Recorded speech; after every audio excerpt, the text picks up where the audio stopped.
Of all worlds to end up in, it had to be the Marvel Universe, and on top of that, as a vampire. Could I possibly be any more unlucky? In the dark room where the windows were sealed tight, Burt Wong, stared at the infuriatingly smug poster of Tony Stark on the wall, his head throbbing faintly. He did enjoy Marvel movies, but he had absolutely no desire to transmigrate into this precarious world where life was as fragile as in a doomsday survival game, much less as a bottom-rung vampire. Vampires feared sunlight, garlic, and silver. Even being an ordinary human would be 100 times better. At least as a normal person, he could go to the beach, bask in the sun, enjoy beauties and bikinis. As for immortality, what was the point of living forever like a rat in the shadows? I have to find a way to change all of this. I refuse to be a rat for the rest of my life. Wongbo's gaze sharpened. He looked up at the poster on the wall, sinking into deep contemplation. Tony Stark looks exactly like he does in the movies. This should be a Marvel world based mainly on the films.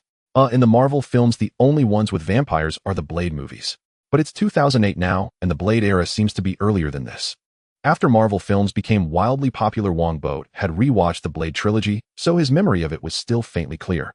If he remembered correctly, the second film even featured the action star Universe Dan. Just then a voice suddenly came from the doorway. Burt, you've been staring at Tony Stark's poster this whole time. Don't tell me you like men. Wongbo turned his head and saw a red-haired woman in a t-shirt and shorts, her face deathly pale, standing in the doorway with a mocking smile. Beside the red-haired woman stood a hulking man, nearly 1.90 meters tall. When he noticed Wongbo looking over, the brute glared viciously at him. Wongbo feigned cowardice and quickly averted his eyes. The man and woman were vampires as well. The woman was named Jenny. She was the one who had bitten Wongbo before his transmigration. To put it simply, Wongbo coveted Jenny's body, while Jenny coveted his blood and his money. The man was John, a thug. He had beaten Wongbo up many times before, and in front of him Wongbo didn't dare resist at all. With a hint of dissatisfaction, Wongbo asked, "Why are you here again? What, you've got a problem with us coming?" John snapped impatiently. "Don't forget, we're the ones who turned you into a noble member of the Blood Clan." "Exactly. Do you have any idea how many bloodlickers dream of becoming true Blood Clan, but never get the chance?" Jenny chimed in. Creating a vampire offspring wasn't as simple as just biting. One had to drip their own blood into the victim as well. Who in their right mind wants to become a vampire? Do vampires even count as ghosts? Silently griping to himself, Wongbo sighed and said aloud, "The Blood Clan is completely different from what I imagined. I thought vampires would be like those in the movies, elegant and noble, just like aristocrats." After speaking, he glanced at John and Jenny, his face full of disappointment. The two of them instantly bristled with anger. Was he implying they were neither noble nor elegant? Though it was the truth, one shouldn't just say it out loud. How can you be noble or elegant without money? "We're not purebloods," Jenny snorted. Jenny walked and gave a cold hum and said, "Those pureblood vampires live even better than the ones in the movies. They possess endless wealth and inexhaustible fresh blood. They even keep hordes of handsome men and beautiful women as blood slaves. Unlike us, we can only afford those expensive blood bags to drink. If it weren't for those gutless purebloods signing contracts with humans forbidding us from casually drinking human blood, do you think we'd be living like this?" John grumbled, "We slave away every day just to barely afford blood bags. We were better off when we were human. I heard the money we pay for blood bags is divided up between the purebloods and the humans." "Purebloods and half-bloods." A glint flashed through Wongbo's eyes. He asked, "Since there's a contract, how did you dare to turn me into a vampire?" John strode and grabbed Wongbo by the collar and lifted him off the ground. Face twisted ferociously, he growled, "Kid, what did you just say? Say that again." "I didn't catch it." "I didn't say anything. I didn't say anything." Wongbo turned his head away, pretending to be terrified as he shouted repeatedly.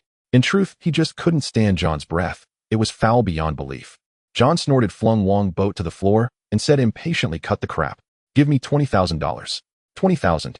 You're burning through money awfully fast," Wongbo muttered as he picked himself up, his face full of reluctance. This body's parents had left him considerable assets before dying in a car accident. He had always worried about being targeted by criminals. In the end, no human thug came. Vampires did. Jenny giggled. "Don't worry. Once you've burned through all your money, we'll help you find the next rich sucker. Then we'll use your blood to turn a new offspring. Sustainable development, huh?" Wongbo griped inwardly. He sighed, picked up the checkbook beside him, and began to sign. In this country, large sums were usually paid by credit card or check, and $20,000 was by no means a small amount. John nodded in satisfaction. "Don't be so stingy. When Boss Deacon Phase leads us to overthrow the purebloods, all humans will become our food. Then we'll truly be nobles." "Exactly, nobles of blood. Endless blood to drink, endless money to spend, and all humans are slaves," Jenny shouted feverishly.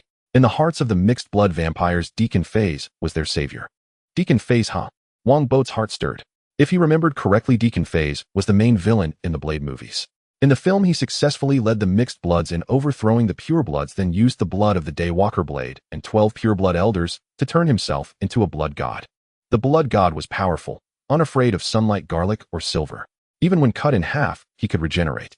But it seemed to come at the expense of intelligence. The big bad had foolishly taken Blade's poison darts heat in and promptly exploded on the spot. So the Blade storyline hasn't begun yet, has it? That's excellent news. A blood god, overwhelming power, and limitless wealth and authority. A scorching light flashed through Wongbo's gaze. He handed the check to John, then began asking about Deacon situation. Every so often, Boss Deacon holds a blood feast. I'll take you to see it next time. We mixed blood vampires find it hard to survive alone. We have to stick together, John said, taking the check and clapping Wongbo on the shoulder, grinning from ear to ear. Wongbo snorted inwardly. Stick together. More like exploit each other. Purebloods exploit mixed bloods, and you exploit me. With the money in hand, John and Jenny left delighted. They would burn through the cash in no time, and then come back to Wongbo for more until every last cent of his wealth was gone.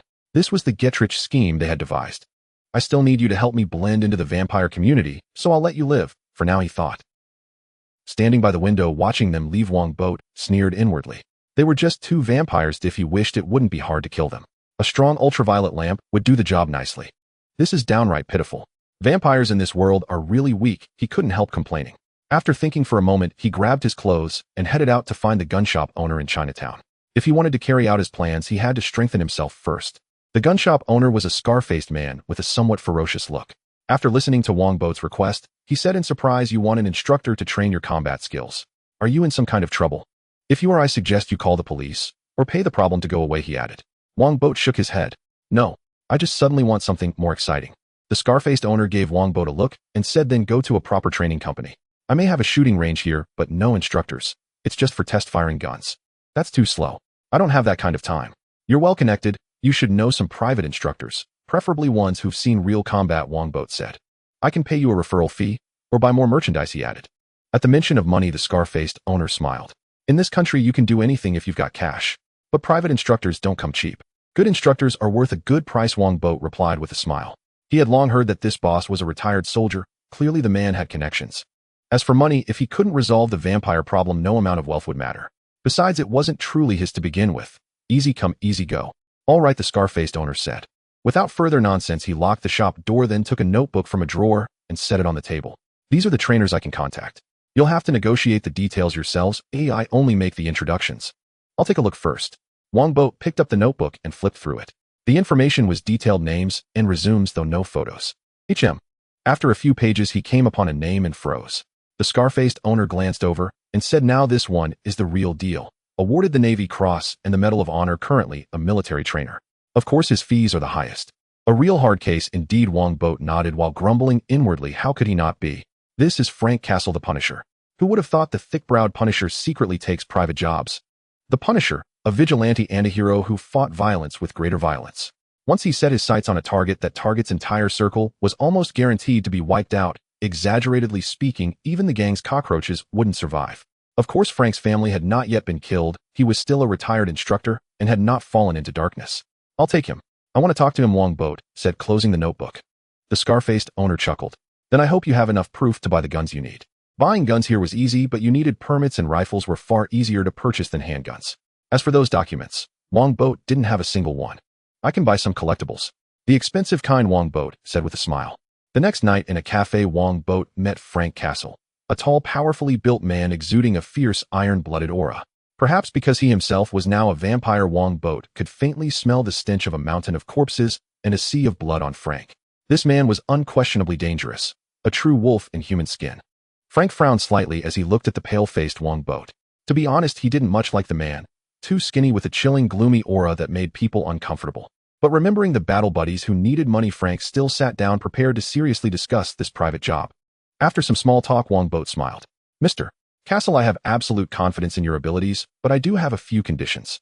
Seeing they were finally getting down to business, Frank exhaled in relief. He despised pointless pleasantries. "Go ahead," he said.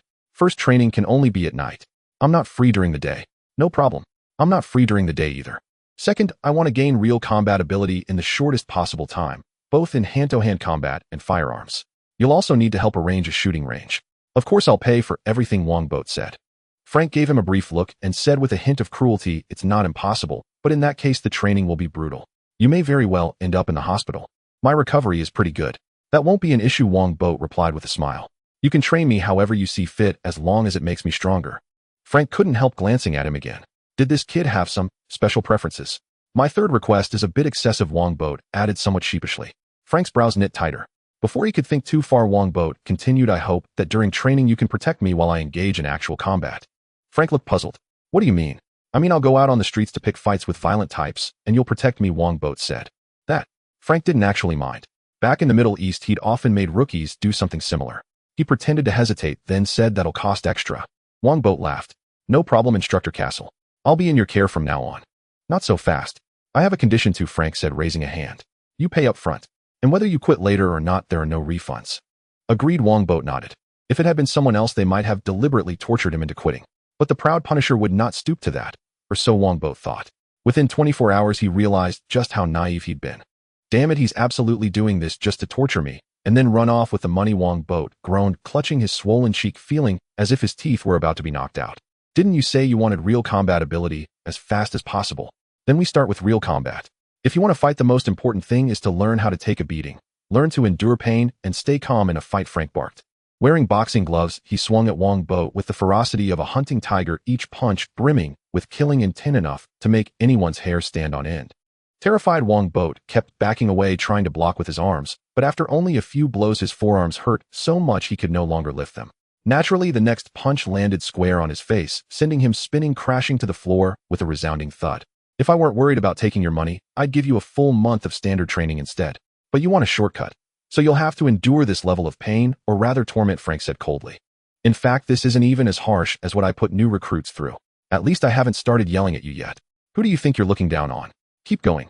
Wongbo bared his teeth in an ugly smile. He had no intention of spending the rest of his unlife as a cringing vampire, hiding from the sun. Since he'd come to the Marvel world, he would live brilliantly whether or not he survived in the end. Only then would this trip not be in vain. To live as splendid as summer flowers and die as quietly beautiful as autumn leaves. A glimmer of appreciation flashed in Frank's eyes. "Then get up. Stop lying there like some damsel," he roared. Gritting his teeth against the pain, Wongbo struggled to his feet and said solemnly, "Instructor, that remark is technically sexist, you know. You still have the energy to talk nonsense. Looks like the training isn't tough enough," Frank snorted. He intensified the training, and Wongbo nearly ended up in the hospital. Frank wanted him hospitalized, but Wongbo refused. He simply did a crude patch-up and went home to drink blood. Yes, drink blood. Vampires did have some advantages. Their recovery was far stronger than that of ordinary people. The only problem was that blood tasted awful. Wongbo was considering whether cooking it into various dishes, blood sausages, blood congee, stir-fried blood, could yield the same effect. Did I push him too hard? His constitution is much worse than those recruits, Frank muttered, a bit uncertain. Once he started training, it was easy for him to get carried away. He'd sent more than a few recruits to the hospital in the past. Tomorrow, no, the day after, I'll dial it back a little. Not that it matters, he probably won't show up tomorrow anyway, Frank thought to himself. To his surprise, the very next night, Wongbo showed up as energetic as the day before, practically bouncing in. "What are we training today?" he asked eagerly. Frank was speechless. He confirmed two things. First, this guy's recovery was phenomenal. Inhuman, really. Second, the kid truly had unusual tastes. "Rookie, what are you standing there for? Start running. 20 laps today," Frank bellowed. "Yes, instructor," Wongbo shouted back. And so for more than a month, he trained under Frank's harsh regimen every night, while during the day, he scoured the internet, trying to understand this unfamiliar world. This world differed in many ways from the movies. For example, it had the Osborn Group, and it was no small corporation. The Osborn Group is practically a villain breeding ground. Still, that doesn't matter much. I'm hardly a paragon of virtue myself. Fortunately, there are no mutants in this world. That would be troublesome, Wongbo thought. If the mutant movies were thrown into the mix as well, this world would be utter chaos. One night, Jenny came by again. Staring at Wongbo at the door, she was visibly stunned. "You're completely different, like a different person altogether." Over a month ago, Wongbo had been skinny, cowardly, and shrouded in a chilling gloom. Now he looked noticeably sturdier, and even the cold aura around him had been greatly diluted. "Got into some fights. Got my face beaten, swollen," Wongbo said casually. "What are you doing here again? Burned through 20 grand already. Do I look like the kind of woman who only comes to you for money?" Jenny protested. Wongbo nodded earnestly. "Yes, you really do understand me." Jenny burst into loud laughter. "Relax, I'm not taking your money for nothing this time," she said. "I'm taking you to Deacon's blood feast. There'll be tons of fresh blood, and even live humans for us to enjoy. Hey, maybe some beauty will take a fancy to you. The blood feast is always wild. A blood feast? Wongbo's eyes flickered. Didn't you say we had an agreement with humans, not to hunt live prey? Boss Deacon doesn't care about some lousy agreement, Ginny giggled. He won't push it too far, of course. Usually he just sends beauties to seduce men like you. Men who lose their minds the moment they see a woman. Obviously those guys aren't lucky enough to become vampires. They're only food. See, I'm good to you, Bert, aren't I? She said. I'd feel better if you didn't want my money, Wongbo snorted. When do we leave? Right now? John is waiting downstairs. Once you're ready, we'll head out, Ginny replied. All right, he said. He went back inside to retrieve what he needed, a Glock 17 he'd bought illegally in Hell's Kitchen, specially made silver-plated throwing knives, homemade mini smoke bombs, and more. After over a month of brutal training, he had grown a great deal. He was still no master, but he was no longer a helpless weakling. Soon Wongbo was in John's car. As John drove, he bragged, this time we should get to see Boss Deacon's right-hand man, Quinn. If it weren't for me, a little vampire like you would never get the chance. Quinn, huh? Wongbo said. John, how strong are Quinn and Boss Deacon? Are they like us? About as strong as ordinary humans? Of course not. They're elite-class vampires. Elite class? Yeah, elite. They're incredibly fast. Unless you pierce their hearts and brains with silver, they're not going down easily, John said. Pure-blood vampires awaken as elites the moment they reach adulthood. As for us mixed bloods, only exceptional ones like Boss Deacon and Quinn are elite, he added enviously. And how does one become an elite-class vampire? Wongbo asked. You become elite. John snorted in disdain. Ginny burst into laughter, as well as if she had just heard an absurd joke. Just asking, Wongbo said lightly. To become elite, there are only two ways. One is to devour large quantities of fresh human blood. Living humans, not blood bags. And a lot of them, John replied. The other is to drink the blood of higher vampires like purebloods. But no one dares do that. Offending purebloods is a death sentence, John said. They scream about overthrowing purebloods every day, yet they're this cowardly. Wongbo thought with contempt. Before long, they arrived at a cold storage facility in Brooklyn. Pointing at a symbol on the warehouse wall, 3 bars and some patterns, John said, that's Boss Deacon's mark. Normally, only purebloods have their own crest, but Boss Deacon is an exception. Of course he's an exception, Ginny said with open adoration. Even purebloods serve under him. In the hearts of mixed bloods, Deacon Phase really is revered, Wongbo mused. But where does he get so much blood to host these feasts? The three got out of the car and walked toward the cold storage. Because Wongbo was unfamiliar, he only gained entry after baring his fangs. The bar hosting the blood feast was hidden behind the cold storage. Ordinary people would never find it. Looking at the hanging pig carcasses in the cold room, Wongbo frowned.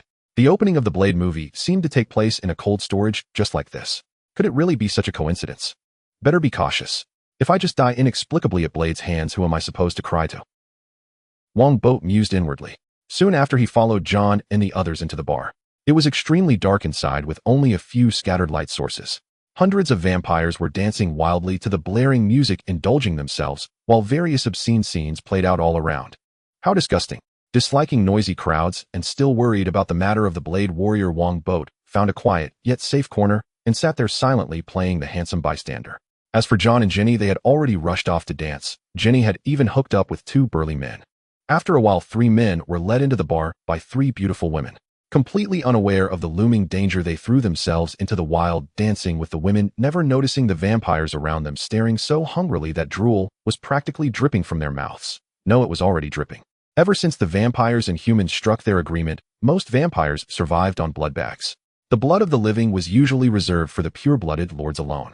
Deacon Phase truly knows how to win hearts, hosting a blood feast, and even procuring live humans. But why has humanity never discovered this? It's hardly subtle. Wongbo was puzzled. Very soon, as the music rose to a fevered pitch, all the shower heads overhead suddenly came on. What sprayed out of them was of course not water, but blood. A chorus of savage roars erupted. The vampires shouted in ecstatic excitement, guzzling the blood while smearing it all over their bodies. The 3 men, now drenched in blood, finally sensed that something was terribly wrong. Were these people insane? Before the 3 men could react, the blood-drunk vampires had already surrounded them, baring their fangs. Just as the 3 screaming men were about to meet a miserable end, a sudden gunshot thundered from the entrance. Everyone turned their heads to see several vampires rapidly crumbling into ash. At the entrance stood a black man in a long black trench coat and metal-plated vest, black sunglasses hiding his eyes, a shotgun gripped in his hands. A devastatingly cool figure. The once boisterous bar fell silent in an instant. Moments later, someone cried out in terror, "My God, it's Blade! Blade the Daywalker!" The vampires bolted like startled rabbits, shrieking as they fled in all directions. Indeed, faced with a single cool-looking black man, hundreds of vampires all turned and ran. Blade grinned, revealing a mouthful of gleaming white teeth. Without the slightest politeness, he pulled the shotgun's trigger again.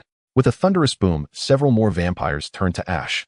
Once an ordinary vampire was struck by the silver pellets, the blood within their body would rapidly dissolve, then from skin to flesh, from flesh to bone, their entire body swiftly disintegrated into ash. In a certain sense, quite environmentally friendly. Blade really did show up. Wongbo couldn't help swallowing hard. He immediately darted toward a side passage and fled upstairs to the second floor. His foresight now proved its worth. Compared to the other vampires, he was clearly far less at risk. Blade's mother had been bitten by Deacon phase while pregnant, causing Blade to be born a half-human, half-vampire. Later, under the tutelage of his mentor Whistler, he became a vampire hunter who struck such terror into vampire hearts that even his name made them blanch. Among vampires, the cruelest curse was to wish someone an encounter with the Blade warrior. Blade possessed all the advantages of a vampire without their weaknesses and could even move freely under the sun. Thus, he was also known as the Daywalker. The bar did, of course, have security. Hearing the commotion, they pushed against the fleeing crowd and rushed out. One guard, firing a submachine gun at Blade, shouted at the top of his lungs, "I'm not afraid of you, I'm not afraid of you." Does that look like not afraid to you? Wongbo, hiding on the second floor and watching the battle, couldn't help but snark. Blade sidestepped the hail of bullets, then fired a single shot at the guard. With a boom, the guard was blasted backward and turned to ash before he even hit the ground. More and more armed guards poured out. After 2 more shots that cut down several of them, Blade tossed aside the now empty shotgun and, pushing off with both feet, surged into the midst of the guards at an astonishing speed. In the same instant, Blade drew the long silver-bright sword from his back and swung it in swift arcs. Blades of light flashed, and the guards were struck one after another, each turning into ash. They were utterly outmatched. It wasn't just Blade's overwhelming speed. The guards also died, because any strike to a vampire's body was fatal. The vampire's weaknesses were simply far too obvious. So this is what an elite vampire looks like. Impressive. Wongbo stared dumbfounded. This was completely different from the movie. In the film, Blade could fight, yes, but only at a normal human level. He had never moved with such blistering speed. Just now, when he charged forward, his flaring trench coat had even left ghostly afterimages in the air. It seems I can't use movies to gauge the strength of superheroes anymore. Otherwise, I won't even know how I died. Wongbo thought to himself, a burning hunger flashing in his eyes. He wanted that kind of speed for himself. Who hadn't at some point dreamed of possessing extraordinary power? By now, aside from those already slain, all the other vampires had fled. Blade was about to continue the pursuit when a blond man with a full beard finally arrived, flanked by 3 heavily armed guards. Seeing Blade, he cursed, "Blade, you again. Quinn, this time you won't escape," Blade said coolly. Quinn didn't waste words. He simply raised his weapon and opened fire on Blade, shouting, "Kill him." At his command, the 3 fully armed guards immediately raised their assault rifles and unleashed a barrage at Blade. They were clearly much more professional than the earlier guards. At the very least, if Blade stood still, their bullets would actually hit him. Naturally, Blade had no intention of standing still. He spun behind a pillar for cover, then slipped out from the other side and snapped his arm forward. A silver double-head spiral, throwing Blade, whirled away at high speed, grazing each of the 3 guards' arms before arcing back neatly into his hand. To Blade's surprise, the 3 guards did not turn to ash. Instead, they simultaneously swung their rifles toward him and opened fire again. If he hadn't dodged fast enough, he would have been riddled with bullets.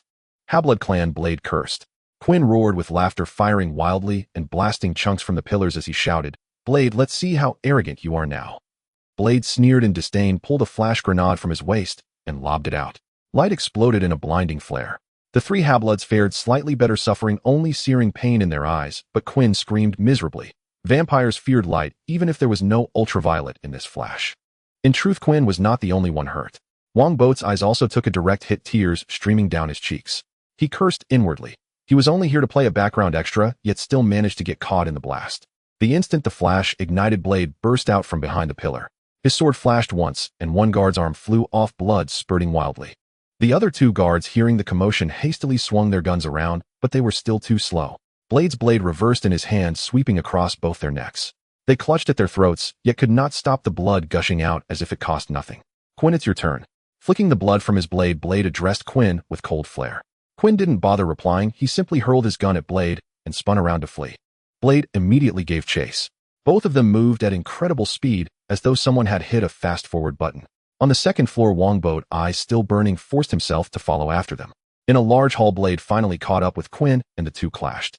Quinn was an elite vampire as well, but he was clearly no match for Blade, and soon suffered several sword wounds. Even so, as an elite vampire, he did not disintegrate into ash. He was merely left with grievous injuries. "I can't drag this out.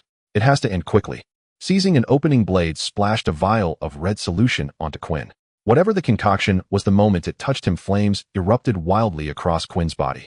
In the blink of an eye, he became a man of living fire, rolling on the ground and screaming in agony. Blade, expression cold, held his silver sword ready, intending to wait until Quinn passed out and then take his head. Even an elite vampire would die if decapitated by silver. Don't move. Just then, several police officers suddenly rushed in, guns leveled at Blade. He cursed under his breath and, unwilling but resolute, turned and fled. He slaughtered vampires without mercy, but he never killed innocents. The officers immediately gave chase. By this time, Quinn had already fallen unconscious from the flames. Wongbo could not help but feel a surge of delight. This was precisely the moment he had followed them here to await. Just as Wongbo was about to act, Jenny's terrified voice sounded behind him. "Boat, what are you doing here?" Wongbo jumped hastily, turning back to see Jenny and John approaching with panic written all over their faces. He was speechless. So many vampires had just died, yet these two had somehow survived. Was there no justice at all? Perhaps it's to give me a chance at revenge. Wongbo's gaze sharpened.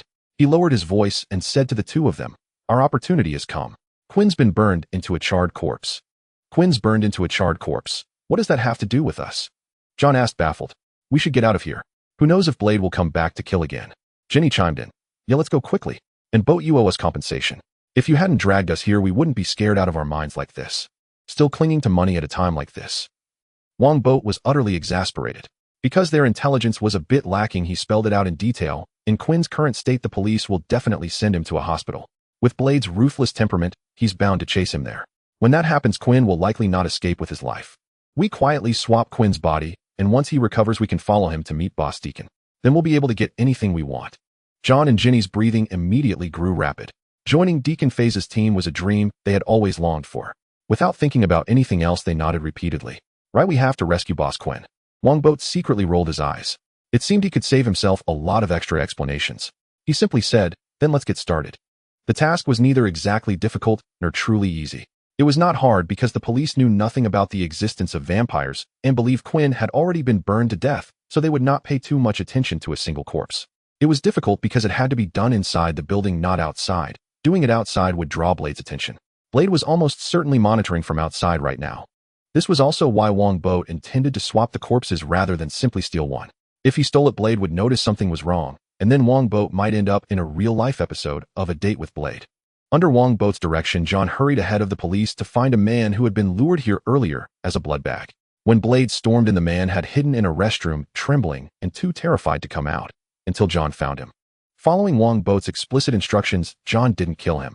He merely knocked him unconscious. As for why he couldn't be killed, John didn't ask.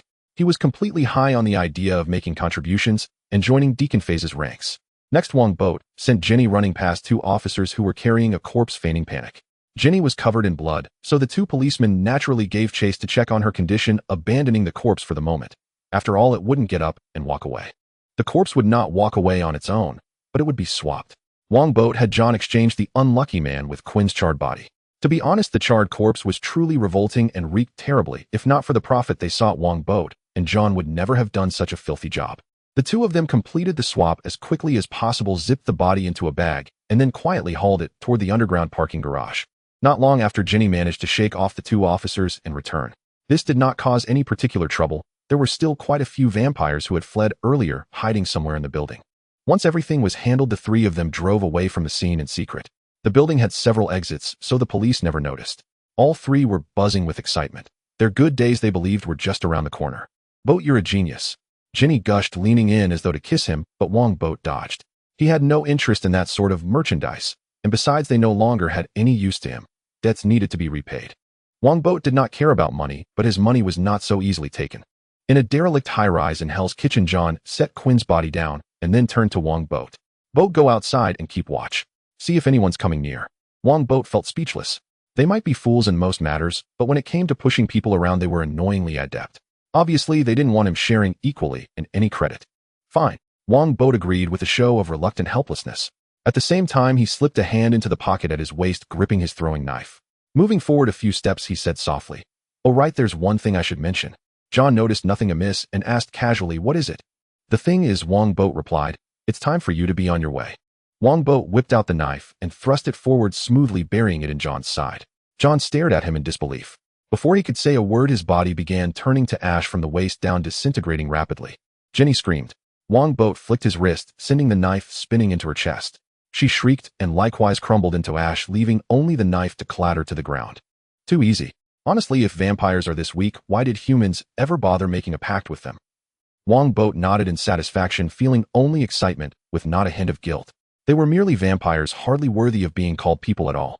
After dealing with the two of them and retrieving his knife, Wongbo turned his attention to Quinn's body on the ground. His expression grew a little troubled. This was not going to be easy to bite into. Bite down. Indeed, Wongbo brought Quinn here for one purpose only: to drain his blood and become an elite vampire. The notion of achieving merit was merely a ruse to deceive John and Jenny. What could be more important than strength? However, this charred corpse was truly hard to swallow. Wongbo hesitated for a moment, but suppressing his disgust, he revealed his fangs and pressed them to Quinn's neck. I will never eat anything burnt in this lifetime again. Wongbo bore the discomfort and began to drink, treating it as if he were taking medicine. Bitter and revolting medicine. The blood of vampires is cold, and so is Quinn's, but for some reason, as Wongbo drank, he felt warmth spreading through his body, a comforting sensation that compelled him to suck harder. As Wongbo drained him, Quinn's body gradually shriveled. The threat of death jolted Quinn from his unconsciousness. He struggled fiercely to break free from Wongbo, but was firmly held down, only able to roar in anger, his voice growing fainter until it completely vanished. Wongbo lifted his head, his blood-soaked mouth wide open as he roared in triumph, feeling an overwhelming surge of power, as if he could kill several tigers. The feeling of becoming stronger was truly exhilarating. At that moment, accompanied by heavy footsteps, a figure entered.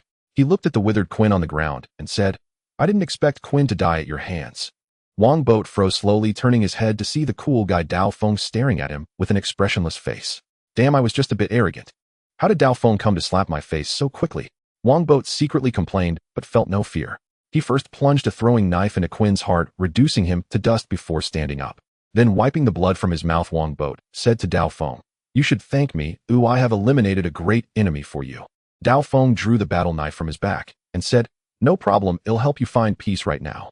Wongbo retorted, Is this how you thank people? Dao Feng coldly replied, Being a vampire is tragic. Helping you find peace is naturally a form of gratitude. Wongbo thought, You make a fair point. Wongbo was speechless. If he remembered correctly, Dao Feng had used this very reason to kill his own mother, who had also become a vampire. Wongbo said, Wait a moment before you act. You're killing me because I'm a vampire, right? Then why don't you kill yourself? You're a vampire too. Dao Feng replied, I am human. Wongbo countered, So what you mean is that your body is that of a vampire, but your heart is human. By that logic, I'm also human, so you shouldn't kill me. Dao Feng stated firmly, You are not. Wongbo exclaimed, How am I not? Since I became a vampire, I've never drunk the blood of a living person, nor have I ever wanted to. Compared to me, it seems you have drunk the blood of living people.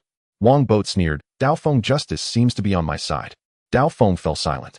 Before encountering Huisi Te, he indeed had drunk the blood of the living. He replied, If you truly don't drink the blood of the living, then I can spare you, but on one condition: you must accept my supervision. So according to your logic, can't we just grab anyone off the street and convict them? After all, even though they are innocent now, they might be guilty in the future. Wongbo scoffed. You should know that there is a principle of presumption of innocence in the law, and it applies here as well. Dao Feng fell silent again, hesitating for a moment before saying, If you truly don't drink the blood of the living, then I can let you go, but only if you accept my supervision. It seems that Dao Feng isn't as ruthless as rumored. Wongbo chuckled. He placed his hand in his pocket and asked, May I ask you 2 questions? Dao Feng coolly replied, What questions? Wongbo inquired, How did you find me? I shouldn't have left any flaws. Dao Feng answered, You were very cautious, but I tampered with Quinn. Wongbo understood, I see. Wongbo realized something and asked, The second question, why are you wearing sunglasses at night? Is that your true form? Dao Feng looked confused. Just then Wongbo threw 2 homemade smoke bombs on the ground, and smoke quickly enveloped the area, turning it into a hazy white cloud. Dao Feng immediately dashed into the smoke, but couldn't find Wongbo at all. A moment's delay made the smoke even thicker. After a while, Wongbo's voice came from the window. Dao Feng, Deacon phase is plotting a grand conspiracy. I need to infiltrate their ranks to investigate. We will meet again someday. Do not drink the blood of the living, otherwise I won't spare you. Remember, Dao Feng is watching you.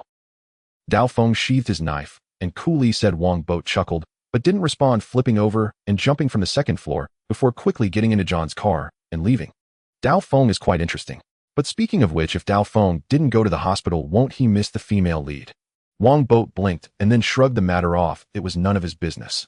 Dao Feng watched the departing car from above, unable to resist touching his sunglasses. Wearing sunglasses at night seemed rather foolish, didn't it? Shaking his head, Dao Feng thought. What's wrong with being a bit foolish? Coolness is what matters. Dao Feng rushed into the bar. Quinn is missing. Hearing the report from his subordinate, the shirt-wearing yet unbuttoned Deacon Phase exploded in anger, shouting, "Quickly send people to find Quinn. He must be brought back. Also notify the Blood Clan to keep an eye on the hospital to see if any strange corpses come in. Quinn is not so easy to kill." "Yes, boss." Deacon.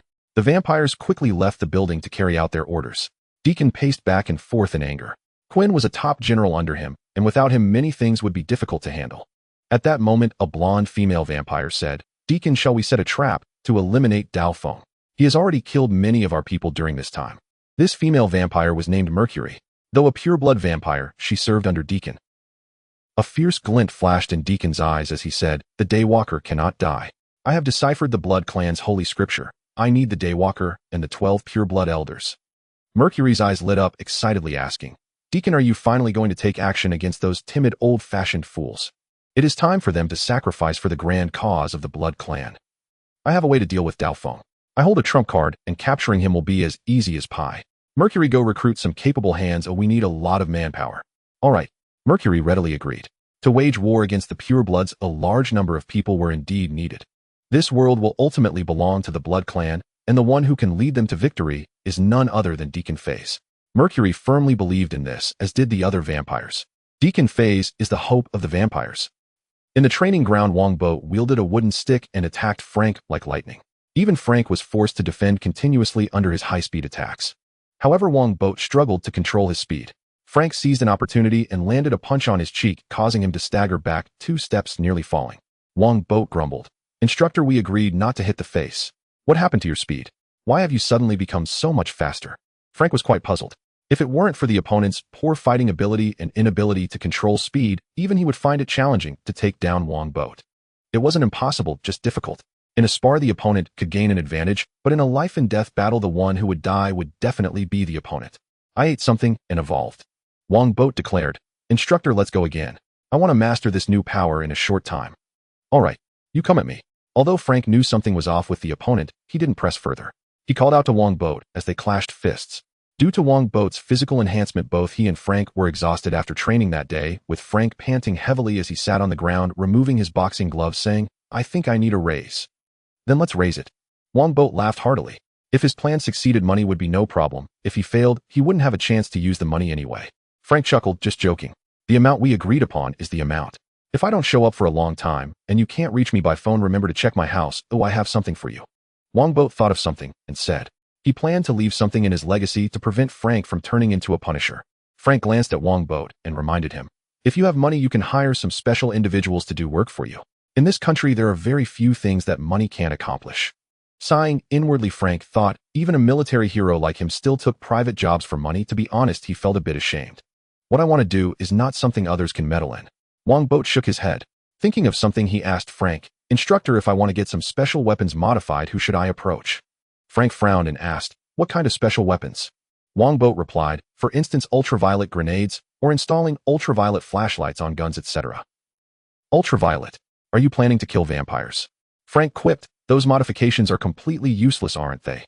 Perhaps they are meant to kill vampires." Wongbo laughed again, asking, "Instructor, do you have connections for such modifications?" "Both of those items need to be developed, which will take some time," Frank said. "I know someone in the logistics department who can help you. Ask if anyone is doing private jobs." Why are so many people in the military taking private jobs? This America might be doomed. Wongbo secretly complained. He said, "Then help me ask. Money isn't an issue. By the way, I also need a suit that can resist ultraviolet light, but it can't hinder my movements. It should be made to look like a bodysuit." Frank couldn't help but ask, though I shouldn't inquire, I'm really curious. "What exactly do you want to do?" "I want to go fight vampires to save the world." Wongbo replied honestly. "Stop watching popcorn movies, they affect your brain." Frank stood up and said, "Are you done resting? Once you're done, let's practice shooting. There won't be much progress in close combat in a short time, but with enough bullets fired and shooting, improvement will be swift." "All right, let's go practice shooting." Wongbo also stood up. He felt somewhat confident in shooting. After becoming an elite vampire, his vision and reflexes had improved significantly. In a bar's storage room, the cowboy-clad boss looked at Wongbo and asked, "Bo Wong, I remember you as John's ATM. Where's John?" "A few days ago, he took me to see the blood feast, and then Dao Feng showed up." Wongbo replied expressionlessly. Recently, he had met quite a few vampires through John, which was also why he had allowed John and Ginny to live so long. What bad luck. May there be no Dao Feng in heaven. The cowboy boss said insincerely and then asked, do you also want to join Boss Deacon's team? We don't accept waste, we need capable hands. There is a big operation coming up. Wongbo glanced at the cowboy boss and suddenly drew his Glock, shooting at the decorative wolf head in the storage room. The bullet struck the wolf head's forehead, creating a small smoking hole. The cowboy boss was startled and glared at Wongbo in displeasure.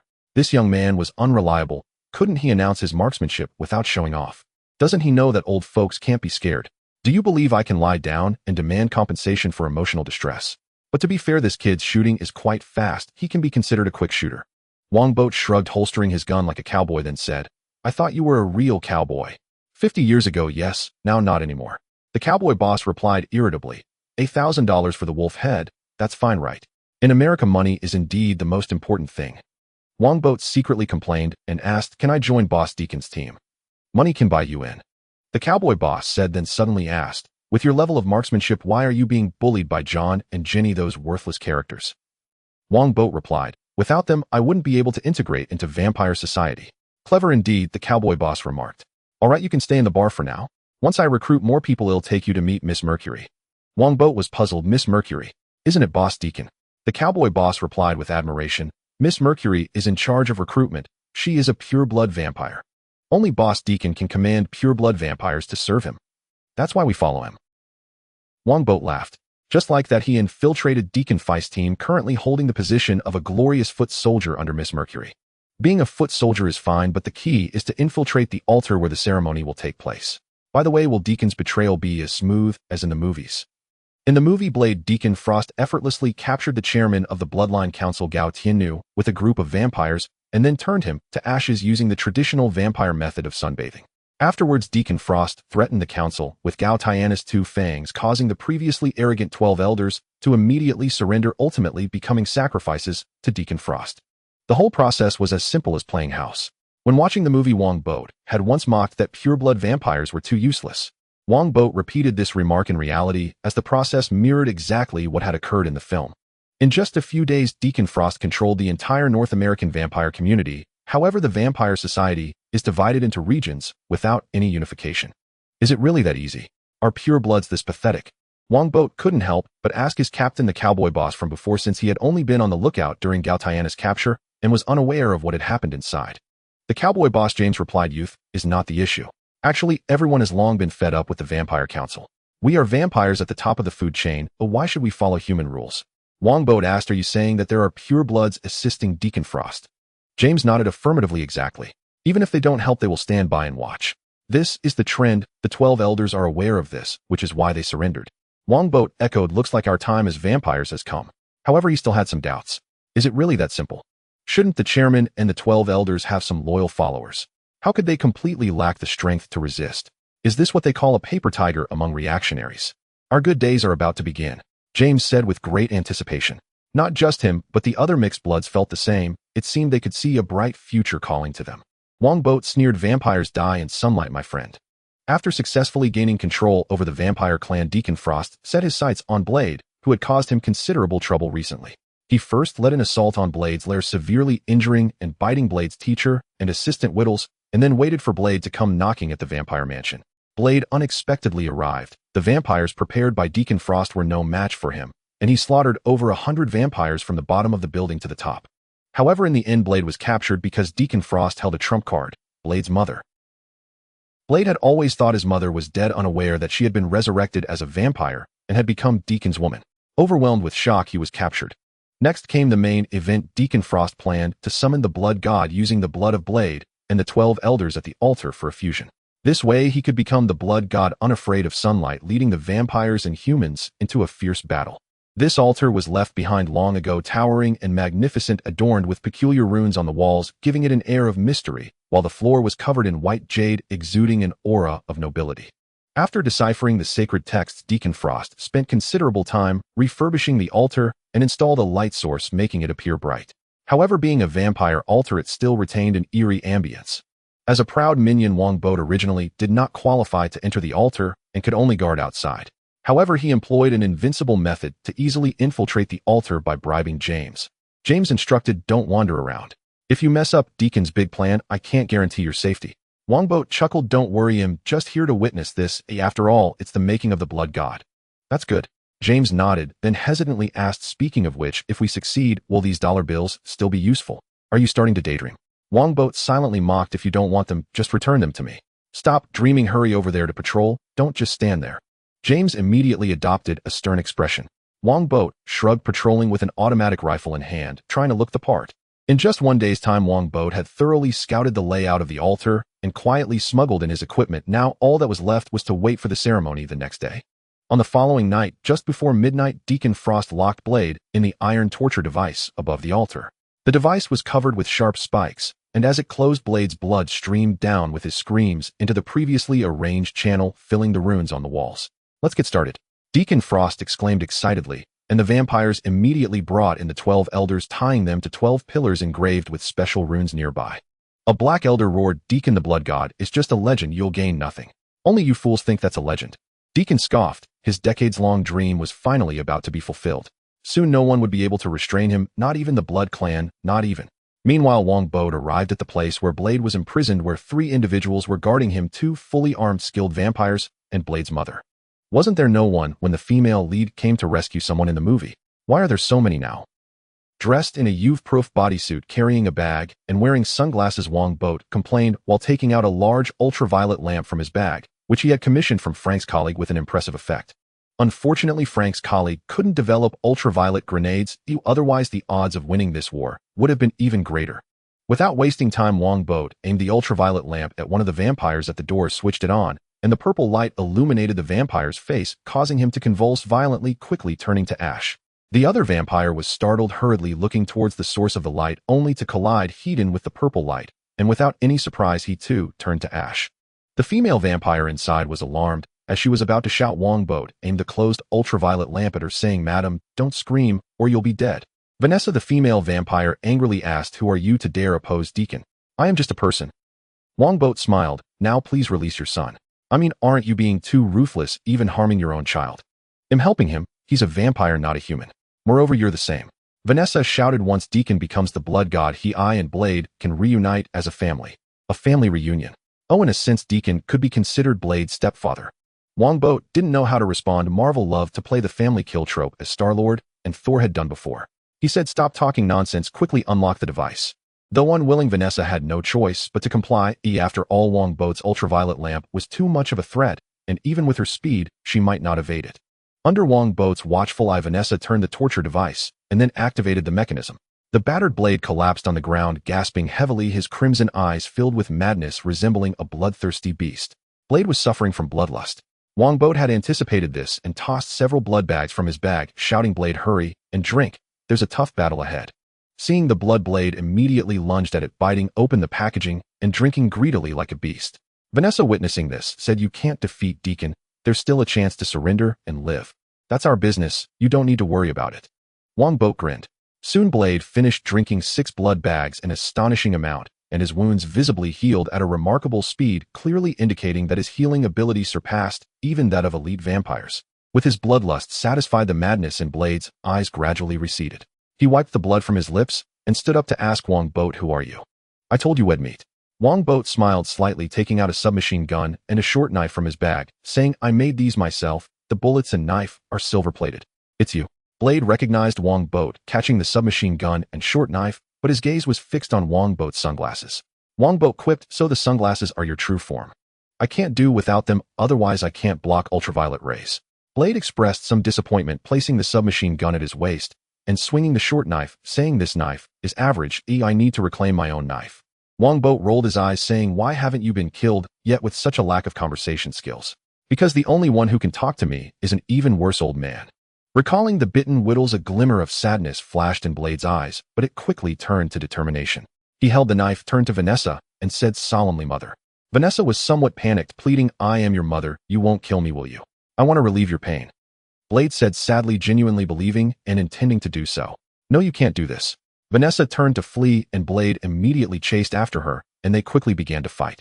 Though Vanessa was also an elite vampire, she had hardly fought, and was no match for Blade, quickly being pinned against the wall. Blade raised the short knife, a flicker of reluctance in his eyes, but it soon turned to resolve. Wongbo couldn't bear to watch and said, "Blade, just knock her out. This is something you shouldn't have to do." Blade hesitated for a moment before knocking Vanessa out with the hilt of the knife. In truth, his heart wasn't really that hard. "All right, now it's time to deal with Deacon Frost. We must prevent him from becoming the blood god, or it will be troublesome." Blade carefully placed Vanessa down, then turned to Wongbo and asked, "What is your purpose?" "Of course I have a purpose, but it doesn't interfere with yours." Wongbo smiled as he walked over to Blade, handing him the ultraviolet lamp, saying, "This ultraviolet lamp can switch from flashlight mode to bulb mode, effective against those vampires." Blade received the ultraviolet lamp and looked at Wongbo, saying, "I know you want to use me, and I don't mind. Killing vampires is my duty.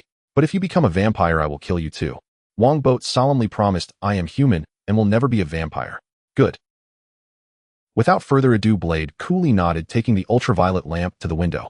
He gazed down at the cheering Deacon Frost, and the group of vampires switched the ultraviolet lamp to bulb mode, and then jumped onto the railing with all his might. "Deacon Frost!" Blade shouted loudly as he jumped from the 5th floor, the purple light instantly filling the hall.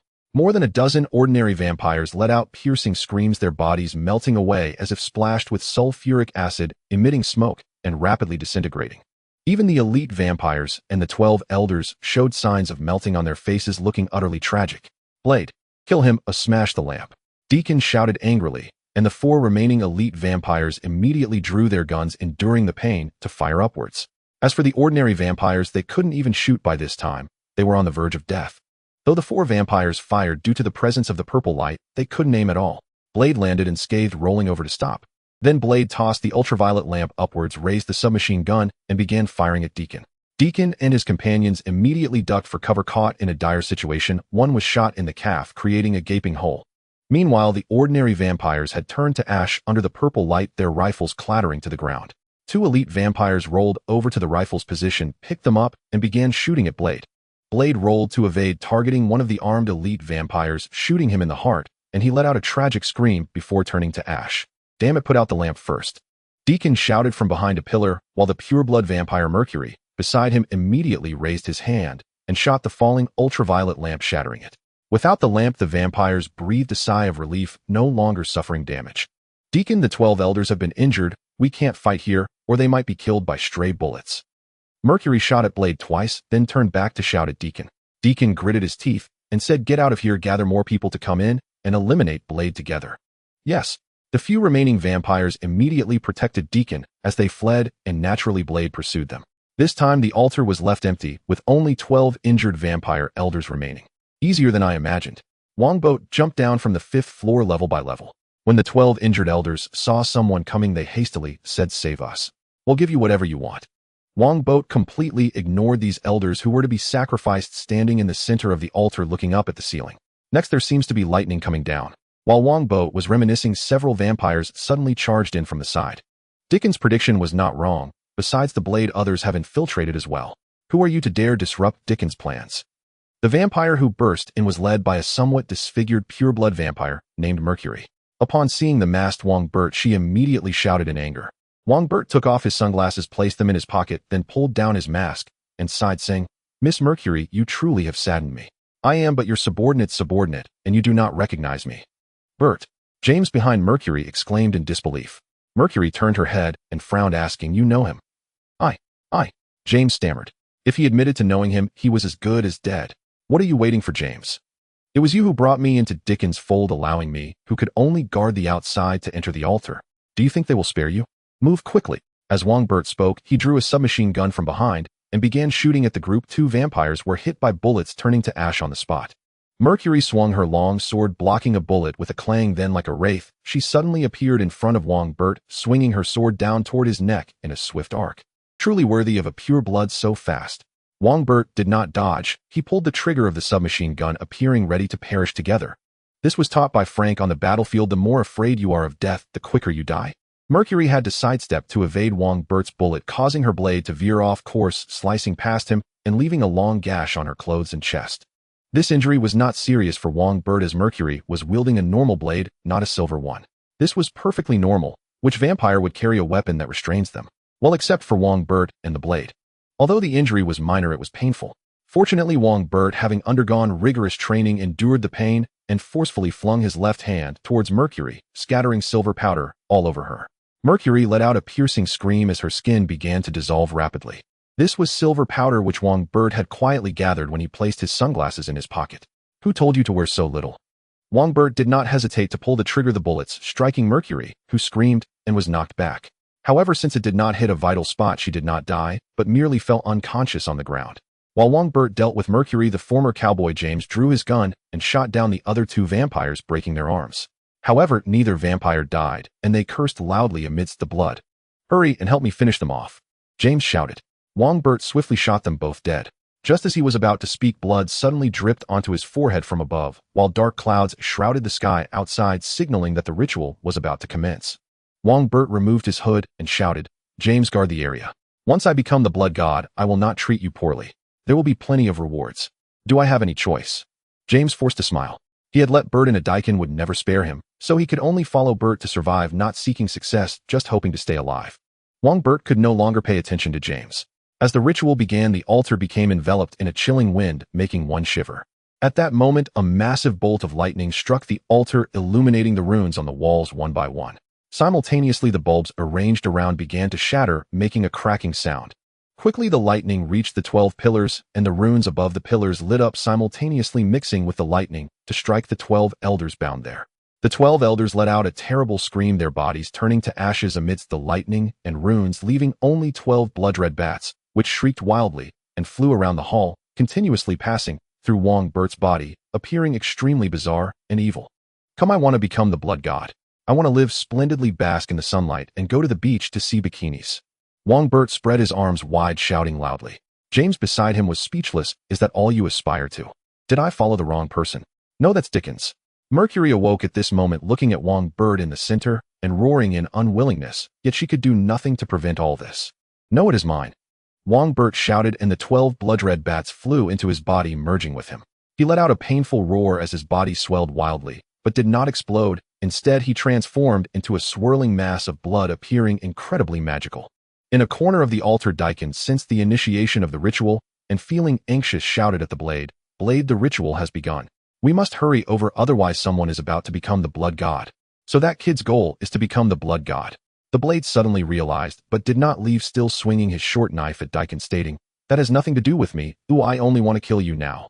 While Deacon wielded the blade's battle knife to fend off attacks from previous spoils, he shouted, "Once that guy becomes the blood god, he will be invincible in the world, and you will definitely be doomed.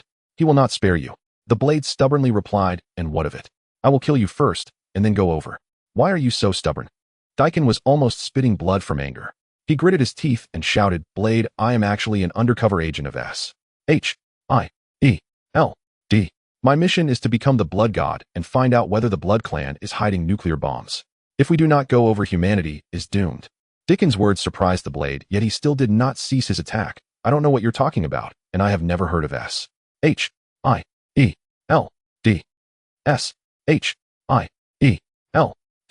is a spy agency under the World Security Council responsible for managing global anomalies and is highly secretive. It's perfectly normal for the blade not to know." Deacon hurriedly shouted, "What about the Department of Homeland Strategic Defense Attack and Logistics?" The blade scoffed, saying, "Never heard of it." "Deacon, you truly are lying to me. Which agency has such a long name?" "I am not lying. Ooh, I truly am an undercover agent." Deacon was somewhat frantic. Facing this stubborn fool, he truly felt like spitting blood. He had not lied before. Although he had ulterior motives, he had indeed joined S.H.I.E.L.D. over a decade ago and became an undercover agent. At this moment, several vampires rushed in from the side, their shocked faces indicating they had heard Deacon's earlier words. The savior of the half-blood vampires is actually an undercover agent for humans. This is too absurd. If it were true, all half-blood vampires would become a joke. Damn it. Deacon could not afford to worry about the leak, shouting loudly, "What are you waiting for? Hurry up and kill the blade." Deacon's prestige was too high, a vampire subconsciously followed his orders. Suddenly, a barrage of bullets was fired at the blade, who hurriedly dodged, giving Deacon the chance to escape, grabbing the battle knife and rushing towards the hall. In the hall, as the runes began to dim, Wongbo transformed back into human form, closing his eyes and feeling the surging power within him, experiencing a sense of invincibility, almost wanting to laugh to the heavens. "This blood god is even stronger than I imagined, and he is immortal." Wongbo was ecstatic. The blood god was actually a drop of blood left by the vampire progenitor Dracula, whose ability was immortality. Absolute immortality. Even cosmic deities could not kill him. The blood he left also granted Wongbert the power of immortality. Of course, Wongbert's immortality was not that powerful. His ability was called Blood River. For every human or vampire he devoured, he gained an extra life. Moreover, Blood River could also assist him in battle. The more he devoured, the stronger he became. In the movie, when Deacon fought the Blade, he never devoured anyone, which not only left him at his weakest, but also with only one life, resulting in his death. Wongbert could not help but shake his head. That unfortunate Deacon had an ability that made it difficult to die, yet after becoming the Blood God, he became so inflated thinking he could conquer the heavens and earth only to end up killing himself. A cautionary tale, though I must not follow in his footsteps. Wongbert's heated brain, ignited by his surge in power, instantly cooled down. After all, he did not want to become the second Deacon. Just as he thought of Deacon, Deacon charged into the hall, looking at Wongbert on the stage, roaring, "Thief, the Blood God is mine." Wongbert opened his eyes, now blood red like a sea of blood. Deacon was taken aback, but was immediately replaced by fury. He shouted as he jumped onto the platform, wanting to kill Wongbert and reclaim what belonged to him. Wongbert stood still. As Deacon swung down his knife, he flashed like blood light appearing behind Deacon, then transformed his hand into a blade, stabbing into Deacon's back. Deacon let out a scream as the blood within him was frantically devoured by Wongbert, causing him to rapidly lose strength, even unable to hold his battle knife, which fell to the ground with a clang. Deacon barely turned his head back with a complex expression of 3 parts resentment, 3 parts astonishment, and 3 parts unwillingness, asking, "Is this the Blood God? So powerful. This is the Blood God." Wongbert said cryptically, yet in reality that rapid movement consumed a lot of energy, and given his current condition, he could hardly perform it a few times. The Blood God was indeed powerful, but he must devour enough blood. What a pity. Deacon reluctantly left the sentence as his blood was completely consumed by Wongbert, leaving only a dry corpse carelessly discarded on the ground. Deacon. Mercury was first in disbelief, then burst into tears. It was over, even the savior was dead, the vampires were utterly finished.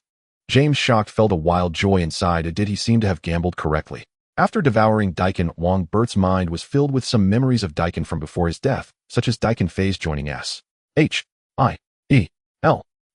under the persuasion of director Nick Fury and becoming a glorious undercover agent. This was one of the Blood God's abilities, to gain the memories of those devoured. The stronger the victim, the more deep memories gained. Currently, Wongbert could only acquire a small amount of profound memories, which was a good thing for him, because too many memories would certainly drive him insane. This guy was actually an undercover agent for S.H.I.E.L.D. No wonder no one came to stop his blood banquet. If I am not mistaken, the reason he could so easily overturn the purebloods is that S.H.I.E.L.D. was secretly aiding him. Wongbert realized this and felt the growing power within his body, secretly nodding. By devouring Deacon, not only had his strength increased, but he had also gained an additional life. At this moment, the Blade's voice rang out. "So this is your goal, to become the Blood God?" Wongbert turned his head to see the Blade looking at him warily, clearly having witnessed him devouring Deacon earlier. Yes. Wongbert did not deny it. He took out the sunglasses from his pocket and tossed them to the Blade, saying, "However, I am still human, have not changed, and will not change." The Blade caught the sunglasses, put them on, and coolly said, "I hope so. Otherwise I will definitely kill you. You won't have that opportunity, and you are no longer my match." Wongbert laughed proudly. "Enough of this talk. Blade S.H.I.E.L.D. has ambushes outside. Come with me through the secret passage. James, you come with us too." The Blade asked S.H.I.E.L.D. That Deacon said before that he was an undercover agent of S.H.I.E.L.D. What exactly is that organization? Deacon is an undercover agent of S.H.I.E.L.D. Mercury was shocked to hear this and immediately shouted, "You're talking nonsense. That's impossible. He is our vampire savior. He is just a savior propped up by S.H.I.E.L.D. Otherwise, why would a half-blood be capable of such great achievements?" Wongbert scoffed. He said, "I don't have time to argue with you. Blade, you go get your mother. We are leaving now." Though S.H.I.E.L.D. is an organization safeguarding humanity, they probably will not be too friendly towards us, otherwise they would not allow Deacon to deal with you. All right. The Blade nodded, picked up the battle knife, pushed off with his feet, jumped to the 2nd floor, then used the force to leap across to the opposite side, and quickly reached the 5th floor. Moments later, he jumped down with Vanessa. "Let's go." Wongbert led the Blade and James in the direction of the secret passage. This passage had actually been arranged secretly by Deacon. He had long harbored ulterior motives and did not intend to continue being their pawn. He wanted to become the god of the Blood clan. In fact, this was also the reason why S.H.I.E.L.D. had not stormed in yet. Deacon had set up some arrangements to intercept them. "We are leaving too," Mercury shouted to a few approaching vampires. She was determined not to die, just like that, as she wanted to find out whether Deacon was truly an undercover agent. If he was, then their blood clan would become a joke. Several vampires immediately picked up Mercury upon hearing this, and under her command they fled through another secret passage. The secret passage left by Deacon was protected by vampires. Upon seeing Wongbo and the others approaching, they hurriedly raised their guns to prepare for shooting. Just then a shadow flashed, and Wongbo appeared among them, his 5 fingers transforming into blood. With a wave, blood shot out like long spears, piercing their bodies and absorbing their blood.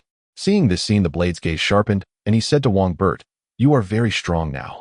The blood god becomes stronger the more blood he devours. If you want to make a move against me, now is the best time." Wongbo shrugged and said, "Once I absorb enough blood, no one can kill me, including you." James, upon hearing this, looked at the blade warily, while also feeling speechless at Wongbo's actions. "How could you say something like this? You haven't committed a crime. Why would I kill you? Just because you pose a threat?" The blade shook his head, saying, "When you truly commit a crime, I will kill you no matter how strong you become. I am the Blade of Vampire Hunter. In my lifetime, I only excel at one thing: killing vampires. Blade, I am starting to like you more." Wongbo laughed heartily. If it were S-H-I-E-L-D,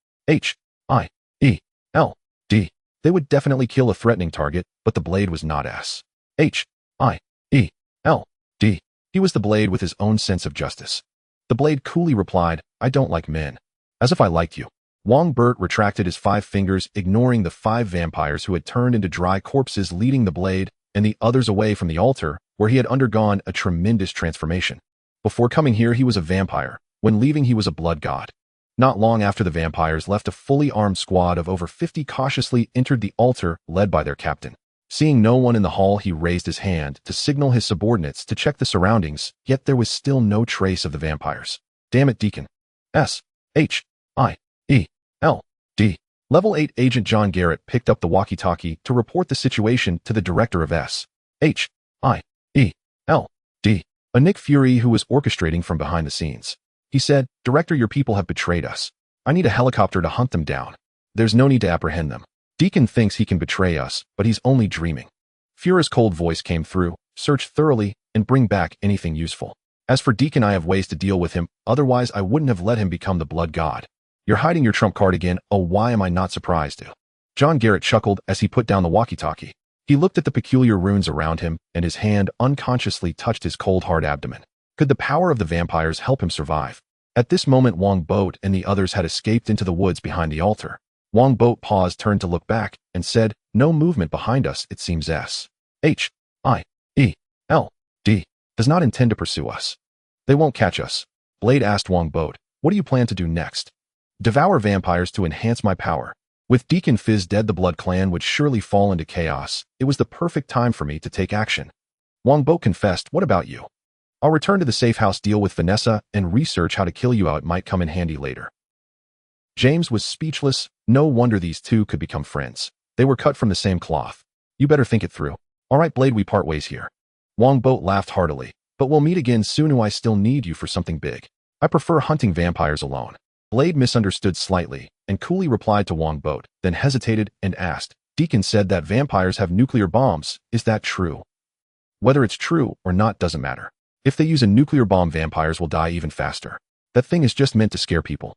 Wongbo waved his hand and said, "The best method is to keep it buried underground." Blade understood and nodded at Wongbo, quickly carrying Vanessa away. James looked at their retreating figures and couldn't help but ask, "But why not kill him? With your strength, it shouldn't be difficult, right?" "I never intended to kill him, and he's not so easy to kill. He is Blade." Wongbo shook his head and said, "James, is there a place for me to stay?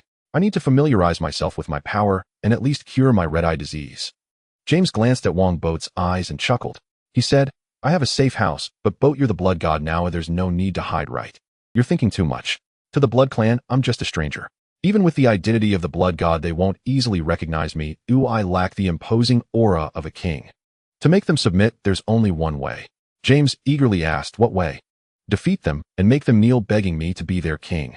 Wongbo stated, and James couldn't help but ask, "Can you do it?" "Of course I can. I am the blood god." The afternoon on Manhattan Island was quieter than usual. Over the past month, dozens of fierce gunfights had occurred in New York, causing many casualties and instilling fear in the hearts of the people, leaving few willing to venture outside. Our chief George Stacy has been criticized again. Oh, it's really pitiful. It seems he's only been in office for 2 months, right? In an indoor cafe, Wongbo flipped through a newspaper and said with a smile. In just over a month, he had learned to control his power and his eyes had returned to normal. James, hiding most of his body in the shadows, complained, "Blood God, it seems 3 of the gunfights were caused by you, right?" Wongbo put down the newspaper, took a sip of coffee, and said lightly, "The gunfights I started ended quickly and no innocents were harmed, so it can't be blamed on me." "That's true, you completely annihilate those vampires in seconds." James looked at Wongbo with awe. He had witnessed the Blood God's power firsthand. He asked, "Blood God, besides us and Blade, it seems another force is dealing with the vampires. If I'm not mistaken, it should be S-H-I-E-L-D, taking the opportunity to eliminate vampires. Their methods are much harsher than ours. However, this isn't a bad thing. The harsher S-H-I-E-L-D is the quicker the Blood Clan will surrender." James couldn't help but ask, "Blood God, when will the Blood Clan surrender?" "Soon. The current situation of the Blood Clan is already very dangerous. As long as we eliminate their radicals, the remaining conservatives will surrender. This day won't be far off because the radicals are eager to kill me and they will take the initiative to strike." James said, "Then they're really asking for death. Blood God, you are invincible." "For vampires, I am indeed invincible." Wongbo chuckled and said, "Settle the accounts, wait for me in the parking lot. I will find you after I deal with this stronghold." "Yes, Blood God." James respectfully watched Wongbo leave, increasingly feeling that following him was a wise decision. What? Coerced? Of course not. The moment he first laid eyes on Wongbo, he felt that the other had an extraordinary presence, so he willingly followed him. That's right, just like that. Bribery had nothing to do with it. Wongbo was naturally unaware of Jameis' thoughts. He walked into an abandoned subway station through the entrance. According to Jameis' intel, this was a vampire stronghold. They spread some news online to lure people here for exploration or rendezvous, then drained all their blood. Logically speaking, with so many deaths, there shouldn't be more people coming. But in fact, the more people died, the more came. Why are there fewer foreigners? Because too many people are courting death. As soon as Wongbo walked into the subway station, he felt something was off. He stopped and said, "Your counterattack is quicker than I imagined." It was very quiet around and no one replied. After a moment, over 20 figures emerged from the shadows around, and then dozens of fully armed figures surged in from the entrances, aiming their assault rifles at Wongbo. Compared to the calm figures in front, those behind were clearly a bit nervous. After all, they were facing the Blood God, who was said to have already killed hundreds of vampires. It is worth mentioning that these vampires were all tightly wrapped up, clearly wary of Wongbo's ultraviolet tactics. Vampires are not foolish, they know their weaknesses. More than 20 pureblood vampires, quite a lineup. Wongbo glanced at the vampires and smiled. "Are you preparing to serve me a feast?" Boat Wong, the power of the Blood God is not something you lowly hybrid can possess. Today we will drain your blood and turn you to ashes. A middle-aged pureblood vampire, holding an ancient box, yelled arrogantly. They opposed Wongbo partly out of defiance and partly because they wanted the power of Wongbo. These purebloods turning a blind eye to Deacon's actions also had this factor. "Lowly, a bunch of disgusting bat spirits dare to say that about me." Wongbo's figure suddenly appeared before the pureblood vampire. His palm transformed into a sword and pierced toward his chest. The pureblood vampire was startled and slammed the bottom of the box hard. The box exploded with a bang and a blood-red chain covered in runes automatically wrapped around Wongbo's body, immobilizing him. "What is this thing?" Wongbo frowned, turning his body into a river of blood to escape. However, even as a river of blood, he still couldn't break free from the blood-colored rune chains which held him suspended in midair, unable to escape. "This is a treasure of our Blood Clan, Vlad's blood chains. Although our North American Blood Clan doesn't have the depth of the Euroborian Blood Clan, it's still not something a mere blood god can act arrogantly with."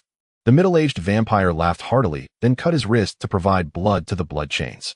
The other pureblood vampires did the same. The blood chains are indeed powerful, but they must be activated with pure blood, and the consumption is enormous. If it weren't for that, it wouldn't have remained and used for so long. Wongbo remained calm, reverting to human form and ignoring the tightening blood chains. With a smile, he said, "Good stuff, I'll take it. In your dreams, your blood will soon belong to us." The middle-aged vampire scoffed, and the other vampires echoed his sentiment, their eyes filled with greed and hatred. "You, a filthy hybrid, are not worthy of being the Blood God. Today we will make you realize that the Blood Clan always belongs to the pure bloods." Exactly, disgusting hybrid, die. Hearing these curses, Wongbo's gaze gradually turned cold. He couldn't be bothered to waste words any longer.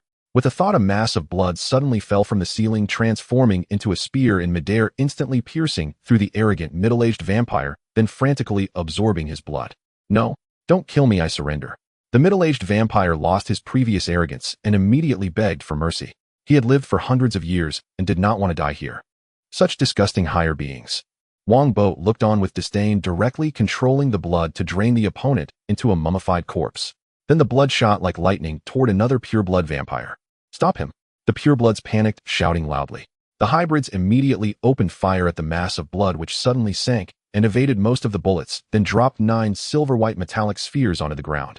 Before the vampires could see what the spheres were, the 9 metallic spheres exploded simultaneously, with a bang, releasing a multitude of silver needles that shot out, striking the vampires' calves and thighs.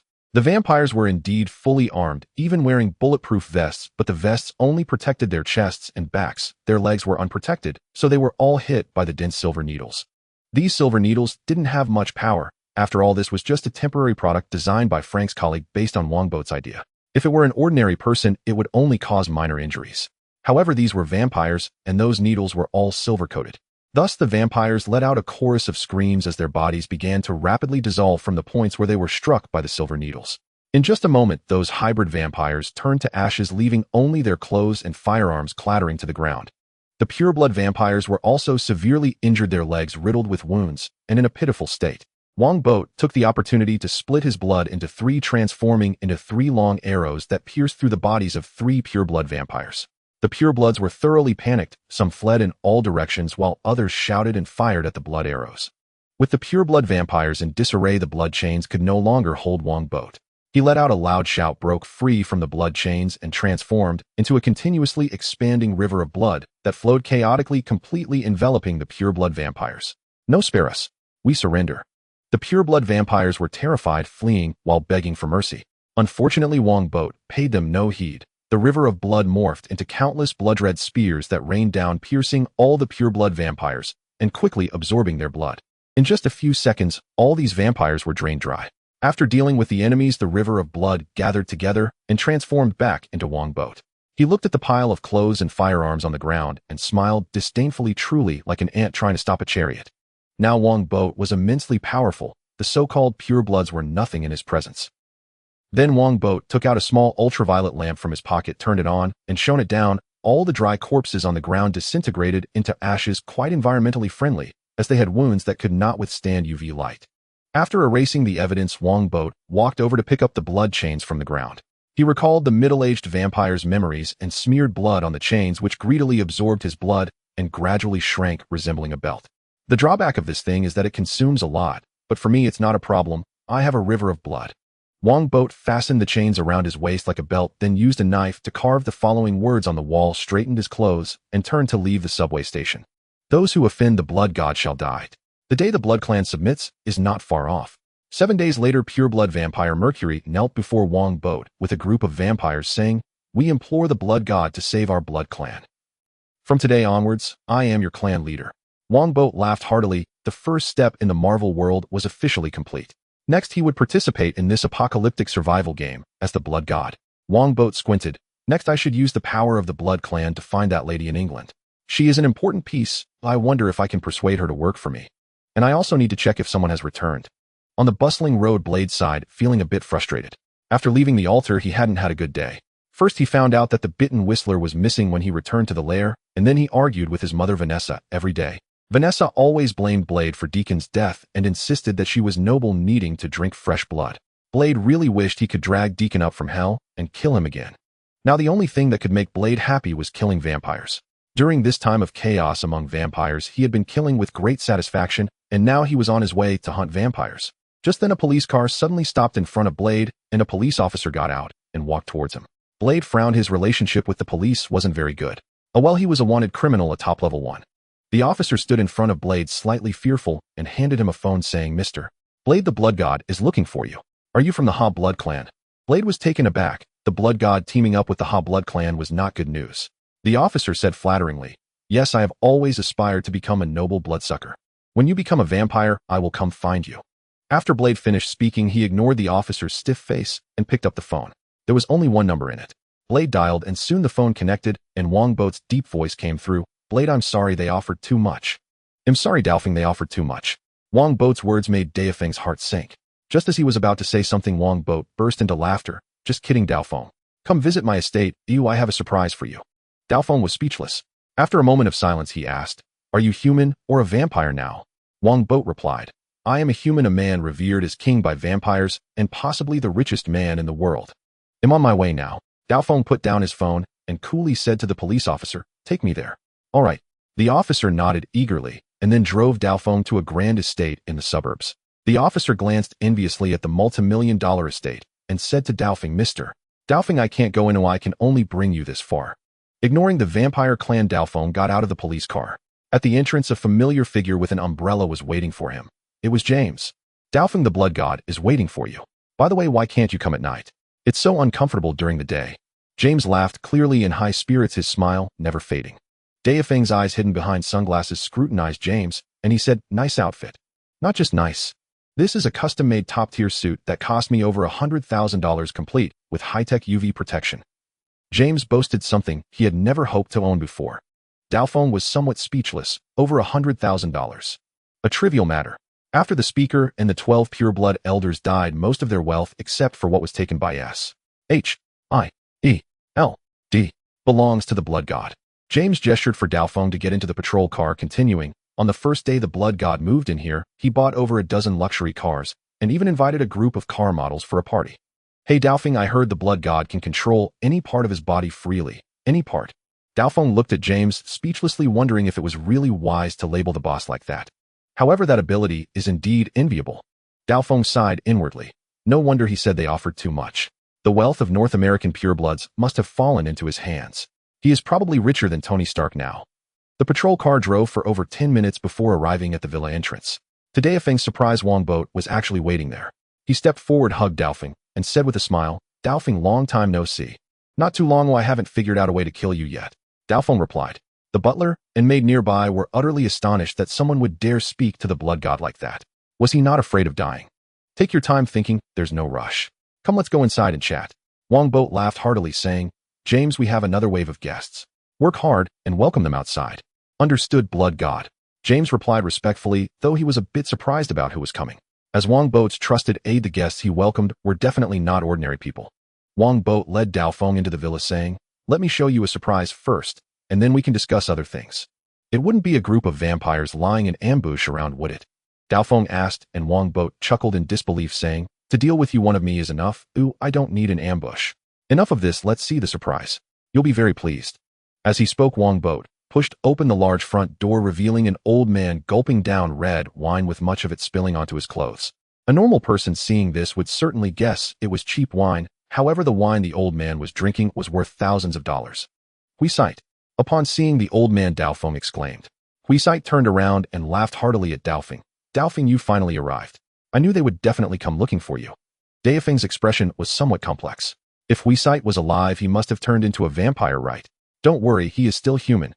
Wongbo patted Daofeng on the shoulder and said, when you went to deal with Deacon, he was captured by a group of vampires. Those vampires froze him and tortured him day and night. Later, I saved him and used medicine to turn him back into a human. This is the plot of the second part of the Daofeng Warrior series. Huisight indeed turned back into a human, so here it's set that as long as a person hasn't turned into a vampire after being bitten, they can be saved with medicine. That's right, I am human now. After this guy saved me, I've been treated to all kinds of delicious food and drinks, and he even hired a few models to keep me company. Life feels like being a deity. Huisight laughed heartily, but the next moment he smashed the precious red wine on the ground, shattering it, and shouted, he thinks he can buy me like this, he's wrong. Daofeng, don't worry about me, just kill these vampires. Daofeng was somewhat speechless, but felt more joy. Indeed, Huisight was still the familiar guy he knew. Just as much a rascal as ever. Huisight, that's quite a waste. Wongbo expressed some dissatisfaction, saying, by the way, one of those models is pregnant. Off. The previously arrogant Huisight was stunned. Wongbo burst into laughter, saying, just kidding. Someone clean this up, we have more guests coming soon. Immediately a maid came to clean up. These maids were carefully selected humans specifically to serve vampires who could do whatever they wanted, including drinking blood. Daofeng couldn't help but ask, but what exactly do you want to do? You'll find out soon, Daofeng. We are friends, and I won't harm you. If you want, you can leave with Huisight at any time, I will never stop you. Wongbo said earnestly, however, I hope you can stay a while. Today we need to decide the fate of the North American vampire clan. Daofeng glanced at Wongbo and nodded, all right. You won't be disappointed. Sit down. Wongbo smiled and Huisight sneered. Let's see what you're up to. By the way, could I have a few more bottles of that red wine to rinse my mouth? No problem, but don't smash them again, I don't like waste. Wongbo clapped his hands, and someone brought a few bottles of wine over. Having money and wasting it are two different matters. Being rich doesn't mean one has to waste. Huasite drink less. Daofeng sat down looking at the expensive furniture surrounding him, the luxurious cashmere carpet, and the hanging masterpieces, sighing, pure bloods are too extravagant. Indeed, too extravagant. Wongbo nodded in agreement. With just a phone call, a Michelin chef can come over to cook for us. All the ingredients are airlifted. By the way, the butler also gave me a list containing many celebrities and beautiful women with noble bloodlines, etc. As long as I need them, they will come immediately, allowing me to taste their fresh blood. That's really disgusting. Huasite cursed profusely, and Daofeng shook his head. Half-blood vampires can't even get blood bags, while purebloods can choose freely. No wonder the half-bloods were stirred up by Deacon. Also, the behavior of keeping blood slaves is truly disgusting. It's indeed disgusting, so I haven't taken any. I'd rather interact with them in other ways. Wongbo laughed heartily, saying, speaking of which, having too much money is also a hassle. My team still hasn't been able to figure out how much money I actually have. Moreover, I estimate that I will have to pay quite a bit in taxes. The tax office is not easy to deal with. Are you bragging? Daofeng retorted. At this moment, the butler came in to report, Blood God Senator Stern and Director Nick Fury have arrived. Good'll be right out. Wongbo nodded and said to Daofeng, Daofeng, you'll attend the meeting with us. Huasite, you should step aside for a bit. Your mouth is too foul, and you might offend people. Huasite gave Wongbo the middle finger, stood up, and limped away with the wine bottle. As he passed by Daofeng, he whispered, Daofeng, don't believe a single word from vampires. Daofeng nodded coolly. Although Wongbo heard it, he didn't care, and walked to the door to greet the senator and Nick Fury. One-eyed Nick Fury wore a dark expression the entire time. He felt exceptionally unlucky. After spending over a decade meticulously arranging a blood god plan, once successful, the vampire clan would no longer pose a threat. However, no one expected a guy to jump in midway and intercept the blood god. Even Deacon was killed by that guy, which not only caused his plan to fail, but also turned all his arrangements and contingencies into a joke. What was even more frustrating was that Director Fury only discovered this matter recently, so he couldn't change the plan in time. His original plan had helped that guy precisely because the pressure from S.H.I.E.L.D. forced the vampire clan to surrender so quickly. If they didn't surrender, the vampire clan would have been wiped out by the blood god Daofeng and S.H.I.E.L.D. After the vampire clan surrendered, that blood god stabilized the chaos of the vampires at the fastest speed, then led the vampires to raid the S.H.I.E.L.D. base, capturing level 8 agent John Garrett and a large group of elite agents. This was the reason Nick Fury personally accepted the invitation today. Negotiation. Of course, Nick Fury would not be in danger, as Senator Stern was also invited. Unless the vampires wanted an all-out war with humans, they wouldn't dare do anything in such a formal setting. Aside from this matter, Nick Fury had another worry. Captain America's girlfriend, founding S.H.I.E.L.D. member Peggy Carter, had gone missing a few days ago. He had deployed a lot of personnel to search, but found no clues. Compared to Director Fury, Senator Stern was in a good mood. Vampires were quite generous. Although he didn't lack money, who would complain about having less? Director Fury, Senator Stern, welcome. Wongbo stepped out of the villa, reaching out to both men. I am the newly appointed clan leader of the vampire clan. You can call me Boat. Senator Stern shook Wongbo's hand, exclaiming, Clan leader Boat is truly talented and promising. The vampire clan has only ever had speakers. Where did a clan leader come from? Director Fury stared intently at Wongbo and coldly said, I recently investigated a lot of Wongbo's information. To be honest, I still can't understand how such an ordinary guy could defeat Deacon and become the blood god. This guy had no special qualities during the 22 years before becoming a vampire. But after turning into a vampire, he seemed to have a cheat code, and now he was the leader of the vampire clan. Even I had to negotiate with him. There wasn't one before, but there is now. Speaking of which, this is thanks to you, Director Fury. Otherwise, if the 12 elders and the speaker were still around, no one would have been able to unite the vampire clan. Wongbo said with a smile, by the way, should I write a thank you letter to S.H.I.E.L.D.? Director Fury's face darkened further. Everything he had done had become this kid's stepping stone. It could be said that without his involvement, this kid would never have been so smooth sailing. Senator Stern attempted to smooth things over, saying, all right, let's go inside for a detailed discussion. Clan leader Boat wouldn't let us just stand here in the wind, would he? Of course not, to please both of you. Wongbo invited the two into the meeting room. Upon seeing Daofeng, they were both taken aback. Wongbo introduced, this is the famous vampire hunter Daofeng, the #1 enemy of the vampire clan. Daofeng, this is Director Fury, and Deacon was an undercover agent he recruited. This is Senator Stern. Daofeng said with an unfriendly expression, Director Fury. Truly honored. Director Fury snorted coldly. I don't know any Deacon, but why is a vampire hunter in the vampire's lair? Daofeng couldn't be bothered to deal with Fury. Wongbo invited both to sit down, and a maid poured some already decanted red wine, introducing, "This is wine I got from a certain elder's house. I heard it once belonged to Napoleon. I'm not too knowledgeable about this, so feel free." Senator Stern said with a smile, "From the Napoleon era. Then we must savor it." However, Director Fury showed no intention of tasting it. He said, "Clan Leader Boat, I think you should explain why you ambushed our H-I-E-L-D base and captured our people." Wongbo scoffed, "People say you, Director Fury, have a black heart, and it turns out to be true. It was clearly your people who attacked our vampire clan, yet you turn around and accuse us." Director Fury said expressionlessly, "What you just said is suspected of racial discrimination. No, I'm just looking down on you." Wongbo waved his hand, signaling the maid to leave, and then said, "All right, no more nonsense." Director Fury, Senator Stern, I just have one question. Is the agreement between the vampire clan and humans still valid?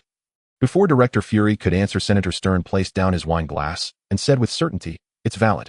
I'm here to mediate between both parties to restore normalcy. The security in New York has been quite poor recently, and Washington doesn't want this to continue." Director Fury's face darkened again. "What is a pig teammate?" "This is called a pig teammate. The vampire clan isn't powerful, yet they have not been exterminated. Apart from the unknown potential nuclear weapons and powerful capital, the most important reason is that there is a group of people in the government who protect them. Those in power want to live forever and to do so with dignity, which is why the vampire clan cannot fall. Since the agreement is still valid, why did S-H-I-E-L-D send Deacon to cause chaos in our vampire clan? Moreover, why did S-H-I-E-L-D attack our vampire clan's gathering place, kill our people, and steal our wealth?" Wongbo questioned Director Fury. "Director Fury, you must give me an explanation today." "I said I don't know any, Deacon." Director Fury replied, "As for attacking your vampire clan's gathering place, it's because your vampire clan violated the agreement by capturing living people for blood. We have the right to do so. That was instigated by your undercover Deacon. S-H-I-E-L-D must immediately release our people and compensate us for our losses." "I'll say it one last time, I don't know any, Deacon. The one who should compensate is your vampire clan and release our agents immediately." Both sides naturally began to argue. Senator Stern hurriedly attempted to smooth things over, while Daofeng quietly drank, feeling bored. Both sides were just putting on a show. In fact, this wasn't called a show, it was called going through the motions. Although boring, it was necessary. After arguing for a while, Wongbo waved his hand and said, "Director Fury, I will give the senator face. I will return all the agents to you. However, you must return the captured vampires and the stolen wealth to us. Then we will formally cease hostilities and continue to uphold the previous agreement." Agreed. Director Fury coldly accepted. Given the current situation, this was the only option. No matter how strong S-H-I-E-L-D was, they couldn't go against Washington's decision. This time S-H-I-E-L-D ended up with nothing, and the vampire clan gained nothing, leaving only the blood god with a tremendous victory. Of course, Director Fury had no intention of letting the vampires off lightly. How much they had to return would depend on his mood, especially since he was recently short on funds to build bases. Director Fury loved to build bases all over the world. Even if it meant corruption, he would still build. Wongbo nodded in satisfaction, saying, "Very well, Senator Director Fury, I have a suggestion." "What suggestion?" "This conflict between S-H-I-E-L-D and the vampire clan is mainly S-H-I-E-L-D's responsibility, but our vampire clan also shares some responsibility. Many vampires do not adhere to the agreement and indiscriminately drink the blood of living people." Wongbo glanced at Director Fury and said, "Among them, Deacon Fess, supported by S-H-I-E-L-D, is the most typical representative." Director Fury said, "I don't want to explain anymore. Wongbo, what are you trying to say with this?" Wongbo smiled and said, "What I want is simple, to prevent this from happening again. Looks like I need to write you a thank you letter." Director Fury said exaggeratedly, completely disbelieving Wongbo's words. In fact, Senator Stern didn't believe it either. Wongbo ignored Director Fury and continued, "To this end, I have decided to establish a vampire police department specifically responsible for investigating and handling those criminal vampires with rules similar to human laws." Wongbo looked at Director Fury and said, S-H-I-E-L-D can send people to join the vampire police department with a ratio of about 1 to 9. "Are you serious?" Director Fury was somewhat shocked. Establishing a vampire police department was one thing, but allowing S-H-I-E-L-D to join meant the other party was serious. Daofeng also looked at Wongbo in shock, wondering if this was the explanation he had been given. Indeed, however, if you wish to join, you must agree to a few of my conditions. First, ensure the interests of the vampires are protected. If a law-abiding vampire is killed, you must capture the murderer. Additionally, you must assist in destroying those organizations that study vampires. Second, the price of blood bags must be reduced. The previous prices were too high, and many half-blood vampires have had to turn to crime because they couldn't afford them. There's nothing we can do, there is only so much blood available. To supply you vampires, our blood bank is already running low. Senator Stern said selling blood to vampires is a significant source of income for the government, a very useful dark revenue that doesn't require approval from both houses. He has no intention of reducing it at all. There will always be a way, it must be lowered. Wongbo replied with a smile. Director Fry pondered for a moment and said to Wongbo, the conditions you mentioned are negotiable, but the ratio is too low. I think a 50-50 split would be more appropriate. A 50-50 split is absolutely impossible. Seeing Director Fray's outrageous demand, Wongbo shook his head and said, Director Fry, I'm just setting the tone. If you have any ideas, you can discuss them with my president. President? Director Fry asked. Yes, I plan to establish a blood god group with a highly paid president to handle various affairs. She is currently assessing how much assets I have, and you'll meet her soon.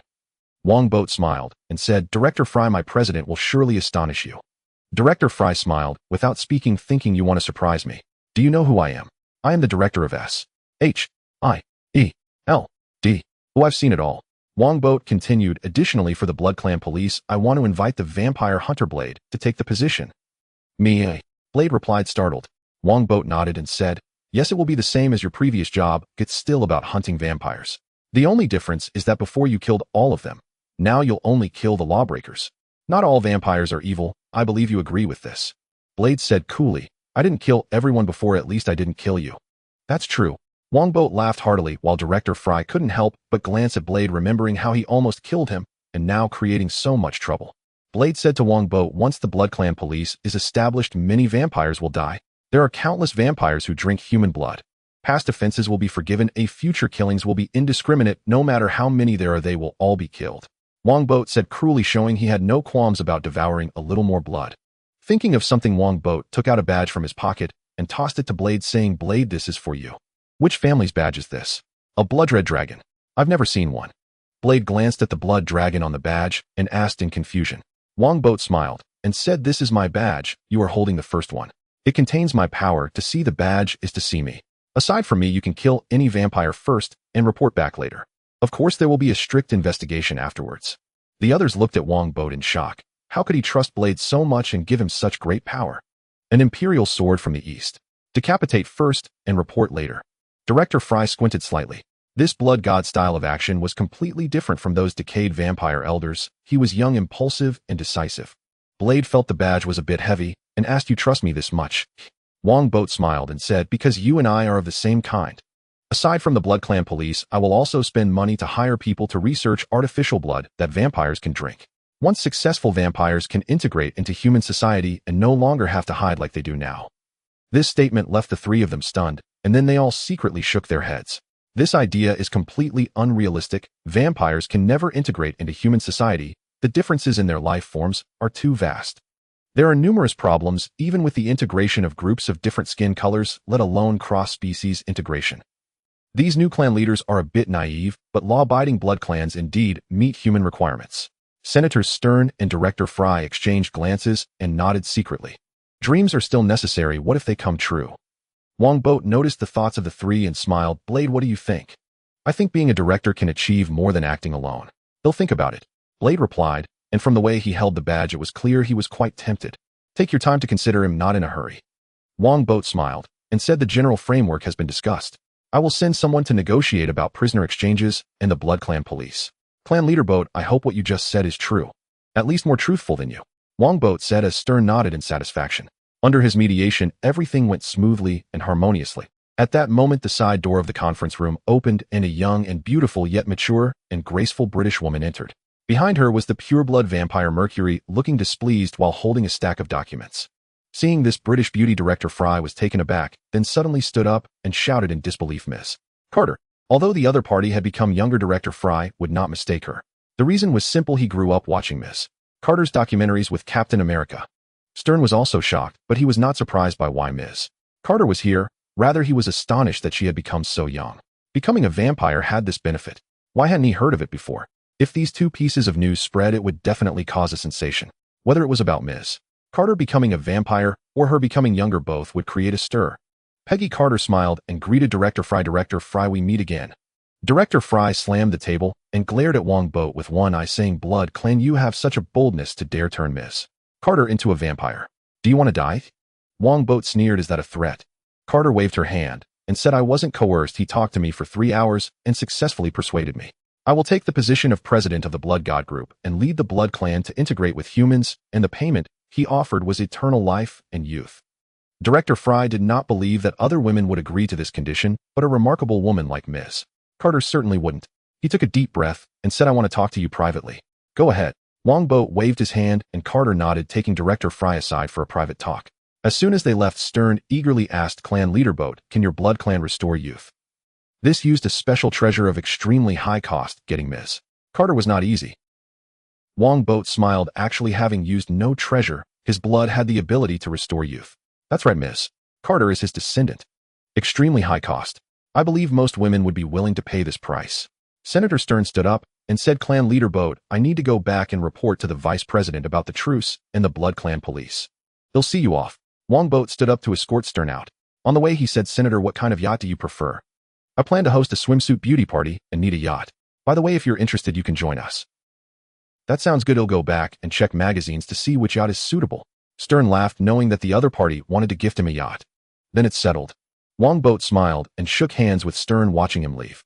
If I remember correctly, this old fellow seems to be from Hydra, right? What would happen if I whispered Long Live Hydra in his ear? Wongbo shook his head and turned back to the reception room, only to find Mercury and Blade staring at each other with hostility. Wongbo said with a smile, you will be colleagues in the future. You must get along harmoniously.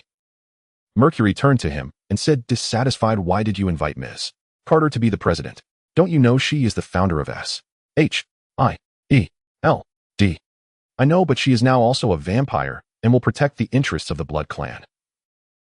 Wongbo poured himself a glass of red wine and said, additionally, I need someone who is not a pure blood to help me control the Blood Clan, and Ms. Carter's abilities are just right. Mercury said, we have already handed over all assets to you. Why don't you trust us? Trust must be built slowly. Discussing trust now will only hurt feelings. Wongbo sneered, realizing that without bringing Carter in, he would become the Blood Clan's puppet in an instant. He continued, additionally, the Blood Clan needs reform, otherwise it will perish sooner or later. Bringing in outsiders as president can facilitate better reform. The Blood Clan indeed needs reform, but not the kind you envision. Mercury shouted, once the Blood Clan police is established, many vampires will die and many will escape. At that time, our Blood Clan's strength will be greatly weakened. Wongbo said, it won't weaken. The law-breaking vampires will be devoured by me, meaning their strength will be converted to mine. Thus, the Blood Clan's strength will not only not decrease, but will also increase. This is sufficient to ensure the safety and interests of the Blood Clan. Mercury and Blade were both astonished. You want to devour those law-breaking vampires? Wongbo nodded. Is that not allowed? We could give it a nice name like returning to the embrace of the Blood God. What do you think? Not a good idea? Blade questioned suspiciously. Is this your aim in establishing the police? To have us help you collect blood? Wongbo's expression darkened, saying coldly, you know too much. The atmosphere suddenly became tense. Blade pushed up his sunglasses with a disdainful expression, while Wongbo laughed heartily, saying it's just for personal gain. Mercury remarked again, even if the police is established, humans still won't treat us as one of their own. Of course not. That bald director is probably already researching how to kill me. Wongbo said, but this will reduce their hostility towards us. We have vast capital, numerous half-bloods, and nuclear weapons. Unless necessary, humans won't easily go to war with us. The reason the Blood Clan is facing this crisis is largely due to you pure-blood vampires shouting about enslaving humans all day, which led to the S.H.I.E.L.D. plan and the traitor Deacon. Mentioning Deacon, Mercury's face darkened completely. This was undoubtedly the biggest stain of her life. She had served a human undercover and even worshipped him. In short, the Blood Clan police must be established. Those law-breaking vampires and radical vampires who think they are superior must all be dealt with. Wongbo said without a hint of doubt, this is not for show, it is my requirement for the Blood Clan. I have never liked bloodsuckers who drink human blood. Blade nodded in approval. Boat was not lying, he was still a human. Mercury snorted coldly. What's wrong with the Blood Clan being superior? Haven't you woken up? If humans go all out, they could destroy the Blood Clan within a month. Wongbo scoffed. The Blood Clan's weaknesses are too obvious. We are no longer in the Middle Ages. Modern humans have many ways to kill vampires. This time Mercury fell silent. They had indeed overestimated themselves, but this clash with S.H.I.E.L.D.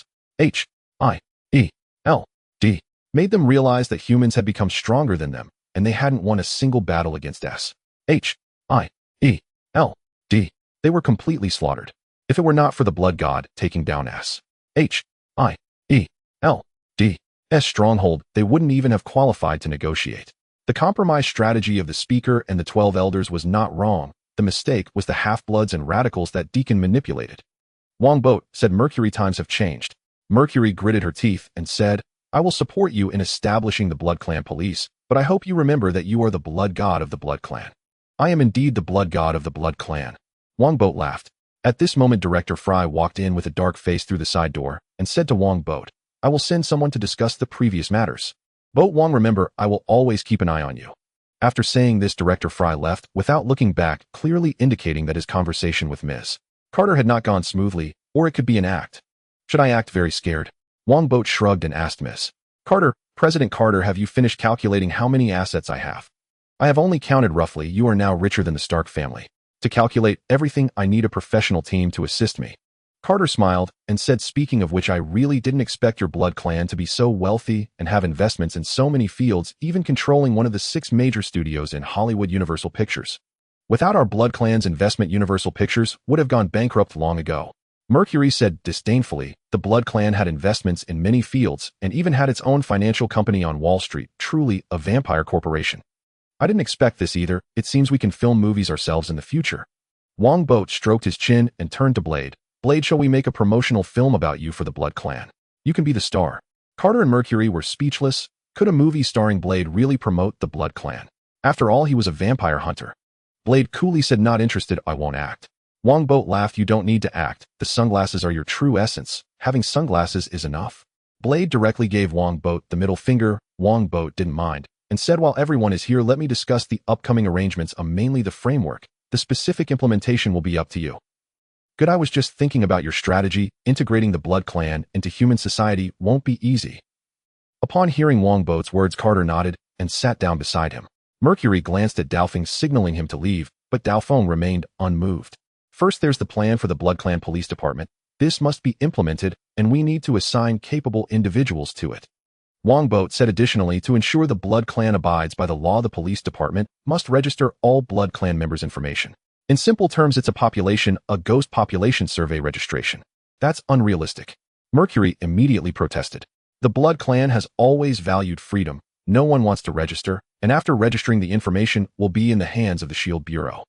As she spoke, Mercury glanced at Carter, who smiled nonchalantly, pretending not to see. I know many won't want to register, so we need to implement the 100 billion subsidy plan.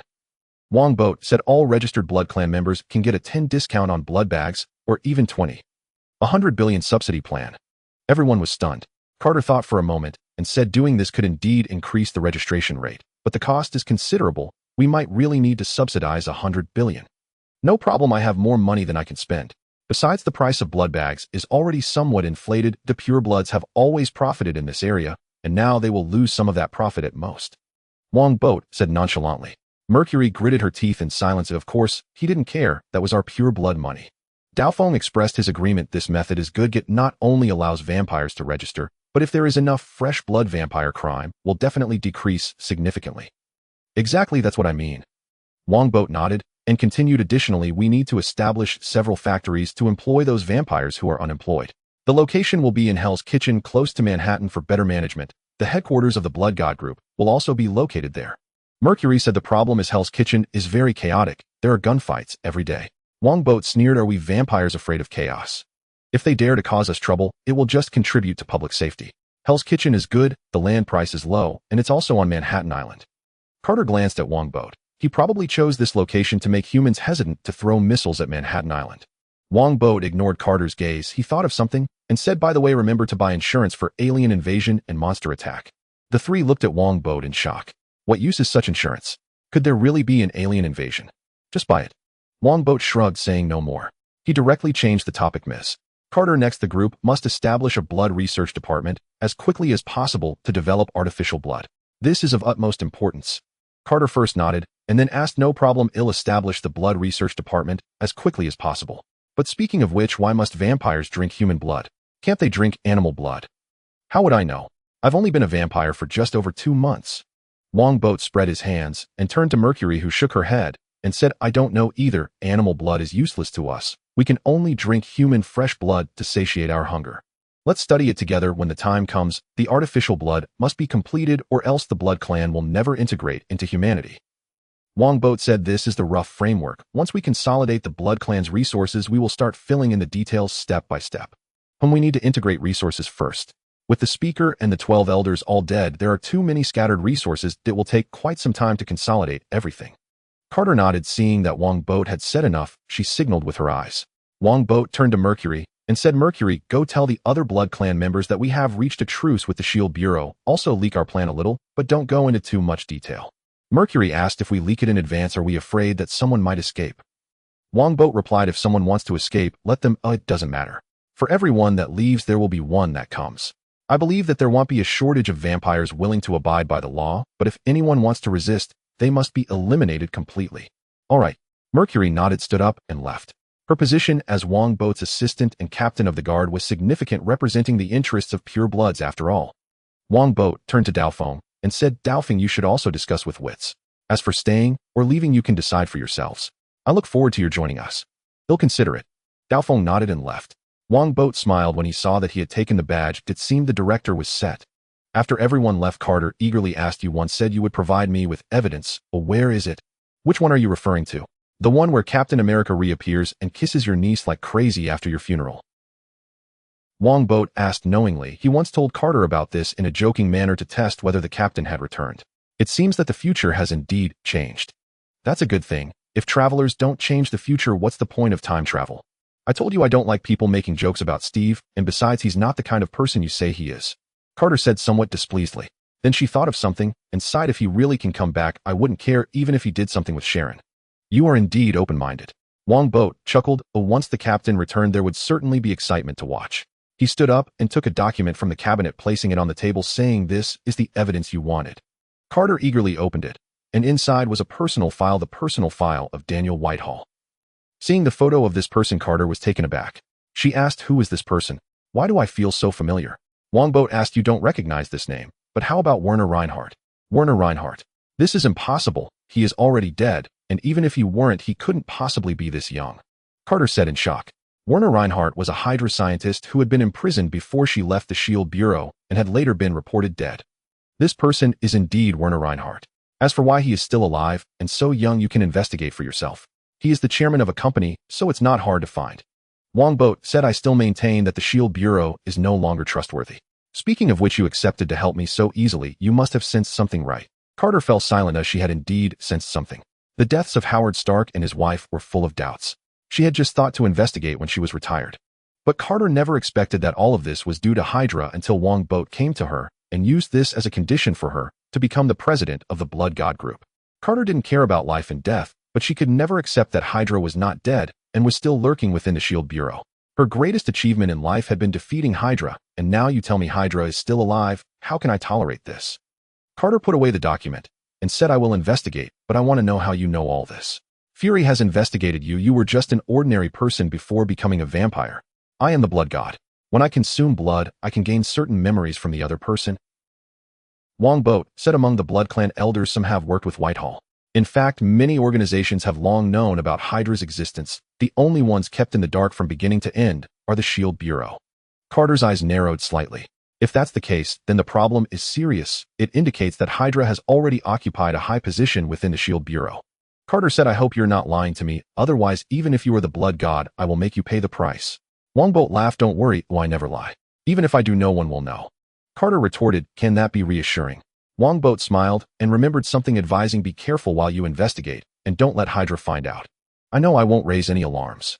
Carter left with the document, worried. Wongbo watched her back, his gaze flickering. As long as Hydra was not dealt with, Carter could still be useful.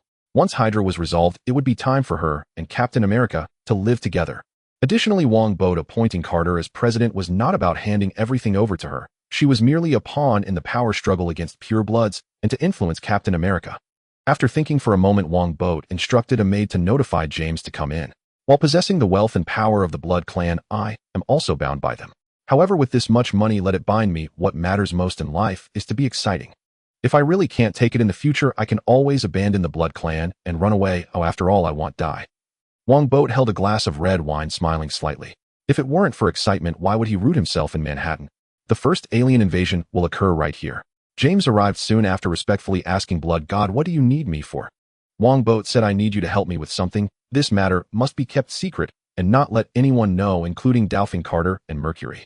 "No problem, I am very tight-lipped," James replied, happily feeling like he was indeed a trusted confidant, given that such confidential matters were not handed to anyone else but him. "That's good." Wongbo nodded, lifted his hand, and bloodlight surged to form the shape of a figure in purple attire. "Find this person for me." "Find someone." James felt a bit disappointed that it was such a small matter. Of course, he didn't dare to decline, and asked Blood God, "Where is his location? Is there any other information?" Wongbo said, "His name is Kilgrave. He should be in the city. You can look for him first. If you can't find him, keep an eye on Jessica Jones. He has a lot of entanglements with her." James retorted, "Kilgrave, the grave of slaughter, the meaning of his name. Who would choose such a name? Of course it's an oddball." Wongbo copied the blood shadow of Kilgrave and Jessica Jones onto a nearby A4 paper, then said solemnly, "James, listen carefully to what I am about to say. Not a single word should be missed." James' expression became serious as he responded, "Blood God, please go ahead. After you find that person, don't do anything. Do not contact him either. Notify me at the earliest opportunity." Wongbo instructed, "Remember this point, notify me at the earliest opportunity. If I find out you did anything extra, your blood will no longer belong to you. Do you understand?" Wongbo said this very seriously, his eyes even turning blood red, making James feel as if he could die at any moment. He hurriedly said, "I understand, Blood God. I will definitely notify you at the earliest opportunity." "Very good. In a moment, I will write you a check for $3 million as funds for your search for Kilgrave." Wongbo's eyes gradually returned to normal as he said, "Additionally, you can use the resources of the Blood Clan and select personnel from within the clan, but take precautions to ensure that this matter doesn't leak out." James nodded, "Understood. I will try to select half-bloods I can control to help. If they dare leak the secret, their relatives will die. You handle it. I only want results." Wongbo waved his hand, saying, "Next, I will establish an intelligence center. Once this is done, you will be in charge of the center." "Thank you, Blood God." James was overjoyed, saying, "I'm best at gathering intelligence. Just now when I passed by Daofeng's room, I even heard him arguing with that old man." "What you heard is gossip, not intelligence," Wongbo retorted. "He said I made you the head of the intelligence center because I trust you, but there is a lot you need to learn, just as I have much to learn." This is the truth. Wongbo wanted Carter's help precisely because he lacked experience in managing the group. James immediately pledged his loyalty. "I will never betray your trust, Blood God. I trust you. Go find that person for me. Also help me find 2 virus experts, the kind that can be expendable. Remember, leave no traces behind." Wongbo patted James on the shoulder, a drop of blood seeping from his clothes into his skin, then remaining in his blood. "Understood, leave it to me." James took the check Wongbo gave him and left excitedly. Wongbo closed his eyes for a moment, shaking his head quietly. "My strength is still lacking a bit. Beyond a certain distance, I can't sense blood. Fortunately, the police department being established next will provide me with a lot of blood." Indeed, Daofeng was not wrong. A significant part of Wongbo's establishment of the police department was to obtain blood. Killing one by one is too troublesome, and the Blood Clan will resist. Now that someone is doing it for me, I can enjoy the benefits. How great. James' intelligence was correct. Daofeng and Wits were indeed arguing. Wits shouted, "Are you crazy? You believe a vampire's words? That kid is just fooling you. How could a vampire not drink human blood? That's 1,000 times more absurd than me hating to drink alcohol. I believe Boat. Even if he has other motives, so what? After all, it's all about killing vampires." Daofeng insisted, "Wits, the situation of the Blood Clan has changed. I need to gather more intelligence on the Blood Clan and intelligence on Boat. If Boat is not lying, then I will act as a good director. Although his ideas are a bit unrealistic, they are very beneficial for us humans. If Boat is lying, then I can use my position as director to get close to him and then kill him. I will never stay in a vampire's place. It's too disgusting." Wit's tone softened slightly, but his enmity with vampires was too deep. He could never work for them. "I also didn't plan for you to stay. I need you to provide me with support and investigate some matters that I cannot investigate." Daofeng laughed a little awkwardly and said, "Also, you need to help me take care of Vanessa." Wits was puzzled. "Who is Vanessa?" "The woman you are looking for. She's my mother." "Isn't she dead?" "No, she's not." Daofeng said, feeling a headache. "She has some issues. Keep an eye on her, and don't let her go out to drink human blood. I don't want the first vampire I kill after becoming director to be her." "Daofeng, you are getting soft-hearted." Wits looked at Daofeng and said, "Leave it to me. I will pull her teeth out and see how she can drink blood." Daofeng was speechless. He vaguely felt that this was a rather terrible idea. On a sunny noon at the Moon God Park in Coney Island, New York, Frank Castle, sipping a cola at a stall, gazed at the sports car from which Wongbo emerged, exclaiming, "Wow, what do I see? A vampire actually appearing in broad daylight. I am no ordinary vampire now." Wongbo laughed heartily and embraced Frank. Meanwhile, Xuan remained in the sports car, for she could not withstand the sunlight. The car's glass was specially coated to block ultraviolet rays. Wongbo apologized, saying, "Sorry for being a bit late. Several senators kept me chatting, asking numerous questions, and I had to entertain them." "Senators?" Frank glanced at the Lamborghini nearby and chuckled. "Looks like you're doing well. To be honest, that Rolls-Royce that picked us up this morning really startled me." Wongbo chuckled. "This is not just wealth, it's the reward for saving the world. You almost had me believing that, really, just almost." Frank naturally did not believe him. He sighed, thinking of something, and said, "Watch fewer movies. In the real world, heroes often don't have happy endings." "Looks like Instructor Castle has deep feelings about this." Wongbo smiled and said, "Let's not dwell on that. Instructor, did you enjoy the activities just now?" "Quite enjoyable. Thank you for inviting our family to play here." Frank laughed. "But how much did you pay those staff members?" "I feel like they were overly enthusiastic, accompanying us the whole time, and even pushing a small cart behind us." "Didn't pay them, but I have shares here." Wongbo laughed. "If you have time later, I'll take you all to Universal Studios in my private jet. It's much more interesting there." "Shares and a private jet. Looks like you're really wealthy." Frank was a bit surprised, but didn't ask further, as he thought Wongbo must have inherited some wealth. He straightforwardly asked, "Boat, did you look for me for something?" Wongbo didn't beat around the bush. He said, "I want to hire you as my personal bodyguard." Frank was taken aback. "Hire me as a personal bodyguard?" "Yes, a personal bodyguard. Vampires cannot be exposed to sunlight, so I need a human bodyguard." Wongbo nodded and said, "I can offer you a salary of $1 million a year, and you won't be short on benefits." $1 million a year? Frank was somewhat shocked. That was several times more than his salary as a training officer. Honestly, he was quite tempted. "Yes, and I might even raise your salary in the future." Wongbo laughed. "Instructor Castle, you have 2 children. I believe the pressure must be considerable. I believe this job won't disappoint you. In America, parents don't have to prepare houses for their children, but they must prepare tuition, especially for college, which is exorbitantly high." Speaking of this, Frank felt a bit awkward. He knew he should save money, but as a soldier he was accustomed to spending freely and could hardly save a penny. Previously, to help his comrades, he even had to take on private work to raise funds. Despite this, Frank thought for a moment and chose to decline. He said, "I prefer staying in the military boat. If you really need a bodyguard, I can introduce a friend to you. His name is Billy Russell, and he owns a specialized security company." "I know him, but I don't like him." Wongbo shook his head and gestured to Xuan, who threw a yellow folder from the car at him. Frank was speechless. Oh, what kind of secretary throws things like that to the boss? Shouldn't they be saved for the future? "She's a vampire and can't get out of the car. I'm already looking for a human secretary." Wongbo caught the folder and handed it to Frank, saying, "These are some matters I found out. I'll look at them when you get home to avoid affecting your mood now." Frank was somewhat puzzled, but still accepted the folder, saying, "I'll contact you after I read it." Wongbo said, "Instructor, do you mind if I join you for dinner? Just in time to meet your wife and children." Frank laughed. "That would be great. Maria said earlier that she wanted to personally thank you." Then Wongbo and Frank's family went to a restaurant. Frank's wife, Maria Castle, was a very gentle woman, and their children were also adorable, continuously calling uncle. Watching Frank, who was utterly gentle with his family and bore no resemblance to the iron-blooded warrior on the battlefield, Wongbo secretly sighed. A tough man with tender feelings. It was precisely because Frank deeply loved his family that after their deaths, he became the Punisher. Fortunately, this time the tragedy would not repeat. Soon lunch ended in a warm atmosphere, and Wongbo had other matters to attend to, so he took his leave early. "During the summer vacation, I'll take you all to Universal Studios." Wongbo waved goodbye to Frank's children, started the sports car, and disappeared from the Castle family's sight with a thunderous roar. Maria turned back a bit curious and asked Frank, "Frank, you actually know such a wealthy friend?" "Former employer." "Frank, $1 million a year." Maria was very surprised. "I didn't expect you to be worth so much. Are you looking down on me?" Frank pretended to be displeased. After hesitating, he told her about his decision. Maria was somewhat disappointed, but still said, "You can decide for yourself, though I will always stand by you." "Thank you." Frank gratefully hugged Maria. With her and the children by his side, he felt he possessed the whole world. In the sports car, Xuan asked Wongbo, "Blood God, with your current status, is it really necessary to personally recruit a bodyguard?" Wongbo replied, "He is different. If given enough preparation, he alone could annihilate the entire team of Deacon phase." Xuan naturally did not believe it. "You're talking about Superman, not a mere human." "Let's not discuss that. What's the plan for the afternoon?" Wongbo didn't elaborate. How could Xuan comprehend the Punisher's strength?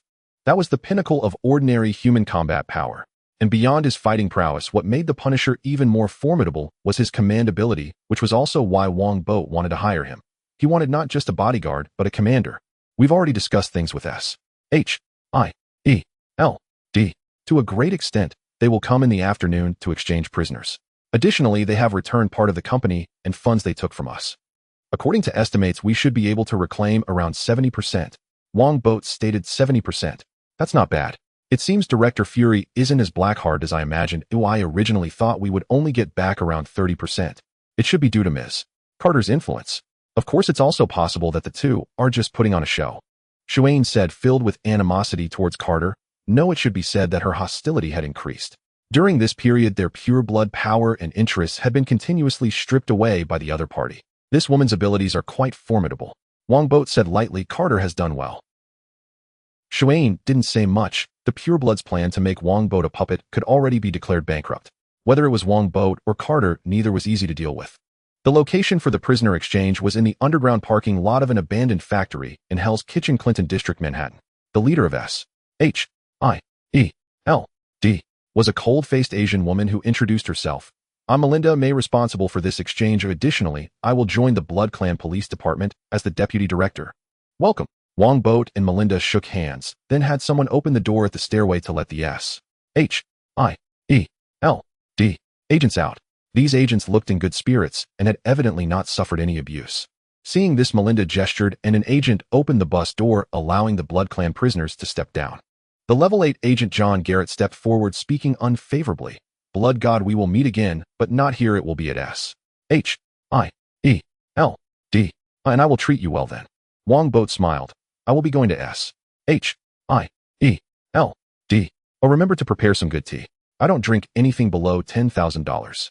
You might as well drink gold. John Garrett scoffed. He seemed displeased with Wongbo, but when no one was noticing, he exchanged a glance with Wongbo, and everything was understood without words. Melinda sternly said, Director Fury requires you to report back to S. H. I. E. L. D. immediately.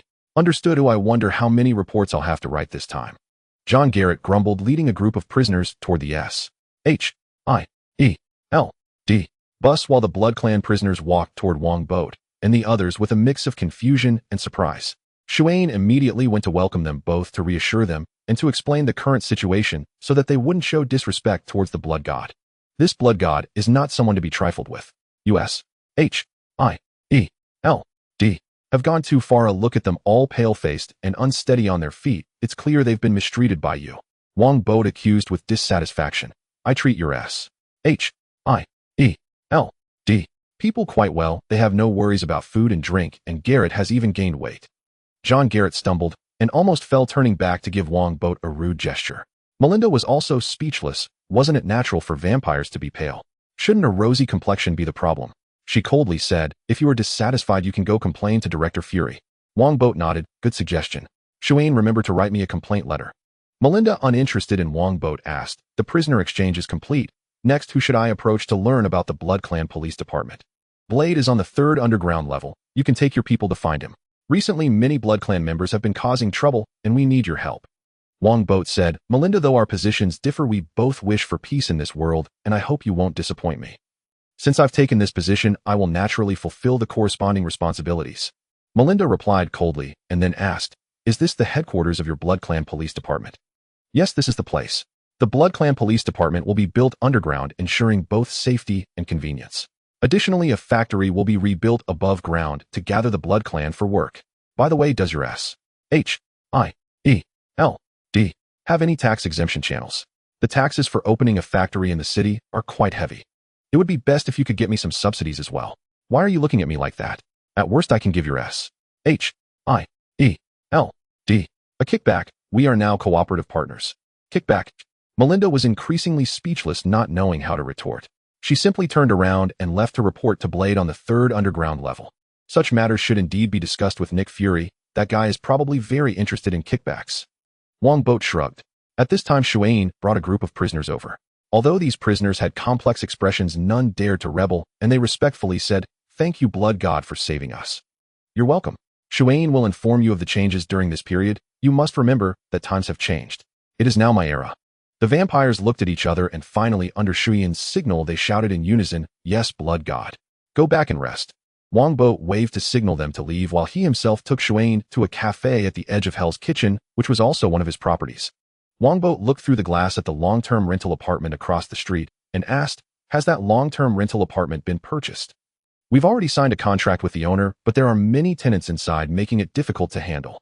Shuyan, standing in the shadows, said, "We've talked to some of them, but few are willing to move out. Legally, they have the right to stay until the contract ends. The reason they won't move is that they can't afford rent elsewhere." Wongbo said, "Buy another long-term rental apartment to transfer them in and additionally give each of them some compensation. That will cost us a lot of money." Shuyan said, "Blood God, why are you so determined to buy this apartment as the headquarters of the Blood God group? There are many better places in Hell's Kitchen." Wongbo replied, "The feng shui here is good. In any case, acquire it as soon as possible, then demolish the long-term rental apartment to build our group headquarters." Wongbo used the word feng shui in Chinese, leaving Shuyan puzzled. "Feng shui? What is that?" "You don't need to concern yourself. Oh, just do as I say. As for money, don't worry, I have plenty." Wongbo said that long-term rental apartment is the location of the dragon's bone. How could the feng shui be poor? "You indeed don't lack money. Oh, I will find a lawyer to negotiate this matter as soon as possible." Shuyan agreed, then took out a laptop and brought it in front of Wongbo, pointing at the resumes displayed on the screen. "Blood God, these are secretaries I found for you. They are all half-blood, so you can use them with confidence." A laptop. The technology in this world is quite chaotic. Tony Stark is already using holographic projection, yet smartphones aren't widely adopted. Speaking of which, is their Twitter now? Should we buy it to specifically shut down that blonde? Wongbo took the laptop and carefully browsed through the resumes. When he turned to the third resume, he couldn't help but freeze. Wongbo pointed to the red-haired wavy beauty on the resume, and with a bewildered expression asked Shuyan, "This woman is also a half-blood?" Shuyan glanced at it and nodded, saying, "Natalie Rushman, she is indeed a half-blood, possesses several degrees, and is proficient in combat. She is the most outstanding among this group. Go back and fire the person in charge of reviewing these people." Wongbo said irritably, "Is Black Widow a member of the Blood Clan? Does that make Captain America a Hydra agent? It seems that S.H.I.E.L.D. has quite a few undercover agents within the Blood Clan. Natalia Rushman is just a pseudonym for Black Widow. Natasha, names can deceive, but photos cannot." Mercury was taken aback. "Does she have a problem?" Wongbo sneered. "S.H.I.E.L.D. as top agent Black Widow. Do you think there's no problem?" "What Black Widow?" "She's that famous one in the dark world." Mercury was shocked, and then a murderous intent surged in his eyes. "They'll go kill her. I told you S.H.I.E.L.D. won't let us go. No need, just bring her in as a secretary," Wongbo said as he put down his laptop. Mercury was puzzled. "Blood God, why would you recruit her knowing she is Black Widow? Am I going to tell you that I'm tempted by her body? Right now Black Widow is at the peak of her beauty. It would be a waste not to see her." Wongbo secretly complained, saying, "H.I.E.L.D. won't give up on monitoring us. Rather than letting them continue to send undercover agents, it's better to choose someone we know. Oh, well, hold off on dealing with that person for now. Oh, after a while, well, find an excuse to capture him for interrogation." "Isn't that too dangerous?" "She's Black Widow," Mercury said. "Gathering intelligence is one thing, but what if she ambushes you?" "Don't worry, I won't die," Wongbo said confidently, laughing. "I have hundreds of lives. Do you think I'm joking?" Hearing this, Mercury could only agree. Then he thought of something and suggested, "Blood God, should we use this to test Miss Carter? She must know that woman is Black Widow. I have an agreement with Carter, and she won't tell me anything related to S.H.I.E.L.D. and I won't use her to deal with S.H.I.E.L.D. Wongbo shook his head. "Mercury, don't overthink it. We need Carter right now." "Yes, Blood God." Mercury lowered his head unwillingly, but he completely didn't give up on the idea of taking down Carter. That woman was too powerful. As long as she stood, the pure bloods had no future. Wongbo was fully aware of this, but did not stop him because he needed both sides to restrain each other. That day Frank was in a great mood until he opened the file bag Wongbo gave him in his study. Just a glance sent his blood rushing to his head, his face turning red, veins bulging, muscles twitching, and his hair almost standing on end. It wasn't that Frank reacted too strongly, it was the shocking information recorded in those documents. Someone in the U.S. military was smuggling illegal drugs from the Middle East into the country. To avoid detection, they hollowed out the bodies of dead soldiers and placed the illegal drugs inside, as no one would check the remains of fallen soldiers. There is no doubt that this is an utterly inhumane act. Anyone with a shred of humanity would never do such a thing. Yet someone did it. Moreover, these individuals, in order to eliminate opponents and kill those in the know, used their power to form a specialized team, gathering unsuspecting elites from the military to do their dirty work. This operation was called the Hellhound Operation, and unfortunately Frank Castle was the captain of this task force. Frank's friend Billy Russo was the deputy captain of the task force, but unlike Frank, he was in the know and chose to collude for money. Now those despicable individuals planned to eliminate everyone involved in the Hellhound Operation so that no one would know of their sordid deeds. This document was very detailed. It even listed evidence that Frank's former boss, under the alias of the blacksmith, was currently selling illegal drugs in Hell's Kitchen, ruining business for Madame Gao of the Hand Association. Additionally, some soldiers involved in the Hellhound operation had already died. How dare they? Frank trembled with rage, almost unable to hold the document. His whole being felt like a volcano about to erupt. In his life, he had seen a lot of darkness, but he never imagined anyone could be so despicable, so shameless. To actually use the bodies of heroes to transport that sort of thing, and to exploit the patriotism of soldiers to help eliminate enemies and afterwards to silence them, even the devils in hell wouldn't be this bad, right? If this is true, I will definitely kill those bastards. Frank finally couldn't hold back any longer and slammed his fist down on the table. The solid wood table was directly smashed into a large hole. One can imagine how furious he was. The loud noise from the study startled Maria, who hurried to the study while shouting, "Frank, what's wrong?" Mariah's voice brought Frank back from his rage in an instant. He took a deep breath and tried to speak gently. "It's nothing, Maria. The table is broken. I'll just fix it myself." Maria, knowing something was off, still stopped and said through the door, "Frank, the kids need to sleep. You can fix it tomorrow." "It's fine. I won't disturb them. You go to sleep first," Frank said. After Maria left, he exhaled, took a book from the shelf, and opened it, revealing an old phone inside. After hesitating for a moment, Frank picked up the phone and dialed out. A deep voice quickly came through Frank. Frank said, "It's Mia. Help me check something. Is there really someone so utterly inhumane? Wait 6 hours and I'll give you an answer." "Okay, I'll wait for you for 6 hours." Frank nodded. For something this significant, very few could find out the truth in 6 hours, but his friend was one of them, as he was Nick Fury. Few knew that Frank and Nick Fury were friends. In fact, Frank had done a few private jobs for Nick Fury. Putting down the phone, Frank weakly sat in his chair, and after 3 full hours he was not only angry, but also guilty. He once thought he killed only bad people, but unexpectedly he had killed so many good people. Frank even felt he was one who deserved to die. And Billy, he turned out to be this kind of person. Frank clutched his hair in pain, wishing he could take a machine gun and shoot that group of people. They all deserved to go to hell. 3 hours later, Nick Fury called Frank, telling him to go out as a car was waiting for him. Frank complied, and to his surprise, Nick Fury was actually in the car. Frank got into the car without closing the door and directly asked in a deep voice, "You coming personally means that the document is true, right?" Director Fury said, "Yes, we captured the blacksmith, your former boss, and he admitted everything. The information you have is true." "Good." Frank nodded expressionlessly, preparing to get out of the car to get his gun and get to work.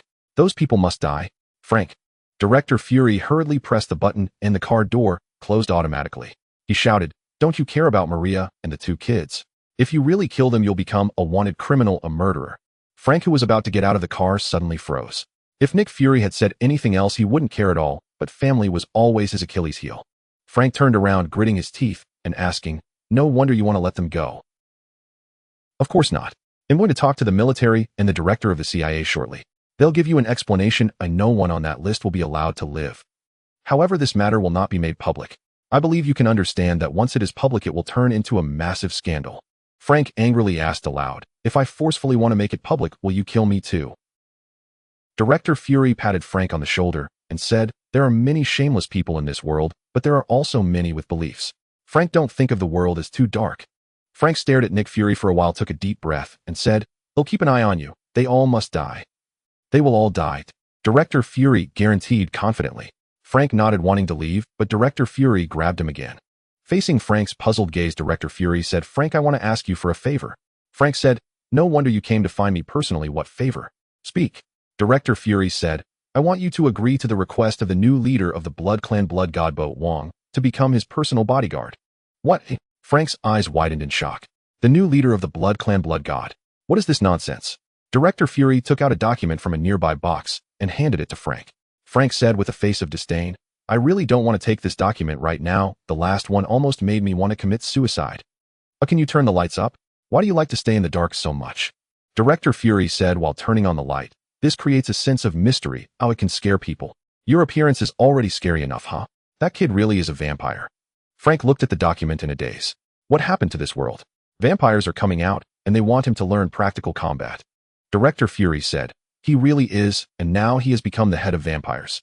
Your teaching skills are indeed impressive. Looks like I need to charge him more tuition. By the way, did he really say he saved the world?" Saved the world? If Wongbo were there, Director Fury would have definitely sprayed him in the face. Without his words, the Blood Clan would have been quelled already. Oh, how could there be so many issues? To actually have the face to say he saved the world. How can a person be so thick-skinned? Director Fury said darkly, "His threat is significant, Frank. I hope you can help me." "I can't help you. I never betray my friends." Frank directly refused without hesitation. "When did he become your friend?"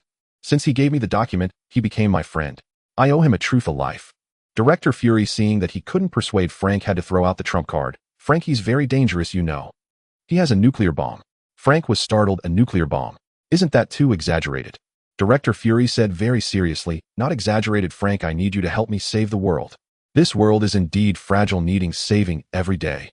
Frank said irritably, "But isn't someone who would destroy the world with a nuclear bomb? He's not that crazy." "But we must guard against this. That's my job, to stop it before a crisis occurs."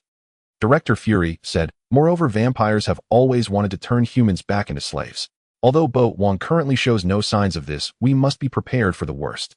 "Frank, in your eyes, are all people bad, right?" Director Fury said, "I told you this is my job. Frank, I'm not asking you to be a spy, I'm asking you to be insurance. If one day Bo Wong really wants to destroy the world or turn humanity into slaves, we can stop him in time. I won't pass on intelligence to you, but if he wants to destroy the world, I will stop him." "That's good enough." Director Fury breathed a sigh of relief, finally planting a safety pin beside Wongbo, as he had never let down his guard against this blood god. This person is too mysterious. Director Fury's least favorite type of person is an uncontrollable mystery person. The next morning in a coffee shop, Wongbo asked Natasha Romanoff, who had come to report Natalia's pseudonym, "Why do you want to become a vampire?" "Because I want to remain beautiful forever." Natasha elegantly turned around in front of Wongbo, showcasing her perfect figure. To be honest, Wongbo was a bit entranced. Indeed, this was the peak of Black Widow's beauty. "That black egg won't try to seduce me, will he? Should I approach him, or?" Wongbo smiled and signaled the waiter to bring a cup of coffee. Then he dripped a drop of his own blood into it and gestured to Natasha, "Go ahead." Without any hesitation, Natasha happily asked, "Boss, are you planning to grant me immortality now?" "No, I need a human secretary right now. I can't turn you into a vampire yet." Wongbo said, "This drop of blood will merge with your fresh blood. When I need it, it will turn you into a vampire, and also it will ensure your safety. If you accidentally die, it will resurrect you." "Thank you, boss." Natasha joyfully raised her coffee cup and drank it down, secretly praying, "I hope the antidote to prevent becoming a vampire works. Being too excellent is not good. Ooh, I keep getting the hardest missions. So what can I do? Who told me to have both wisdom and beauty? Very well, from now on we are on the same side. You can call me Blood God or Clan Leader." Wongbo felt his blood merge with Natasha's and nodded in satisfaction. He said, "Now I want you to help me with the first task." Natasha put down her cup, saying decisively, "Blood God, please give your orders." Wongbo took out a copy of Maxim magazine and said, "Schedule a meeting with the cover girl of Maxim magazine. I want to date her this afternoon." Off. Natasha was a bit shocked. Is that really the matter? Didn't Fury say this guy was very scheming? How come he's like this? Also, standing in front of him a big beauty like herself, he doesn't even think about winning her over first, but instead asks her to help him find a woman. What kind of thought process is this?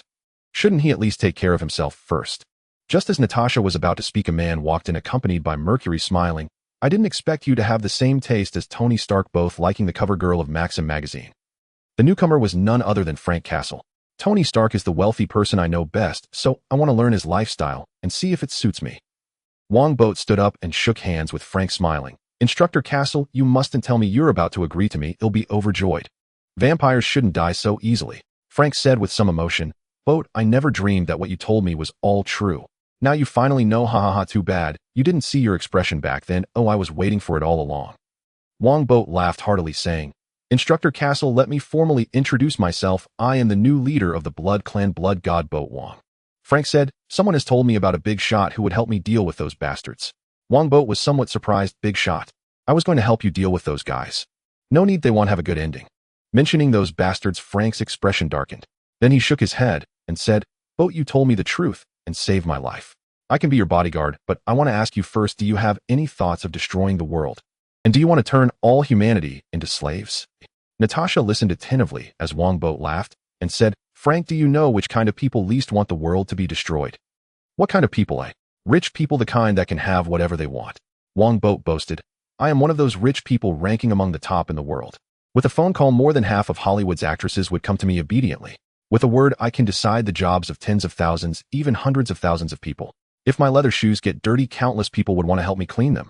Most men in the world hope to be as rich as I am. Countless beauties hope to be my women, like our world-class beauty secretary here. Wongbo pointed at Natasha, who secretly cursed, but had no choice but to step forward and kiss Wongbo on the cheek, then said excitedly, Blood God, everything I have belongs to you. Frank whistled. Even he had to admit that Natasha was indeed stunningly beautiful, more beautiful than Hollywood actresses who, of course, she was still a bit lacking compared to his Maria. His Maria was the most beautiful in the world, no, in the entire universe. Wongbo held Natasha and laughed heartily. Frank, under these circumstances, how many times do you think I need to be kicked in the head to consider destroying the world?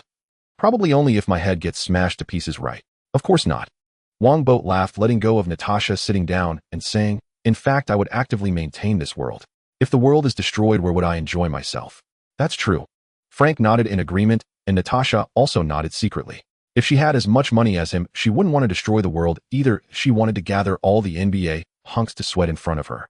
She liked muscular men. As for turning all humanity into slaves, I not only have never thought about it, but I will also stop other vampires from doing so. To be honest, those blood clans who think they are superior are super disgusting. Wongbo shook his head and recounted his reforms regarding vampires. After hearing this, Frank couldn't help but curse Nick Fury in his heart. Boat Wong had achieved this level, yet you still suspect him. Your heart is indeed dark. Boat, I officially take this job. As for the military, I'll handle it myself. Frank said, however, I declare in advance that I won't help you do bad things, nor will I turn a blind eye to wrongdoing. No problem at all. Wongbo laughed. Mercury, hurry up and bring in the contract from yesterday. Make sure Frank doesn't have a chance to regret it. The Punisher joining the team. Although there were objections to Frank's joining, Xuan had no way to change Wongbo's decision and could only turn around to get the contract for Frank to sign. Frank flipped through the contract and said in surprise, not only do I have to be your bodyguard, but I also have to be an instructor for the Blood God Security Company. Wongbo replied, yes, the Blood God Security Company is a protection company made up of vampires and the Blood Clan. If you have time, help me train them. In the future, I will need you to lead them into battle. It seems that $1 million salary is not easy to earn. Frank signed his name and said, I must clarify that I specialize in assault missions, the loud and chaotic kind.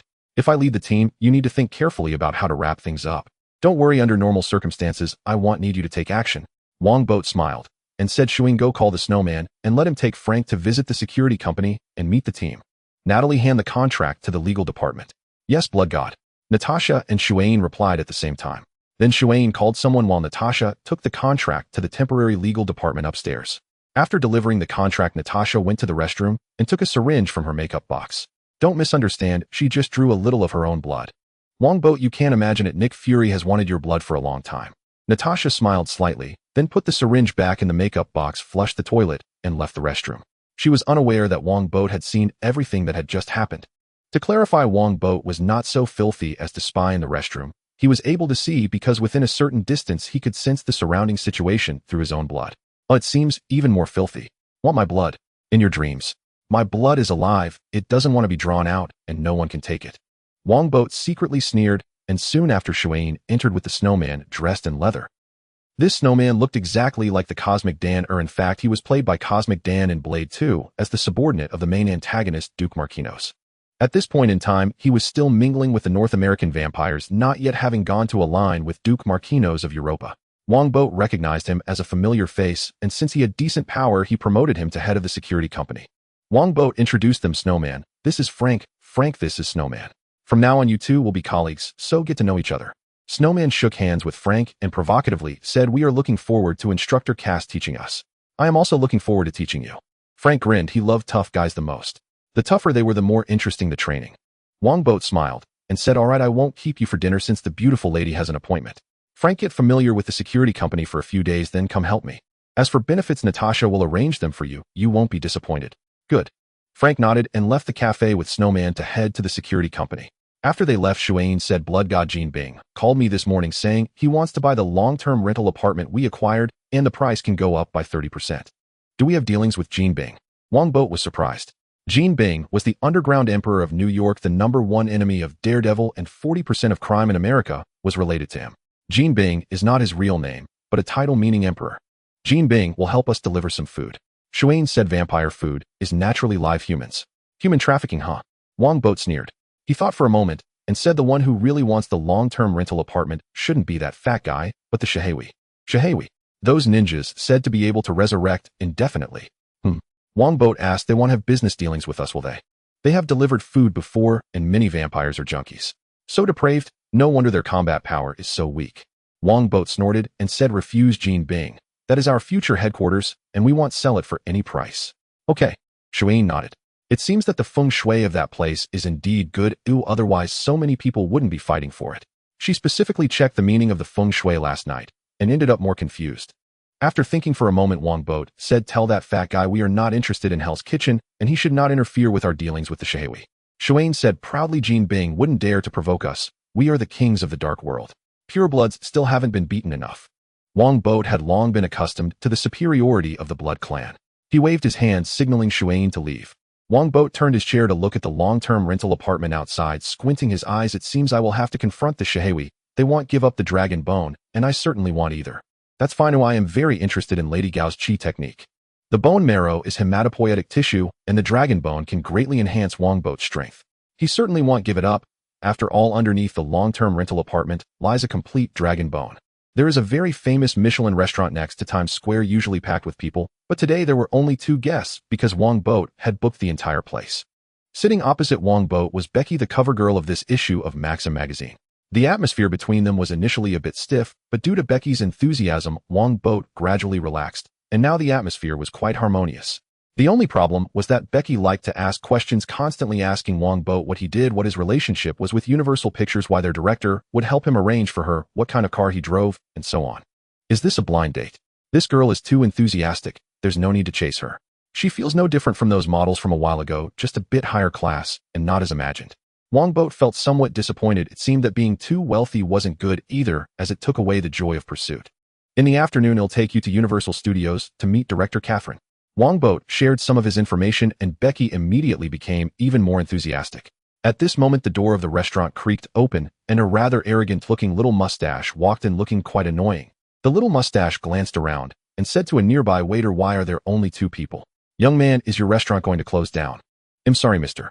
Stark. Today someone has booked the entire place. The person who came was none other than Tony Stark. He looked at Wongbo and mocked, booked the whole place. Why would someone book the whole place?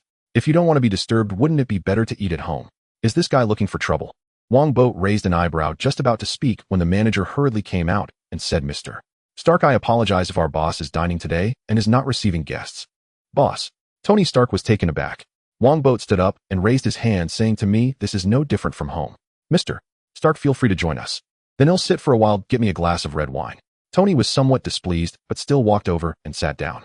He wasn't surprised that Wongbo recognized him. Not many people in America didn't know him.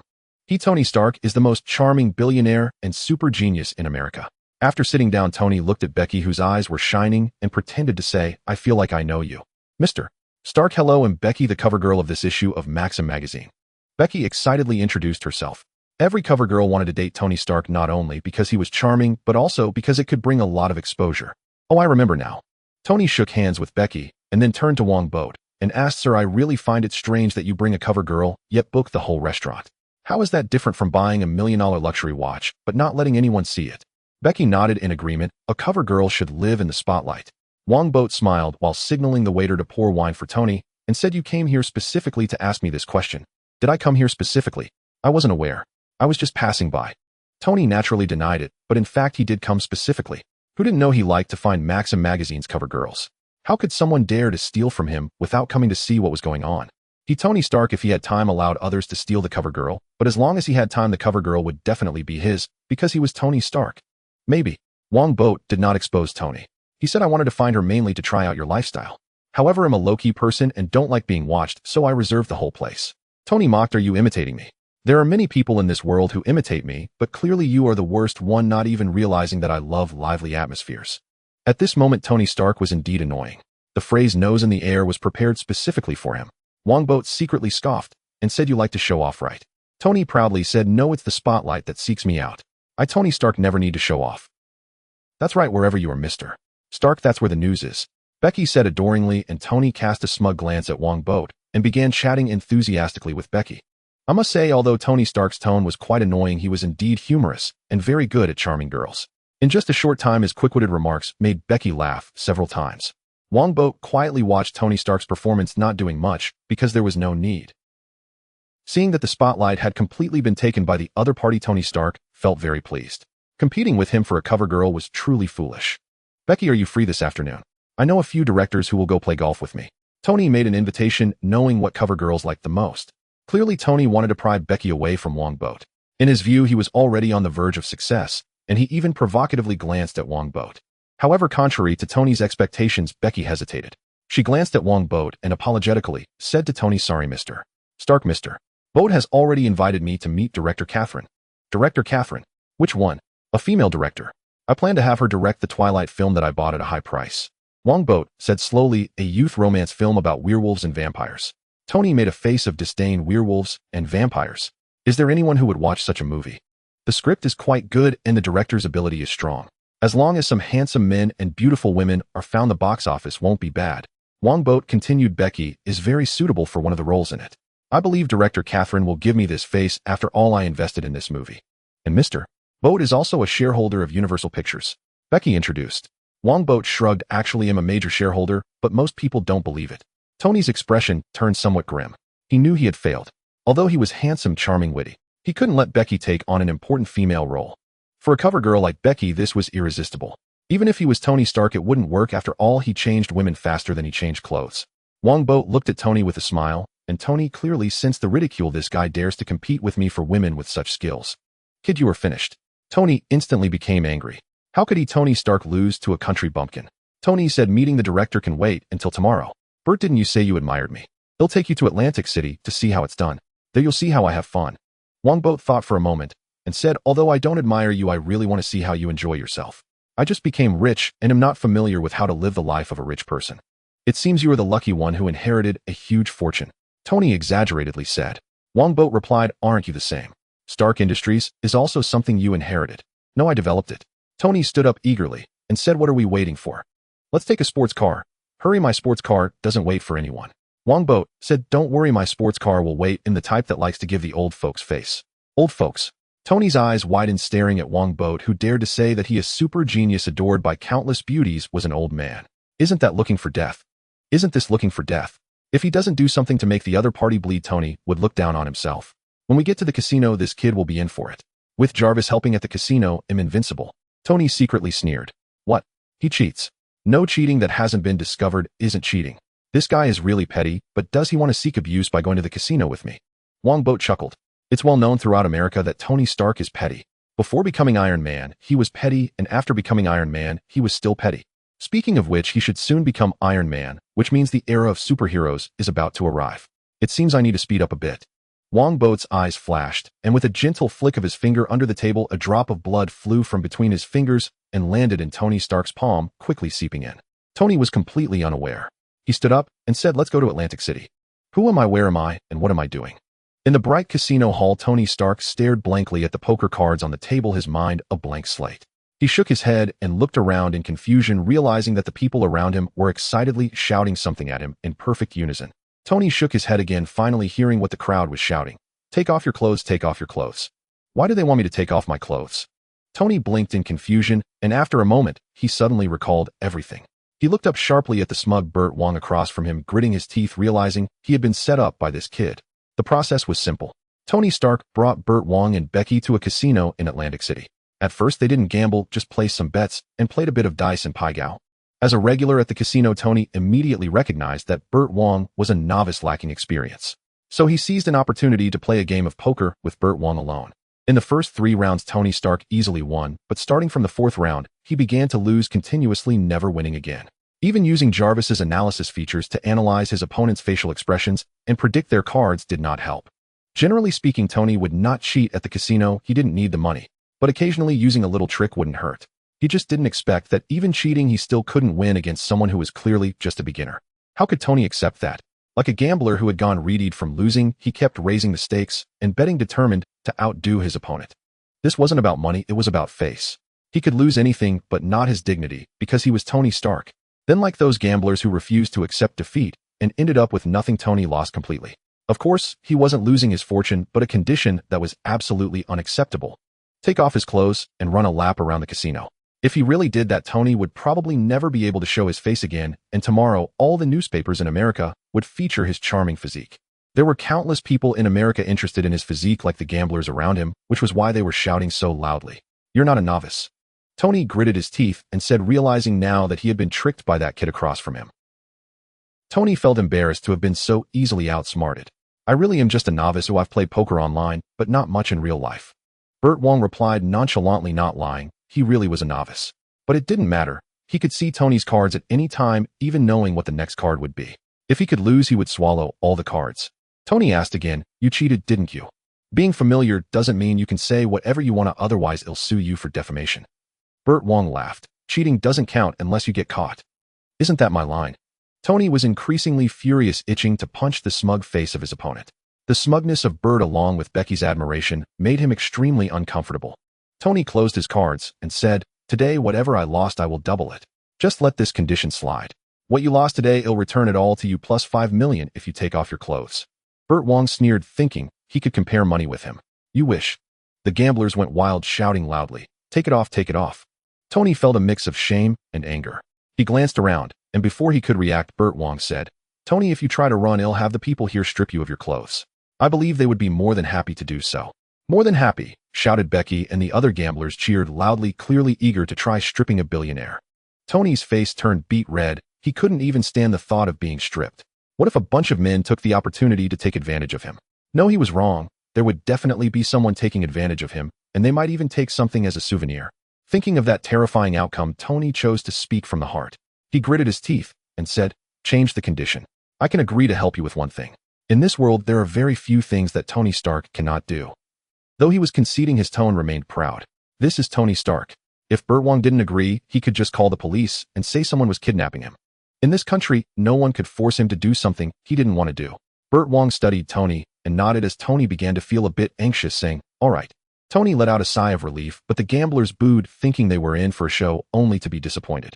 Burt Wong pushed the chips forward, announcing, "The chips here are a gift to you all. Whoever grabs them gets to keep them." Suddenly, there was silence all around. These were chips worth millions, just like that he was giving them away. In the next moment, the gamblers, their eyes lit with greed, lunged at the table. The first few successfully grabbed a handful of chips, but before they could celebrate, the others rushed in, without mercy, to snatch the chips from their hands. Thus a big chaos and a massive brawl erupted. Burt Wong, Tony, and the startled Becky quickly retreated from the chaos. Tony watched everything with excitement, whistling, "Congratulations, Burt, you've already inherited 50 of my true skills. Moreover, starting today, you will be on the blacklist of all casinos in Atlantic City." "I don't care, I don't like gambling." Burt Wong shrugged casually. Tony froze up. He, an experienced player, actually lost to such a newbie. How embarrassing. Burt Wong wrapped his arm around Becky and said to Tony, "Let's go to the hotel. We have something to discuss." Tony grumpily replied, "Let's talk in the car. I don't want to stay here overnight. Oh, I hate this place." "All right, get in the car." In the white Audi convertible, Burt Wong said to Tony, "Tony, I need a secretary. Let me have your secretary, Miss Pepper Potts." "You want to steal my little Pepper?" Tony immediately refused. "No way, change the condition." Burt Wong asked, "Really not? She's just a secretary on your side. With me, she can be a CEO." "No way, absolutely not." Tony looked at Burt Wong with a displeased expression. This guy actually wanted to steal his girl. Without little Pepper, how could he even remember his social security number? "Is that a no? Then let me change the condition." Burt Wong wasn't too concerned. He was only interested in little Pepper's work abilities. He said, "Do you know about vampires?" Tony laughed out loud. "Brother, don't watch so many movies. Where do vampires come from in this world? Just pretend they exist." Burt Wong shrugged and said, "Vampires are afraid of the ultraviolet rays and sunlight, so unless they wrap themselves up like a dumpling, they can't move during the day." Tony impatiently replied, "Are you going to school me on vampire knowledge? Please, you're talking to a man who knows everything." Burt Wong sneered. "Then do you know you're going to lose money gambling tonight?" Tony's face darkened instantly. He replied unhappily, "Hurry up and say the condition. Don't waste my time. I want you to design something that allows vampires to move around like ordinary people during the day." Burt Wong said, "In simple terms, design something that blocks ultraviolet rays, but it must not look strange. If it can be completely undetectable, that would be even better." Tony thought for a moment and suspiciously asked, "This thing isn't hard to make, but why do you want something like this?" Burt Wong looked surprised. "Not hard to make. From what I know, vampires have studied for hundreds of years and couldn't figure this out." Tony arrogantly replied, "I don't know if vampires exist, but there is only one Tony Stark in this world. I can design this thing in just 3 days. Then design it, and let me see. Burt Wong said, by the way, the patent for this thing must belong to me because I want to mass produce it. You can name your price. Tony asked, I can give you the patent, but I want to know how you cheated. Burt Wong laughed. I have X-ray vision. I know what your cards are. Do you think I would believe that? Tony dismissed him, thinking, do you know how high my IQ is? You actually tried to fool me with something only a child would believe. I stopped believing that when I was 2 years old. Burt Wong chuckled, took out a box of unopened playing cards, and let Tony draw a few. After Tony drew, Burt Wong pointed and said, Diamond 7 spade, 8 heart 9 right. Tony was somewhat surprised. He put down the cards and took out his wallet from his pocket, asking, I still don't believe you. How much money is inside? Burt Wong took a glance and retorted, not a single dollar. By the way, why do you need a wallet if you don't carry money? A gift from Little Pepper. Oh, that's not the point. Can you really see through? Wait, did you ever peek at my body? Tony suddenly covered himself and shouted in shock. Burt Wong gave him the middle finger, opened the door to get out of the car, and turned to shout, bring the product in 3 days. No problem. I will have Little. Wait, are you trying to make a move on Little Pepper? Did you peek at her? Tony roared at Burt Wong like an enraged lion, but Burt Wong couldn't be bothered and slammed the car door, striding towards his sports car. Kid, you better explain yourself. Tony stood on his seat, yelling at Burt Wong, who was getting into his sports car. Burt Wong flipped him the middle finger, started the car, and sped away like a bolt of lightning, with Becky leaving Tony in the dust. Cough, cough, cough. Tony coughed a few times and hurriedly got out of the car to avoid the fumes. He glared in the direction Burt Wong left, thinking fiercely, that bastard, I won't let him off easy. No, I must find a way to develop a method to counteract his X-ray vision. But what is the principle behind it? Does he have X-ray eyes? That is not scientific at all. That night, while resting, Burt Wong suddenly received a call from James, who excitedly said, Blood God, we've found Kilgrave. What? Burt Wong, who was a bit annoyed before, immediately threw off the covers and asked, where is he at? James replied, he's out shopping with that Jessica Jones. I've been keeping an eye on him. You didn't get close to him, did you? Burt Wong asked while getting dressed. James hurriedly replied, No, I'm keeping my distance. He definitely won't notice me. Great, keep watching. I'm heading there by helicopter right now. Also find someone to get a few biohazard suits and tranquilizer guns. They'll be useful later. Yes, Blood God. James nodded repeatedly, fully aware that a significant accomplishment was about to come his way. Burt Wong's commotion woke Becky. She turned her head, forced her eyes open, and wearily asked, Burt, where are you going? I have something to do. Someone will take you to meet Director Catherine tomorrow. Burt Wong left the sentence and immediately went out. Kilgrave was too important for him to care about Becky. Who exactly is Kilgrave? He is the main villain in the TV series Jessica Jones, known for wearing purple clothes, also called the Purple Man. Kilgrave possesses a terrifying ability to control others with a virus in the TV version. Once controlled, whatever he commands you to do, you will do. He could make you run into a wall until you died, or make you pull a gun and kill someone at a specific time. It was incredibly frightening. However, unlike Jessica Jones, who is a super strong woman and a future superhero, Kilgrave is not different from an ordinary person. He can control people, but he himself is just a regular guy. Moreover, Kilgrave's control over others is time-limited. Burt Wong didn't quite remember how long it lasted, but it should be within 12 hours after that the control would fail. Burt Wong desperately wanted Kilgrave's power, so he immediately sent James to find him, and James didn't let him down, finding the target in a short time. If I could transfer this virus to myself, it would make things much easier in the future. Burt Wong was filled with excitement and contacted the hotel to arrange a helicopter to return to New York as quickly as possible. Atlantic City is only more than 100 kilometers away from New York, so it didn't take long for Burt Wong to arrive at the hotel where James was staying. Blood God, they're eating in that restaurant over there. James pointed to the pasta restaurant across the street and said hesitantly, Blood God, that guy is a bit strange. Burt Wong asked, what's strange about him? This restaurant used to be closed, but he only said one sentence, and the owner opened the door to let him in, even calling the chef and staff back to make a midnight snack for him. Although money can accomplish such things, I didn't see him pay. It seems he hasn't paid for anything he bought before either. Someone like him doesn't need to pay for things. Burt Wong chuckled to himself. Such ostentation shows that even without Jessica Jones, James could easily find him. Such a powerful ability used for eating and dining for free was truly a waste. He might as well let himself take advantage of it. Wongbo asked James, have you prepared the biochemical suits and tranquilizer guns I asked for? They're ready. They're custom-made and very effective. James nodded eagerly, and then used the intercom to instruct 3 mixed-race subordinates to bring in the boxes containing the biochemical suits. The 3 subordinates, upon seeing Wongbo, were filled with excitement and trepidation. He was the Blood God, a being they could only look up to. Wongbo commanded, put them on. Once inside the dining hall, don't talk back, do as I instruct. Are you going in personally, Blood God? James replied, that guy is strange, let us handle him. Rest assured he can't harm me. Enough of the chatter, get dressed. Wongbo said even though he was confident he wouldn't be affected by Kilgrave's virus, after all a son of a wealthy family should not take risks lightly. With hundreds of billions at stake, how could he endanger himself? If he died it would be a huge loss. So he also put on the biochemical suit. Once prepared, Wongbo led James and the others downstairs and rushed into the dining hall across the way. Do you know? My favorite food is pasta.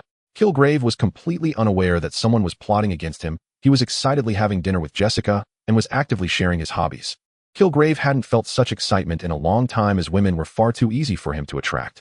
Spotting a beautiful woman on the street, a single word would make her obediently accompany him to a hotel without any difficulty. Jessica was different because she, like him, was a superpowered individual.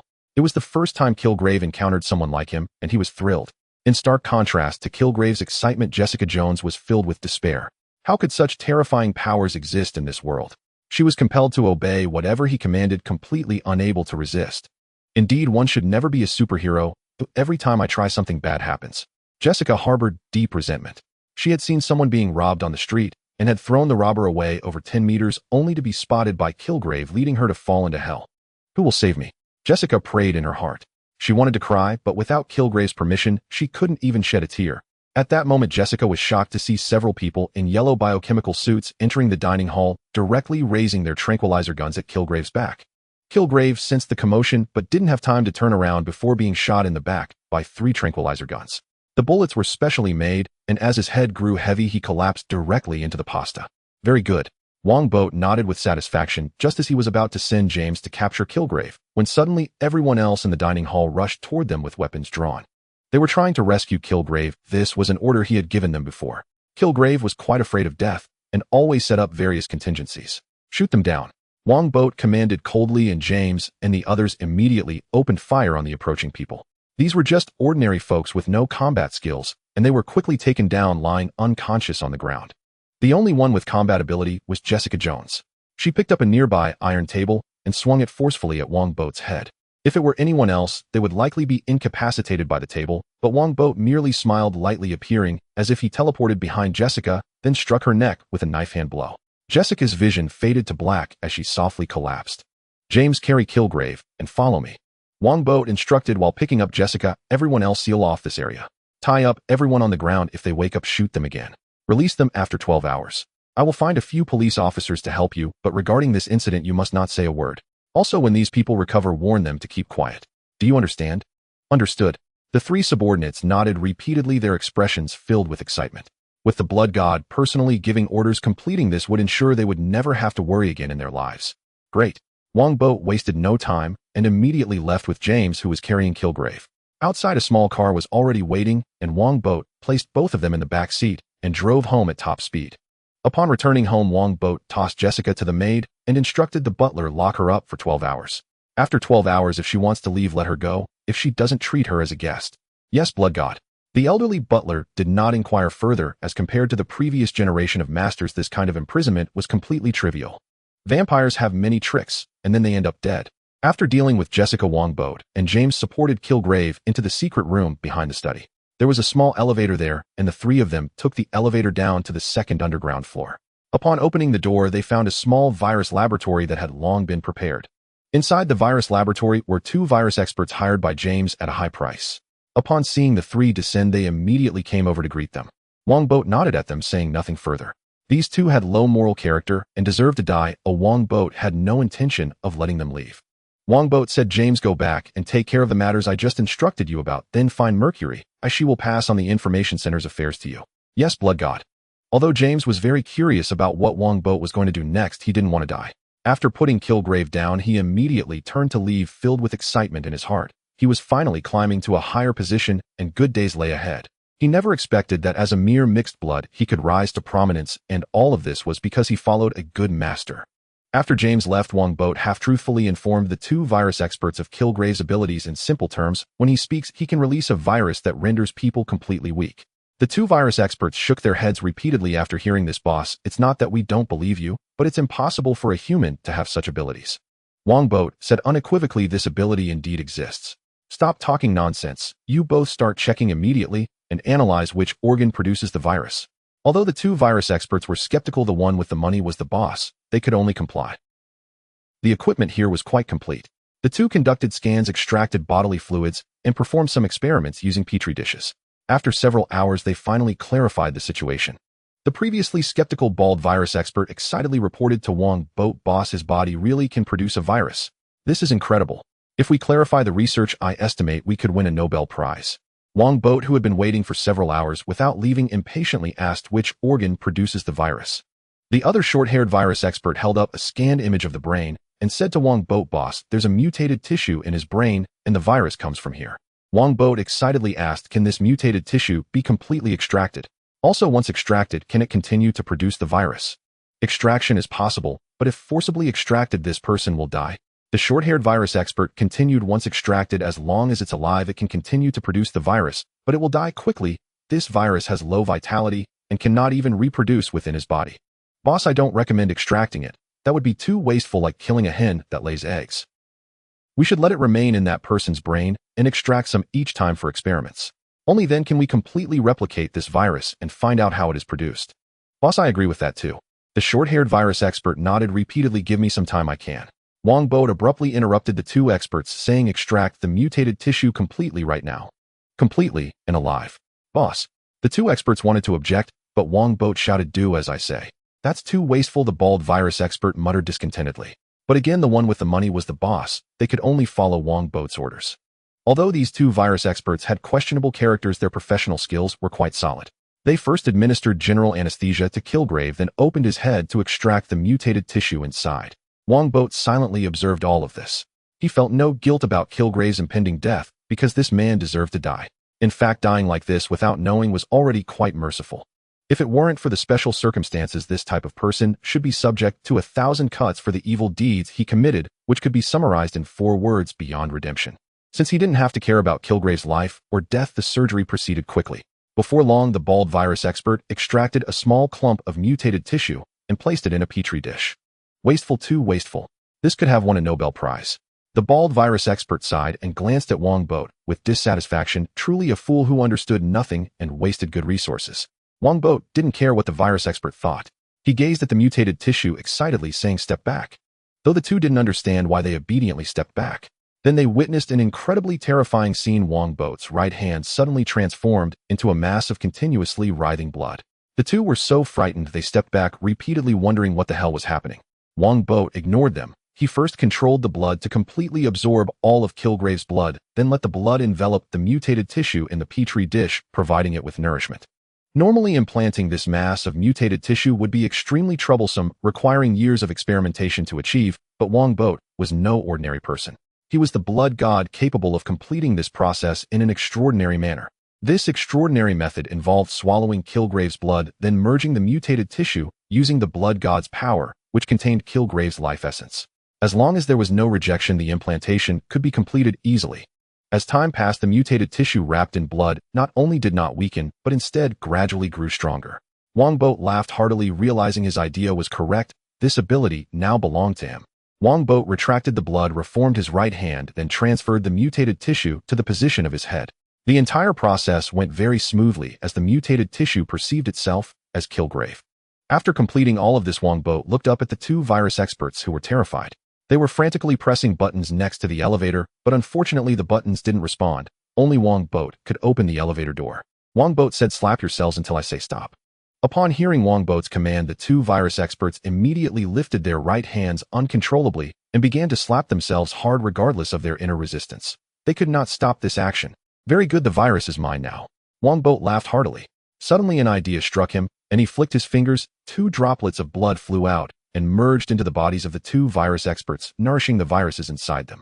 The reason Kilgrave's control ability only lasted for a little over 10 hours was that the virus could only survive that long. However, Wongbo was different. He could use blood to extend the virus life, meaning his control time far exceeded Kilgrave's. Moreover, Kilgrave could not control his ability. As long as he spoke, he would control others, while Wongbo could use it only when he wished. "I feel invincible. After going out, I'll control the president first, then the generals of the Department of Defense. The whole world will bow to me." Wongbo laughed again, but merely a minute later he abandoned this seemingly beautiful plan as it was completely impractical. This isn't an ordinary world, it's the Marvel Universe. Do you believe that once the truth about the virus is discovered, those geniuses can concoct an antidote in 3 minutes? 3 minutes might even be too long.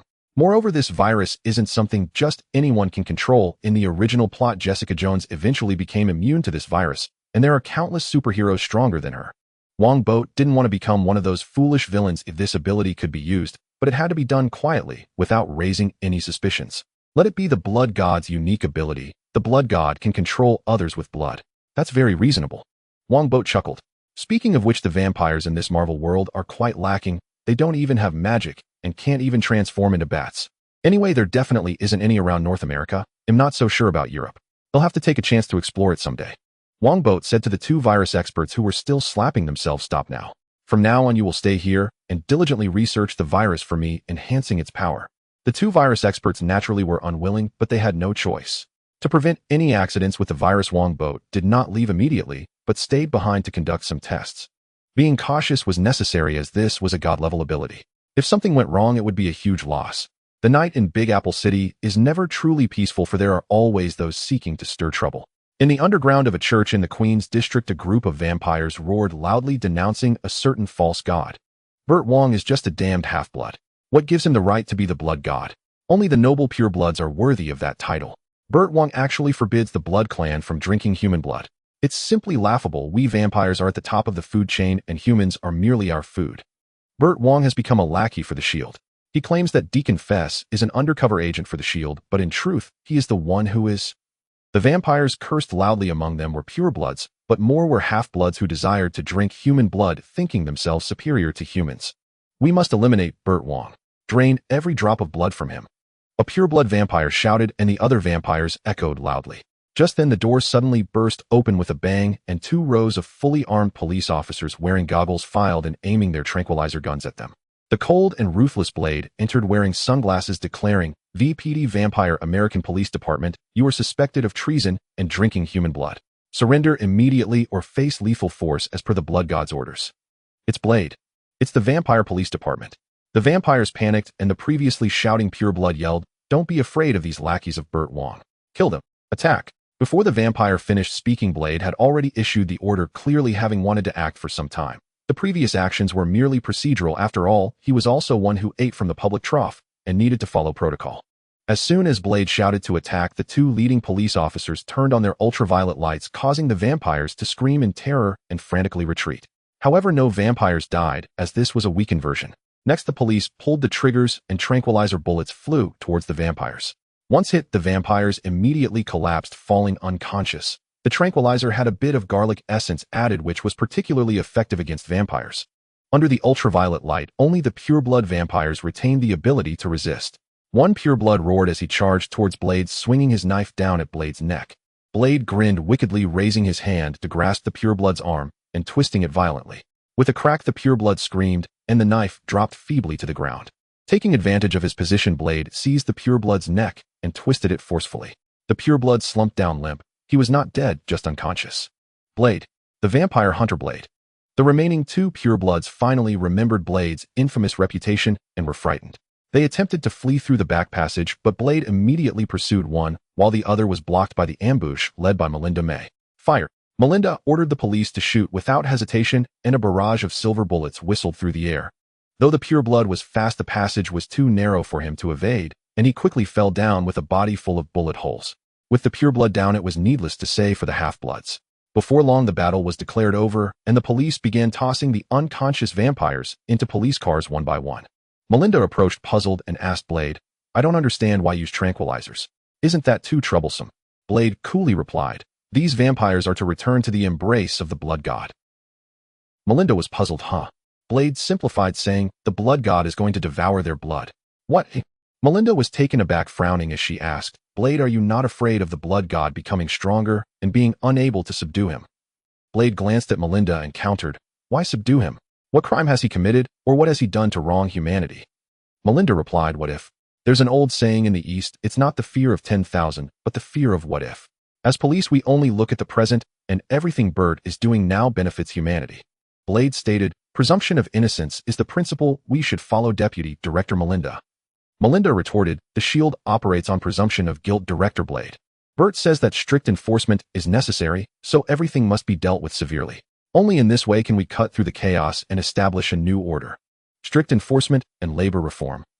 Melinda was stunned. This is a term with Eastern characteristics. Isn't Burt Wong a native second-generation Chinese? Blade said, all right, let's not waste time. We need to eliminate these rebels as quickly as possible and then move on to the next step, which is to register the vampires' information for a 100 billion subsidy. Melinda asked, do you really believe that Burt Wong's new order can be achieved? Blade grinned, revealing a mouthful of white teeth. Of course it can, as long as we kill all the opposing vampires. Killing vampires is my specialty. Melinda was taken aback, wondering if Blade was joking or serious. Blade was of course serious. His belief had never changed. Vampires who drink human blood deserve to die? In a coastal mansion in Malibu, Obadiah Stane, a shareholder and CEO of the Stane Group, was dissatisfied as he asked Pepper Potts, what is Tony up to again? He won't attend the military meeting and he won't participate in the Apex Awards either. Pepper explained, he's working on a new project. You know how he is. Once he gets into research, he ignores everything else. Obadiah, with a bald head and a scruffy beard, frowned and asked, what is he researching? Shouldn't he be focusing on preparing the Jericho missile during this time? He is supposed to showcase the missile to the military tomorrow. If something goes wrong, it will severely impact the reputation of Stark Industries. I'm not too sure. It seems to be something about Antix Ray. Pepper said, Mr. Stane, rest assured Tony's products never have issues. Antix Ray? What nonsense is that? Obadiah glanced at the basement passage, wanting to go down and talk to Tony, but remembering the unpleasant experiences from previous times, he abandoned the idea and stood up, saying, Pepper, I'm leaving. Tell Tony I came by and make sure he gets on the plane on time tomorrow. Yes, Mr. Stane. Pepper saw Obadiah off. As Obadiah got into the car and looked back at the mansion, his gaze turned cold. Tony Stark is indeed a golden goose, but he is becoming increasingly disobedient and always doing things his own way. More importantly, Tony does not respect him. He treats him like a caretaker. Obadiah has endured this for far too long, and this time he does not plan to endure any longer. Stark Industries is not the Stark family's. Goodbye, Tony. The next day, under Pepper's urging, Tony prepared to board the plane. He held a box and instructed, this is something I promised that guy Burt Wong. Have someone deliver it, and remember, don't go yourself. That guy is a jerk. Pepper took the box and retorted, is there anyone in this world more of a jerk than you, boss? Pepper, that's a bit much, or I did give you a birthday gift before. Yes, although I chose it myself, at least the bill was yours. Anyway, just don't go yourself. Tony repeatedly instructed, like a mother hen. Pepper found it quite amusing, as she had never seen this side of Tony. What kind of person is Burt Wong to make Tony act like this? Curiosity sparked in Pepper's heart, but after thinking it over, she decided to let someone else deliver the box to avoid Tony Stark getting mad at her. A little brat getting angry can be quite frightening. Indeed, in Pepper's eyes, Tony Stark is just a little brat. In the morning, in a mansion in Manhattan, an elderly man with graying hair glanced at the empty house, feeling desolate, as he went to the bathroom to take care of personal hygiene. Then he made breakfast alone, eating it sadly, reaching the depths of despair. The old man sighed, lost in thought, when suddenly a teasing voice came from behind him. Care for the empty nest, elderly, starting with you, and me, Hank Pym, what do you think? Who? Hank Pym exclaimed in surprise, wanting to turn around to see. The voice from behind continued, don't turn around. And don't touch any alarms or defenses, you just sit there quietly. As soon as the voice sounded, Hank Pym's neck immediately stiffened, unable to turn back. Moreover, he couldn't even touch the defense button with his hands resting under the table. He shouted in shock, who are you? What do you want? My daughter will be back soon. Your daughter has already betrayed you, hasn't she? As I understand it, she and your apprentice have driven you out of Pym Technologies. The mysterious person who is Burt Wong laughed and said, by the way, you can call me Professor. Hank Pym is the previous Ant-Man, possessing talents comparable to Iron Man's father. Unfortunately, his fiery temper and reclusive personality led to his friends continuously severing ties with him, and eventually even his apprentice and daughter betrayed him, leaving him isolated. Hank Pym's expression grew increasingly grim. The other party had investigated so thoroughly their intentions were surely not simple. He asked, what do you want? I want the Pym particles and the Ant-Man suit. Burt Wong stated. The reason he came here was to obtain the Pym particles that allow one to grow and shrink. This is extraordinary and would be considered a divine artifact in any world. Hank Pym's heart sank. He replied, I don't know what Pym particles are, nor do I know about Ant-Man. Burt Wong chuckled and said, just give me the formula for the Pym particles, the Ant-Man suit, and all the Pym particles you currently possess. Hank Pym did not want to comply, but his body uncontrollably retrieved the Ant-Man suit and Pym particles from the basement. Then he even told the other party the formula completely, not missing a single word. How could this happen? Hank Pym was in despair. After guarding the formula for so many years, even the Shield couldn't obtain it, yet he had voluntarily given it to a thief claiming to be a professor. Very good. Burt Wong, satisfied, put away the Ant-Man suit and Pym particles. Then he said, Mr. Pym, I feel a bit bad about taking your things like this. As a return, let me tell you some news. The Wasp is not dead. Oh, she is still in the quantum realm. What? Hank Pym's eyes widened in disbelief. The Wasp is his wife who had to use Pym particles to shrink to a molecular state to save the world, then vanished. Hank Pym had always thought the Wasp was dead, but now this thief tells him that she is in the quantum realm. What I said is true, believe it or not. Burt Wong said calmly, all right, Mr. Pym, I'm leaving. After I go, all previous restrictions will be lifted. Also call your daughter and tell her about the Wasp when she returns. A lonely old man, how pitiful. Pym. Who the hell are you? Hank Pym was stunned and immediately shouted, but there was no response. After about a minute, he found he could turn back again and hurriedly turned around, but the room was empty. Hank Pym wanted to check the surveillance, but found himself uncontrollably walking to the phone, dialing a call to his daughter, Hope Pym, asking her to come home. Although Hope had betrayed Hank Pym, her father still existed in her heart. Hearing his voice was not quite right, she immediately agreed to come. After hanging up, Hank Pym hurried to check the surveillance, but all he saw was a blank screen and the thief had destroyed the footage. Damn it. Hank Pym cursed angrily, but recalling what the thief had said, his breath quickened uncontrollably. If that were true, wouldn't he be able to see Jan again? It seems I must have a good talk with Hope. Whether it's finding that thief or going to the quantum realm, I need Hope's help. In Hell's Kitchen Cafe, Burt Wong smiled contentedly at James, saying, James, you did well as the intelligence director. You've quickly found the person I was looking for. Hank Pym is a celebrity, his address isn't hard to find. And that black female Dr. Janice is also easy to locate. The only difficult one to find is that university professor. We only know his appearance, not his name. The black female Dr. Janice is the female lead of Blade, a blood expert. Burt Wong wants to find her to help research artificial blood and to rekindle this romance for Blade, so he doesn't have to work overtime all the time as the police have voiced their complaints. As for the university professor, he is Mr. Blue from The Incredible Hulk. Burt Wong doesn't remember his name, but undoubtedly he is a genius, and more importantly, he has plenty of Hulk's blood. Burt Wong knows where the Green Giant is now, but doesn't want to find him for the time being. He first wants to obtain some blood for experimentation. Let your men go find him. There aren't many universities in Manhattan, so it shouldn't be hard. Burt Wong said, you go to Moscow and help me find 2 people. Finding people again. James was a bit speechless. Is he the intelligence director or the find people director? He asked, Blood God, who do you want to find? Anton Vanko and Ivan Vanko, they are father and son. Anton Vanko should be dying soon, and Ivan Vanko has been imprisoned. Burt Wong used blood to visualize the two's appearances. Ivan Vanko was clearer while Anton Vanko was quite vague. After all, Ivan was the main villain in Iron Man 2, and his memory was a bit deeper. Find them as soon as possible, don't worry about the cost. Once found, tell Ivan that I can save his father. If they are unwilling to come, bring them forcibly without harming them. Of course, this is a last resort. If possible, try to negotiate. James said, understood, Blood God, I'm heading out now. Burt Wong nodded. Go, and remember to keep it confidential. Rest assured, Blood God, no one can get any information from me. James left happily. Outside, he ran into his former boss Mercury and greeted him with pride. What does pure blood matter? Now he is the favored one in front of the Blood God. The little man has achieved success. Looking at the departing James, Shui-In couldn't help but curse. This guy didn't even have the qualifications to look up to her before, yet now he was standing on equal footing. Natasha observed everything with a cold gaze. She was well aware of the conflict between purebloods and half-bloods. Blood God Burt Wong sought Peggy Carter as CEO precisely to suppress purebloods. Shui-In glanced at Natasha, snorted, and strode to Burt Wong's desk with the box in hand, saying, This box was sent by Tony Stark. Blood God, do you know Tony Stark? I once gambled with him in a casino. He lost and promised to make something for me. Burt Wong took the box, opened it, and inside was a thin, transparent mask as delicate as a cicada's wing.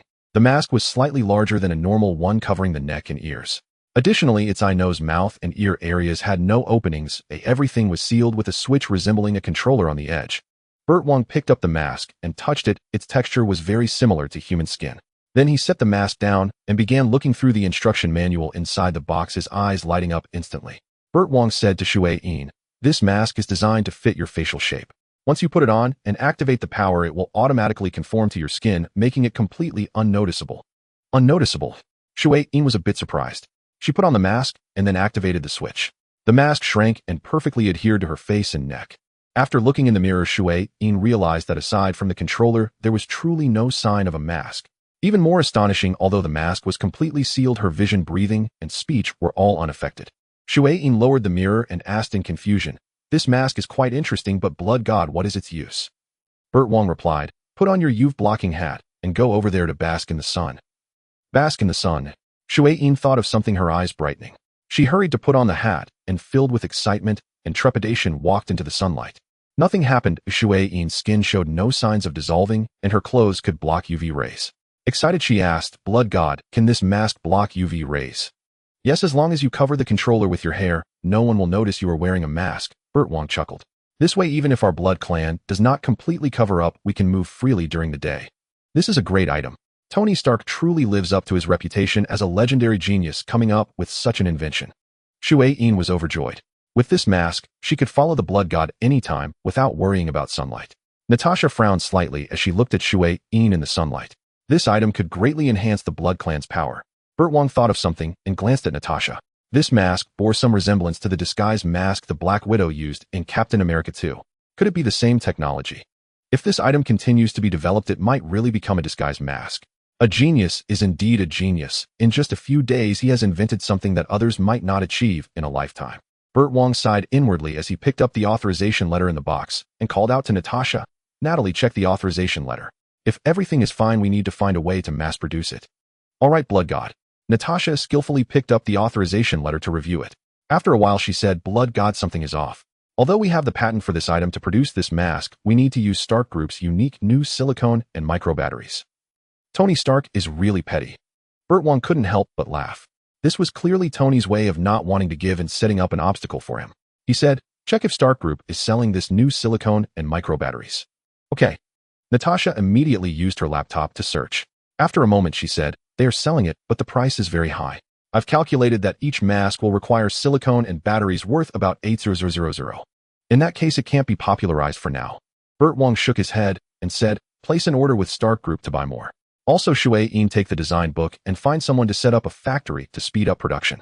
By the way, pay special attention to the chip, but don't leave any backdoors. Shui-Yin walked out of the sunlight, putting the mask back in the box as she said, understood, Blood God.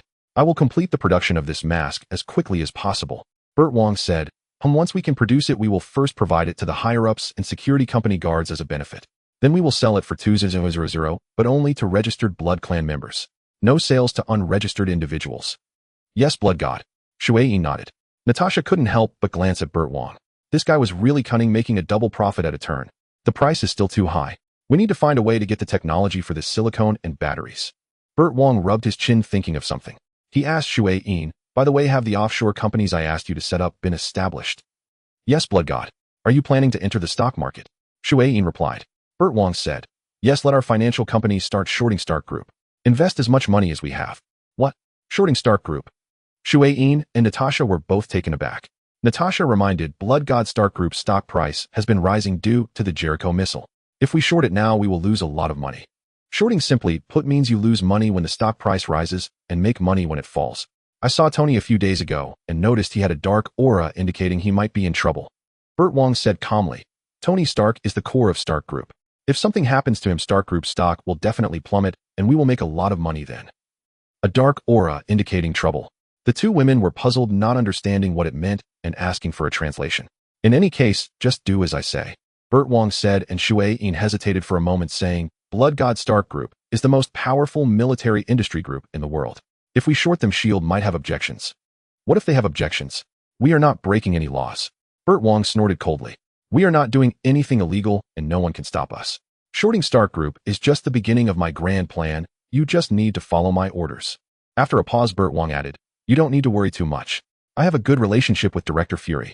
A few days ago, he got a significant rebate from me. The S.H.I.E.L.D. badge is indeed useful, saving a lot on inheritance taxes and factory taxes. Natasha was speechless.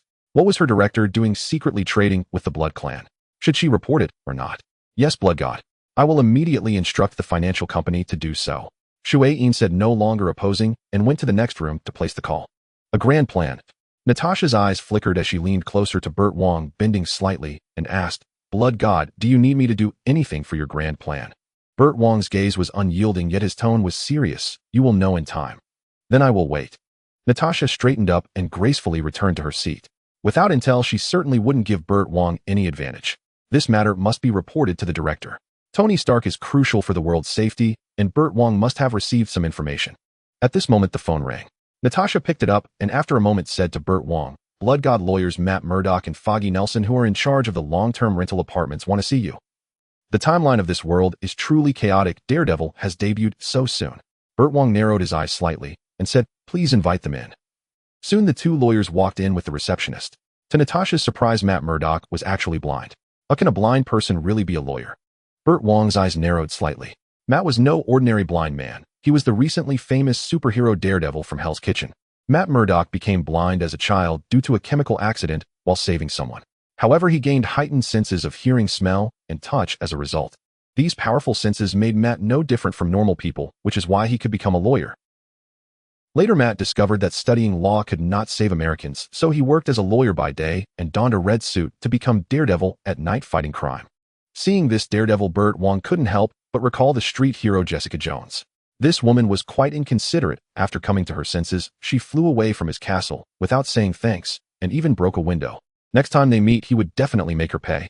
Burt Wong stood up to shake hands with the two. Lawyer Murdock, Lawyer Nelson, nice to meet you. Hello, Mr. Wong. After some pleasantries, Matt got straight to the point. Mr. Wong, my clients have agreed to your terms in principle, but hope you can offer more compensation. Lawyer Murdock, can you find another owner as generous as me in the whole of America?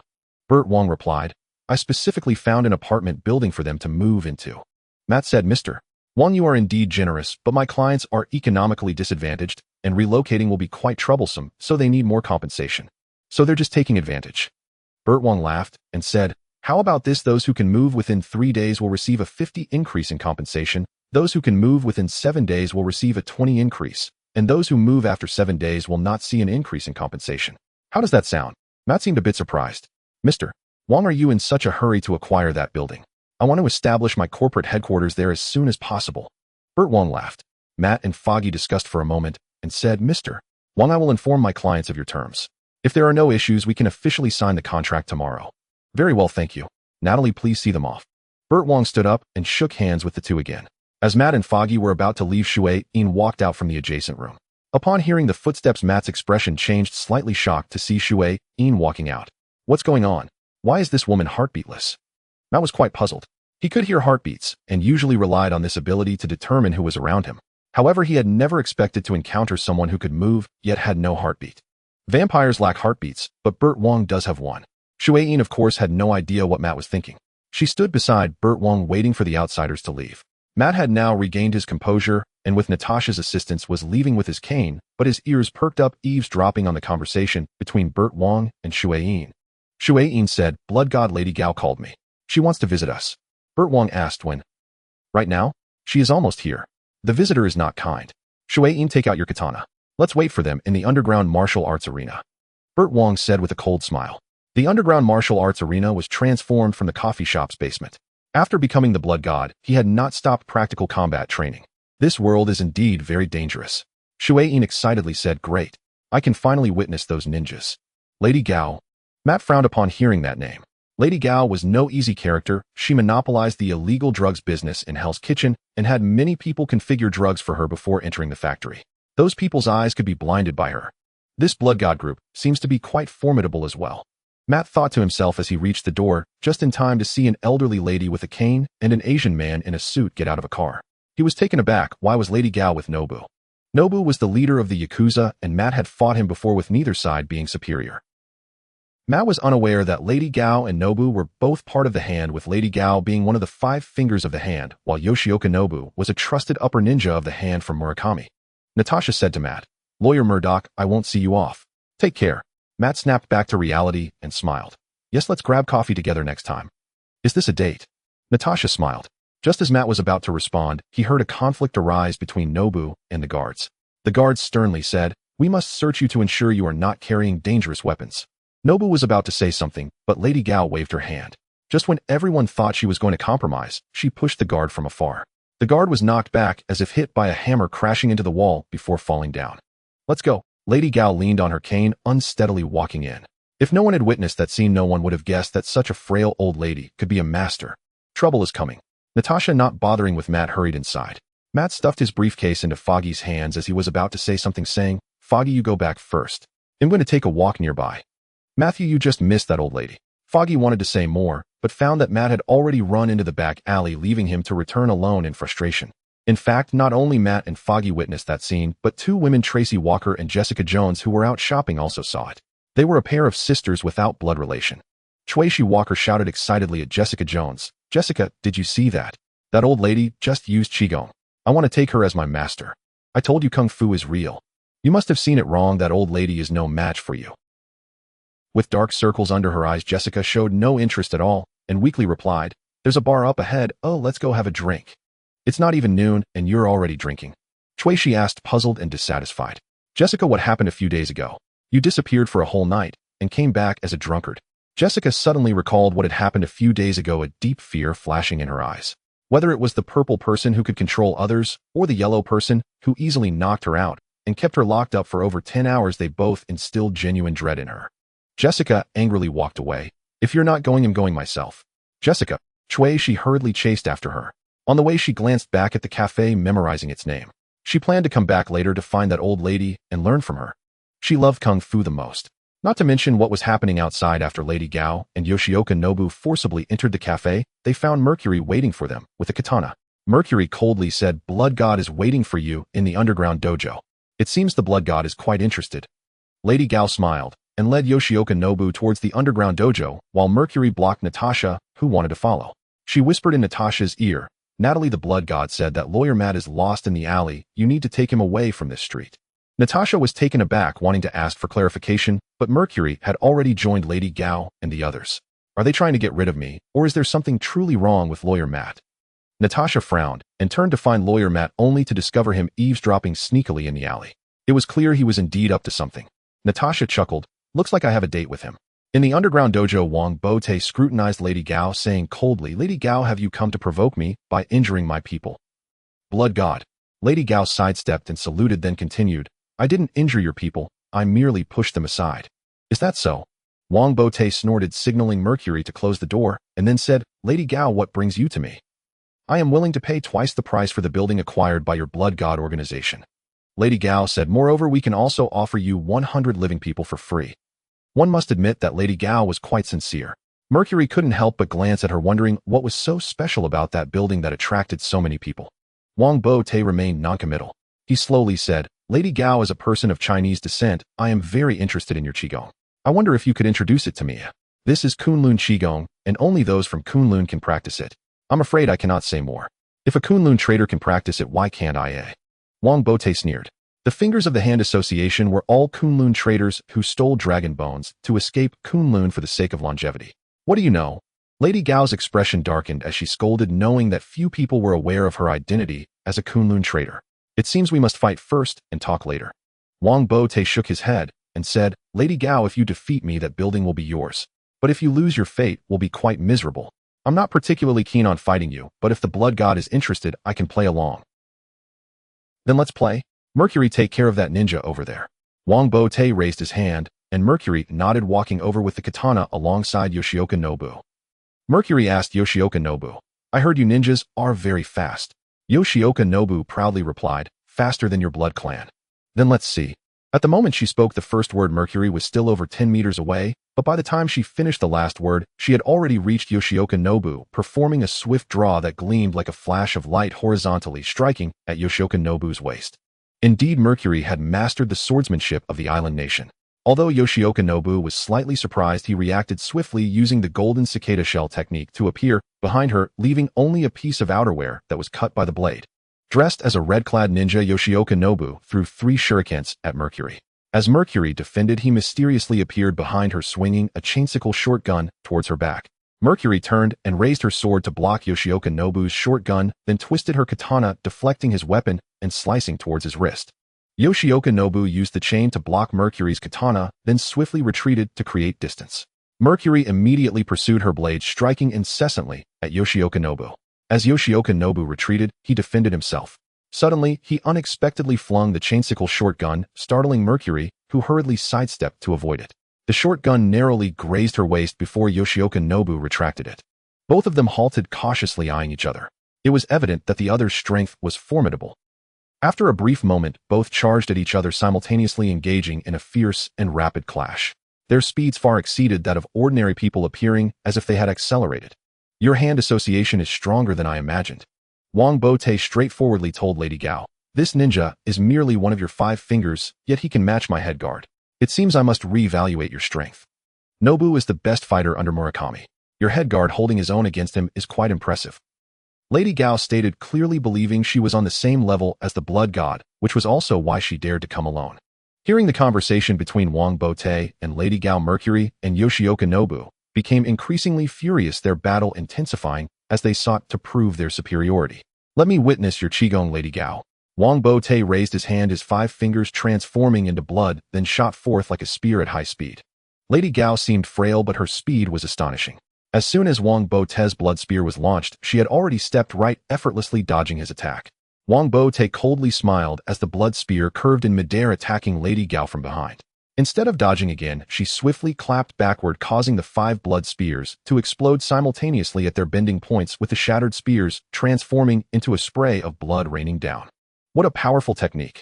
Wongbo became increasingly interested, both of his hands transforming into blood and turning into numerous blood spears that densely shot towards Lady Gao. You've read too many martial arts novels. Lady Gao taunted as she moved, her actions appearing slow and stiff, resembling a true elderly person. Yet for some reason, she accurately dodged every single blood spear and even advanced to stand in front of Wongbo. Then with a powerful stomp, Lady Gao drew strength from the ground, channeling it through her body, and struck out at Wongbo's chest. This strike was as fierce as a landslide, even causing a thunderous sound to echo through the air, making it hard to believe it was delivered by an old lady. Wongbo's expression turned serious as his body suddenly transformed into blood, splitting in two to narrowly evade Lady Gao's palm. Immediately after, his body rejoined, and the blood surged towards Lady Gao's arm. Lady Gao was somewhat startled. She shouted, unleashing a powerful qi that sent Wongbo's blood flying. Seeing this, Wongbo controlled the blood to form 2 large hands that wrapped around Lady Gao. She attempted to retreat, but found her feet bound by a pool of blood that had mysteriously moved under her. Lady Gao unleashed her qi once more, propelling the blood away, but this delay prevented her from dodging Wongbo's blood hands, trapping her within. Wongbo's blood immediately invaded Lady Gao's skin, merging with her blood. Lady Gao's expression changed drastically, and she quickly attempted to condense her qi into a needle to break free from the front. However, to her shock, her hands and feet no longer obeyed her commands. The reason was simple: the muscles in her hands and feet had been controlled by Wongbo's blood. It's that blood. Lady Gao immediately tried to control her qi to expel the blood from her body, but the blood had already merged with her own, making it impossible to force it out. She could only use her qi to seal it within her limbs, preventing it from invading other areas. Lady Gao, how do you find my blood shadow sorcery? Wongbo's laughter echoed from within the blood. Lady Gao couldn't help but retort, I told you stop reading martial arts novels. This is a vampire's ability, not martial arts. I call it blood shadow sorcery, and it is blood shadow sorcery. Surrender, you have lost. I admit I've lost, but don't think I'll surrender. We might as well die together. Lady Gao understood she had lost and had underestimated the blood god, but she wasn't ready to give up.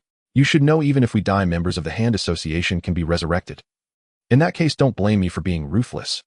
Wongbo coldly snorted and released the purple person virus, Kilgrave's virus, to invade Lady Gao. She sensed something was wrong and hurriedly used her qi to protect and enhance her brain. Her intuition warned her that the target of the opponent's attack was her brain. Wongbo's purple person virus was blocked and could not control Lady Gao. Although he was somewhat disappointed, he accepted it. If Jessica could block the purple person virus, it was only natural that others could do the same. If Kilgrave had encountered Lady Gao, he would have been doomed. However, Wongbo was not Kilgrave. His purple person virus was controllable and far stronger than Kilgrave's. He continuously induced more viruses to invade Lady Gao, causing her qi to deplete at an astonishing rate. Lady Gao panicked a bit, shouting, Blood God, let me go, or we'll die together. Then let's die together. Wongbo said nonchalantly. He had thousands of lives, or what did it matter if he died once or twice? Moreover, Lady Gao might not even be able to kill him. He was not so easily defeated. In truth, Lady Gao was merely trying to intimidate Wongbo. She was currently unable to die together because all her qi was being used to resist the virus. After straining for a while, her qi was entirely exhausted, and the purple person virus seized the opportunity to invade her brain, taking control of her. Lady Gao, stand there obediently, don't move, don't resist. Wongbo burst into laughter as the blood gathered around him, reshaping into human form with his torn clothes, revealing blood-covered Mercury, who was already unconscious, being tossed at his feet. In this battle, he had won simply because he could heal, while Yoshioka Nobu could not. Furthermore, Yoshioka Nobu was not using a silver blade. Mercury, your strength disappoints me. Wongbo glanced at Mercury and said, You are supposed to be my top warrior. The sword's strength was greater than Mercury's, but he was not a warrior under Wongbo. He was Wongbo's friend. Mercury felt somewhat constrained. For vampires to enhance their strength, they must consume the blood of the living. The problem was Wongbo was not allowing her to consume the blood of the living, even banning those voluntary blood servants. With improper conduct, how could one manage the blood clan? Under such circumstances, Mercury had not consumed the blood of the living for a long time, which caused her strength to not only fail to improve, but actually decline. Otherwise, she wouldn't have found this battle so arduous. Wongbo knew what Mercury was thinking and said, "There are more ways to enhance strength than just drinking blood." Mercury replied, "Our blood clan can only enhance strength by consuming blood, and it must be blood from the living. I will change all of that. There's a good opportunity right here." Wongbo looked at Lady Gao and directly asked, "Lady Gao, how can I cultivate your Kunlun Qigong?" Lady Gao was reluctant to speak, but uncontrollably began to explain, "To cultivate Kunlun Qigong, one must first temper the body and mind. Once the conditions are met, the Elder Council will conduct a ritual to allow the cultivator to fuse with dragon bone fragments. With the dragon bone fragments, one can convert their energy into qi stored within their body. In the initial stage, the qi can only be used to enhance oneself. Only by reaching a profound level can it be released from the body to attack others." After a pause, Lady Gao proudly stated, "I don't know the current situation in Kunlun, but in the Hand Association, I am the only one who can project qi outward." Wongbo furrowed his brow and asked, "Do you need to fuse dragon bone fragments to cultivate qi? This is somewhat different from what I imagined." "Yes, it's all because of the dragon bones." Lady Gao nodded and said, "The number of fragments fused determines how much qi can be accommodated. However, it's not as simple as immediately reaching the limit. Once they are fused, one must cultivate slowly to allow the body to gradually absorb the fragments. It took me a whole year to completely fuse the first fragment. According to Kunlun's rules, once completely absorbed, one can apply to fuse the second fragment, and so forth. The number of dragon bone fragments that humans can fuse is limited roughly between 5 to 9. However, most people simply do not have enough time to cultivate to their limits. Time is humanity's eternal enemy. And those Kunlun elders are stubborn and do not allow warriors to use dragon bones for longevity, which is why I defected from Kunlun. Is it all because of the dragon bones?" After listening to Madame Gao, Wongbo sighed. This was completely different from the Qigong he had imagined. This is ultimately the Marvel world, not the martial arts world. Wongbo asked, "Madame Gao, you must have good aptitude. Why is your strength still so low after living for hundreds of years? You should have already cultivated to your limit, right? If it were 50 years ago, I could easily kill you because back then I had 9 pieces of dragon bone fragments in my body." Madame Gao snorted and said, "But not now. Now I only have 3 pieces of dragon bone fragments in my body. The others have turned into my lifespan. Otherwise, I would have long since died of old age." Wongbo asked, "Have you run out of the dragon bones stolen by the Hands Alliance from Kunlun?" "Yes, we have run out, which is why the strength of our Hands Alliance has been continuously weakening over the past few decades." Madame Gao sighed and said, "We have been searching for new dragon bones all these years. Now that we have finally found them, we will never give up, as that would mean giving up our lives. It seems you have guessed something.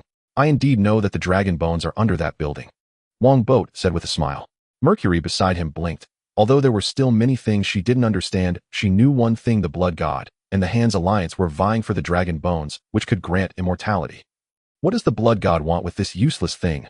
Mercury was quite puzzled. In her view, dragon bones were just useless scraps since they vampires could live forever, right? Madame Gao proposed a condition: "We can cooperate. I will tell you how to use the dragon bones, and you just need to give us half of the dragon bones." "No, I want them all, whether it's the dragon bones or the method to use them." Wongbo smiled slightly and asked, "The dragon bones can grant immortality, but they can also bring people back to life, right?" "Half right, half wrong. Just the dragon bones can only grant immortality. To revive someone, you need one more thing." Madame Gao said, "Beast." "Beast?" "Yes, Beast. The otherworldly demon we in the Hands Alliance worship." Madame Gao said, "With its power combined with the dragon bones, one can be revived. However, it is not without cost. Using the power of the beast requires a large amount of souls. The reason why our Hands Alliance has done so many bad things is actually for the sake of souls. Moreover, every time someone is revived, a portion of their soul is taken by the beast.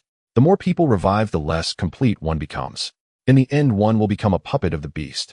At this point, Madame Gao sighed and said, "When the Hands Alliance was first established, we weren't as evil as we are now. We just wanted to unite against the pursuit of Kunlun. But ever since we worshipped the beast, we have unconsciously become utterly depraved. This is the consequence of using evil power. Don't make yourself sound so pitiful. The things your Hands Alliance has done are more than enough to send you to the 18th level of hell." Wongbo said disdainfully. He asked, "What do you specifically need to revive someone?" "A portion of body tissue along with the dragon bones." Madame Gao said, "We each have left some body tissue in a safe place, so Blood God, you can't kill me, because I will revive. Those who go against the Hands Alliance will not have a good end. I'm so scared. Wongbo snorted. This was somewhat different from the TV shows he had seen, where simply cutting off their heads could kill them. However, that doesn't matter, since they can be revived. Then he wouldn't kill them, but freeze them and throw them into the Arctic Circle to keep Captain America company. After thinking for a moment, Wongbo said, "Let's not talk about this. I have detected that under the long-term rental apartment, there is a layer of peculiar energy protecting the dragon bones inside. What is that energy?" Energy. It should be the power of Kunlun's Iron Fist. Madame Gao was taken aback and then said, "The power of the Iron Fist is unmatched. If there is indeed Iron Fist energy protecting it, then to obtain the dragon bones, you must cooperate with our Hands Alliance, as only then can we capture this generation's Iron Fist and have him unlock the protection." Cut it out, or do I really need to team up with that weak Iron Fist? Wongbo scoffed. He had watched the series Iron Fist, and truth be told, he was initially looking forward to it since it was related to Kunlun. But after watching it, all he wanted was to curse the screenwriters and directors to the 18th generation of their ancestors. The protagonist Danny Rand having low intelligence was one thing, but since it was named Iron Fist, at least it should have made the Iron Fist powerful, right? But Danny Rand's Iron Fist was just a glowing hammer. To put it this way, Frank could easily overpower Danny Rand with one hand and make him call him father. Weak. Madame Gao was both astonished and angry as she shouted, "How could the Iron Fist be weak? It takes the combined strength of 5 people to deal with the Iron Fist each time." Wongbo couldn't be bothered to respond. Danny Rand would probably soon return from Kunlun to New York. With his intelligence and strength, Wongbo had plenty of ways to make him break the protection.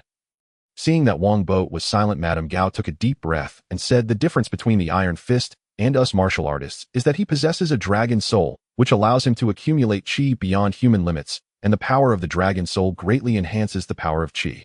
According to records, the first-generation Iron Fist Wu Fengji once killed an invading phoenix from another world with a single punch. Phoenix. Wongbo was startled. Wasn't the Phoenix from X-Men? Could it be another one? But with the name Phoenix, it shouldn't be too different, right? Did Fengji kill the Phoenix? Are you sure you're not fooling me? Wongbo asked suspiciously. How could the Iron Fist be that strong? This is a fact. Madame Gao said, "The dragon soul becomes weaker with each inheritance, so each generation's Iron Fist becomes weaker. However, there is a limit to how weak it can get. This generation's Iron Fist should be about to emerge. If you want to obtain the dragon bones, you must cooperate with our Hands Alliance." "Not interested," Wongbo said dismissively. He thought for a moment and asked, "Is there really no other way to unlock the protection of the Iron Fist besides the Iron Fist?"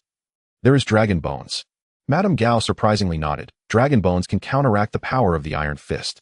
If you possess a large amount of dragon bones, you can open a gap in the protection, but that is impossible unless Kunlun is willing to give it to you. Can dragon bones open the protection? Wongbo squinted and asked, "Does your Hands Alliance still have dragon bones? Or can you dig the dragon bones out of your bodies?" "The absorbed dragon bones cannot be dug out." Madame Gao said, "Our Hands Alliance only has a small piece of dragon bone fragment left, which is specifically reserved for finding Heiko. Don't say we won't give it to you. Even if we did, that small piece could only open a very small gap, perhaps not even as thick as a chopstick, which is completely meaningless." "A gap not even as thick as a chopstick." Wongbo's expression brightened. For others, such a gap would definitely be insufficient, but Wongbo was no ordinary person. He could turn into blood. As long as there was a tiny gap, he could seep in. Previously, Wongbo had also used this method to probe the long-term rental apartment. He transformed into a blood drill and drilled a tiny hole. With this method, he wouldn't have to wait foolishly for Danny Rand, who knows when he would come down from the mountain. "It seems I must go to war with your Hands Alliance." Wongbo said, "That's fine. After all, your Hands Alliance is notorious. I will just take it as doing justice for heaven. I told you to read fewer martial arts novels. Also, you are a vampire and natural villain." Madame Gao retorted, "Your blood clan has undergone a huge change before. With your current strength, you can't possibly destroy our Hands Alliance. Taking 1,000 steps back, even if you could destroy us, it would only be mutually destructive. At that time, there would be plenty of forces wanting to eat your flesh and drink your blood. Blood god cooperation is the best way for us to coexist. In the future, when humanity wants to eliminate you, our Hands Alliance can stand by and help you." Wongbo couldn't be bothered to respond. The Hands Alliance was indeed difficult to deal with, but that was only for others. For him, annihilating a Hands Alliance would not cause much damage. Mercury was also unafraid. She stepped forward and said loudly, "Blood God, I am willing to be the vanguard. You won't be left out." Wongbo smiled and said to Madame Gao, "Madame Gao, tell me all the methods for cultivating Qigong and the intelligence on the Hands Alliance." Madame Gao didn't want to say anything, but she had no choice. Under the influence of the Ziran virus, she obediently told Wongbo everything. Mercury couldn't help but glance at Wongbo. The blood god's ability was really impressive. On the street next to the cafe, Black Widow Natasha smiled at Matt Murdock and said, "Lawyer Murdock, see you tomorrow. I'm looking forward to seeing you again." Matt politely turned to leave, but secretly sighed. Because of Natasha's interruption, he couldn't hear what Madame Gao and that Mr. Wong were discussing, which was a bit troublesome. What kind of person is Mr. Wong who is in contact with Madame Gao? Is he a good person or a bad person? Also, when Natalie was lying, her heartbeat didn't change at all. Who exactly is she? Matt frowned. He decided to spend more time paying attention to Mr. Wong and Madame Gao's situation in the future. After Matt left, Natasha found a hidden place to call Director Fury and reported the conflict between the Blood Clan and the Hands Alliance. Just keep a close watch. After all, the Hands Alliance is not a good entity. It's a good opportunity to see the Blood God's methods. Director Fury said, "I have always found this person hard to see through." "I can't see through him either," Natasha said. "By the way, he is also planning to short Stark Industries." Director Fury was shocked and hurriedly asked, "What? Planning to short Stark Industries?" Natasha was a bit surprised. "Director, your reaction is a bit big." Director Fury went silent for a moment and said, "During the day Tony was attacked in the Middle East and is now missing. He should have fallen into the hands of terrorists." Natasha was also shocked. She asked, "Could it be the Blood God's doing?" Director Fury thought for a moment and shook his head, saying, "It shouldn't be him. He has no enmity with Tony, and if it were really him, he wouldn't be so ostentatious. However, he must know some inside information." "That's true. The Blood God still needs Tony Stark's help to design things, so he wouldn't kill him." Natasha said, "Director, I can't get this information out unless you agree to let me get closer to him." Director Fury said, "No need. I will have Ms. Carter ask." "Ms. Carter has a close relationship with the Stark family. She won't let anything happen to Tony. Then I will continue to be his secretary. By the way, Director, how much of a kickback did you get from the Blood Clan?" "Never taken any. I, Nick Fury, am not that kind of person who takes kickbacks." Director Fury firmly hung up the phone and Natasha sneered. "This black guy not only took kickbacks, but took quite a lot." Natasha secretly shook her head. "Director Fury, you embezzled so much money. What exactly do you want to do?" After listening to Madame Gao's story, Wongbo stepped aside to call Frank. Once connected, he said, "Frank, get ready. There may be a tough battle in a few days. I need you to bring the entire security company to fight." "All deployed." "That's quite a scale." Frank asked excitedly, "What about the intelligence on the opponent?" "I need detailed information to formulate a combat plan." Wongbo asked in surprise, "Aren't you going to ask me who I'm fighting?" "I trust you." Frank said. This was not flattery. He wouldn't flatter anyone. He genuinely trusted Wongbo because the latter saved his family. Nick Fury had already sent over the intelligence of Frank's former boss. After reading it, Frank was so furious he almost vomited blood. That bunch of bastards was preparing to fake an accident to kill his entire family to avoid suspicion. Frank truly wished he could take a Gatling gun and shoot that bunch of bastards until nothing remained. Not only did they want to kill him, but they also wanted to kill his entire family. Is that even human? Thus, Frank was very grateful to Wongbo. Without him, his family would have been done for. Because of this, Frank gave up on saving Billy Russo. He wasn't worth saving. "You can kill me, but if you dare to touch my family, I will not let you go even as a ghost." That sounds really pleasant. Don't worry, this time we are dealing with a morally bankrupt organization that has committed countless evil deeds, and their bad deeds are no different from demons. Wongbo laughed and said, "I will bring the materials over in the afternoon. You tell the snowman in advance, and we can discuss the details later." Frank nodded, "Okay." After hanging up the phone, Wongbo instructed Madame Gao, "Call the other fingers and tell them you've lost. The Blood God knows about the dragon bones, and he wants half of them." Madame Gao felt a chill in her heart. "Do you want to gather us all to take us down in one go?" Wongbo coldly snorted, "So what? Just call it, you know how to say it right." Madame Gao had no choice but to pick up the phone and dial. She pressed the speakerphone button. Soon the call was connected, and on the other end was the leader of the Hands Alliance, Alexandra. Alexandra laughed and said, after hearing what Madame Gao said, "Blood God, I can give you the dragon bones, but I want to meet you for formal negotiations." Wongbo said, "Okay, let's meet at a neutral location. By the way, before we meet, Madame Gao will stay with me as a guest." Alexandra said, "All right, Madame Gao can stay with you, but you must return the letter to me. He shouldn't be dead yet, right? As long as he is still breathing, I will return him to you." Wongbo glanced at the unconscious Yoshioka Shin on the ground and said, "Hands Alliance, do not let down my sincerity." Alexandra smiled and said, "Rest assured, our Hands Alliance is equally sincere." After hanging up the phone, both Alexandra and Wongbo sneered, "Coldly sincerity? What sincerity?" Alexandra immediately began to draw lots half of the dragon bones. In her dreams, she wouldn't give the other party even a fragment of bone. After all, the dragon bones represented the life of the Hand Union. Alexandra said, "Gamblers, Sawanda Murakami, it's time for the five of us to reunite." Wongbo did not call anyone. He simply controlled Yoshioka Nobu with the purple virus and sent him back to report. Shuain looked at the staggering Yoshioka Nobu and asked with some concern, Blood God, will your control still be effective after he leaves? Effective as long as it isn't discovered, it will remain effective. Wongbo, said the Hand Union, shouldn't be able to discover that Yoshioka Nobu is controlled. After all, they are martial artists, not magicians. That's good, Blood God. Your technique is truly impressive. Shuain said enviously. Without any doubt, it was natural for the Blood God to control others with blood, wasn't it? Wongbo laughed heartily. Of course. My blood shadow magic is the best in the world. Lady Gao retorted, I've already told you that's not martial arts. Wongbo rolled his eyes and said to Shuain, clean up, we are going to the security company. Do you think the people from the Hand Union understand Qigong? They have lived for hundreds of years and even can be resurrected. Frank looked at Wongbo with a face that said, are you kidding me? The adjacent snowman also asked in confusion, Blood God, isn't this a bit off? Ninja is from the island nation while Qigong is from Huagua. They are fundamentally different systems. Isn't it possible for a transnational crime syndicate? Wongbo replied irritably, that's how Marvel sets it up, but what can I do? Although the main force of the Hand Union consists of island ninjas, their leader is actually one of the 5 traders from Kunlun and Huagua. Moreover, they believe in the evil god Beast and have committed many heinous acts that infuriate both gods and men.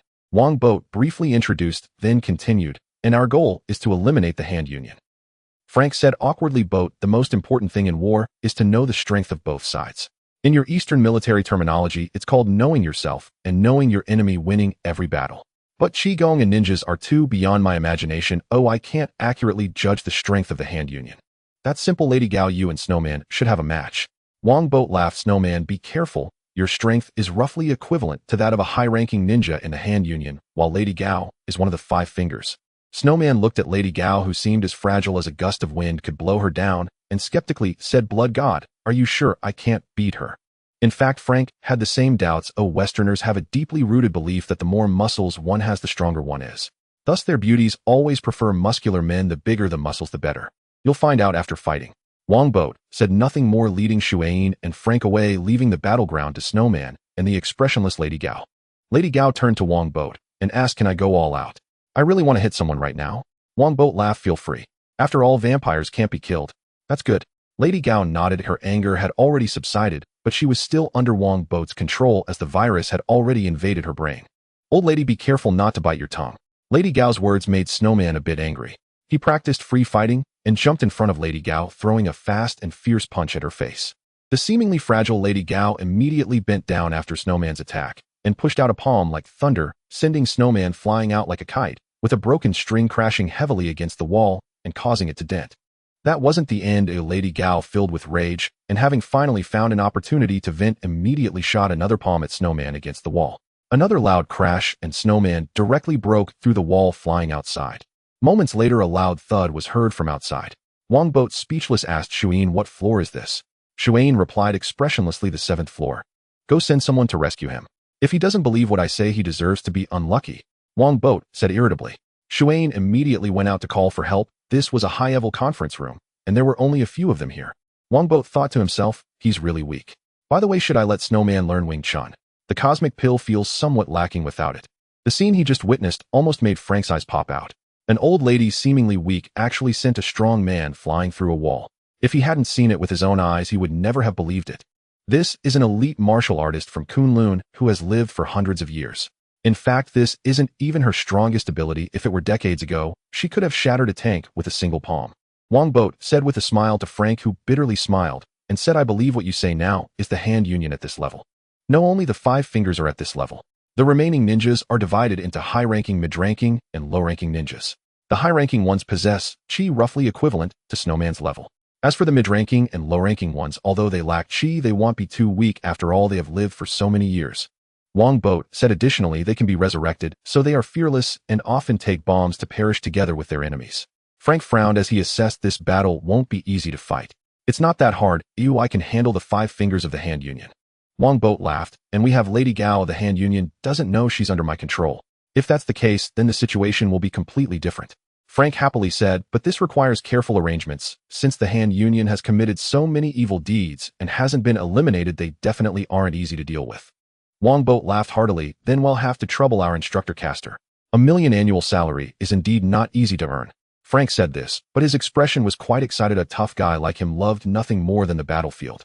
For his family, he could leave the army to be an instructor, but that didn't mean he didn't want to relive the smoke of battle. Frank said briskly, I need more intelligence, the specific strength of the Hand Union, and the manpower they can bring. Wongbo, said Lady Gao, you come and talk to him. Whatever he asks you answer. Lady Gao nodded expressionlessly. Frank glanced at her and asked Wongbo, is your control method secure? Wongbo said it's 100% secure. My blood is controlling her within her body. That's good. Frank also had no doubts. After all, it made perfect sense for the blood god to control others with blood. While Frank was inquiring about intelligence from Lady Gao, Xuan had already brought Snowman back. Although Snowman was injured after a bit of blood was given to him, he had already regained his ability to move. Xuan coldly asked, do you know where you were wrong? I was wrong for underestimating her. I didn't expect that old lady to be so powerful. Snowman clutched his pained chest and smiled bitterly. Several of his ribs had been broken and needed time to recover. Your error was not in underestimating, but in not believing in the blood god. Xuan said coldly. The blood god said she is strong. How dare you not believe? Do you think everything you have today is given to you by whom? What? Snowman was stunned, then broke into a cold sweat. He hurriedly said, I know I was wrong. I'll go to the blood god to apologize immediately and seek his forgiveness. Xuan said, don't make this mistake a second time. No matter what the blood god says, you must believe. Everything you have is given by the blood god. I know. Snowman nodded earnestly, then hesitantly asked, why are you reminding me? You are pure blood while I am just a mixed blood. You are indeed just mixed blood, but mixed blood is also part of the bloodline, Xuan said. I don't want the security company to fall into human hands. You must firmly hold the position of the leader and not let anyone take it away. Snowman knew who Xuan was referring to and said, Instructor Frank is a good person and very capable. I admire him, but the position of leader will only be mine. That's good. Xuan nodded in satisfaction, then took Snowman back to the meeting room. Lady Gao was introducing the situation of the Hand Union. This time, all 4 remaining fingers of the Hand Union will definitely be present. They can mobilize around 200 ninjas. Wongbo, seeing Xuan and Snowman return, signaled them to listen, then said to Lady Gao, 200 ninjas. Your Hand Union has quite a power in New York. 200 ninjas may not sound like many, but ninjas are all direct descendants. The Hand Union also has a large number of psychic fighters. If necessary, they can mobilize over 1,000 people in no time. Wongbo's Blood Clan Security Company, along with the guards led by Xuan, can only mobilize around 150 good fighters in a short time. The main force of the Blood Clan is at the Blood Clan police station, busy every day. After all, they have to establish a new order, Wongbo's new order. This negotiation is related to the Dragon Bones. The Hand Union will only use direct descendants. Lady Gao added, the Hand Union still has a large force in the island country and other places. I suggest you negotiate with them as soon as possible to prevent them from summoning reinforcements from outside. Of course. Wongbo nodded and continued to ask, how many high-ranking ninjas, how many mid-ranking ninjas, and where will they choose to negotiate? The Rand Group has a dock in Hell's Kitchen. They will likely choose to negotiate there with you, because the Rand Group has already been controlled by our Hand Union. In the following time, Wongbo and Frank carefully inquired about various intelligence and spoke for over an hour before finishing. Lady Gao was quite displeased. These bastards didn't even provide a chair for the old lady to sit on. Where did the virtue of respecting the elderly and cherishing the young go? Snowman had no idea about Lady Gao's thoughts, otherwise he would have definitely complained. You also count as an old lady. My ribs are still broken. Frank took a sip from his thermal cup and smiled at Wongbo. We can win this battle. Then it's up to you. Wongbo laughed heartily. The guarantee from Uncle Fa is incredibly reliable. With $1 million annual salary to hire him, he really hit the jackpot. After hearing the intelligence, Snowman finally had the opportunity to apologize to Wongbo. He lowered his head and said, Blood God, I shouldn't have doubted your words. Please forgive me. Wongbo, seeing Snowman take the initiative to admit his mistake, felt his anger subside a bit and said, to recognize and correct one's mistakes is a great virtue. I don't make the same mistake again in the future. Yes, Blood God. Snowman quickly nodded, glancing gratefully at Xuan. Oh, without her guidance, this hurdle would have been difficult to overcome. Xuan ignored Snowman because her phone rang. She walked aside to answer the call and returned shortly, saying, Blood God, Miss Carter is at the cafe if she wants to see you. He'll go see her. Wongbo nodded at Frank, indicating him to focus on formulating tactics while he took Xuan back to the cafe. Upon seeing Wongbo, Carter, dressed in a lady's suit and looking exceptionally capable, got straight to the point and asked, are you going to short the Stark Group? Wongbo sat down and nodded yes. What's wrong? Carter stared intently at Wongbo and said, Tony was attacked in the Middle East and his life or death is unknown. Wongbo laughed. It seems my judgment was correct. Xuan, you can let the financial company begin.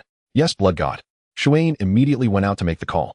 Shorting the Stark Group at this moment would definitely earn a lot. The Blood God's judgment was truly accurate. Carter asked again, did you know this would happen beforehand? Wongbo said, I received some insider information. Ms. Carter, you don't need to keep staring at me. This matter isn't my doing. I don't have such a grudge against Tony, he just helped me design a mask a few days ago. Carter said, then do you know who did it? Tony is my nephew, I don't want anything to happen to him. Wongbo countered Ms. Carter, it is well known that the U.S. military loves to use weapons from the Stark Group, so do you know what weapons terrorists prefer to use? What weapons? The same weapons from the Stark Group. The weapon that attacked Tony might have been designed by him. Carter exclaimed, that's impossible. The Stark Group wouldn't sell weapons to terrorists. Wongbo replied calmly, Ms. Carter, times have changed. Tony's attack is the Stark Group's own sin. That's all I can tell you. Carter was stunned and asked thoughtfully, are you saying there's infighting within the Stark Group? Wongbo didn't say much more. He shifted the topic and asked, Ms. Carter, is the establishment of the Blood God Group going smoothly? Carter, hearing this, could only put her doubts aside and nodded. It's considered a success. We've transitioned from chaos to order. However, there are some issues with the blood department. To research artificial blood, we must find real experts, and such experts are either hired by other companies or look down on our new company. I plan to return to England in a few days, or I have quite a few connections there and should be able to invite some decent experts. I see. Wongbo thought for a moment and asked, have you heard of the Rand Group? I've heard of it. It's a nearly $10 billion company primarily engaged in pharmaceuticals as well as real estate and various other businesses. Carter nodded. To be a good president, she had to take quite a few classes. The Rand Group has been controlled by the Hand Union. I will eliminate the Hand Union in the next few days, and then we will be able to take control of the Rand Group. Wongbo said, prepare a plan to hollow out the medical department of the Rand Group and then use it to establish our own blood department. Controlling the Rand Group. Carter was taken aback. A nearly $10 billion conglomerate, is it that easy to control? By the way, it seems that if we deal with the Hand Union this time, we can earn quite a bit. Wongbo stroked his chin and murmured, what should I do? I'm already so rich, and now I might get even richer. Hearing Wongbo's words, Carter was left speechless. This blood god was fine in most respects, but he occasionally became a bit too full of himself. It would certainly be good to empty the Rand Group. Carter asked, however, even if the Hand Alliance is in control, this matter won't be easy, right? Those shareholders will definitely be unwilling to see their interests harmed. The Hand Alliance has been using the Rand Group to sell illegal drugs and launder money. As long as we obtain evidence, those shareholders will have to sell the pharmaceutical company to us at a low price if they don't want their stocks to become worthless. Wongbo chuckled, at a very low price. Carter then asked, what about the funding? The Blood God Group seems to have used all its funds to short Stark Industries. Once we take down the Hand Alliance, there will naturally be funds. We won't be lacking in money. Wongbo lifted his cup and took a sip of tea. Carter knew this was a hint for her to leave. After pondering, she asked, can you find Tony? I can, but I don't have the time nor the desire to go to the Middle East. Ms. Carter, you don't need to worry that much. I've read Tony's fortune. He's not that easy to kill. Wongbo said lightly, jokingly, why would he go to the sand in the Middle East when he could be in bustling Manhattan surrounded by beautiful women?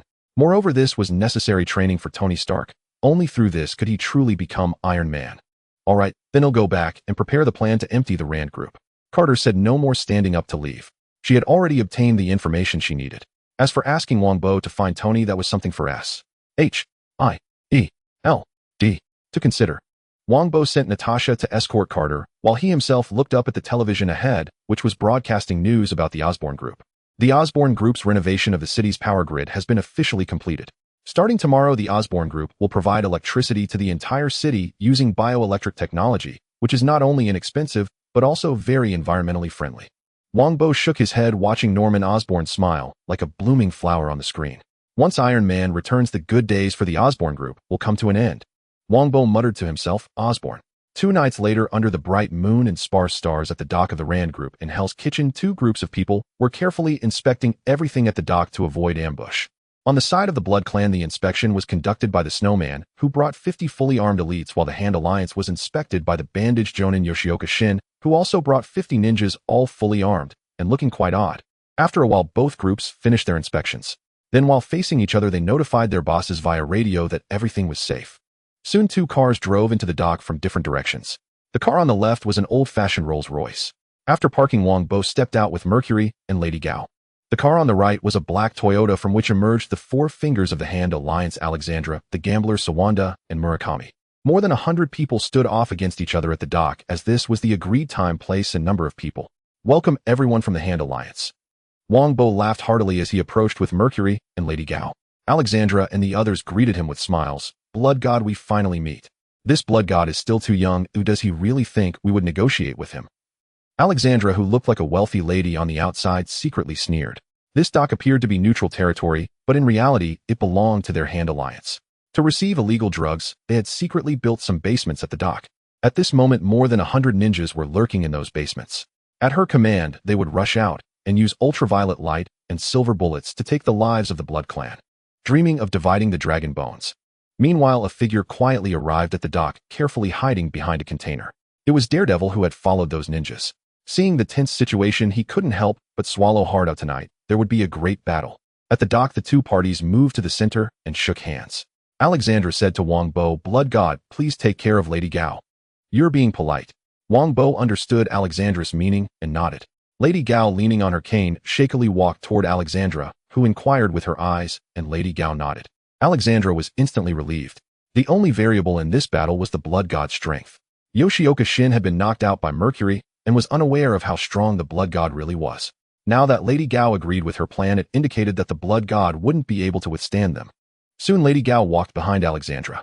Just as Alexandra was about to speak, 3 violent explosions suddenly erupted from below, shaking the dock. Immediately afterward, flames and thick smoke billowed from 3 locations.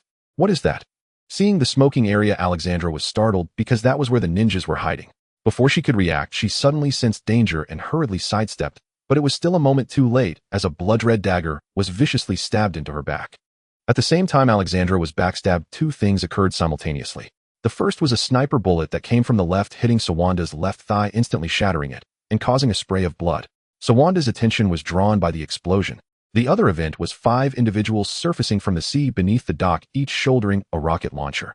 Then they all pulled the triggers simultaneously and the rockets screamed down, exploding among the ninjas. The ninjas were blown apart. Many of them couldn't even scream before dying on the spot. Kill. Before the remaining ninjas could react, the prepared elite of the Blood Clan immediately raised their rifles and began firing wildly at them, and the ninjas fell one after another with screams. Simultaneously, vampires emerged from the sea to join the battle. Vampires can hold their breath for a long time. From the explosions in the basement to the ninjas being shot down, it all happened in just a few seconds, but in that brief moment the Hand Alliance suffered heavy casualties. "Lady Gao, you betrayed me." The backstabbed Alexandra let out a roar, leaping back to kick Lady Gao. Lady Gao released the dagger and used her arm to block Alexandra's attack, and with a bang, she staggered back several steps. "Do you believe me when I say I didn't want this?" Lady Gao sighed, raising her cane and attacking like lightning. Just as Alexandra was about to counter, the dagger embedded in her body suddenly came alive and lunged toward her heart. That was a dagger made from Wongbo's blood. Alexandra hurriedly used her chi to block Wongbo's blood, while barely coping with Lady Gao's fierce assault, leaving her in a very precarious situation. Meanwhile, others had also engaged in battle. Mercury and Snowman teamed up against one of the 5 Fingers the Gambler, while Murakami was besieged by the turncoat Yoshioka Shin and several elite vampires. Murakami shouted angrily, "Shin, you actually betrayed me. What about your ninja way? I didn't want this either." Yoshioka Shin sighed helplessly, but the knife in his hand became increasingly swift. Although Murakami was powerful, being besieged by so many people quickly put him at a disadvantage. Among the 5 Fingers was also Sawanda, who was the worst off. After being shot in the leg by a sniper, he was hit several more times and had completely fallen into unconsciousness. In fact, if it weren't for Wongbo's instruction to leave a live target, Frank would have shot him dead with the first bullet. Indeed, it was the Punisher Frank who fired with Natasha beside him as an observer. As for the other ninjas of the Hand Alliance, they had all been killed, not a single one remaining. In the shadows, Daredevil sensed the area ahead filled with corpses like a scene from hell, sending chills down his spine. Was he on a battlefield? This script seems wrong, as shouldn't it be a gang fight? The reason the Hand Alliance would fail tonight was precisely because they thought it was a gang fight, not realizing that Frank treated this as a war to be fought. Whether it was the rocket launchers or the timed bombs buried in the basement, they were all top-notch military products produced by Stark Industries. After the initial fear, a deep anger surged within Daredevil. What did these people think human lives were? They slaughtered them like chickens and ducks. Despite his anger, Daredevil felt somewhat powerless. In such a large-scale scene, he as a street hero couldn't possibly withstand it. The only thing he could do seemed to be calling the police. It's somewhat darkly humorous for a superhero to call the police, but beyond that, Daredevil truly had no other options. What frustrated him was that the signal around him was actually blocked. He angrily smashed his phone on the ground, gritted his teeth, and swiftly ran towards the position of the discovered sniper. Even smoother than expected. Wongbo nodded in satisfaction. Although the current situation no longer required him, the boss, to take action personally, he still moved forward to join the attack against Alexandra, just in case, and to quickly end the battle. With such a commotion in the dock area, those police officers were probably already on their way. Wongbo said nothing further, transforming his arm into a 3-meter-long blood sword and slashing down at Alexandra. While Lady Gao swung her cane, creating a flurry of cane shadows to attack Alexandra, she complained, "Why aren't you shouting the names of your techniques now?" Wongbo replied, "Because someone said I'm a big boss and shouldn't be too childish." Alexandra, however, was not in the mood for banter like Lady Gao.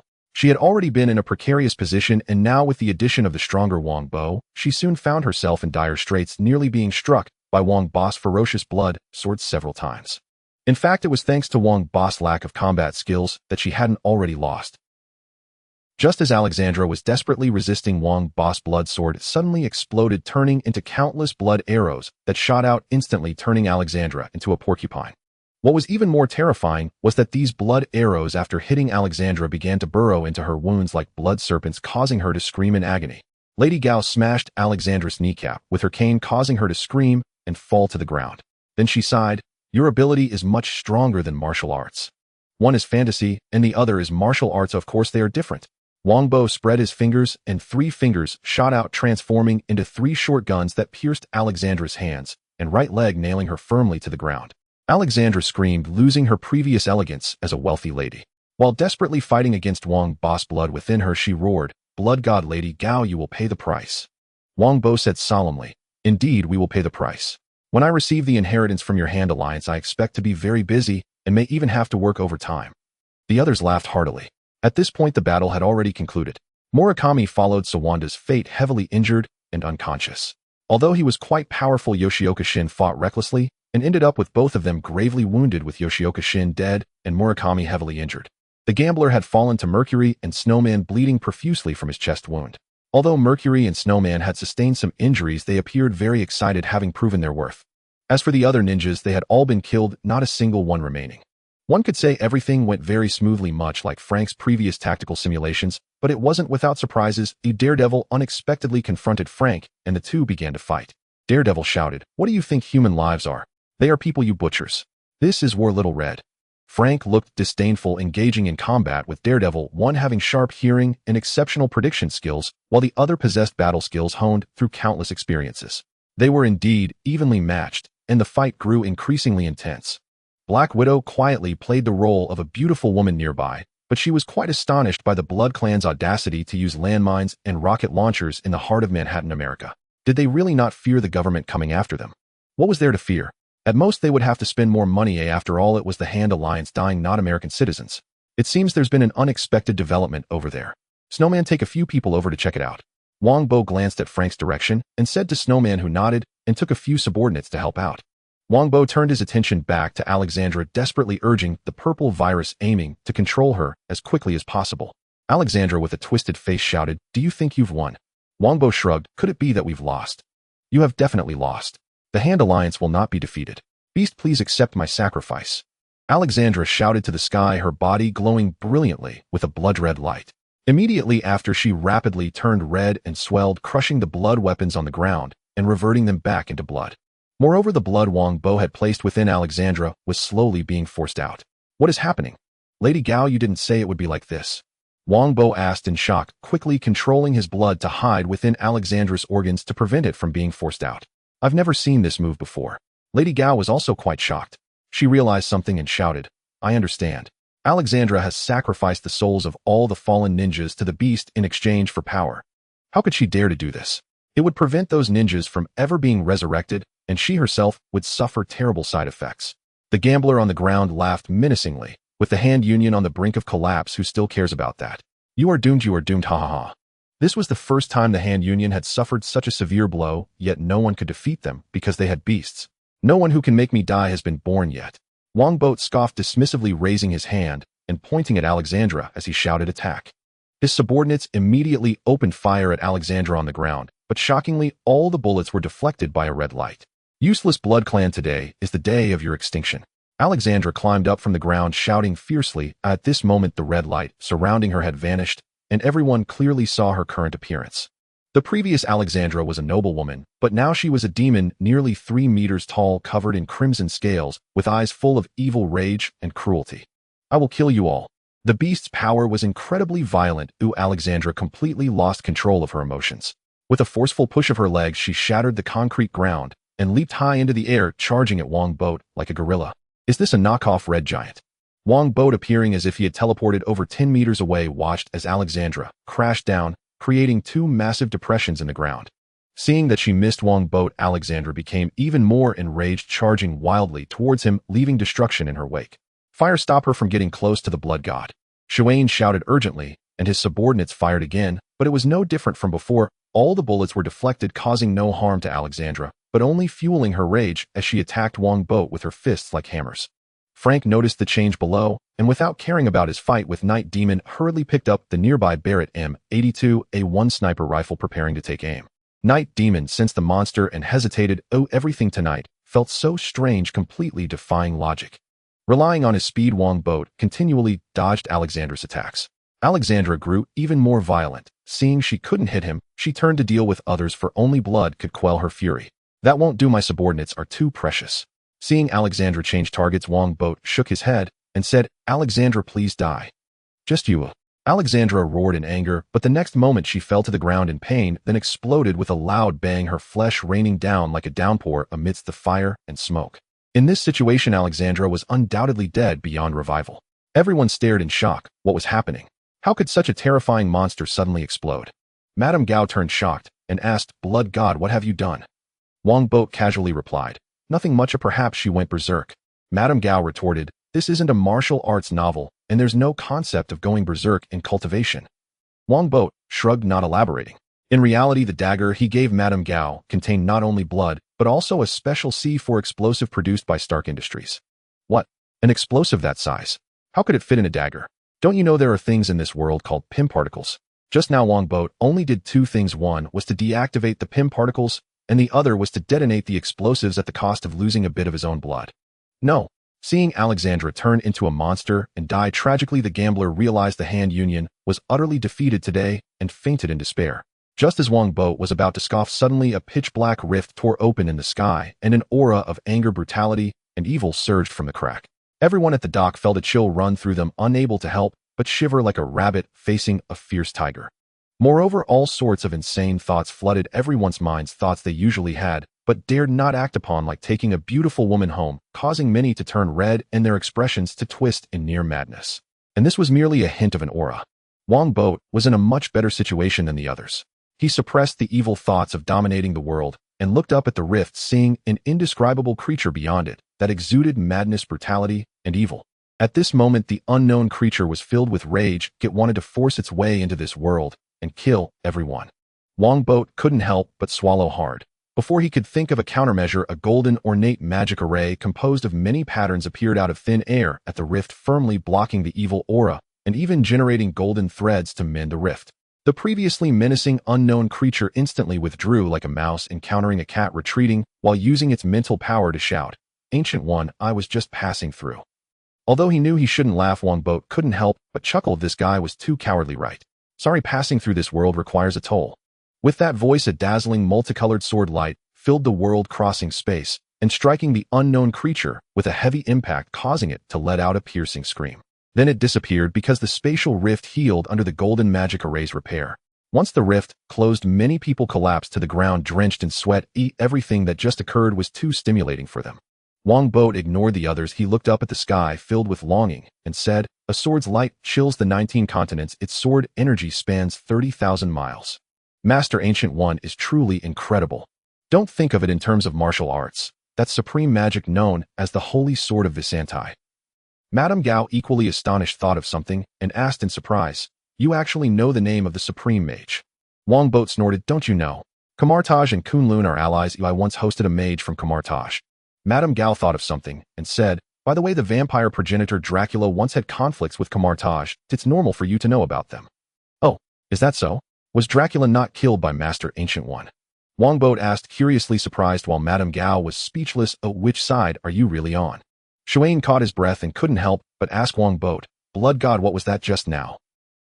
Wongbo replied, that should be the beast worshipped by the Hand Union. Its minions were completely annihilated by us, so it came looking for trouble. Madame Gao retorted, you are making it sound so unrefined, like a gang leader. I see now.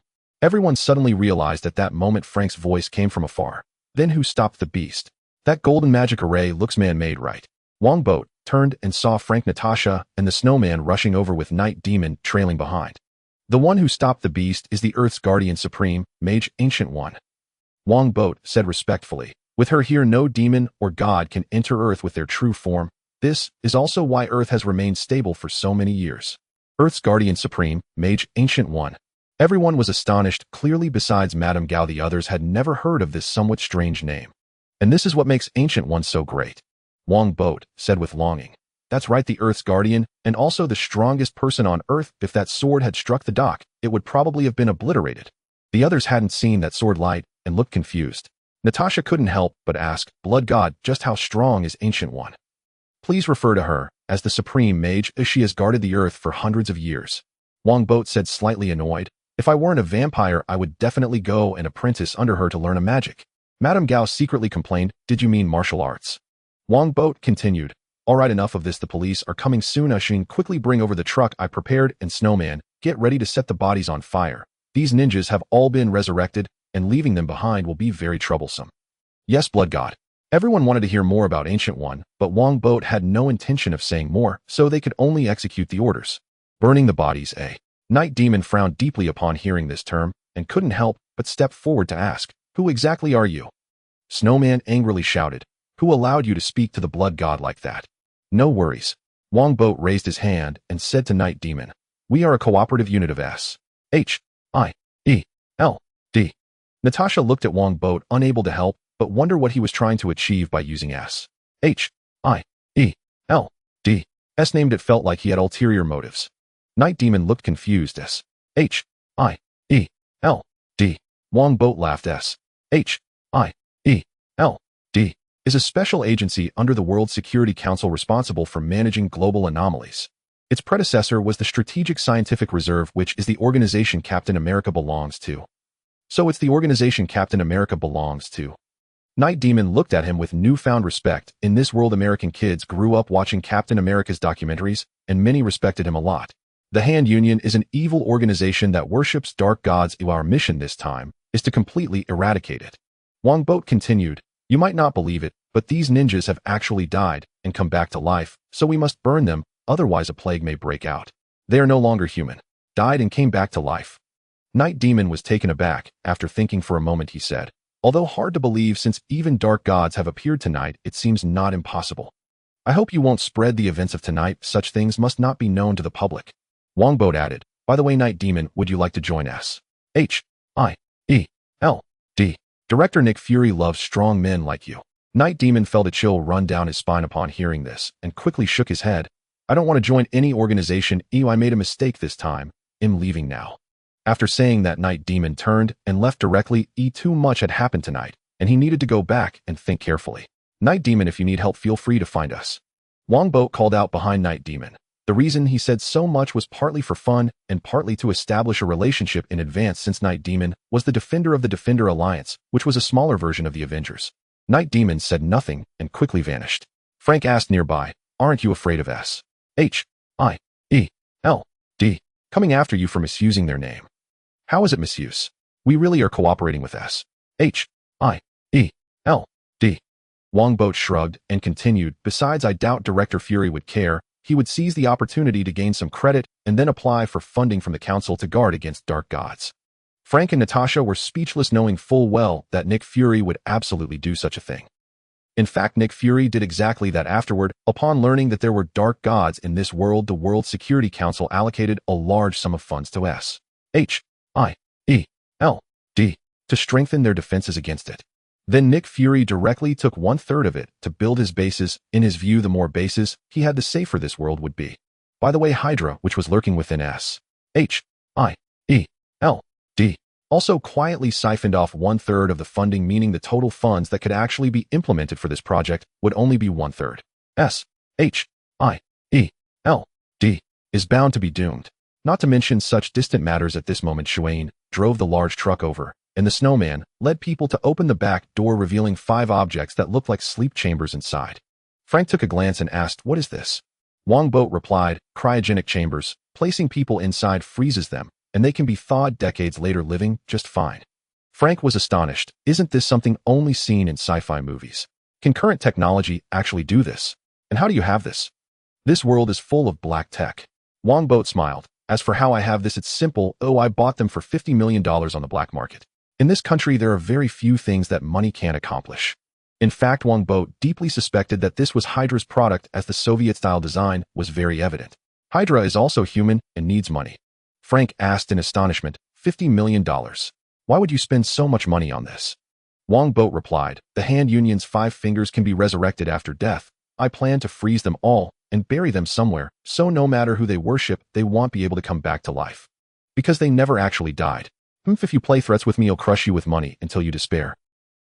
Wongbo said this to Madame Gao, who wore a wry smile, not expecting that the Hand Union's resurrection could be solved in such a manner.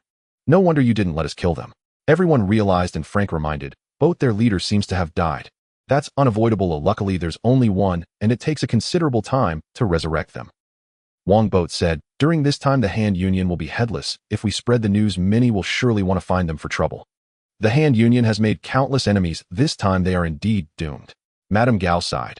However, the Hand Union won't be so easily eradicated. Once Alexandra is resurrected and finds Black Void, she will definitely come to seek revenge. They'll be waiting for her. Wongbo sneered, then thought of something, and said to Madame Gao, Madame Gao, I will need your help to take over the Hand Union's assets, especially the Dragon Bone. It is something I must have. The Dragon Bone is in the city. Oh, I can take you to get it. Madame Gao said helplessly. As for the assets of the association, I can help you acquire them, but only within the North American region. I can't touch the assets over in the islands. In the city? Let's go get it right away. Wongbo said, eagerly turning to Mercury. Mercury, you handle the cleanup here. Freeze what needs to be frozen and burn what needs to be burned. As for the police, ignore them. Mercury nodded. Yes, Blood God, leave it to me. Everyone, tonight we have eradicated the nefarious association and achieved a great victory. This is a moment worth celebrating, so I have decided that we will hold a celebratory banquet tomorrow night. Then Wongbo shouted to everyone. Moreover, everyone present will receive a bonus equivalent to 3 months' salary. Long live the Blood God. The crowd cheered. Even Frank's face broke into a smile. He had been planning to move recently and was in urgent need of money. In America, the social classes are distinctly divided. The amount of money earned dictates the community one lives in. The safety, resources, education, and healthcare vary dramatically between different tiers, resembling 2 entirely different worlds. Is this the Dragon Bone? Wongbo took the small white bone, only 10 centimeters long, handed to him by Madame Gao, frowning. Why is it just a fragment and so small? This is all that we have left. In fact, if it weren't for searching for Heikong, we wouldn't have even kept this fragment. This is equivalent to our lifespan. Madame Gao sighed. Don't underestimate this small piece, but it is enough for 2 people to be resurrected and can be fused at least 5 times. The Dragon Bone is quite durable, otherwise our association would not have lasted this long. Is that so? Wongbo wrapped the Dragon Bone in blood and found that the blood became incredibly active, as if eager to absorb the Dragon Bone. It really is useful. Wongbo was overjoyed but did not absorb it yet. He still needed it to unlock the Iron Fist seal. Wongbo secured the Dragon Bone and said, let's go back. Once we acquire the assets of the association, I will freeze you like the others. I had already anticipated this. Madame Gao did not plead for mercy, calmly accepting her fate. She glanced longingly towards Kunlun, sighing inwardly, knowing she could never return. Each of the 5 fingers of the association held different dreams, while Madame Gao's dream was to return to Kunlun. Unfortunately, Kunlun would never accept her again. In the short-term rental apartment, due to Wongbo's hefty compensation, everyone moved out within 3 days. A large demolish was written on the wall, and it was Wongbo's own handwriting in Chinese. Under the moonlight, Wongbo silently led Madame Gao to the first floor of the short-term rental apartment. He wasted no time instructing her to keep watch while he transformed into blood and then into a drill spiraling downwards until he quickly reached the position of the Iron Fist seal. The Blood God's ability is truly useful. Madame Gao was dumbfounded. If it were them, they would have had to hire a construction crew to dig down, which would have been very troublesome. Unlike the Blood God, who descended silently and effortlessly. Upon reaching the position of the Iron Fist seal, Wongbo expanded the surrounding area, restoring the shrunk Dragon Bone fragments to their normal size, then controlled it to touch the glassy, energy-like Iron Fist seal. It must succeed, otherwise I will have to grab that fool Iron Fist. Under Wongbo's anxious gaze, the Dragon Bone and the Iron Fist seal began to merge, as if a red-hot iron rod was plunged into snow. Wongbo was ecstatic. There was hope. He exerted more power, causing the Dragon Bone to advance, and as it continued to disappear, the Iron Fist seal it touched gradually dissipated. When the Dragon Bone's consumption reached a critical point, the resistance ahead suddenly vanished. The Iron Fist seal was opened, though it was just a small hole thinner than a chopstick. It was sufficient for Wongbo. Wongbo excitedly slipped through the small hole into the sealed area, which was not dark at all. A complete dragon skeleton emitted a faint red glow, dreamlike and magical. Indeed, it was a complete dragon skeleton, and it was massive. When Wongbo returned to human form, he found he was not even as tall as one of its ribs. A complete dragon bone can actually emit light. Its prestige just skyrocketed. Wongbo laughed heartily. With so many dragon bones, not only could he greatly enhance his power, but he could also cultivate a large number of warriors. In the Marvel world, power is always in demand. From now on, you will accompany me in conquering the world. Wongbo approached the dragon skull, and with a smile patted its sharp dragon teeth. As the saying goes, joy begets sorrow. Suddenly Wongbo's vision blurred, and he entered a world filled with flames. In the sky, 100-meter-long Eastern divine dragon soared, its immense power overshadowing the entire world, compelling one to bow in worship. What the hell? Is this dragon still alive? Wongbo was shocked. Just then the divine dragon flew in front of him, its crimson dragon eyes larger than a human locked onto Wongbo, as if it were sizing up a meal. Wongbo felt a chill and demanded, "Who are you?" The divine dragon opened its mouth, emitting a thunderous voice, "Human food servant." Wongbo, initially a bit tense, burst into laughter. He cursed, "You guys must be sick. Always talking about food and servants, I despise you lofty beings. We humans will never yield." The divine dragon seemed enraged, releasing a roar that shattered the heavens and earth.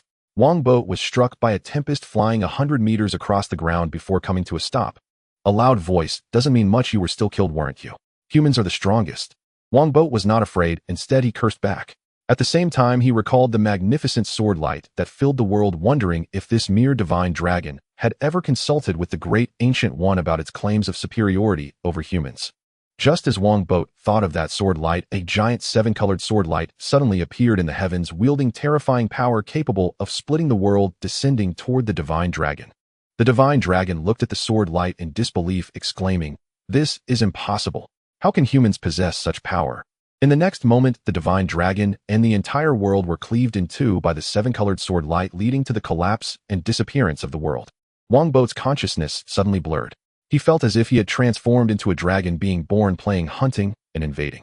Various memories flashed through his mind like a revolving lantern. These memories were unclear, resembling a dream. Meanwhile, in the real world, the red light from the dragon skeleton gradually entered Wongbo's body from the position of the dragon teeth, causing him to gradually glow. This red light was actually the remnant soul of the divine dragon. After its death, it did not dissipate and clung to the dragon bone, barely surviving. Earlier, when Wongbo touched it, it took the opportunity to draw him into its spiritual world. The dragon soul initially intended to destroy Wongbo's spirit through intimidation and seize its place. However, Wongbo was not frightened. Instead, he was very angry. That anger manifested in the form of the most powerful attack he had ever seen, the sacred sword of Vishanti, shattering the dragon soul's residual consciousness. Ultimately, this was just a wisp of lingering thought. If Wongbo hadn't come, it would have dissipated in a few years. After the dragon soul's consciousness shattered, it naturally entered Wongbo's body, explaining everything that had just occurred. Uncertain how much time had passed, Wongbo slowly opened his eyes, but they were no longer human eyes. Instead, they were fiery red dragon eyes. Meanwhile, the red light on his body gathered behind him, evolving into a massive fire dragon phantom, vividly lifelike, as if it were real. Then, feeling a surge of power, both Wongbo and the fire dragon phantom roared simultaneously, shaking the entire Manhattan Island. Countless glasses shattered and countless cars blared their alarms. This was not the end. Manhattan Island, which was originally brightly lit, suddenly plunged into darkness due to a power outage, completely enveloped in darkness. Is this an earthquake? The people on the island were both astonished and panicked. Some, seeing the surroundings turn completely black, couldn't help but harbor malicious thoughts. Soon chaos erupted on Manhattan Island. Putting that aside, in the short-term rental apartment, Madame Gao sensed the powerful wave, and her eyes widened in disbelief as she exclaimed, "Iron Fist." Indeed, Iron Fist, possessing the dragon soul, Wongbo undoubtedly qualified to be called Iron Fist. Here it should be noted that although the earthquake in Manhattan was indeed caused by Wongbo, it does not mean that he was strong enough to create an earthquake. The earthquake in Manhattan occurred because of the resonance between Wongbo and the dragon's power buried deep in the earth. This true dragon skeleton had been buried underground for thousands of years, its power already fused with Manhattan Island. Manhattan is a land blessed with talents, and this land blessing is due to the true dragon skeleton. The TV series The Defenders tells this story. The association wants to excavate the dragon bone, and once the dragon bone is dug up, Manhattan Island will collapse. Thus, Daredevil and others desperately try to stop the association. Simply put, Manhattan Island is Wongbo's home turf. Here the power he can use far exceeds that of other places. Beside the dragon bone, Wongbo slowly closed his mouth, his eyes gradually returning to normal, and the dragon soul phantom behind him flew into his body, disappearing. Wongbo was unaware that he had caused the earthquake in Manhattan. He recalled everything that had just happened, took off his upper garment, and on his chest a fiery red dragon with wings was soaring freely, symbolizing Iron Fist. I actually became Iron Fist. The world is indeed marvelous. Iron Fist, blood god, quite interesting. Wongbo was somewhat speechless. With a thought, the dragon tattoo quickly disappeared. He didn't like tattoos, and having it on his chest meant he would have to explain it every time he encountered a beautiful woman. How annoying. Then with a thought, Wongbo's body gradually emitted a red light, which was the power of the dragon soul. For now it wasn't too strong since Wongbo had yet to cultivate chi. Of course this was not an issue, as an entire true dragon skeleton was right in front of him. With the dragon soul, and being the blood god, Wongbo could refine the dragon bone far beyond what others could. Perhaps I will be the strongest Iron Fist. Wongbo smiled slightly, then retracted the dragon soul power dressed, and jumped onto the true dragon skeleton, deciding to remove the dragon's head, and after some thought, also took a rib. I will refine the dragon head myself, and the ribs will be broken into pieces for others to fuse. Wongbo then used PIM particles to shrink the head and rib before leaving through the hole he had previously drilled. The reason he didn't take everything was that it would cause an earthquake. After all, he wasn't afraid of someone stealing it. While Iron Fist could break the seal, he wanted to dig up the ground first, and that land was now Wongbo's property, which would one day become the Blood God Group's headquarters. Without Wongbo's permission, who could dig on his territory? Upon returning to the surface, Wongbo returned to human form. He saw darkness surrounding him, and faint roars echoed in the air. He curiously asked Madame Gao what happened. Madame Gao looked at Wongbo with complex emotions and replied, "An earthquake just occurred." An earthquake? I didn't take all the dragon bones. Could it be because of the dragon's soul? Wongbo was astonished. So he could create earthquakes in Manhattan. Madame Gao didn't care much about the earthquake. She asked with a hint of hope, "Blood God, have you become Iron Fist?" Wongbo raised his hand, and his fist glowed with a faint red light. Madame Gao was instantly thrilled. Indeed, it was the fluctuation of the dragon's soul. The blood god had truly become Iron Fist. Madame Gao put down her cane and knelt before Wongbo, saying, "Blood god, I am willing to serve you as my master as long as you promise to take me back to Kunlun in the future." Through the purple virus, Wongbo knew Madame Gao was sincere and not afraid of being frozen. He curiously asked, "Why do you want to return to Kunlun so much? Were you not a traitor of Kunlun?" Madame Gao sincerely replied, "Because Kunlun is my home. Since I fled, I have wanted to go back. The longer I live, the more I desire it. Even if the people of Kunlun do not accept me, as long as I can be buried in Kunlun, I will be satisfied." Wongbo retracted the Iron Fist and said blandly, "I stole the dragon bone, and I am in an adversarial relationship with Kunlun. This means that if I want to enter Kunlun, I can only fight my way in." Madame Gao replied, "That's fine. I just want to return to Kunlun. As for the people of Kunlun, all those I knew are long dead. The people of Kunlun do not allow the use of dragon bones to extend life. Only the longevity elder, which is the dragon of Kunlun, can live for hundreds of years." Wongbo was astonished. Kunlun still has dragons. Yes, but they have never revealed themselves. The dragon soul of Iron Fist belongs to the longevity elder. A true dragon attached its dragon soul to a human. Wongbo frowned and asked, "How much do you know about the longevity elder?" "I basically know nothing. Only Iron Fist understands the longevity elder because the inheritance of the dragon soul requires the longevity elder to personally conduct it." Wongbo mused, "Is that so?" Wongbo pondered. Madame Gao was certainly not lying, but the number of evil deeds she had committed in the past was simply too many to be forgiven. Madame Gao anxiously awaited her sentence, knowing this was the closest she had ever been to Kunlun. Wongbo becoming the blood god was destined to lead to an encounter with Kunlun. At that moment, the surrounding lights turned on, indicating that the power was restored in Manhattan Island. Cheers erupted all around. Wongbo felt something and said to Madame Gao, "I cannot forgive you, but I can take you back to Kunlun." Wongbo's words left Mrs. Gao perplexed. "You cannot forgive me, but you can take me back to Kunlun. What does the blood god mean? You have committed too many crimes for me to tolerate. But I can make a deal with you. You will be the instructor of the blood clan, responsible for teaching the elite of the blood clan to cultivate their chi, while I promise to take you back to Kunlun in the future. However, during this process, I will not lift my control over you, and you may only stay in a limited area, as if you were imprisoned. I am willing to accept such a punishment. Thank you, blood god." Mrs. Gao bowed, deeply expressing her gratitude. As long as she could return to Kunlun, she could accept anything. What age is it now? There's no need for such grand gestures. Besides, we are merely making a deal. Wongbo waved his hand, then thought of something and asked, "Has your soul been taken by a beast?" Mrs. Gao straightened up, picked up her cane, and shook her head. No, I have always been cautious in my actions and have never been resurrected. Besides, I do not worship beasts. That's good. Wongbo nodded and said, Mrs. Gao, I will need your help in the future. I want Qi to become the standard power of the Blood Clan elite. Teaching is not an issue, but it requires a lot of dragon bones. I have plenty of that. Wongbo reached into his chest and pulled out a rib that was taller than a person. A complete rib. How many dragon bones are there underneath? Mrs. Gao's eyes widened in surprise, completely forgetting Wongbo's otherworldly physique. In fact, the dragon bones they stole from Kunlun back then were not even this many. Dragon bones are very durable. Just this one would be enough for the Blood Clan to use for decades. There are more than you can imagine. Wongbo leaned the rib against the ground, thought for a moment, and called Mercury. Change the cafe into a tea house. The front half will be for drinking tea, and the back half will be for practice. And set up a sign called Dragon Descending Tea House in Chinese. After hanging up, Wongbo turned to Mrs. Gao and said, from now on you will stay in the Dragon Descending Tea House, and without my orders you are not to leave. Yes, Blood God. Mrs. Gao replied respectfully. Seismologists state that this earthquake in Manhattan is not a precursor to a major quake, so citizens need not worry. Listening to the news on the television, Natasha silently complained, originally not worried, but now that you mention it, I am starting to worry. At this moment, it had been 7 to 8 hours since the earthquake, and the chaos caused by it had mostly subsided. After all this, was Manhattan with a heavy police presence. At this point, a secret phone in Natasha's arms suddenly vibrated.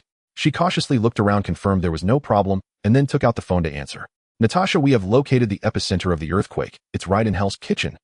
Nick Fury's voice came through. The long-term rental apartment purchased by Bo Wong is within the area of the epicenter. Are you suspecting that this earthquake was caused by the Blood God? Natasha asked in surprise. Director, based on my understanding of him, he does not have such abilities and wouldn't do such a thing. That apartment definitely has issues, otherwise the Blood Clan and the Hand would never fight to the death over it. Natasha, I am officially changing your mission from a short-term observation task to a long-term infiltration task. Long-term infiltration. Director, isn't that a bit of a waste? Natasha asked, as she is the top agent, the leading female field agent of S.H.I.E.L.D. Not a waste. In addition to determining whether the earthquake is related to the Blood God, you need to ascertain something else. Fury said, find out everything about Ancient One. I see. Natasha understood, smiling. Director Fury, if we are to use honorifics, then he is the protector of Earth. S.H.I.E.L.D. is the true guardian of Earth. We must monitor anyone who could pose a threat to it, at the very least to gather intelligence. To be honest, the existence of Ancient One made Director Fury quite uneasy, as Ancient One was too powerful, and more importantly, he had no understanding of Ancient One. What if one day Ancient One suddenly decides to destroy the world? S.H.I.E.L.D. is an organization that has a paranoid delusion of persecution. Natasha naturally understood Director Fury's character. She said, it's not easy to obtain information on Master Ancient One. The Blood God respects her very much and sincerely respects her, even though he is a vampire. I don't care how you complete the task, I just need you to finish it. Director Fury left the sentence and directly hung up the phone. Natasha rolled her eyes, wondering if she should just quit on the spot. The salary here is 3 times that of S.H.I.E.L.D. Natasha put down the phone, stood in front of the mirror, and admired herself, wondering if there is a prettier woman in the world than herself. It seems I need to give Bo Wong a little taste of sweetness. There's no man in the world that I can't handle because I am simply too beautiful. Half a month passed in the blink of an eye, and the earlier earthquake turmoil in Manhattan was quickly overshadowed by the news of Tony Stark's disappearance. Now everyone only cares whether Tony Stark is dead and who his inheritance will go to. No one is discussing that minor earthquake anymore. Wongbo, who had set up to short Stark Industries early on, made a fortune, and combined with the inheritance from the Hand, his assets were even more than when he first took over the Blood Clan, making him unable to help but wonder when he would be able to spend all this money. Anyone who heard this sentence wanted to give Wongbo the middle finger. Well, the Blade did give it, and then requested Wongbo to give all the Blood Clan police an extra month's salary. During this time, the Blood Clan police station had been extremely busy. Wongbo waved his hand and directly approved 2 months' bonuses. After all, he wasn't short on money, and he even distributed the high-tech masks developed by Tony Stark as benefits.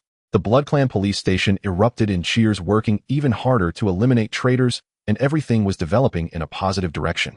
In the backyard of the Dragon Descending Tea House, which was transformed from the former cafe, Wongbo, dressed in practice clothes, exhaled sharply, and his fist, glowing red, slammed down onto a stone over 10 inches thick.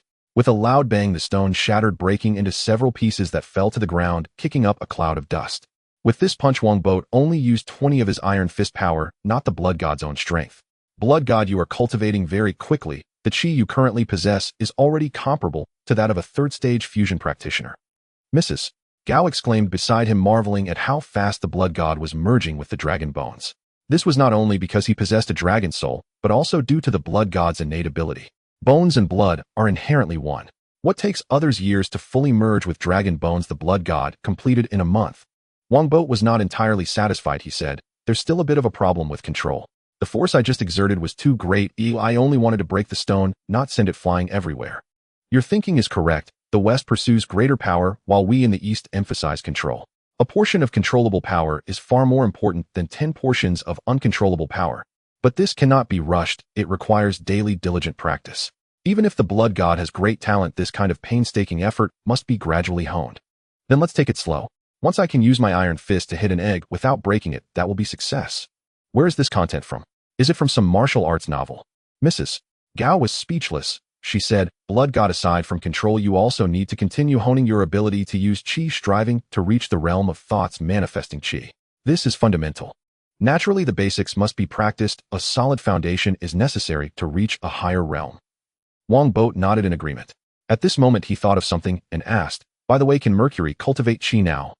No, her physical quality is sufficient, but her spirit still needs improvement. Mrs. Gao said, I have already taught her to meditate and to use her spirit to sense the energy of heaven and earth. As long as she calms down and practices for a month, she can meet the initial requirements. The key is mental calmness. Westerners find it difficult to understand our visualization and meditation. Wongbo shook his head. Mrs. Gao smiled and said, Mercury and Snowman are fine. They can somewhat grasp Eastern thoughts, but that Frank cannot. Don't mention meditation. He can't even sit quietly for 5 minutes. With Frank's temperament, it would be strange if he could sit still. Wongbo laughed heartily and said, Mrs.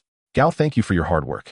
Once we teach Mercury and Snowman, we will popularize the dragon bones among the Blood Clan elite, so that in the future the Blood Clan elite can enhance their strength without having to suck the blood of living humans. This is what I should do. At this moment, a communicator buzzed. Blood God Director Fury from S.H.I.E.L.D. is here. Nick Fury actually came in person. It seems something big is happening. Let him wait for me in the reception room. Wongbo said, then tidied himself up a bit and went to meet Director Fury in the reception room. Wongbo shook hands with Director Fury and said, Director Fury, it's a rare visit. Indeed, it's quite rare. I have seen many clubs that require membership cards, but this is the first time I have seen a tea house that requires one. Aren't you afraid the tea house will go out of business? It won't go out of business. I have already bought this place, so there is no rent. Wongbo smiled and invited Director Fury to sit down, asking, Director Fury, to what do I owe the pleasure of your visit? Fury got straight to the point. I want you to go rescue Tony. He is very important for the safety of the world. I can rescue him, but I don't want to go. I am a vampire and cannot see sunlight. Fury looked at him disdainfully. How could someone who spends every day on the beach with beautiful women dare to say he cannot see sunlight? Director Fury threw in his chips. I heard you are acquiring the medical division of Rand Corporation. I can make it smoother for you. Are you saying that if I don't agree to rescue Tony, we won't be able to acquire Rand Corporation? Wongbo asked with a cold expression, and Fury instantly felt like he was being stared at by a giant beast, fearing for his life. This guy is definitely not a good person. I am saying it will be smoother. Your bid is very low and you are buying the most important medical division of Rand Corporation. There are many speculations from the outside world. I can ensure you are unaffected by outside influences. Is that so? Wongbo retracted his aura, took a sip of the freshly brewed tea, and said, I can help you rescue Tony, but I hope to reach a consensus with you. What consensus? Fury asked. Wongbo said, in the coming months I will operate heavily on Stark Industries stock, and even buy a large amount of Stark Industries stock. You want to acquire Stark Industries? Fury's eyes narrowed and he exclaimed, Boat Wong, that is absolutely impossible. If you really do that, the only outcome will be war, one to the death. No matter how foolish humanity is, they would never allow a vampire to seize control of their strongest military-industrial conglomerate. The reasons for not letting go of the tie are understood by foreigners as well. I know I never intended to do that. I just want to take the opportunity to make a fortune. Wongbo said, after my plan succeeds, I will sell all the stocks I hold, not leaving a single share. What is your plan? Fury pressed. Wongbo replied, to acquire another large company with a market value of over 100 billion. To control this large company, I need to prepare over 50 billion in funds. Although I can take it out now, it would affect the operation of the Blood God Group, so I plan to raise the money from the stock market. A large group worth over 100 billion. Blood God, that's a bit excessive. Wongbo chuckled, just a bit excessive. If we offer enough benefits you will agree, right? Blood God, what you are doing will increase our wariness. Wongbo replied, I will make up for it afterwards. My blood clan will never be enemies with humanity. Director Fury stared expressionlessly at Wongbo, while Wongbo leisurely sipped his tea, making Nick Fury realize that regardless of whether he agreed or not, the other party would complete his plan. He was merely informing you, not seeking your consent.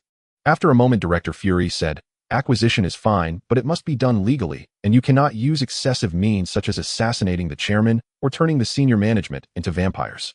Rest assured, I understand the rules of the game. Wongbo smiled and said, by the way, Director Fury, would you like to invest? I can promise you double the returns. Director Fury shook his head directly. I want misallocate S funds to gamble. Wongbo looked at Fury in surprise. This old embezzler actually has such integrity.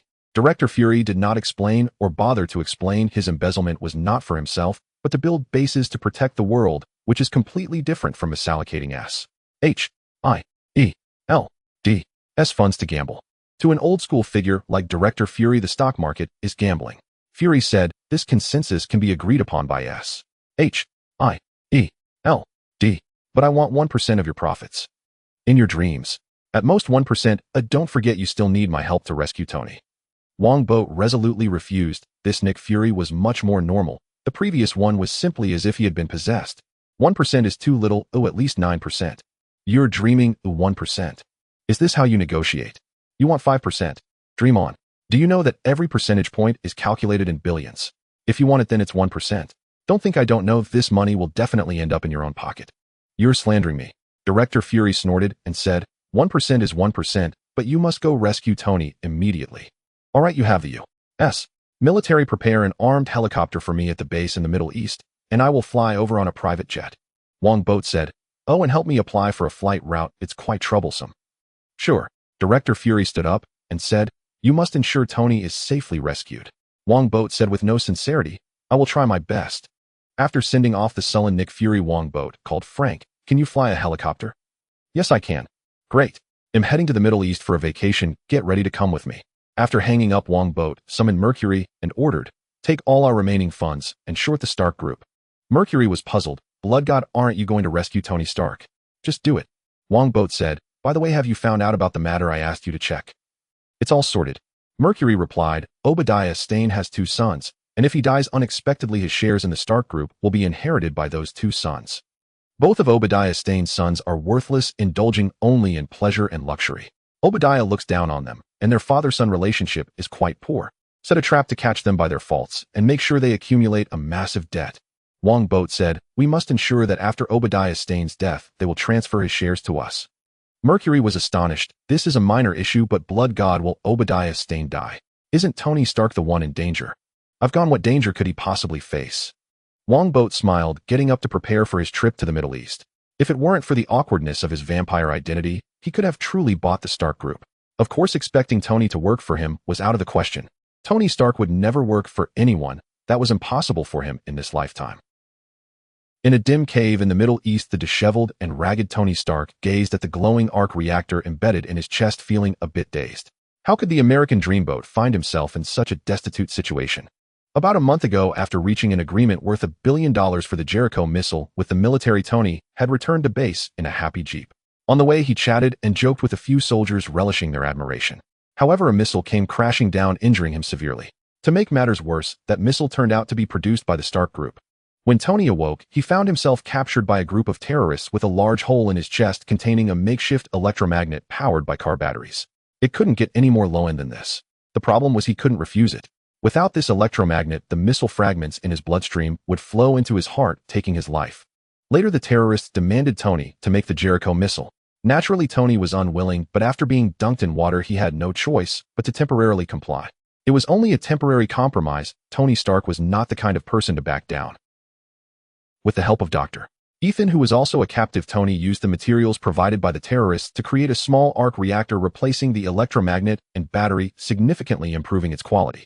This arc reactor was no ordinary thing. It was a cold fusion reactor invented by Tony's father, Howard, along with Anton Vanko.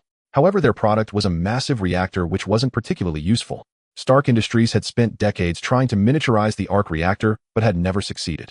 Yet Tony Stark in this cave accomplished this feat using a pile of scrap materials. He was truly a genius, a prodigy capable of changing the world. The arc reactor could release 3 billion joules of energy per second.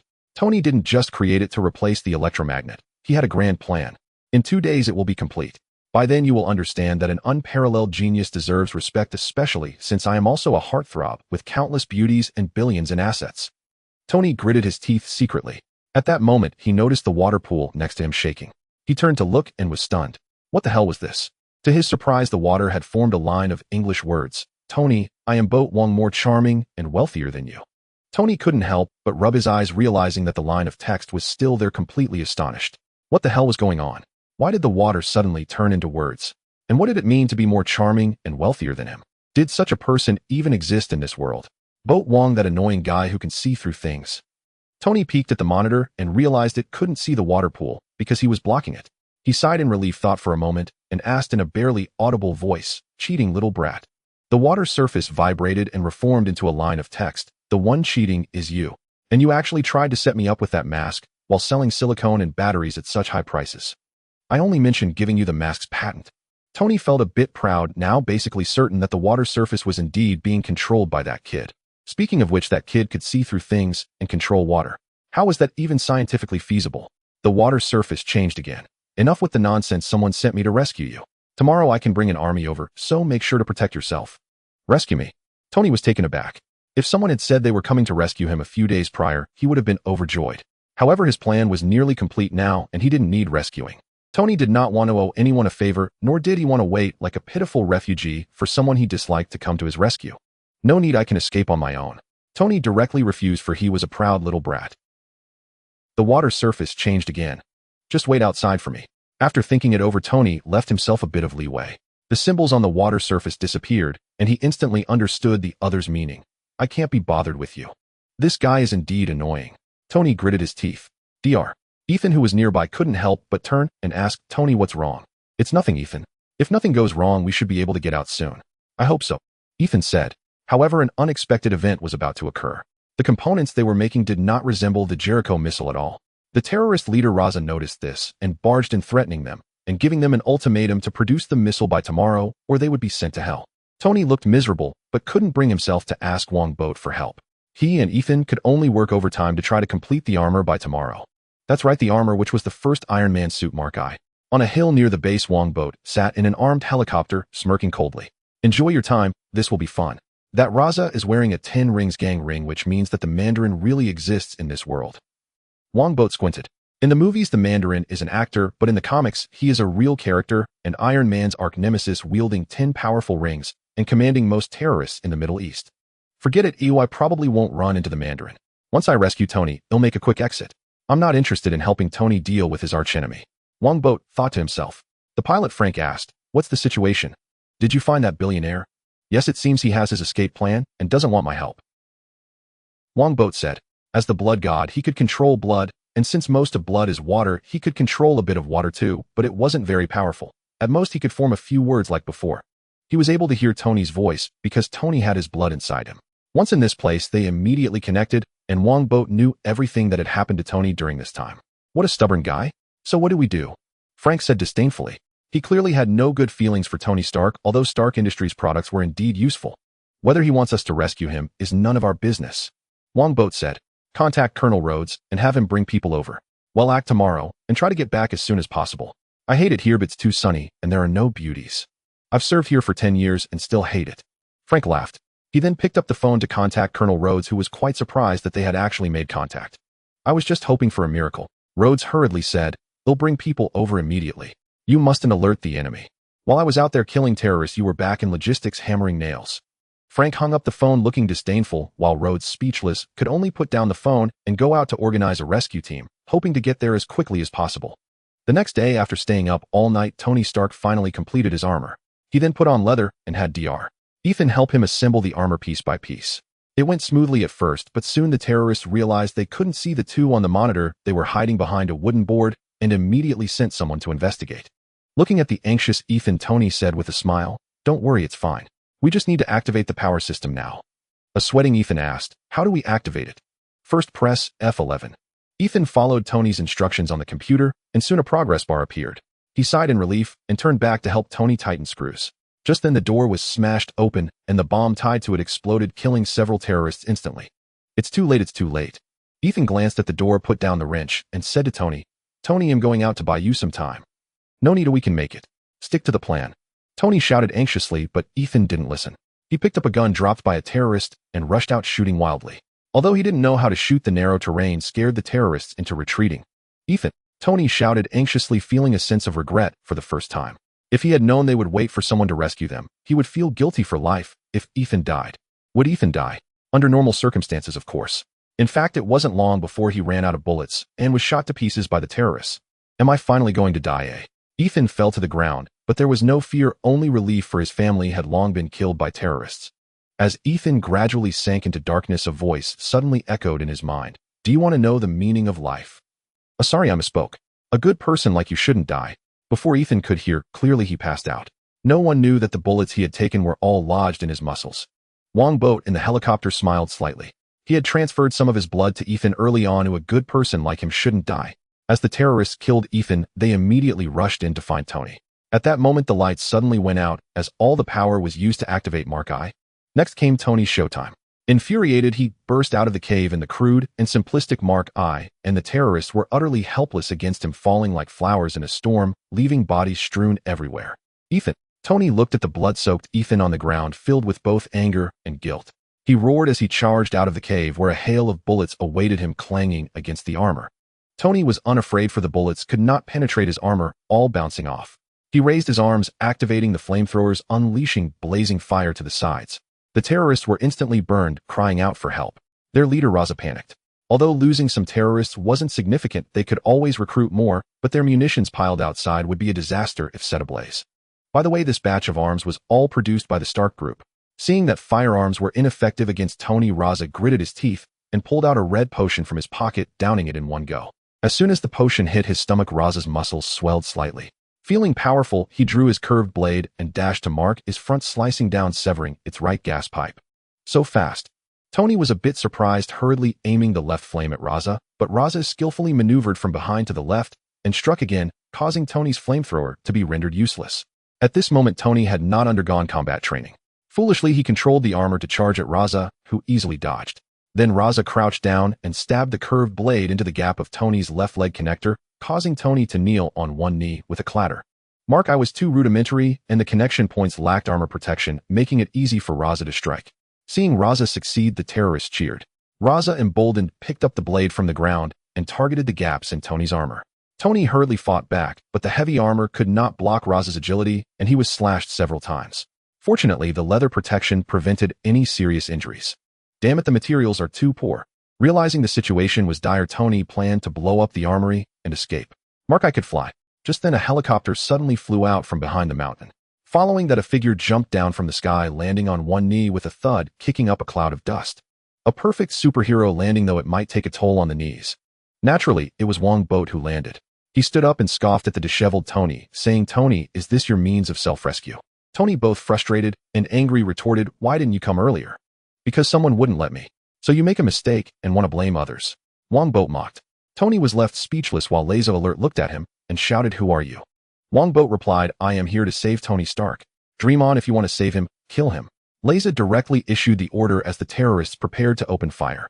Inside the armed helicopter, Frank squeezed the trigger of the machine gun, excitedly shooting downwards, as Wongbo had found another person to pilot the helicopter, knowing there would be a fight. Several terrorists were shot on the spot, while the others were startled, shooting upwards while looking for places to hide. At that moment, two more armed helicopters flew in from the sky to join the battle, and the U.S. military launched an attack from below, plunging the base into chaos filled with gunfire and explosions. "Are you the U.S. military?" Laza exclaimed in anger and surprise, ignoring Tony, stepping forward with his curved knife, slicing towards Wongbo with a fierce whoosh. What kind of potion did he drink? His physical abilities have increased at least 2 to 3 times. Wongbo sidestepped to avoid Laza's curved knife and punched towards Laza's elbow. Laza raised his arm to block, and the two began a rapid exchange, battling fiercely like a whirlwind. Why did it suddenly turn from a sci-fi movie to a kung fu film? Tony complained in his armor, trying to get up, but due to the heavy armor and one leg being incapacitated, he barely managed to rise before falling back to the ground with a thud, making a fool of himself. Tony went crazy. I must destroy this defective product after this. It's so embarrassing. You're just a novice. You're no match for me at all.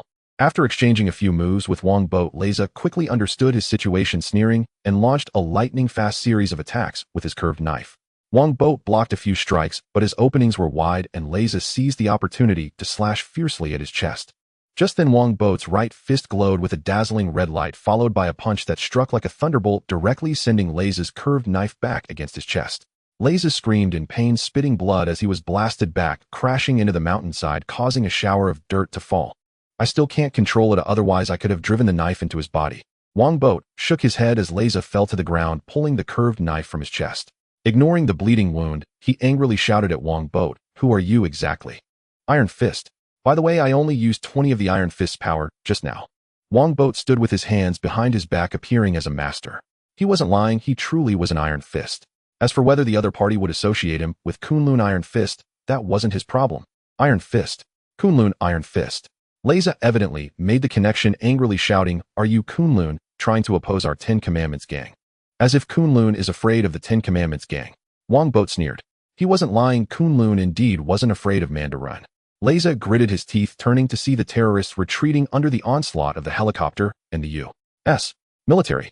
He thought for a moment and shouted in the local language, "Blow up the ammunition depot, we will escape through the secret passage." The terrorists, upon hearing this, retreated towards the cave while throwing torches into Stark's arms depot, which was well stocked with weapons. "Bad news, boat, get on my back, quickly." Oh, everyone else retreat immediately. Tony, well aware of the power of his own weapons, scrambled to get up while shouting loudly. Wongbo glanced at Mark I disdainfully, saying, "Too ugly, I refuse." Tony got angry. Although Mark I was indeed ugly at this moment, was there room for such complaints? "Lower the rope ladder. Catch me at the cave entrance." Ignoring Tony, Wongbo turned and rushed into the cave, hoisting up Ethan's body. He then returned outside the cave, exerting his legs, leaving 2 deep footprints in the ground as he leaped into the air, grabbing the rope ladder lowered from the helicopter, hanging in midair. Seeing Wongbo ascend, the helicopter immediately sped away into the distance. Meanwhile, the U.S. military also quickly retreated under Colonel Rhodes' command. "I hate guys who can fight," Tony cursed, activating the flight system. Mark I belched flames and thick smoke from below, slowly ascending into the sky. As soon as Mark I took off, Stark's arms depot exploded, and amidst the violent explosion, clouds formed from flames rose rapidly, with many columns of air shooting up around. Wongbo glanced back, clicking his tongue in admiration, saying it was much more splendid than in movies. Compared to Wongbo, who had the mood to admire the grand spectacle, Tony was in a much worse state. His Mark I was blown away by the shockwave, crashing down like a meteor into the sand, kicking up a massive cloud of dust and sand. Once the dust settled, Mark I had disintegrated, leaving only Tony pathetically buried beneath sand and debris. The helicopter flew directly above Tony. Wongbo let go of his hands, jumping down with Ethan scoffing, "Is this the quality of your Stark group? Not impressive at all. This is a makeshift modification, it doesn't count." Tony climbed up from the sand. He initially wanted to retort to Wongbo, but upon seeing Ethan's body, he felt utterly dejected. Wongbo sneered, "Why put on this act? Wasn't he killed by you with your own hands?" Tony defended, "I didn't kill him. If he had followed the plan. To this day, you still refuse to admit your mistake. Tony Stark, you are the one who caused his death. If you weren't so headstrong and concerned about saving face, he would never have died." Wongbo reprimanded loudly as Tony wanted to argue, but gazing at Ethan's corpse, he despondently covered his head, pained. "Indeed, I killed him. I should have accepted your help from the beginning." Wongbo patted Tony's shoulder, saying, "Tony, cherish your life. Many good people have sacrificed for your sake." Tony solemnly promised, "I will cherish my life. I will not let Ethan die in vain. That way Ethan can rest in peace in the afterlife," Wongbo said with satisfaction. Just as Tony wanted to say something, he was shocked to see the dead Ethan turn to look at him, startling him. Was this a resurrection? Ethan looked at Tony and weakly said, Tony, what you said really touched me, but I'm not dead." Wongbo carefully set Ethan down, laughing heartily, "You're awake. I thought you'd be unconscious for a while longer." Tony incredulously shouted, "Not dead. This is impossible. You were shot so many times." Ethan replied, "It should be your friend who saved me. Although I don't know how he did it." Wongbo chuckled, "A method that's not so scientific." Tony finally reacted, pointing at Wongbo angrily, "Did you just mess with me?" Wongbo scoffed, "If I did, so what? Should I pick a date for it?" Tony was furious, initially wanting to thank him for saving Ethan, but now forget it. Of course, not thanking him didn't mean he would forget this favor. Tony would remember it and repay it in the future. However, this guy was so rich, and such a favor would be hard to repay. In the past, Tony would directly throw money to thank people, but that clearly wouldn't work now. At this moment A.U.'s military helicopter rushed over. Colonel Rhodes was the first to jump off the plane. He looked at the disheveled Tony and said irritably, "Are you still going to ride the happy Jeep next time? Can you buy me a cheeseburger? I'm dead tired." Tony lay in the sand. Rhodes was speechless. They were too close to the terrorist's lair. He dared not stay longer, and after getting Tony and Ethan on the helicopter, immediately led everyone to retreat. Wongbo did not remind Rhodes to take the parts of Markai back, because he wanted Iron Tyrant to make an appearance. This was also the reason he didn't kill Leza and the others. If Wongbo truly exerted all his strength, he could kill all the terrorists within a minute. Throughout this ordeal, he had merely been sightseeing. A day tour at the filming site of Iron Man. Wongbo sneered. "How can I swallow Obadiah's shares without him becoming Iron Tyrant?" On the plane, Tony asked Wongbo to question Boat, "Who sent you to save me?" Wongbo replied, "Peggy Carter and S.H.I.E.L.D. Aunt Carter. S.H.I.E.L.D. Tony was shocked. This guy actually had connections with Aunt Carter. Moreover, was an S.H.I.E.L.D. a spy organization. Why would they send someone to rescue him? Peggy Carter was a close friend of Tony's father Howard, so Tony had a pretty close relationship with Carter. In fact, Carter had even disciplined Tony for a period, which made Tony quite intimidated. Wongbo smiled and said, "Your connections with S.H.I.E.L.D. exceed your imagination." Tony grumpily replied, "Wouldn't I know whether I have connections with S.H.I.E.L.D. Wongbo looked at Tony with pity, which made Tony furious. He wanted to ask, but couldn't bring himself to do it, only seething in silence. Wongbo laughed silently. "You really are just a little brat." On the third day, everyone returned to New York by military plane. Pepper Potts and Tony's bodyguard Happy were already waiting at the airport, and Wongbo's assistant Mercury also arrived with a high-tech mask to pick them up. Tony Bandage saw Pepper and immediately changed his expression, hurriedly standing in front of her while shouting at Wongbo, who was coming down. "Boat, Wong, don't look." "Tony, what are you doing?" Pepper asked, confused, glancing at Wongbo. So this was the Boat Wong Tony mentioned. He looked really young. But why was he coming back with Tony? "Hello, Miss Potts." Wongbo ignored the anxious Tony and walked over to Pepper, extending his hand. "I am Boat Wong from Blood God Group. It's a pleasure to meet you." "Hello, Mr. Wong." Pepper wanted to shake hands with Wongbo, but was blocked by Tony, who glared at Wongbo while shouting to Happy, "Happy, come over quickly and block Pepper." "Tony, that's very impolite." Pepper was quite displeased. Tony explained, "I'm protecting you. That guy can see through things." "See through? Are you sure you're not joking with me?" Pepper looked at him suspiciously. Wongbo withdrew his hand and smiled. "Miss Potts, I would like to invite you to be the vice president of Blood God Group. Mr.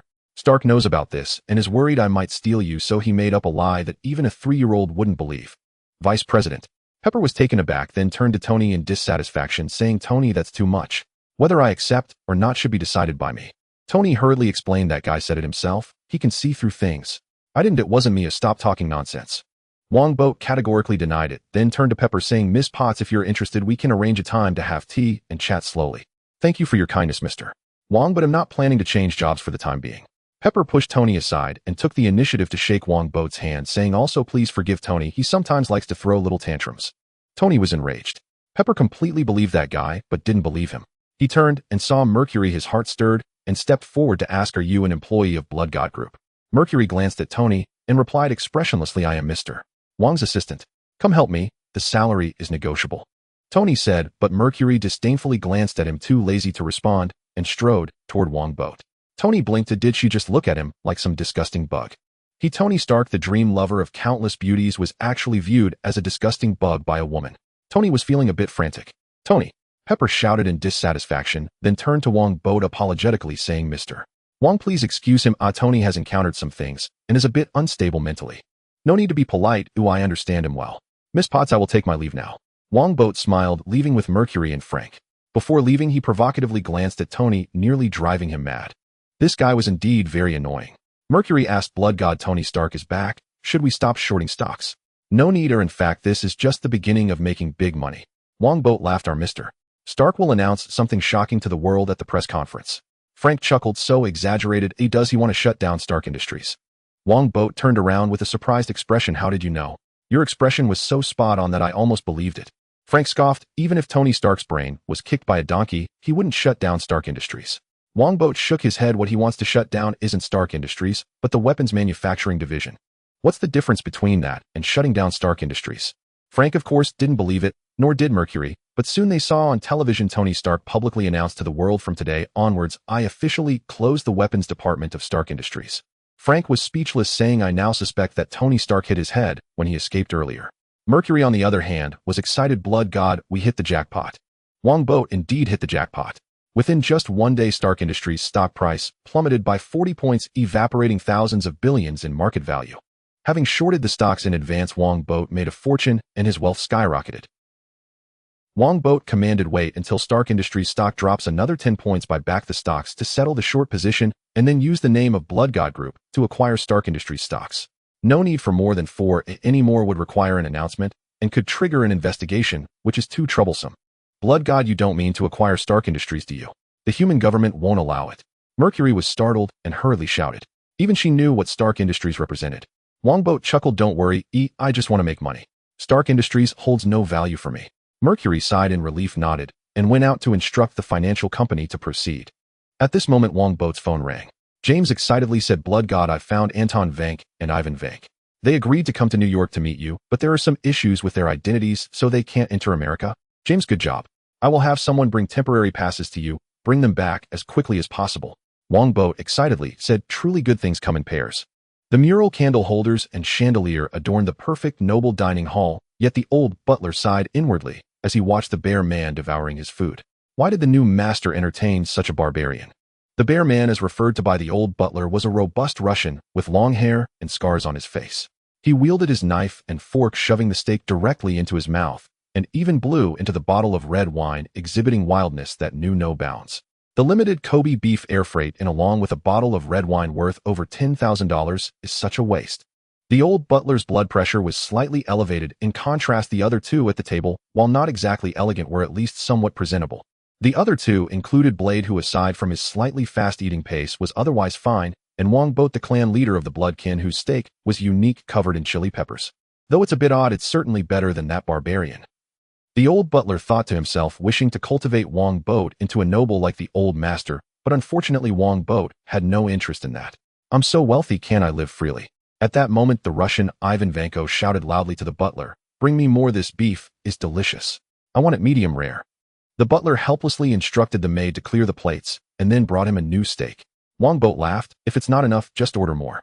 In our Eastern customs, we ensure our guests eat and drink well. Ivan burped and said, I won't hold back with you. You're a decent vampire. Others eat with me, saying nice things, but look at me with disdain and contempt, treating me like a fool. A wealthy person of my caliber doesn't need to wear a mask to live. Wongbo laughed heartily, swallowing the spicy steak that melted in his mouth, and turned to Blade beside him, saying, do you know what the greatest benefit of becoming a blood god is? Blade, still wearing sunglasses, even while eating, coolly replied, the ability to control your body freely. That's one, and the other is being able to eat whatever I want without worrying about my body being affected. Wongbo chuckled. For example, I can eat spicy food every day without worrying about blood in the lower regions tomorrow. Ivan exclaimed, eat whatever you want. That's really good. I had a dream as a child of not eating and just drinking vodka. Wongbo asked, you drank vodka at such a young age. Didn't your dad beat you? Of course not. He was pleased, saying I had finally grown up. Then he locked away all the vodka in the house, only letting me have a sip if I got good grades. Ivan shrugged while Wongbo and Blade were speechless. To actually use vodka to incentivize a child to study wasn't that too much of a warrior's mentality? Wongbo suddenly said, when you work for me in the future, you mustn't drink. Ivan asked, how can I work without drinking? Let's discuss this further after we finish eating. Wongbo said. Soon the three finished their meal, and Wongbo signaled the butler to clear everything, then had James will over Anton Vanko, who was receiving in for drip. Ivan, there are 2 ways to save your father. Wongbo said. The first is to turn him into a vampire, so he can regain his health and live forever. Before Ivan could respond, Anton weakly said, I'm not interested in becoming a vampire. Wongbo was unconcerned and continued, the second method is to send him to the most expensive hospital and find the best doctors to treat him. This could extend his life by a few years. With technology advancing rapidly, who knows, a miracle drug might be developed soon. Ivan asked, there's no free lunch in this world. What do you want me to do? Use your intelligence to develop various things I want. Wongbo said, for example, a miniaturized arc reactor. That thing can't be miniaturized, Anton stated firmly, and Ivan added, no one can accomplish such a feat. Wongbo nodded at James, who picked up the remote and turned on the television. The screen displayed a scene of Mark I battling terrorists. Wongbo said lightly, you say it's impossible, but Tony Stark accomplished it in a cave with scraps. That's impossible. Anton and Ivan were both shocked, their eyes fixed on the television, and once they confirmed that Tony had indeed miniaturized the arc reactor, they angrily cursed, the Stark family is nothing but a bunch of thieves. Exactly, they're butchers, frauds, and have no honor at all. Blade looked at these two in silence. It sounded like the lament of the defeated. Yet who were these two to harbor such a deep hatred for the Stark family? Ivan shouted, "Isn't it just miniaturizing the arc reactor? Just give me some time, and I can do it too. If Tony Stark can do it, my son can surely do it. He's the best." Anton, near death, yelled with a flushed face, "Ivan, once you finish it, get yourself a suit of powered armor, and go kill Tony Stark for me." Ivan shouted back, "Dad, I will kill him, and avenge the Vanko family. Truly a warrior nation." Wongbo felt a bit of a headache and gestured for James to turn off the television, then said, "Creating battle armor requires a lot of money. Ivan, you have no money. Even if you manage to miniaturize the arc reactor, you can only create 2 electric whips to attack Tony." Ivan laughed heartily. "Electric whips. Good idea. I'll use electric whips to split Tony Stark in half." "Good idea. If you ambush Tony, you'll have a great chance of success. Even if you fail, people will know you've accomplished the miniaturization of the arc reactor, and some rich fool will come to seek cooperation with you." Wongbo said, "At that time you can use his money and resources to build yourself a real suit of armor, then wear that armor to fight Tony. By the way, remember to add explosive devices to the armor. If you can't win, you'll take Tony down with you. In short, even if it costs you your life, you must kill Tony." "Good idea, we must add explosive devices." Ivan and Anton excitedly clapped their hands while Blade looked at Wongbo in silence. What was he planning? Was he cultivating terrorists? After the two finished their excitement, Wongbo turned to Anton and said, "Mr. Vanko, this sounds thrilling, but is this really what you want? If my son dies as a terrorist, the Vanko family will be utterly extinguished, leaving a stench for eternity." Ivan disdainfully said, "I'm dead anyway, why should I care about that?" Yet Anton fell silent. As a father, he didn't want his son to die, let alone the fact that this would lead to the complete destruction of the Vanko family. "I can offer you another path," Wongbo said. "I will help you become shareholders of a publicly listed company, then you can use your intelligence to defeat Tony Stark and let everyone know that you are far superior to the Stark family. Isn't this just to make us serve you?" Ivan scoffed, "This is a woman's way of revenge, not mine." Wongbo laughed, "If you choose this path, you will become respectable billionaires, and the Vanko family will gain worldwide attention and admiration. Also, when you have children in the future, they will feel proud and honored to be from the Vanko family." Ivan curled his lip, completely uninterested. Someone like him wouldn't care about whether he would have children or not. But Anton was a bit tempted because he felt immensely guilty for not providing Ivan with a good life and dragging him into a life of crime. Taking a deep breath, Anton asked, "Will you really let us be shareholders? I've seen many people like you. Once you've used us, you'll just cast us aside. You underestimate your intelligence. Talents like you are treasures for humanity. Only fools would discard what they've used." Wongbo said, "Not only do I want you to help me miniaturize the arc reactor, but I also want you to continue developing various technologies and even help us migrate to other planets." Ivan scoffed, "Migrating to other planets? You're thinking too far ahead. This won't be accomplished in a few hundred years." Wongbo laughed, "So what if it takes a few hundred years? I am immortal." Ivan was speechless. This guy really could wait a few hundred years. Taking a deep breath, Anton said, "I will seriously consider your proposal. Also, please prepare the ritual for me to become a vampire." Ivan was taken aback and hurriedly shouted, "Dad, Ivan, the person I've wronged the most in my life is you. Please allow me to make it up to you." Anton looked at Ivan, speaking with guilt. His becoming a vampire was to become a hostage. Only then would the vampire trust Ivan completely. Ivan knelt before Anton and said, "Dad, I don't need a decent life. Oh, I just want you to live healthily." Anton patted Ivan's hand, saying, "You need it, the Vanko family needs it, and your children need it even more." Ivan fell silent, unwilling to disappoint his father. Wongbo quietly watched everything, nodding inwardly. Ivan was a lone wolf, and he harbored deep hatred for the Stark family. If he were alone, Wongbo wouldn't employ him, as this guy would never loyally serve him. He didn't want to end up like Han Mo, tricked into a cell. But with Anton, everything was different. In this world, only love could conquer hatred. The love of a father for his son, and the love of a son for his father could transcend hatred. "Mr. Vanko, Ivan, you can take your time to consider. Please trust my promises and your intelligence." Wongbo gestured for James to take them back to rest.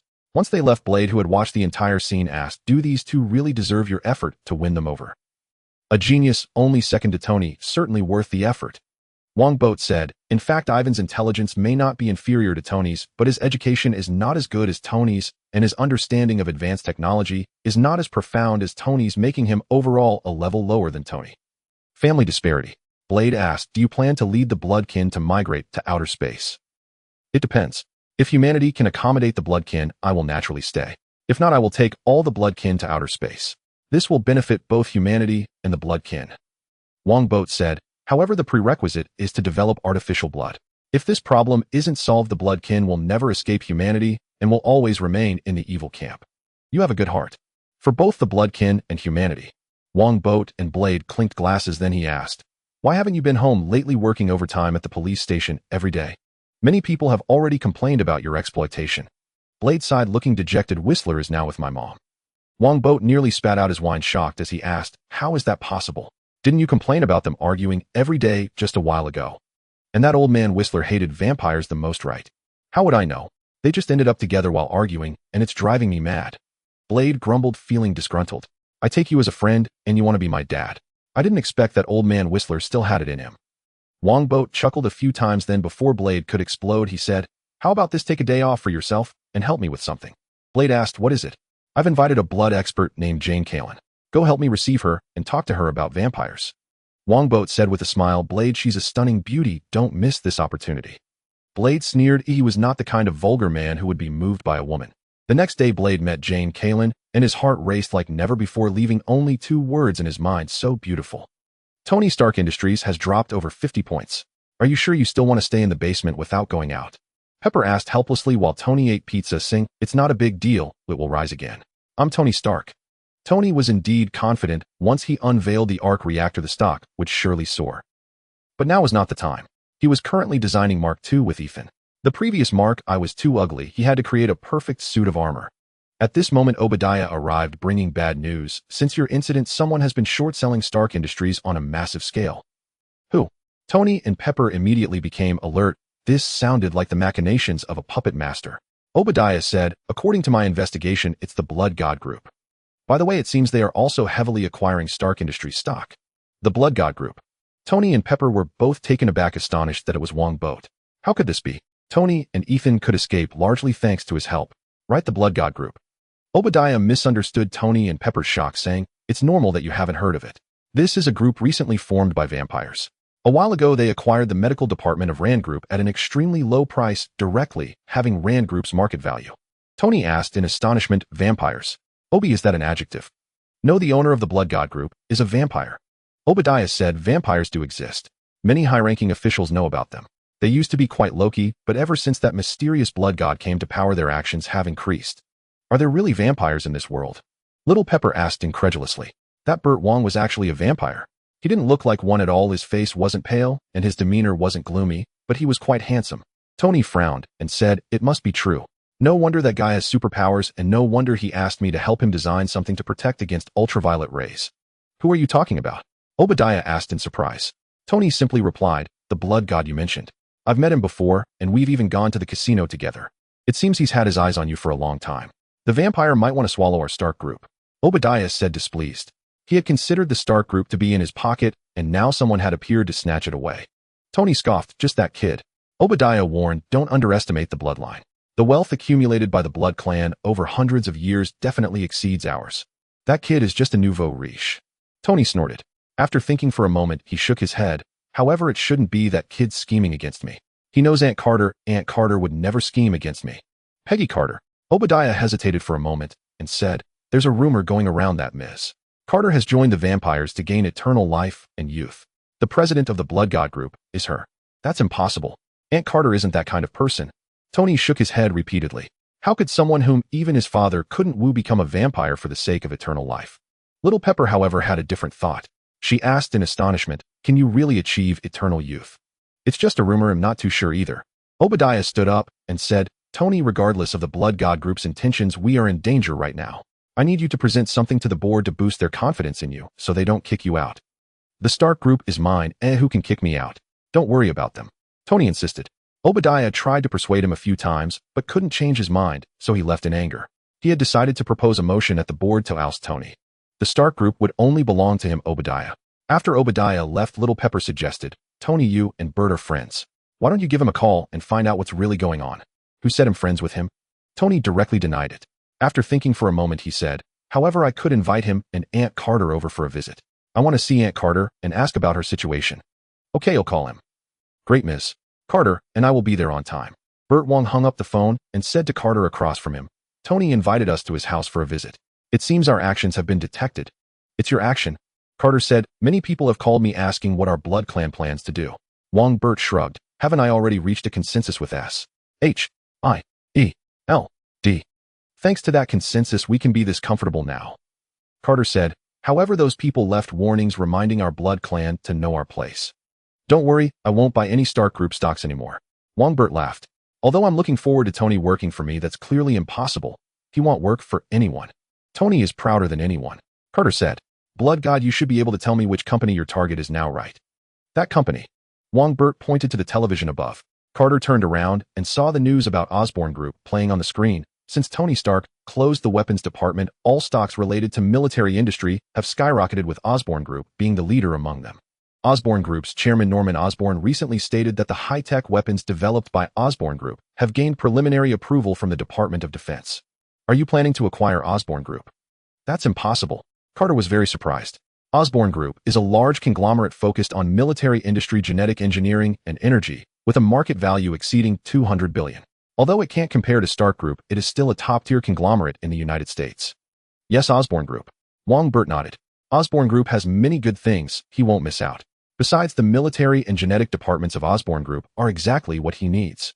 Carter shook her head and said, that's unrealistic. Osborne Group's stock price has been rising recently. The shareholders won't sell their stocks. Just because it's rising now doesn't mean it will always rise. I can tell from Norman Osborn's face that he's about to decline. Again with this. Carter was speechless. How could a dignified vampire clan leader talk about such mystical matters every day? It's not scientific at all. Oh wait, vampires are inherently unscientific. Wongbo said, putting that aside, Osborne Group's main business is energy. Once Tony's small arc reactor is launched, its stock price will surely drop significantly. That's true. Carter was still a bit hesitant. However, Osborne Group is too large, the public might have objections. Just offer them more benefits to placate them. In this country, there's nothing that money can't do. Osborne Group takes a high-end approach to weapons, unlike Stark Group's full range, which is not as sensitive. The problem is high-end weapons basically rely on procurement from the Department of Defense. Once we take control of Osborne Group, the Department of Defense will definitely stop trading with us. Don't worry, they will beg us to sell them weapons. Wongbo said confidently. Once Ivan's armor research succeeds, those people in the Department of Defense might even kneel down and call him Dad. Seeing Wongbo so confident, Carter didn't say anything further. She said, then I'll prepare, and tonight I'll go with you to the Stark family for the banquet. The dress bill can be reimbursed by the company. Don't worry, I won't be polite with you, you rich man. That night at the Malibu seaside villa, Tony looked at the stunning Peggy Carter in disbelief and said, you really are my Aunt Carter. You aren't disguised by Sharon, are you? Carter laughed and said, do you need me to remind you of the time you fell into an oil drum while fixing a tractor at the age of 3? Aunt Carter, you're really funny. Tony awkwardly invited Carter inside, while Wongbo completely ignored him. How many times has that bastard tricked him? Little Pepper and Ethan welcomed the guests instead of Tony. Ethan couldn't help but ask, Bert, are you really a vampire? Wongbo set the red wine, which was a gift, aside, then opened his hands, his palms turning into blood that formed the word yes in the air. Little Pepper and Ethan gasped, and when Tony turned around and saw this, he exclaimed that this wasn't scientific. Wongbo laughed and said, don't worry, vampires aren't as scary as you think. I'm currently cracking down on any vampire that dares to suck human blood. They will be caught by the Blood Clan police. The Blood Clan has police. Who issued you a license? NYPD. S. H. I. E. L. D. Issued it. Again with S. H. I. E. L. D. Wait, do you really have a license? Tony scoffed. Wongbo looked at him with pity, and Tony got angry. With that look, I, Tony Stark, billionaire, the dream lover of countless beauties, need your pity. Wongbo ignored the glaring Tony and said to Little Pepper, Ms. Potts, my invitation still stands. If you are willing to join our Blood God group, I can give you a free eternal youth package. Really? Little Pepper's eyes lit up. Tony was shocked and quickly stood in front of Little Pepper, saying, he's definitely lying. All right, Aunt Carter, I've prepared your favorite Wellington steak. You'll definitely like it. How considerate. Carter laughed. Little Pepper secretly rolled her eyes, but felt a bit happy. Ever since Tony faced danger, he had been caring more and more about her. Then everyone took their seats, and the chef they invited served the prepared food. Everyone chatted and laughed, and the atmosphere was quite pleasant. After dinner, Little Pepper gave Tony a look. Tony said, Bert, your timing to absorb my stocks was really wise. The Stark Group stock price will soon soar. Of course. Otherwise, I wouldn't have bought. You have an eye for this. Tony laughed. Little Pepper asked, Mr. Wong, are you buying Stark Group stocks to make money? Yes, that includes shorting Stark Group previously. Tony, you can rest assured, I won't acquire your Stark Group, even though I have that capability. Who's worried? No one can acquire my Stark Group. Tony snorted, but he felt relieved and then a bit annoyed that this kid actually had more money than him. Little Pepper couldn't help but ask Mr. Wong, how do you know Stark Group's stock price will plummet? Because I can read fortunes. That day when I saw Tony, I noticed his brow was dark, indicating a blood disaster, so I chose to short Stark Group. A dark brow indicates a blood disaster. Tony, Little Pepper, and Ethan looked puzzled. They recognized all the words, but they didn't know what they meant together. Tony said unhappily, I feel like you're messing with me.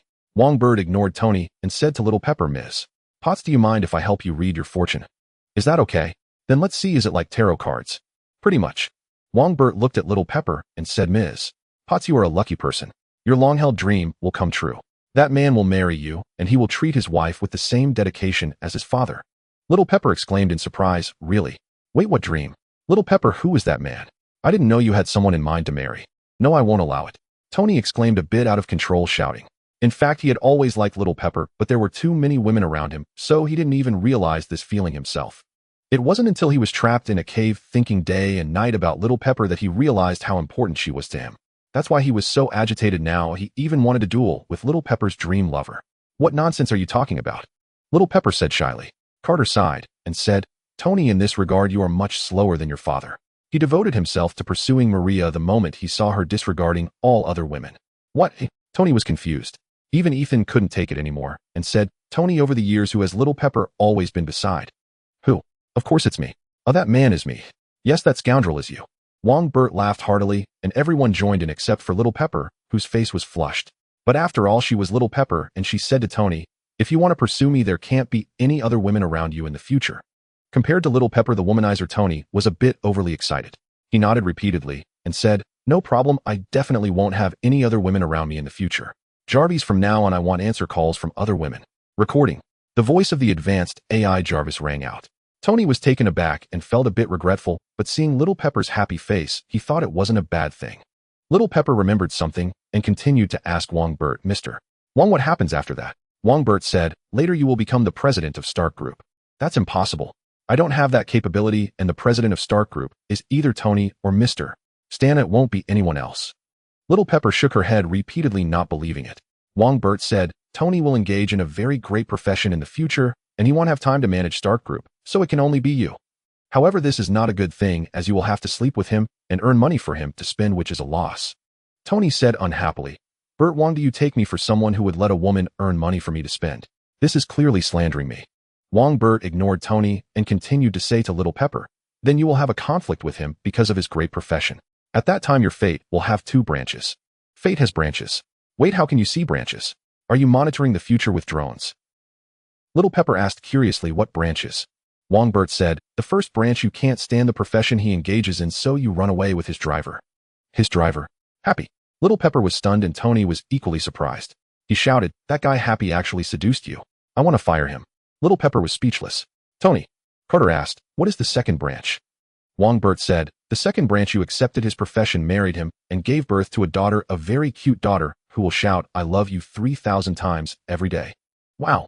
Tony and Little Pepper's eyes lit up. Before they could be happy, Wongbo continued, then Tony will sacrifice because of that profession, and you will remarry his driver with your daughter.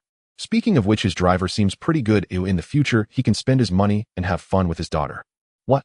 Tony will sacrifice? What? You ran away with the driver again? Tony and Little Pepper were both stunned, but their reasons for shock differed. Tony shouted, Happy, don't lay a finger on my daughter. Jarvis, call Happy, I want to fire him. Tony, this is just a joke. Why are you so agitated? Could it be? Tony, I'm getting angry. Tony immediately shut his mouth. Carter said, Bert, that joke is a bit too much. If you don't believe it, then it's a joke. If you do, then it's fate. Wongbo smiled lightly. These words would have an impact in the future. He stood up and said, Tony, Miss Potts, I had a great time tonight. I will take my leave. Don't worry about the Stark Group. I won't acquire it, although I have that capability. Seeing Wongbo about to leave, Pepper hurriedly stood up and said, Mr. Wong, won't you stay and take a look? Tony has a lot of impressive high-tech gadgets. Tony suddenly felt a bit anxious. He didn't want Wongbo to see the nearly completed Mark II, as he planned to shock him with it. How dare he say his suit was ugly and useless? If he didn't reclaim his dignity here, was he still Tony Stark? Wongbo glanced at Tony and smiled. Not for now, maybe another time. Tony, we're leaving. Thank you for the Wellington steak.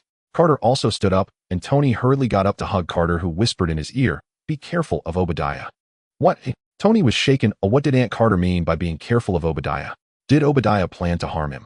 This was impossible. Obadiah had always treated him well and had been helping him. Tony indeed often let Obadiah clean up his messes, but isn't it natural for a father to help his son? Carter said no more, nodded to Pepper, and turned to leave with Wongbert. She hadn't driven today, so she was hitching a ride with Wongbert. In the car, Carter asked Wongbert, "Blood God, do you really know how to read faces, or is it just a facade? You want to ask about Cap not being dead, right?" Wongbert chuckled and said, "Let's talk science, miss." Carter was speechless. Oh, just a moment ago he had appeared to be a charlatan, and now he wanted to discuss science. Wongbert said, "Recently I bought 5 devices on the black market. If I'm not mistaken, they should be the cryogenic devices from the former Soviet Union's Winter Soldier program." Carter was astonished. The Winter Soldier program. Wasn't that the failed project that attempted to replicate Steve? Half failed, half successful. Wongbert explained, the enhanced soldiers they created are mentally unstable, so they used special devices to erase the Winter Soldier's memories and then place them in cryogenic chambers to be activated when needed. That's treating them purely as tools. Carter scoffed, and Wongbert laughed. Americans do this often. Don't laugh at your brother. Anyway, I bought the cryogenic device from the Winter Soldier program. I've experimented with it, and after freezing and then thawing a rabbit, it survived. Are you saying that Steve could have been frozen after falling into the ICC, just like the Winter Soldier? Carter asked. That's unlikely. The natural environment's temperature is different from that of the device. The fact that you didn't find Cap back then indicates he was deep in the Arctic Circle, where the temperature is much lower than elsewhere. Wongbert stated, additionally, you've overlooked Cap's physique. He is certainly different from an ordinary person. So you're saying Steve really might not be dead? Carter became excited. She could doubt theology, but this was science. Wongbert smiled. Scientifically, the probability is high. Theologically, he must not be dead. That's wonderful. Carter was so elated she nearly lost her composure, but she quickly calmed down and said, Blood God, I want to send someone to the Arctic Circle to search for Steve. That's fine. I'll authorize some funding for you under the guise of scientific research. Wongbert said, however, don't be too hasty. The timing may not be right. Cap might not show up. Timing? Carter asked, puzzled. Wongbert, channeling his charlatan persona, said, a righteous man from God never appears for no reason. During the gathering, Peggy Carter's words made Tony uneasy. Coupled with not having gone out for many days, he decided to take a drive to clear his mind. He got into a sports car and headed to Manhattan for a charity gala. At the gala, Tony learned from a female reporter he had an affair with that terrorists had somehow gotten their hands on Stark Industries weapons and had wreaked havoc in Ethan's hometown Gamera. Tony was furious and went to find Obadiah for information, only to learn from him that he had been kicked out by the board and that it was Obadiah's suggestion. Tony never expected that the Obadiah he had thought of as a father figure would do this to him. He returned home in a daze, searched the news from the Middle East, and the bloody scenes from Gamera led him to make a decision. He would go destroy Stark Industries weapons. He would not allow his company to commit atrocities again. Ethan fully supported him, as it was his hometown that suffered. Thus, the Iron Man clad in Mark III, the Mark II, was discarded due to icing issues at high altitude, officially made his appearance. Not only did he destroy the terrorists' weapons, but he also fought them fiercely, causing them to cry for mercy. Yet in his excitement, he ended up on a date with the F-22 Raptors of the U.S. military, resulting in a loss of over $100 million. Excited Tony was unaware that scenes of his battle were secretly recorded by Wongbert's people for Ivan and Anton to watch. Wongbert pointed at the golden red Iron Man and said, "This is Tony Stark's latest creation, the Mark III." Although Ivan was shocked, he still cursed. Only a sissy would use such armor. It's as thin as paper. Anton nodded repeatedly and shouted, exactly. Only a sissy like the Stark family would use such armor. Wongbert was speechless. This father-son duo was truly of the same ilk. The Mark III completely convinced Ivan and Anton, with Anton declaring, Blood God, I want to become a vampire. I hope you'll keep your promise, and we father and son will keep our promise to help you design various things. Don't worry, my credibility has never been an issue, Wongbert said with a smile. In fact, he had no intention of deceiving the two, but he was slightly worried that Ivan might trick him. However, with Anton around, it should be fine. Besides, wasn't there still the hidden blood trick? The appearance of Iron Man left Obadiah shocked. He personally went to the Middle East to meet with the leader of the Ten Rings, Lazare. Obadiah had no good intentions for this trip, but upon arriving at Lazare's base, he wisely abandoned those malicious thoughts because the other party had far more manpower than he did. Wasn't it said that his power was greatly diminished? How come there are still so many people? Obadiah was quite perplexed. He left mercenaries outside and went into the tent to see Lazare. To his surprise, besides Lazare, there were also two somewhat strange individuals inside. One of them was incredibly strong, with a body resembling gray-white stone, while the other was so thin he seemed like nothing but bones with an especially cold gaze. With a face burned by flames, Lazare warmly embraced Obadiah and then introduced, "My friends, they are here to help me take revenge sent by Manchurian." Manchurian. Obadiah was quite surprised. Although he had done quite a bit of business with the Ten Rings, he had always thought Manchurian was a fictional character since, according to legend, he had lived for over 100 years. Lazare wasted no time and took Obadiah to view the wreckage of the Mark I he had salvaged along with the complete blueprints. He said, "My friend, as long as you agree to 2 requests, all this will be yours." "I'm very interested in the Mark I. What are your requests?" Lazare fervently said, "The first is that when you replicate it, you must sell some to me. Ooh, I want to use it to conquer the world for Manchurian." "That's no problem at all. I'm an arms dealer." "The second is that my brothers and I want to go to your city to find Tony Stark and Iron Fist for revenge." Lazare spat with hatred. "They must pay for our fallen brothers. Revenge." The 2 strange individuals shouted fiercely upon hearing this, glaring at Obadiah. He frowned slightly, but after careful thought he chose to agree because he truly didn't want to see Tony Stark again. As for Iron Fist, he didn't know him, but he was Tony's friend. He could be dealt with easily. "Iron Fist, you're doomed," Lazare said with a sinister look while stroking a new ring on his hand that bore a lightning symbol. Tony was on a roll. He couldn't stop himself. He went to the Middle East several more times, and the news was full of reports about Iron Man, which made him very proud. Tony Stark was meant to be the focus of the world. Tony didn't forget about Obadiah. He had Pepper take a special USB drive to the chairman's office to hack the company's mainframe, so he could find out who was selling arms to the terrorists. Pepper was willing to take risks for Tony. After hacking into the company's mainframe, she discovered that Obadiah was secretly building a massive robot called Ironmonger. Pepper frowned and continued searching. Then she found a shocking video. The terrorists had sent a video to Obadiah demanding more money, unaware that they were going to kill Tony Stark. Obadiah is not only selling arms to terrorists, but he also wants to kill Tony. Pepper was stunned and hurriedly copied all the files onto the USB drive. Just then, Obadiah suddenly appeared, and his greeting nearly scared her to death. Pepper, being the future CEO, remained calm at a critical moment. While chatting with Obadiah, she covered the USB drive with a newspaper and set the screen to screensaver mode. After she felt that she had copied enough, Pepper left with the USB drive clutched in the newspaper. As she closed the door, she let out a huge sigh of relief, as she had been extremely nervous just now. Before Pepper could leave the company, Obadiah sensed something was off and hurried out after her. Fortunately, Pepper ran into S.H.I.E.L.D. agent Coulson, who had been looking for Tony to inquire about the details in the Middle East. Obadiah dared not act against them in front of the agent and could only let them leave. "At this point, I can only fight for my life." Obadiah immediately drove to Tony's villa while calling Laser's group, which had already crossed into the country, instructing them to go to Stark Tower to deal with the S.H.I.E.L.D. agents who were about to arrive. Before long, Obadiah arrived at Tony's home, where an unguarded Tony was paralyzed by his high-tech sonic waves and unable to move. Then, in Tony's astonished and furious gaze, Obadiah used a device to extract the arc reactor from his chest. Looking at the beautiful arc reactor, Obadiah was filled with ecstasy. Such a small thing was enough to drive the whole world crazy, and could even ensure full military protection for him.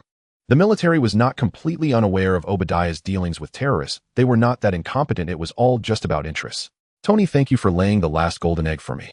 You can just wait here to die slowly." "What a pity you also implicated Pepper." Obadiah whispered in Tony's ear. "Tony Stark, I was never your butler." Tony could not speak or move and could only watch helplessly as Obadiah left, filled with bitterness. In truth, he had never regarded Obadiah as merely a butler. He had considered him half a father. Tony had missile fragments in his bloodstream, and without the electromagnet, those fragments would soon reach his heart and kill him. Fortunately, there was another person in the villa that Obadiah was unaware of: Ethan. Tony. Seeing Tony in trouble, Ethan hurriedly took out the previous generation arc reactor and placed it in his chest. This was the rough product Tony had made in the cave. It worked, but the remaining power was low and was originally meant to be discarded, but Pepper had kept it as a memento. Once Tony recovered, he immediately called Pepper, but there was no answer. He was so anxious that he nearly fell over. Without saying much to Ethan, he suited up in the Mark III and flew at full speed towards Stark Tower. Meanwhile, at Wongbo's villa, Ivan looked at the beer, peanuts, and chips on the table, confused, and asked, "Did you invite us here to watch a football game together?" "Much better than a football game, Iron Man versus Ironmonger. I've been waiting for this scene for a long time." Wongbo chuckled as he turned on the television, where the front entrance of Stark Industries appeared. He said to Ivan, who was teasing a sunflower parrot, "This was filmed by drones. I send out 3 in total, so you should be able to see the whole event." "I know Iron Man is that sissy. Who is Ironmonger?" Upon hearing something related to Tony, Ivan and Anton instantly became interested. Notably, Anton had already turned into a vampire and was no longer as sickly as before, though he still needed some time to fully recover. "You'll find out soon." Wongbo smiled. Just then his phone suddenly rang. He answered it casually, and Nick Fury's voice came through the receiver. "My people were captured by those terrorists in the Middle East. They specifically requested you, Iron Fist, to go." "Huh? What does that have to do with me?" Wongbo was astonished and said, "This is American territory. Don't tell me you can't deal with a bunch of terrorists. I would look down on you. Our strike team from the New York branch has been wiped out. Bert, during this time S.H.I.E.L.D. has taken on a lot of pressure for you. I hope you can help protect those agents and Tony." Director Fury said, "Consider it an after-sales service." Wongbo understood that Director Fury's true purpose in contacting him was not for those agents, but to have him help Tony deal with Obadiah. This black guy just loves to play these petty games. Oh, is that so? Wongbo thought for a moment and said, "One favor, how about that?" Director Fury fell silent for a moment and said, "Okay, but you know my bottom line. I'm a law-abiding citizen. Oh, what are you worried about?" Wongbo scoffed and hung up the phone, standing up and cursing unhappily. "I wanted to watch a show, but it turned into a rehearsal. All this preparation of peanuts and chips was for nothing." The preparation wasn't in vain. These chips taste great. Ivan, resembling a bear, grabbed a handful of chips and tossed them into his mouth, then threw a camera to Wongbo, saying, "Attach it to yourself so we can see better." Wongbo was furious. "Are you the boss, or am I? The more I know, the stronger the armor I can create. The stronger my armor is, the more money you can earn." Ivan leaned back on the couch, arrogantly declaring, while Wongbo was speechless. This was the renowned tech genius. Even the boss had to give him face. Unfortunately, Wongbo was no ordinary boss. He made a rude gesture using the remote to turn off the TV and the drone surveillance, saying, "Ill record first, you wait for me to come back to watch." "No," Ivan and Anton shouted in unison. Wongbo smiled smugly and strode out of the villa, thinking, what a joke. "I don't lack money. Why should I curry favor with you? Giving you face is one thing, taking advantage of it is another." After Wongbo left, Ivan and Anton, who had just been very angry, both smiled. Ivan took out his phone and pressed a button. The TV screen reappeared with footage.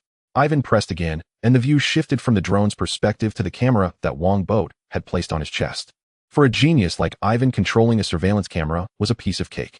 He stuffed some chips into his mouth and said, with such a temper, he shouldn't be too treacherous.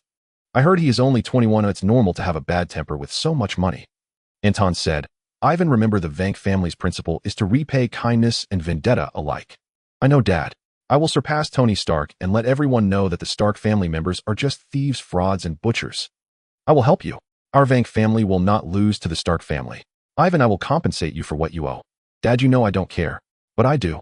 When you have children, you'll understand the feeling of guilt. Every father wants the best life for their child." In Stark Industries, in the research room of Area 16, where the large arc reactor was located, Pepper Potts and Coulson were bound hand and foot and thrown to the ground, surrounded by a group of terrorists pointing guns at them. Leza was getting impatient and asked Coulson, "Did you lie to me? Is Iron Fist really coming?" Coulson glanced at Leza and the two oddly shaped individuals next to him, smiling with poise. "He will come, but this may not be good for you. If he comes, he's dead." Leza sneered, not believing Iron Fist was much stronger than him. With two brothers helping, if Iron Fist dared to come today, he would undoubtedly die. Pepper shouted at Obadiah, who was standing in front of Ironmonger, "Tony won't let you go." "There won't be a Tony anymore, Pepper. You've chosen the wrong side." Obadiah smirked and was about to urge Leza to act, when suddenly, with a crashing sound, the glass ceiling shattered and a golden-red figure descended from the sky, kneeling on one knee with a loud thud. Pepper excitedly shouted, "Tony." Leza looked at Iron Man as he landed and suspiciously asked, "That landing position, I feel like I've seen it somewhere before." Tony's face was slightly dark. He felt like something had been stolen from him. He stood up, pointing his glowing hands at Leza and Obadiah, saying, "Surrender, or don't blame me for being rude." "Shoot, kill him." Leza shouted, and the terrorists opened fire on Tony. Tony unleashed a pulse energy cannon, sending several terrorists flying, then charged through the bullets to rescue Pepper. At that moment, a gigantic figure charged over, swinging its steel arm with great force, smashing Tony through the wall and rolling several times on the ground before stopping. It was Obadiah, seizing the opportunity to don Ironmonger, crashing through the wall and shouting, "Tony, I've made an armor too. Let's see whose is stronger. This is the armor a man should have." Inside the villa, Ivan saw Ironmonger through the drone and excitedly shouted, "Go kill that wimp." Ironmonger, of course, was unaware that Ivan was cheering him on. He had no interest in knowing. He just wanted to kill Tony. Tony got up to fight Ironmonger, but no matter the size, strength, or weaponry, he could not match Ironmonger, being beaten around and flying all over the place. Soon they fought onto the street. Although it was night, cars were still coming and going. Ironmonger completely disregarded this, casually flipping a car that rushed past, which rolled over amidst the owner's screams and crashed into another vehicle, sending both cars skidding wildly on the street. The cars behind had no time to dodge, crashing into each other with loud bangs. Before the occupants could escape, the two earlier vehicles exploded, flames quickly spreading and engulfing several nearby cars. "Help! Someone save me!" Those inside the car couldn't get out, only screaming and begging in terror amidst the flames. Just like that several people died, this is the true Marvel world. The fantasy of an alien invasion in movies where hardly anyone dies is impossible in reality. No, Tony wanted to go save people, but was kicked away by Ironmonger. Ironmonger, not satisfied, activated the Gatling gun on his armor and wildly shot at Tony, not caring if others would be impacted. Meanwhile, outside, a terrorist was monitoring the front when suddenly a silver sports car came speeding toward them. "Someone's coming," the terrorist shouted, then horrified noticed that the sports car showed no sign of slowing down, heading straight for the door. The terrorist hurriedly fled, and the next moment, with a crash, the glass door shattered as the sports car smashed through, sending door frames and glass flying. Then the car made a turn in the hall, screeching to a halt with a terrible noise.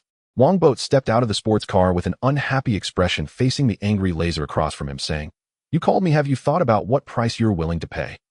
Laser stopped the terrorists from firing, leading two brothers forward angrily, saying, "The price is that Kunlun will no longer have Iron Fist." "Just you." Wongbo scoffed. The two strange-looking individuals next to Laser were somewhat odd, but to him, they meant nothing. Upon hearing Wongbo's words, the muscular man, as strong as stone, cracked his knuckles, making a snapping sound, and provocatively said in broken English, "I heard your fists are hard. I wonder if my body is harder." Laser hurriedly yelled in Middle Eastern, "Aku, this guy is strong, but lacks skill. We don't need to clash with him, Hedon." "What if we do? The body bestowed by Master Man won't even be pierced by a bullet." Aku was confident in himself, smashing his fist down and charging at Wongbo like a ferocious beast, causing the ground to tremble. "Come on," Wongbo shouted, and his right arm glowed with dazzling red light, resembling a fire dragon swirling around. Then he punched out like thunder, and a dragon's roar faintly echoed in the air. Seeing the danger, Aku hurriedly crossed his arms in front of him. The next moment, an unmatched colossal force crashed against his arms, shattering them instantly. Then his chest was crushed by the fist, sending him flying like a cannonball. Bang! Aku broke through the wall and fell outside. Laser rushed to the hole to check, finding Aku lying in a pool of blood like a deflated doll, unconscious. "How is this possible? How could you be this strong?" Laser turned around incredulously, shouting. Last time the opponent was clearly about the same level as him. "Last time I only used 20% of my strength, now it's 50. Wongbo said lightly. Last time was just for fun, a casual display. This time they had come to him, so he certainly needed to take it seriously and beat the opponent properly. "You were serious?" Laser shivered all over. Wongbo replied, "Of course it's serious. Speaking of which, being too strong isn't good. Oh, I worry about killing someone and have to suppress my strength." Pepper and Coulson were speechless upon hearing this. Was he just putting on an act? Laser, who had just been eager to fight, suddenly decided to change his mind and shouted to the terrorists, "Open fire, kill him." The terrorists immediately raised their AKs and shot at Wongbo. Wongbo did not dodge. He spread his arms and red light enveloped him, blocking all the incoming bullets which floated in the air. Then Wongbo pushed forward and the bullets above him flew back at a speed faster than before. The terrorists screamed in horror as they fell, riddled with bloody holes. Both Laser and the captives were stunned. Pepper was particularly shocked, her mouth agape. Was this a movie being acted out? Too exaggerated, right? Wongbo stood with his hands behind his back, looking relaxed, as if he were a master in the world. Iron Fist wasn't a joke, not to mention Wongbo was also a rapid absorber of dragon bones. Looking at the powerful Wongbo, deep fear surged in Laser's heart, quickly turning into intense anger. He shouted to the thin guy behind him. The thin guy gritted his teeth, pulled out two curved blades from his waist, and rushed up to Wongbo. However, instead of attacking, he quickly circled around Wongbo, moving at a high speed, making it seem like there were many of him. If it were someone else in this situation, they would surely be shocked, but Wongbo only wanted to laugh. Playing high speed with a blood clan was no different than showing off a big axe in front of Liu Ban.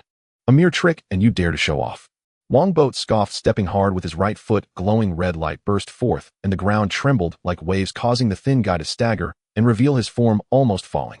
Before the thin guy could steady himself, a fist seemingly engulfed in flames loomed larger and larger in his eyes, and he instantly felt despair, knowing he was doomed. The thin guy was not mistaken. The next moment his head shattered like a watermelon. His headless corpse swayed a couple of times before collapsing to the ground.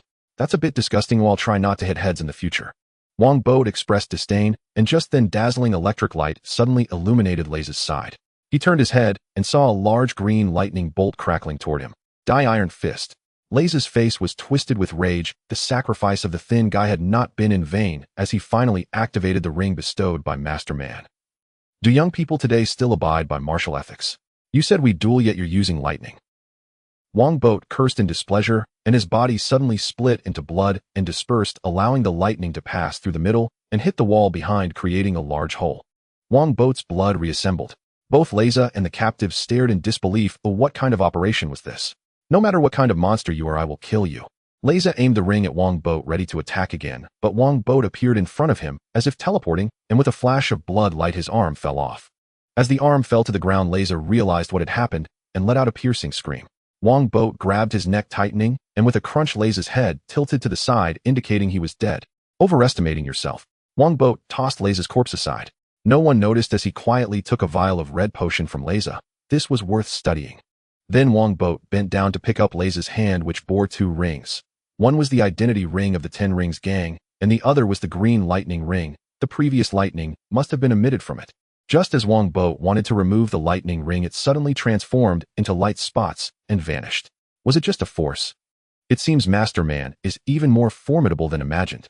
Wongbo coldly snorted. But so what? Am I not strong? I am super strong, okay? Tossing the hand aside, Wongbo walked over to Pepper to help her free her hands and feet. Pepper hurriedly said, Mr. Wongbo, save Tony, he is in danger. Wongbo was about to speak when a golden red figure fell from the broken glass ceiling. It was the battered Tony, who opened his mask and arrogantly said, Who is in danger? I can help. Tony was indeed no match for Ironmonger, but Ironmonger had not been tested and had many flaws. For example, he would freeze in high altitudes. Tony used this to trick him into the sky, causing his suit to malfunction and fall. Tony. Seeing Tony safe, Pepper was about to rush over, but Wongbo stopped her, saying, Don't go over, those who boast usually have a bad end. Who are you talking about? Tony was about to retort when a gigantic figure fell from the sky. Tony quickly lowered his mask and turned, but was struck into the wall by the opponent's arm, with chunks of concrete falling around him.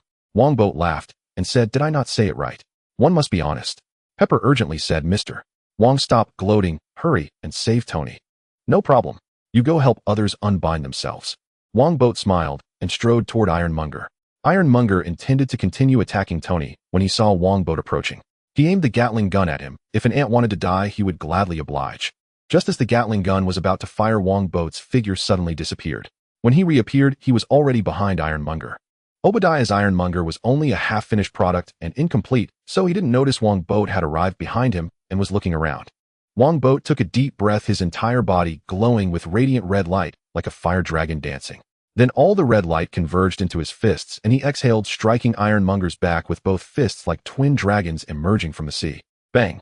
Ironmonger was sent flying high, the immense power, even leaving 2 deep fist imprints on its back. Obadiah screamed from inside Ironmonger, spitting blood on the mask. The shock absorption feature of the armored suit also had its limits. Jarvis, concentrate all energy to the chest. Tony saw an opportunity, and his chest immediately lit up with dazzling light.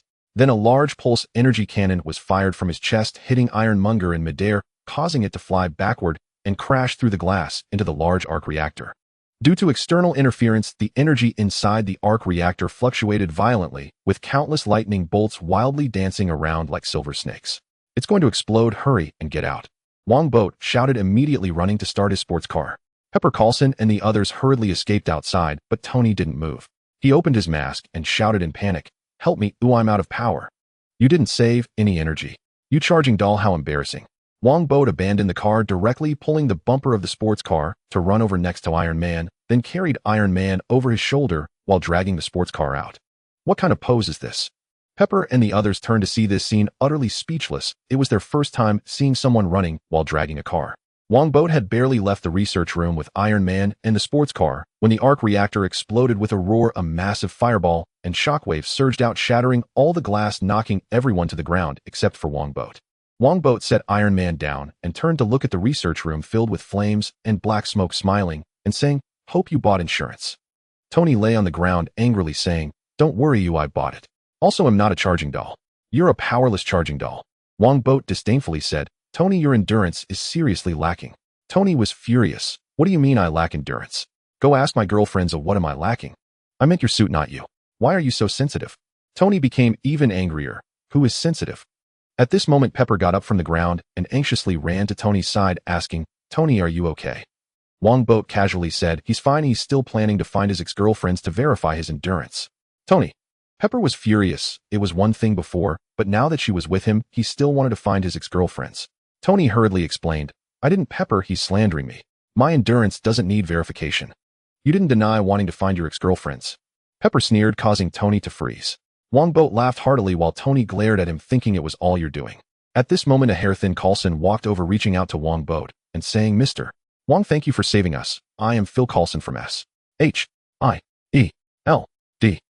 Coulson looked at Wongbo in awe, finally understanding why the director valued him so much. This blood god was truly powerful. Neither Ironmonger nor Iron Man was his opponent. Wongbo shook hands with the head of the Marvel Novice Village and said, "Hello, by the way, Coulson, am I supposed to be paid appearance fees by you?" Huh. Coulson was taken aback. There was an appearance fee. Wongbo laughed heartily and said, "Just kidding. All right, Tony Pepper, the situation is resolved. I'll be leaving now." "Mr. Wong, thank you," Pepper said gratefully, but Tony muttered, "I could have handled it without him." "Tony." Pepper was dissatisfied while Tony turned away without saying a word, secretly sighing. How could he repay his feelings? That bastard was not only richer than him, but also stronger. Wongbo didn't care. He waved his hand saying, "Pepper, just call me Boat from now on. Obadiah's era has ended. Next it will be your era." After saying that, Wongbo jumped into the sports car and drove away. Pepper was stunned for a moment, then recalled the fortune-telling from a few days ago, feeling both excited and fearful. Could it be that she could really become the president of Stark Industries? With the fight over, it was time to clean up. The battle between Iron Man and Ironmonger had destroyed half a street and killed dozens of people. They certainly had to provide the public with an explanation. At the press conference the next day, S.H.I.E.L.D. had meticulously prepared a statement. However, as soon as the big wave man Tony took the stage, he directly announced that he was Iron Man, causing a stir in the audience. "Coulson, I'm sorry." Pepper helplessly apologized to Coulson, but felt unsurprised because that was Tony Stark. "It's nothing." Coulson waved his hand, dismissively, going out to contact the director to see how to wrap things up. Meanwhile, Ethan thought of something and said to Pepper, "Now I know what Boat's great cause is." "Great cause? Superheroes." Pepper was astonished. Wongbo's predictions seemed to be coming true step by step. Does that mean she would eventually run away with Happy? Pepper silently prayed for Happy in her heart, as it was well known that a certain someone was very petty. In the Manor Villa, Wongbo said to Ivan, "Iron Man has officially been born. What about your arc reactor?"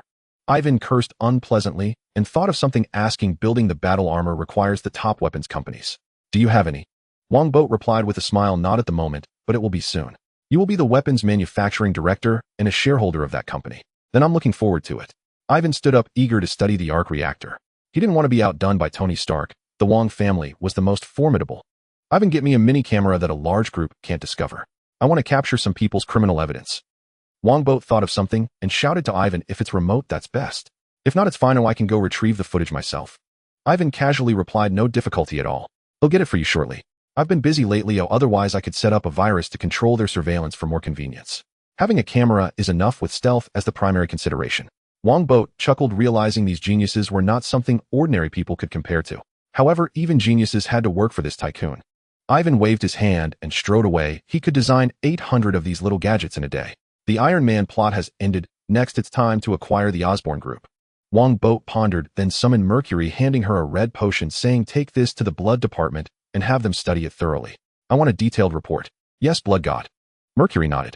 After emptying the Rand Group, the blood department of the Blood God Group had been officially established.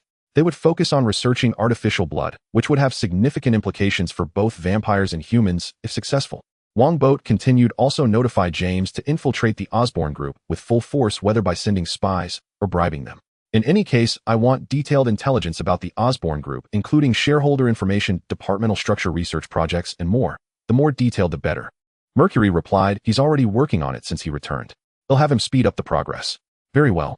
Wongbo nodded in satisfaction. At this moment his phone rang. It was Pepper calling. "You want to come to my manor as a guest in 2 days? Welcome. A Tony is coming too. Can I refuse?" "Just kidding, you are welcome to visit. As the saying goes, no business, no visit to the Sambao Hall." Tony and Pepper came not only to visit Wongbo, but also regarding shares of Stark Industries.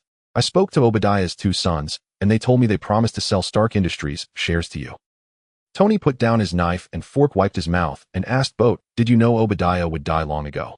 "Indeed, I knew he would die." Wongbo glanced at Tony and said, "As long as you win, his death is certain, either by your hand or by those behind the scenes. They will definitely silence him." This answer stunned Tony a bit. He had thought Wongbo would say something about fortune-telling. He sighed, "Indeed, as long as I win, he will definitely die. To be honest, I really can't understand why he would do such a thing. Does he still lack money? Who would complain about having too much money?" Wongbo shrugged. Pepper smiled and asked Boat, "Obadiah's shares are considerable. After you acquire them, you will become a major shareholder of Stark Industries." Wongbo knew Pepper was testing him and said, "Don't worry, I have little interest in Stark Industries. My goal is the Osborn Group." Once I'm ready, I will exchange Stark Industries shares for Osborne Group's shares. Upon hearing Wongbo express disinterest, Tony secretly breathed a sigh of relief. This guy had too much financial power. After acquiring Obadiah's shares, it wouldn't be difficult for him to replace Tony. The fact that Wongbo was wealthier made Tony somewhat displeased. He arrogantly said, Osborne Group. The one whose stock price plummeted because of my statement. Yes, the one whose stock price dropped drastically because you announced your full-scale entry into the energy sector. Wongbo laughed. In fact, not just the Osborne Group, all companies related to energy have seen stock price declines. The Osborne Group's drop is just more severe. They had risen too quickly recently. Investors know who the true king is. Tony proudly said investors who bottomed out Stark Industries recently are now making a fortune. The Stark family never disappoints. Of course not, it's just that there are some issues with endurance.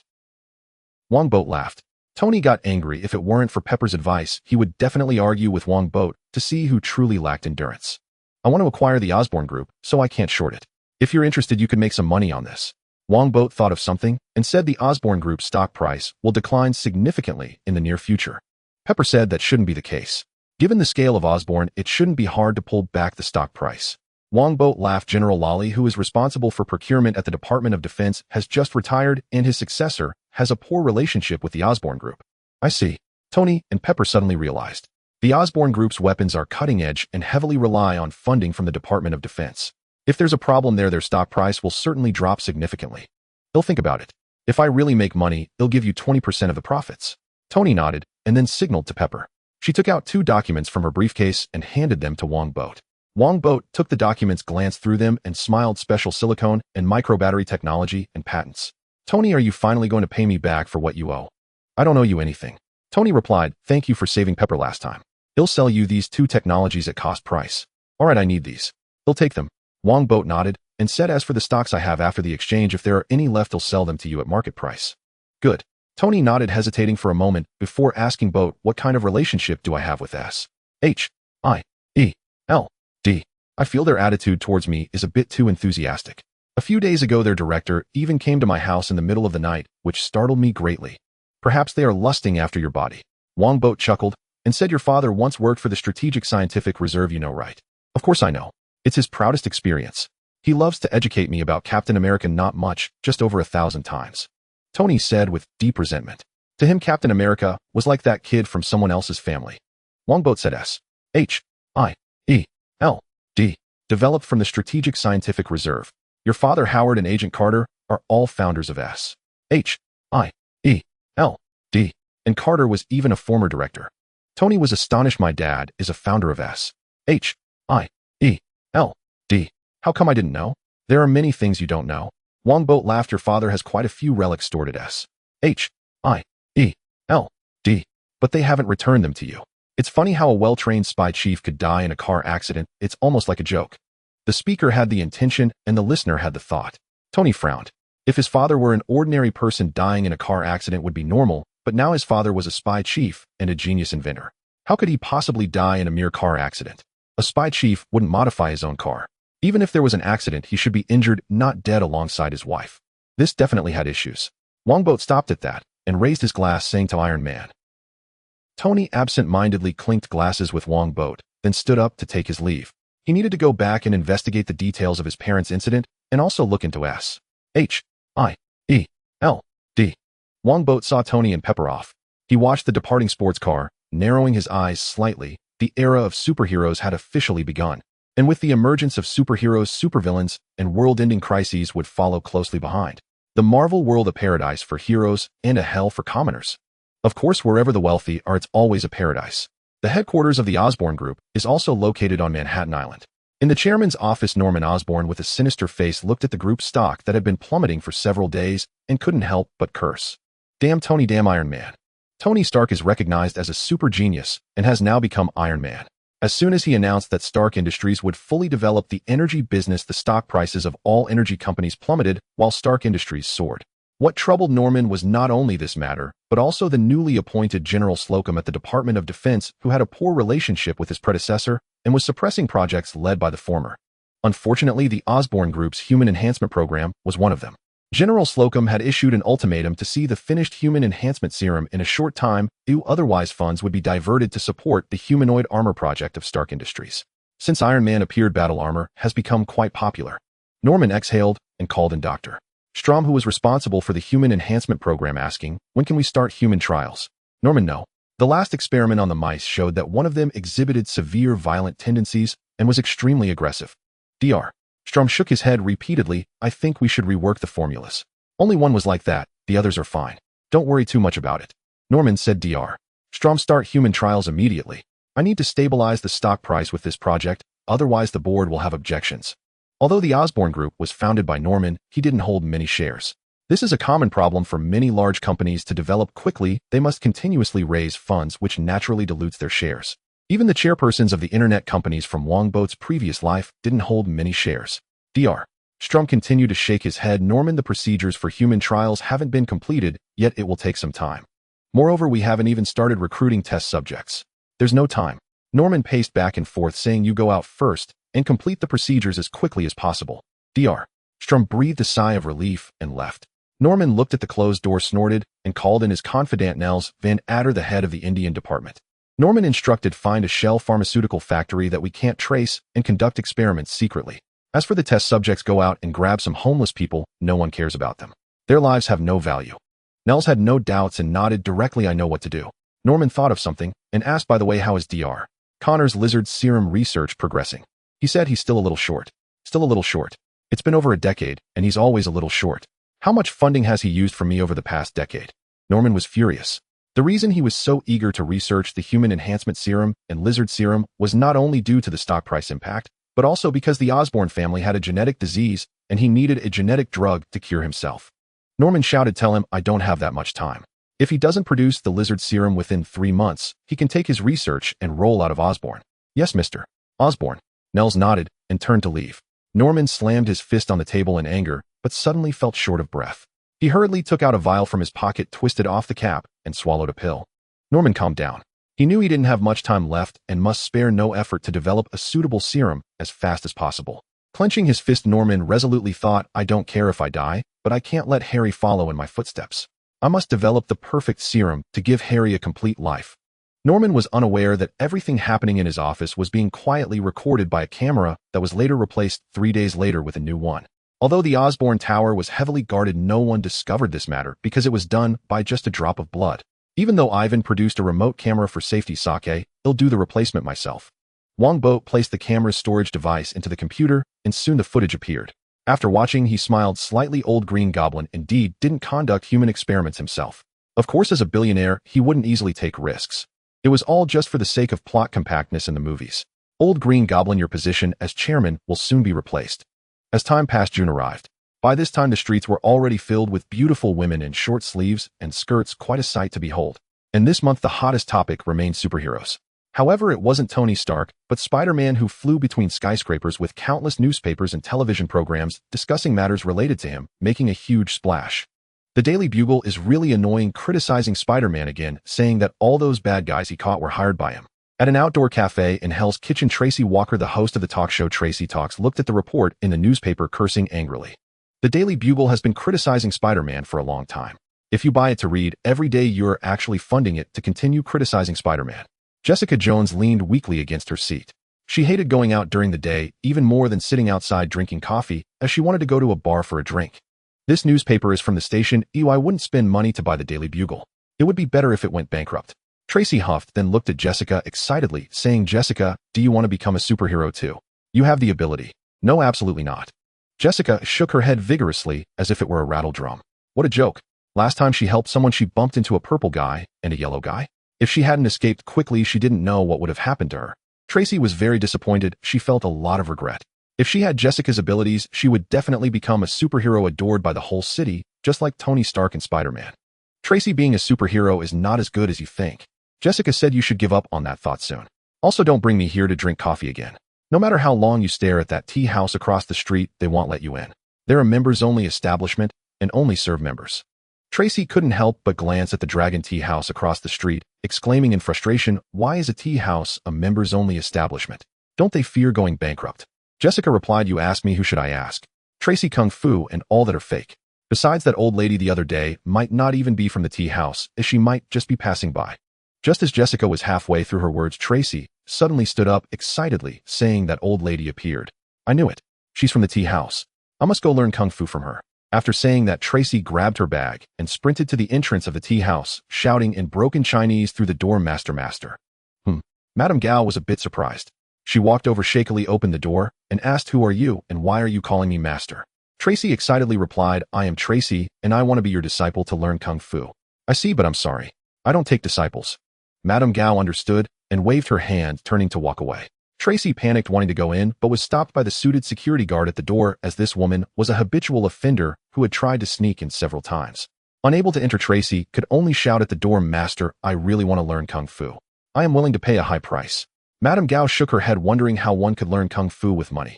Besides, Madame Gao certainly wasn't short on money. Back in the day, her wealth was measured in sacks. Seeing that Madame Gao ignored her, Jessica, who had come over, said unhappily, "Tracy, she's just a fraud. You don't need to beg her." Madame Gao still didn't respond. She was now at peace, only wanting to sit quietly in this prison, waiting for the day she could return to Kunlun. Tracy was unwilling to fail like this and wanted to rush in.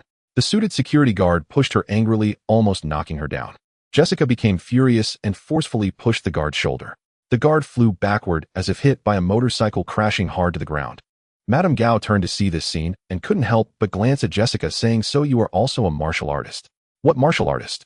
Be honest with me, sister, you are a fraud." As Jessica walked in, she shouted. Madame Gao shook her head, using a palm strike to push Jessica out, causing her to fall to the ground. Then she said, "The owner of this tea house doesn't like people breaking in.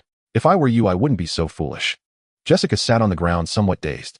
The opponent hadn't even touched her, so how did she fall? This was unscientific.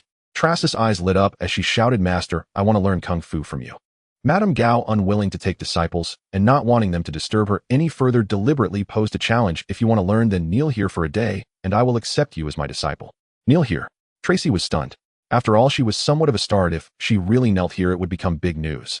"Tracy, don't mind her. Let's go back. Tomorrow I'll find someone to demolish this place." Jessica got up and said fiercely. Wongbo happened to come out from the backyard and was startled by what he heard, asking, "Who wants to demolish my tea house?" "Oh, Jessica Jones." Jessica looked at the Asian across the street, confused, and asked, "You know me?" Wongbo smiled and said, "Of course I know you. I saved your life, and as a result you not only didn't repay me, but also retaliated by breaking my window." Jessica finally recognized Wongbo, taking a step back and exclaiming in terror, You are that yellow guy." "Yellow guy? What yellow guy?" Tracy was completely puzzled. Jessica actually knew the owner of this tea house. If she had said so earlier, she wouldn't have been blocked outside for so many days. "Yellow guy? Yes, I was indeed wearing yellow clothes back then." Wongbo chuckled and turned to Madame Gao, asking what happened. "It was like this." Madame Gao explained the situation and then said, "I will drive them away immediately. Drive away the blonde and catch that one named Jessica to work as a servant to repay the debt." Wongbo said. Madame Gao nodded, leaning on her cane, and walked toward Jessica. Jessica was startled, turned to run, but was struck in the back by Madame Gao's cane. How Madame Gao did it was unknown. After Jessica was struck, her entire body went numb, and she couldn't exert any strength, collapsing weakly to the ground. Madame Gao grabbed her arm and pulled her toward the backyard. Jessica shouted helplessly, "Tracy, save me. Jessica." Tracy panicked and wanted to rush in to save her. Wongbo signaled the security guard to stop her and then said, "Don't worry, after she repays her debt, I will let her go." Tracy shouted, "How much does she owe?" "He'll pay it for her." Wongbo replied, "Not much, just a piece of glass. For the life-saving grace, as for the glass, she can work for several days to repay it. As for the life-saving grace, let her work for as many years as she is old." "Then wouldn't that mean she would have to stay here for over 20 years? How is this different from extortion or kidnapping?" Tracy retorted angrily. Wongbo chuckled but did not respond. To be honest, it really did resemble forcing a woman to marry. Tracy thought of something and shouted, "I can help her repay the debt. You should know me, right? I can work part-time at your place and definitely attract more customers." Wongbo laughed. "Do you think I care about customers?" Tracy was speechless. How could a members-only tea house care about the number of customers? At this moment, a tense and uncertain voice rang out nearby. "Excuse me, is this the Dragon Tea House?" Tracy turned her head to see a scruffy, very dirty, and ugly black man standing nearby asking.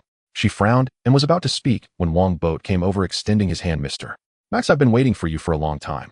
Max Dillon had never been treated so kindly before, let alone by a well-dressed, imposing figure. He was stunned and extended his hand, saying, "Hello, I'm Max.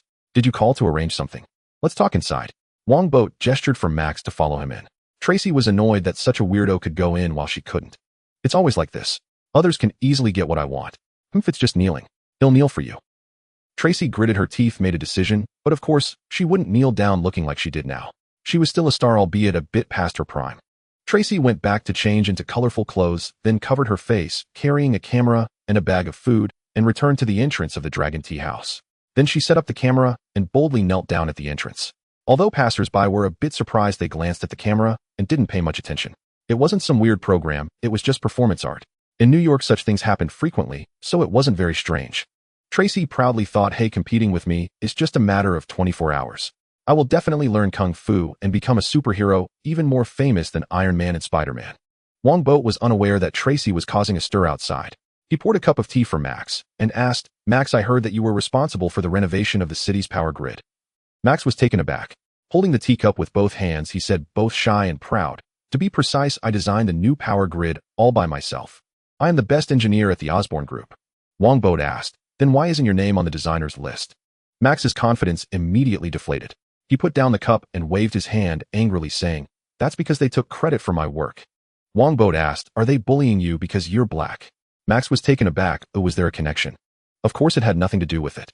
In fact, the issue had nothing to do with racial discrimination. It was purely because Max was an oddball and everyone in the Osborne Group's power department bullied him. However, it was a good excuse, wasn't it? Wongbo took a sip of tea and asked, Max, have you ever thought about suing the Osborne Group for discrimination and for taking your achievements? Sue them? Max shook his head bitterly. How could I win against the Osborne Group? They have a professional legal team. If I really sued them, the result would be that I would get fired, and then no one would dare to hire me again. The premise is that no one helps you. Wongbo said, I can help you by providing you with a top-notch legal team. Help me. Why would you help me? Max asked in confusion. Max, I won't hide it from you. I am helping you because I want to lower the stock price of the Osborne Group. Wongbo said, you are the designer of the new power grid, which is extremely important. Max's eyes widened, and he excitedly asked, am I really that important? Of course you're important. You can greatly influence the stock price of the Osborne Group. Wongbo smiled. As long as you agree to sue the Osborne Group, I will not only provide you with a legal team, but also give you a large sum of money, ensuring you won't have to worry about living in the future. Of course I have conditions. Unless I agree, there can be no settlement. You must sue them to the end. Max hesitated a bit. Wongbo added fuel to the fire. Max, once you sue the Osborne Group, you will become the focus of the entire city, with countless reporters flocking to interview you. Really? Max became excited again. Even his dark face turned a bit red as he said, will I make it to the front page like my good friend Spider-Man? Is Max a good friend of Spider-Man? Of course not. In fact, they had only spoken once, and that loquacious Spider-Man had casually said, you are my friend, which Max, who had no friends, took to mean he was his good friend. Wongbo laughed and said, of course. Discrimination against black people is a big deal. Max understood and shouted loudly, yes, yes. They discriminate against me because I am black, bully me, isolate me, and they often close the elevator doors early, not letting me in. Also they. Wongbo listened to Max's complaints with a smile, not showing any impatience, and occasionally empathized with him. Max was greatly grateful. Besides Spider-Man, the only person treating him so kindly was Wongbo. I am determined to fight this lawsuit for this friend. Max shouted in his heart. Yes, he had unilaterally elevated Wongbo to the status of his friend. After Max finished speaking, Wongbo used the intercom to let Natasha and Natalie come in. Boss. Natasha gracefully walked in. Max stared at her, slightly dazed. When he saw Natasha looking over, he lowered his head in self-abasement and quietly drank tea. Wongbo introduced Max to Natasha and then said, you will be fully responsible for this case. You can choose any law firm in the city. Oh, I only have one requirement when this lawsuit. Also, the bigger the public spectacle, the better. Natasha smiled and said, I will find a black lawyer to handle this case, and I will also donate to some black rights organizations to get their support. Let them protest directly at the Osborne building. Wongbo turned to Max and asked, by the way, Max, can you give a speech? Give a speech? In front of the public? Max asked excitedly. Wongbo smiled and said, yes, we can help you write the speech, but delivering it will be up to you. I will find a way to get it aired on television. Television? Max became even more excited and nodded repeatedly. I can do it. All right, Natalie, everything is up to you. Money is not an issue. Just report it, and I will approve it. Wongbo nodded in satisfaction. Natasha efficiently asked Max to come to an office nearby to discuss. Before leaving the room, she cast a resentful glance at Wongbo.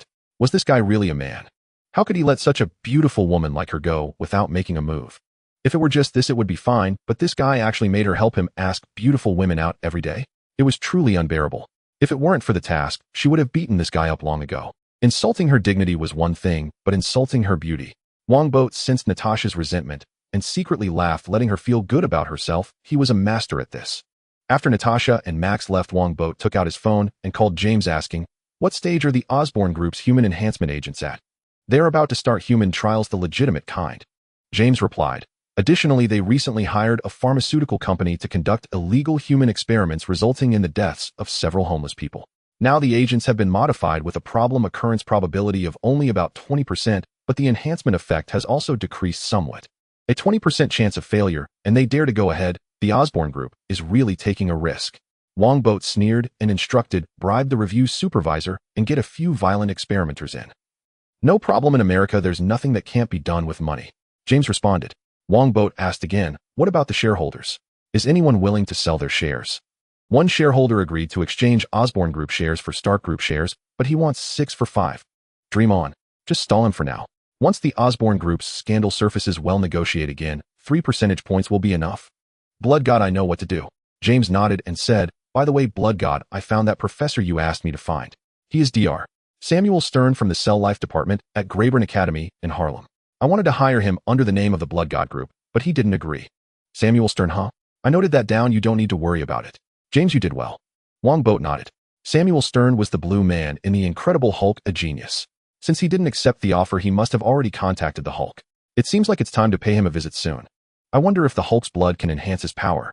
James said, since you value me so much, I naturally can't let you down. How come I never noticed you were so eloquent before? Wongbo laughed as he hung up the phone. At that moment, there was a knock on the door. After giving permission, Jessica walked in holding a teapot with a face full of despair and asked, Boss, do you need more tea? You should change your clothes to be presentable. In your dreams. You are kidnapping me. Jessica gritted her teeth. Wongbo signaled her to come over and pour tea, then asked, you can escape, so why are you so compliant? That old lady said she left a chi in my body. If I dared to escape, that she would act up, causing me unbearable pain. As Jessica spoke with hatred, she raised the kettle to pour water into Wongbo's teapot. Her technique was clearly lacking, and she spilled quite a bit on the side. Evil people need evil people to grind them. Wongbo laughed heartily. Jessica glared at him. After pouring the water, she hesitated and asked, what about that guy? Wongbo took a sip of tea and said, forget about him, he won't show up again, and you shouldn't mention this matter anymore. That would be best. Jessica visibly breathed a sigh of relief. She glanced at Wongbo and said, you too. Wongbo laughed and said, of course I wouldn't want to see someone I owe money to. But that's impossible, you can rest assured while working here. Once the debt is repaid, I will naturally let you leave. I will pay you back for that glass. Although you are clearly trying to scam me, what glass is worth tens of thousands of dollars. Jessica gritted her teeth and said, but can you let that old lady take Tracy as her disciple? Tracy really wants to learn martial arts. She even knelt down outside. She really knelt down. Wongbo was a bit surprised. When he went outside to take a look, he couldn't help but laugh and said, she's quite clever. She didn't lose face and still met the requirement. Jessica proudly said, Tracy has always been very clever. She was a child star. Why does she want to learn martial arts? Wongbo said, she doesn't seem like a martial arts enthusiast. Jessica said, because martial arts is the only way for ordinary people to become superheroes. To become a superhero, the rich rely on technology and the poor rely on mutation. Your sister can try mutation. Wongbo said, recently the daredevil from Hell's Kitchen became a superhero after encountering chemical substances as a child, and that Spider-Man should be the same. Just as he mentioned Spider-Man, Wongbo noticed Peter Parker, who resembled Holland, taking pictures of Tracy at the door. He had just graduated from high school and was working as a photographer, simply taking interesting pictures to sell to the Daily Bugle for payment. However, interesting pictures were not that easy to find, so Peter often tearfully sold his pictures to the Daily Bugle, allowing them to slander him with Spider-Man's pictures. Tracy did not notice anyone was taking pictures. She felt a bit thirsty, pulled down her face covering to drink some water, and then put it back up. This scene happened to be captured by Peter. At this age, yet sporting a Holland-like face, that's quite chaotic. Wongbo secretly complained. Jessica, noticing that Wongbo was lost in thought, asked in surprise, the rich rely on technology and the poor rely on mutation. Wait, do you know Daredevil and Spider-Man? Wongbo laughed and said, I also know Tony Stark, he owes me quite a few favors. Jessica didn't believe it at all and scoffed. I had dinner with Bill Gates yesterday. Wongbo laughed heartily without further explanation. Jessica looked at him and asked, if you're so strong, why don't you become a superhero? I'm a vampire and natural villain. Oh, I can't be a superhero. Besides, who said that being strong means you have to be a superhero? Wongbo scoffed and said, also, I'm so wealthy, if I want to help people, I can just send my subordinates to do it right. Do I need to take action myself? At this point, Wongbo suddenly had a thought. Should he recruit a few superheroes as subordinates? That would make future endeavors much easier. After all, the future is the era of superheroes. However, recruiting superheroes as subordinates is almost impossible. Superheroes can't be swayed by money. Wongbo thought secretly, Since that's the case, why not cultivate a few superheroes myself? The two in front of me seem quite suitable. This version of Jessica Jones had not been ruined by a purple man, making her very valuable to train, while Tracy Walker seemed to have a prototype that was also a superhero. A vampire. I'm a werewolf. Jessica naturally had no idea that someone was plotting against her. She scoffed. Also, you, a small tea house owner, are pretending to be a wealthy person. Your shabby tea house will definitely go bankrupt. Oh, I've never seen a tea house that operates on a membership system. Wongbo laughed without saying anything. With his wealth, it would be hard to go bankrupt.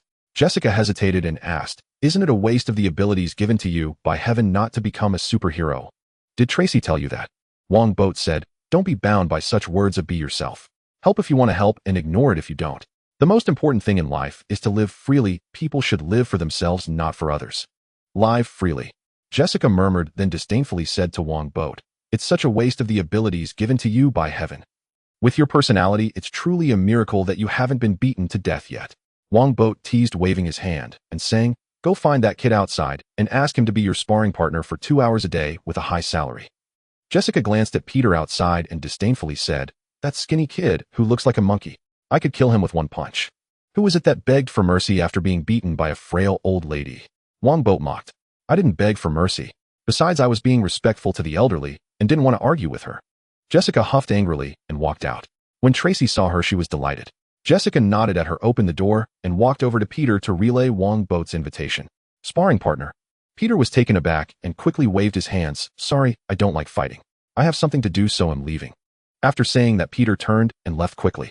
He was still in a hurry to submit his photos. He didn't know that the only photo he was selected for this time was the one of Tracy drinking water. Although Tracy was a has-been star, she had once been popular in J.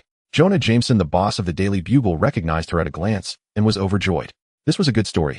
A has-been star mentally disturbed begging in front of a tea house. Perfect. Wongbo did not stop Peter from leaving because he knew Peter would come back, as he was a poor guy who could earn money without superpowers, noble and poor. Jessica was equally indifferent to Peter's departure. After all, she had no intention of being a good employee. She walked back to the door and said to Tracy, Tracy, are you really going to continue kneeling here? Tracy replied firmly, I must learn Kung Fu. Jessica said, displeased, why bother? What's so great about Kung Fu?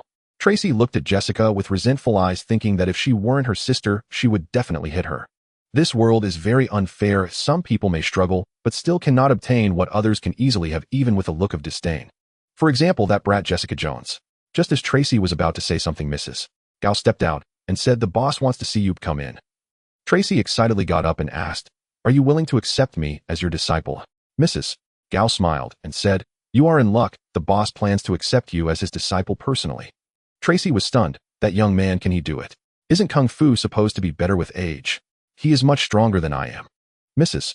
Gao didn't elaborate further as she walked in with her cane while Tracy hurried to catch up. Jessica followed behind with an unhappy expression, saying, that guy is indeed strong, but why should I take him as my master? I don't want to learn Kung Fu. If she doesn't want to take a master, then you can leave. Mrs. Gao turned back to Tracy Walker, who was taken aback, realizing she was just an accessory. That guy is definitely not a good person. Jessica couldn't bear to see Tracy disappointed and gritted her teeth. Fine if taking a master is what it is, but I don't have money to learn Kung Fu. A true master-disciple relationship doesn't require payment. Instead, the master will give money to the disciple. A master is like a father, but this principle is something you certainly don't understand, so I want to elaborate further. Mrs. Gao shook her head and led the two into the tea room in the backyard, where Bert Wong had been waiting. As the two girls approached, Bert Wong waved his hand lightly, and 2 cups of tea flew steadily towards them, wrapped in a faint red glow, his energy already capable of being released. The 2 girls were surprised and hurriedly caught the cups. Mrs. Gao commanded, kneel and offer tea to your master. Jessica hesitated, but upon seeing Wong's display, Tracy's eyes lit up as she knelt down and, mimicking a scene from a Kung Fu movie, raised the teacup high and shouted, Master Tea. Good. Bert Wong nodded in satisfaction, took a sip from the cup, then placed it aside and looked at Jessica. Jessica pouted and, kneeling down without sincerity, raised her cup and said, Master Tea. Not very obedient. All right, Tracy Walker and Jessica Jones, from now on you are my disciples and must abide by the rules of the sect. The rules? You don't even know your own sect rules. Jessica retorted, while Mrs. Gao was also speechless. Clearly Blood God had hastily taken on disciples. How could I not know? Bert Wong said, the sect rules are simple. Fellow disciples should love one another and also protect this world. Indeed, very simple. It seems I won't have to worry about copying the sect rules. There are only a dozen words in total. Jessica mocked while Tracy felt a bit speechless, wondering if she had joined the wrong sect. This was clearly a makeshift group. Since you said that I will grant your wish, you can copy the sect rules 1,000 times for me, Burt Wong said. Jessica got angry and shouted, "Why should I? You asked for it, so blame me." Burt Wong waved his hand and said, "All right, I've said what needed to be said. Get up, or from now on come to the tea house to practice every night at 8. If you can't come for any reason, you must call in advance, understood?" Understood. Tracy nodded repeatedly, her expression very excited. She could finally learn kung fu. Seeing Tracy so happy, Jessica said nothing more. After all, she was staying here to work off her debt. Speaking of which, what kind of master is this, actually extorting his disciples? Then Tracy and Jessica both stood up. Burt Wong smiled at Tracy and said, "Tracy, you've been very obedient, so I will prepare a gift for you as a disciple which you will receive when you go to work tomorrow." "Thank you, master," Tracy said, but she didn't care much. Wong didn't explain further. He turned to Jessica and said, "As for you, you haven't been obedient at all. In addition to copying, you must clean the tea house." "Why should I?" Jessica was very dissatisfied, and Tracy hurriedly stopped her, then turned to Wong and said, "Master, I want to take Jessica back to celebrate. Can she come back to work tomorrow? Since you are pleading for her, I will let her off this time." Wong nodded, and Jessica huffed. This guy was clearly nicer to her sister than to her.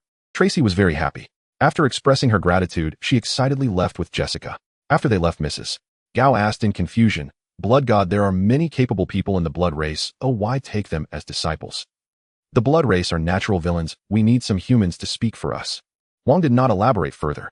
He said, "Mrs. Gao, I will trouble you with their teachings." "Aren't you teaching them?" Mrs. Gao was astonished. "Who assigns disciples to others? You take care of it." "Oh, I have something on tonight." Wong shrugged. What a joke. With so many beauties in the city waiting for him, how could he possibly spend 2 hours every night teaching disciples? That's not the lifestyle of a wealthy person. Having successfully taken a master, Tracy had a wonderful dream all night. She dreamed of becoming the most popular superhero, with countless reporters rushing to interview her, countless fans cheering for her, and numerous TV stations inviting her as a guest. However, upon waking, Tracy discovered the harsh reality. She had become famous, but not in the way she wanted. Has-been star, mentally unstable, begging in front of a tea house. "Horn Daily, I'm going to sue you." Seeing this news, Tracy angrily tore the newspaper to shreds. As a former child star, she knew very well the consequences of such negative news. Others would mock her fiercely. The radio station would temporarily suspend her show, and she would be shelved. As for when she could make a comeback, that would depend on luck. Tracy's career faced a major crisis. Calm down, or as long as I think of a good excuse, there should still be a chance to turn things around." Environmentalism protests, or is it performance art? Tracy paced anxiously in the living room, wanting to discuss with Jessica, but when she called, no one picked up. She knew that Jessica was probably drunk again. Damn it. Tracy angrily tossed the phone aside. Just as she was considering whether to take a few days off to avoid the storm, the station director suddenly called. "Tracy, why aren't you at work yet? Hurry to the station." Tracy wanted to explain something, but the director hung up immediately after finishing his sentence. With no choice, Tracy tidied herself up, put on sunglasses, wrapped a scarf around her neck, and headed to the radio station. As soon as she arrived at the radio station, Tracy noticed a large group of reporters waiting for her. She quickly instructed the driver to go to the back door and sneaked into the building. Upon entering, a female host who didn't get along with Tracy immediately approached and with false concern asked, "Tracy, why are you here? Shouldn't you be resting at home if you're sick?" Tracy snapped back, "You're the one who's sick. That article is nonsense. Tracy, if you're sick, you need treatment. You can't avoid it. Otherwise, who knows what embarrassing things you might do again." Tracy gritted her teeth, just about to have a fight with that woman, when the director's secretary called out, "Tracy, the director wants to see you right away." "Okay." Tracy quickly responded, glared at the female host, and strode towards the director's office. Colleagues around her looked at her with pity and schadenfreude. They believed Tracy would most likely be shelved. "Tracy, I will host your show in the future. You don't need to thank me. It's what I should do." The female host laughed behind her back. Tracy wished she could turn around and smash her head with her high heels. This woman was too despicable. Tracy took a deep breath, calming herself down, then knocked and entered the director's office. "Director." Tracy intended to explain herself properly, but as soon as she opened her mouth, the director said, "Tracy, your show has been upgraded to a social program. There's a major interview at noon, and you need to familiarize yourself with the materials right away." "Director, my show? Huh?" Tracy suddenly reacted, astonished, and asked, "Director, you are upgrading my show?" Tracy Talks was an entertainment-oriented talk show, simply discussing daily life and romance issues on the broadcast. She had always wanted to be in charge of political and social programs, but the director had never agreed, as such programs could only be hosted by big names. Tracy never imagined that after such a scandal, the director would not only keep her, but also upgrade her program. Was this a dream? If it is, please let this dream never end. The director glanced at Tracy and said, "Tracy, this is an order from the higher-ups, don't you know?"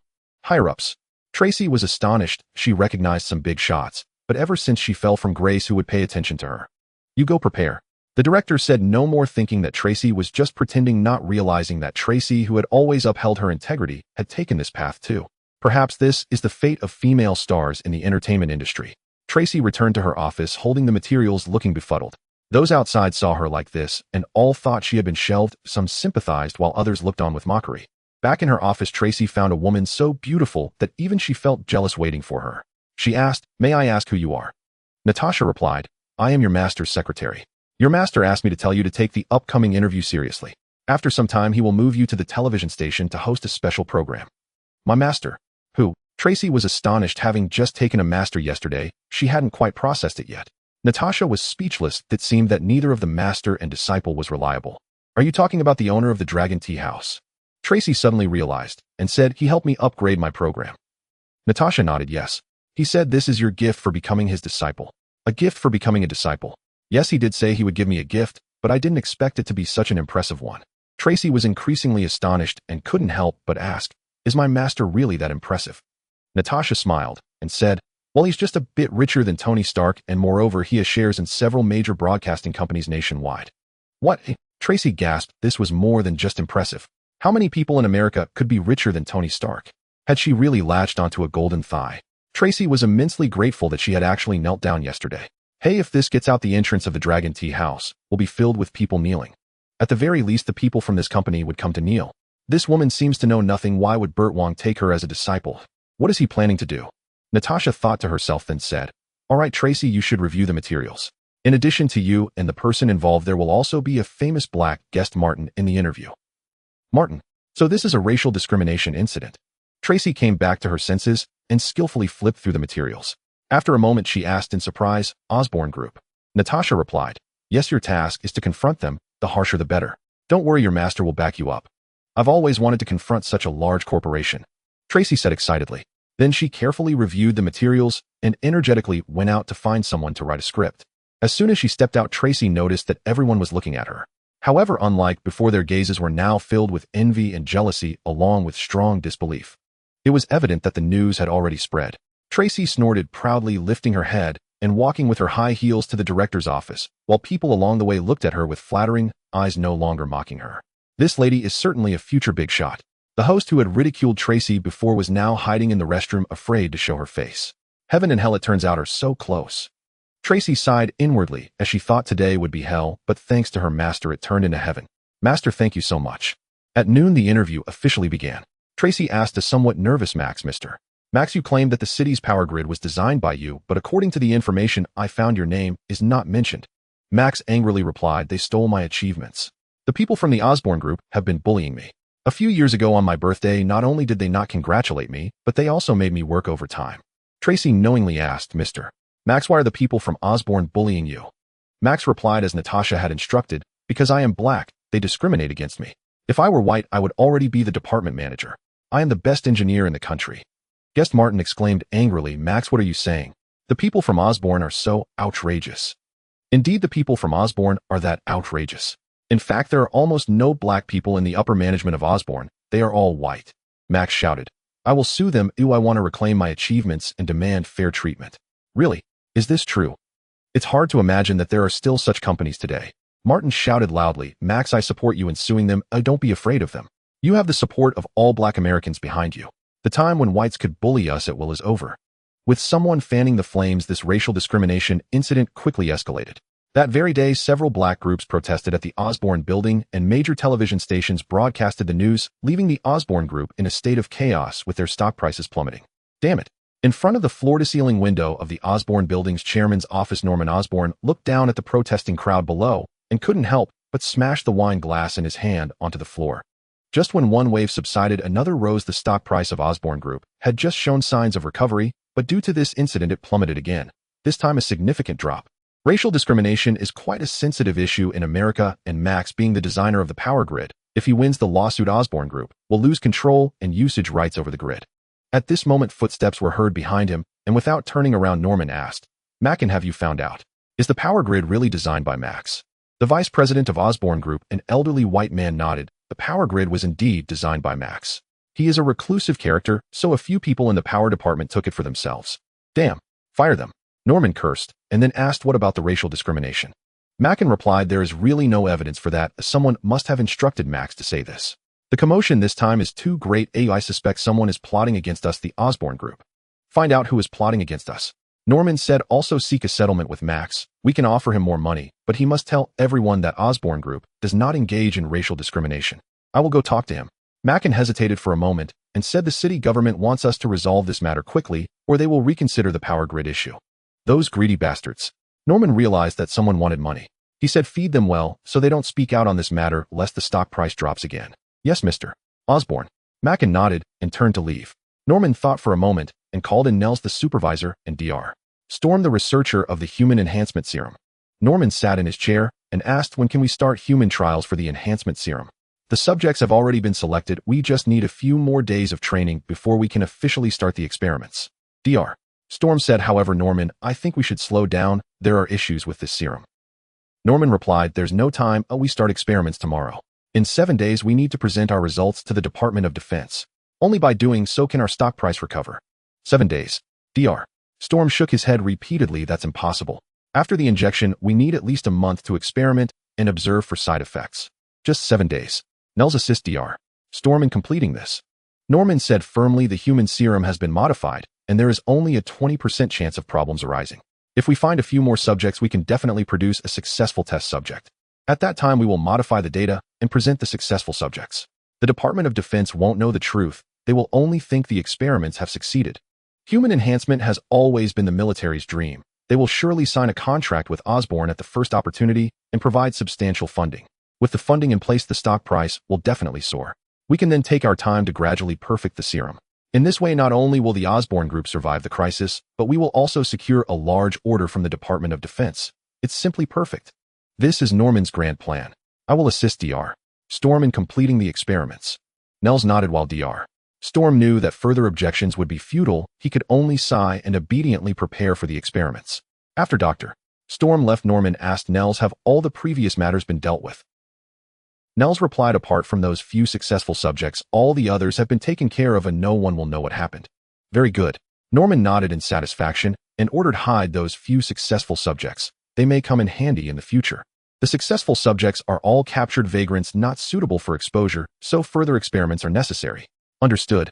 Nels turned and left. Once the door closed, Norman took out a pill from his pocket and swallowed it with trembling hands. His illness was getting worse. After a brief rest, Norman stood up and walked to the floor-to-ceiling window, murmuring with a somewhat grim expression, neither enemies nor illness can take me down, for I am Norman Osborne. That night, Tracy dragged the listless Jessica to the Dragon Tea House. Jessica asked in surprise, is that kid really richer than Tony Stark? Tracy, are you still asleep, or am I still asleep? Show some respect. Without the master, I would probably have been kicked out today. Your master is amazing and my future depends entirely on him. Jessica retorted, Humph, you've changed so quickly. By the way, your initiation gift was hosting a social column. What about mine? You were naughty, so there's no initiation gift. Oh, and you were absent today. Your master might punish you. Tracy joked, feeling that the tides had finally turned in her favor. Why am I so unlucky? My master is clearly biased. Jessica complained as the two entered the tea house's backyard, where they saw Lady Gao training 10 imposing muscular men who were part of Wongbert's guard. As the leader of the blood clan, Wongbert has 10 guards led by Mercury, each of whom is an elite, but they are generally not needed as Wongbert is stronger than all of them combined. Tracy curiously asked Lady Gao, where's the master? Who are these people? Your master went out to sea with a Hollywood star. I will be responsible for your training. Lady Gao said, as for these 10, they are your master's guards. Gone out to sea with a Hollywood star. Tracy and Jessica were speechless. Their master was too unreliable. All right, don't waste time. Go change your clothes and prepare for training. Lady Gao said sternly. Also, Jessica, you were absent today. Unless permitted, you are not allowed to leave the tea house in the future. This is kidnapping. I want freedom. Jessica shouted angrily. If you defeat me, you can have your freedom. You may have great strength, but your fighting skills are zero. Lady Gao stated as Jessica wanted to say something. She was pulled away by an excited Tracy, who couldn't wait to learn martial arts. Just as the two girls left, a waiter led a skinny young man into the room, saying, Lady Gao, he says he's here to apply as a sparring partner. Lady Gao looked Peter Parker up and down and asked, I remember you. Are you sure you want to be a sparring partner? Yes, I want to be a sparring partner. You said before that the salary is very high and that it only requires 2 hours of work a day. Is that true? While Peter spoke, he searched for Tracy. He wanted to apologize to her. He hadn't expected that photo would cause her so much trouble. This was also the reason Peter decided to give up his job as a photographer. Being scolded for selling himself was one thing, but dragging others into it was unacceptable. He was Spider-Man, everyone's friendly neighborhood hero, and he couldn't do bad things. Moreover, this job was indeed more suitable for him. High salary, short hours, and a very easy task of just sparring with 2 girls. The salary will definitely satisfy you. Go change your clothes. You can take a free shower here, and we will also provide you with a late-night snack. Lady Gao said, although she didn't understand why the blood god valued this kid so much, she naturally had to train him well. Indeed, bringing Peter in as a sparring partner was actually to train him. Spider-Man's combat skills were not just poor, they were entirely reliant on his talent. Thank you. Peter was very happy, but when he came back after changing, he found that the sparring partners were not the 2 girls he had expected, but 10 fierce, muscular men. Peter was completely thrown off. Hey, where are the girls? Jessica whispered, I think the master wants to teach this kid a lesson. No, I think the master wants to kill him. Get ready to fight. Lady Gao wasted no time and directly ordered the 10 guards to attack. Peter was terrified, running all over the yard while shouting, don't hit me, don't hit me. Jessica and Tracy were both amused. Where did this monkey come from? Although Peter looked quite disheveled, Lady Gao became more and more shocked. Under the siege of 10 people, Peter was not hit once. Although the vampires only used the strength of ordinary people, they were still 10 against 1. After watching for a while, Lady Gao saw the pattern. That kid could sense danger in advance. Often when the vampires first attacked, he would dodge, and moreover, he was incredibly agile with astonishing flexibility. He is hiding his strength. The blood god is not mistaken. This kid is an extraordinary martial arts prodigy. Lady Gao's eyes lit up as if she had found a perfect raw gem. She decided to cultivate him into a true expert. Peter had no idea that he was being noticed. He was pondering whether to quit his job, as this work was not easy at all. He was exhausted. In the blink of an eye, 10 days had passed, and the racial discrimination issue involving the Osborn group continued to escalate, due to Max's refusal to settle, even showing signs of worsening. Norman was putting out fires while inviting General Slocum from the Department of Defense to visit their experimental results. To Norman's surprise, their shareholder Deacon actually brought a strange young man with him. Deacon introduced, Norman, this is Mr. Wong, the chairman of the Blood God Group. I invited him to tour our experiments. Norman was taken aback. The Blood God Group? That vampire group? Hello, Mr. Osborn. Wongbo extended his hand to Norman, who reluctantly shook it before excusing himself to leave. Deacon frowned and said that was quite rude, but Mr. Wong, Norman's abilities are still strong. Our Osborn group can definitely secure a contract with the Department of Defense. Wongbo smiled. I hope so. Osborn's recent stock price has dropped quite significantly. It will go up. Deacon said he was the shareholder who wanted to swap shares with Wongbo. This time he invited Wongbo to prove the value of the Osborn group. Wongbo smiled without saying a word. If the stock price wants to rise, did they ask him? At this moment, General Slocum arrived. Hearing Deacon's introduction of Wongbo, he was greatly shocked and leaned closer to Wongbo, whispering, you Blood Clan's hands are a bit too long. I'm just here for a visit. Wongbo smiled. Besides, General Slocum, you never intended to sign a contract with the Osborn group, did you? That's right, I never intended to sign with them, and after seeing you, I want it even less. General Slocum snorted coldly and turned to leave while Wongbo shrugged and silently followed the crowd. Next, everyone entered the command center under Norman's lead. Norman pointed to the open area outside the glass and excitedly said, General Slocum, and everyone, welcome to the Osborn Group's experimental base. Today we will showcase Osborn Group's human enhancement serum and single-person flight equipment. I believe they will help the country better defend the world. As Norman introduced, 3 men dressed in green biocombat suits flew over on gliders resembling giant bats. Wongbo looked at the thick black smoke behind the gliders and laughed. Such thick black smoke isn't very environmentally friendly, is it? Norman's face stiffened, and then he smiled. That's a minor issue, we can improve it. Now let's take a look at the glider's offensive capabilities. It can not only fly, but is also equipped with machine guns and mini missiles. The 3 test subjects received orders and activated the machine guns on the gliders via their wrist watches, then opened fire, obliterating a row of targets set up on the ground. But that wasn't all. The right-side test subject also controlled the glider to launch a mini-missile, blowing a fiery pit into the ground. Clap, clap, clap. Although General Slocum had reservations about Osborn Group, he couldn't help but applaud. This single-person flight equipment was impressive, but he wondered about the operating difficulty. Then the 3 test subjects jumped from a height of over 10 meters. Everyone gasped in surprise, but they were completely fine and even picked up a fire god cannon used by armed helicopters to shoot wildly around. They have all injected the human enhancement serum, giving them 3 times the strength of ordinary people and significantly increased capabilities in other areas. Norman introduced, proudly unaware that among the 3 test subjects the white man was getting overly excited from the continuous shooting. Even his breathing became rapid. This test subject is a veteran named Jess. Seeing Norman and the generals from the Department of Defense pointing at him from above, he suddenly felt an unpleasant surge in his heart. These old guys were so high up, how could they know how hard it was on the front lines? He had only killed a few prisoners and was thrown out of the military, and his benefits were cut. These bastards all deserve to die. This thought popped into Jess' mind. If he hadn't injected the serum, it would have only been a thought, but since he had the evil thought was magnified, turning into action. Jess suddenly dropped the fire god cannon and jumped high into the air with the glider skillfully swooping down to catch him. Then machine guns emerged from below the glider, and the people in the command center did not notice anything wrong. They thought it was just another performance. You all die. At this moment, Jess grinned menacingly and swept the machine gun toward the command center, instantly shattering the glass, and several officials were hit, bleeding and collapsing with screams. Finally, you have arrived. With a wave of his right hand, Wongbo sent the terrified Norman Deacon and General Slocum crashing against the wall. Seeing someone escaping, Jess immediately fired a mini-missile. Wongbo cursed, and using chi leaped out the window with the three. With a loud bang, the command platform exploded, flames and thick smoke shooting into the sky, sending Norman and the others flying to the ground. Jess burst into laughter, and the other two experimenters awakened, quickly aiming their flame cannons at Jess, trying to stop him. Seeing this, Jess swiftly turned his gun towards the two and opened fire. After a series of rapid gunfire, the three enhancers perished together, collapsing in unison. Wongbo looked at the disheveled Norman and said calmly, "Mr. Osborn, your experiment is not only environmentally unfriendly, but also has major issues." "Norman Osborn, you must give us an explanation." General Slocum and Deacon reacted, glaring furiously at Norman. If it weren't for Wongbo's intervention, they would have met the same fate as the others. Flustered Norman hurriedly explained, "There might have been an issue with some data. I assure you I will fix this problem soon. There will be no next time, Norman Osborn. The Department of Defense will terminate all contracts with your Osborn group. Furthermore, I will send someone to investigate this matter. So many lives cannot be lost in vain. The Osborn group must provide the Department of Defense with an explanation." General Slocum shouted angrily. Just as he was about to leave, he suddenly turned to Wongbo and said, "Thank you for saving my life, but we will not cooperate." "Perhaps." Wongbo laughed nonchalantly. "As long as he held the core technology, who would not want his products? There is no perhaps." General Slocum left a remark and strode away.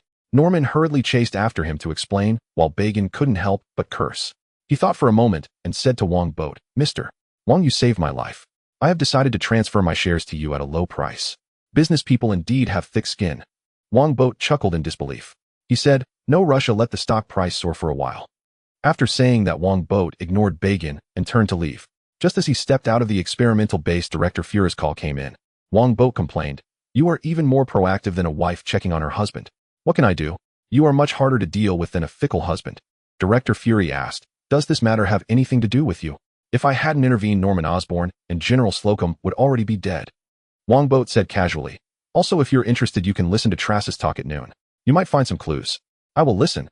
Director Fury said, "Blood God, if Norman Osborn dies before the Osborn Company changes hands, whether you are the one who killed him or not, we will intervene to stop your acquisition of the Osborn Group. Don't worry, I respect the rules of the game." Wongbo laughed as he hung up.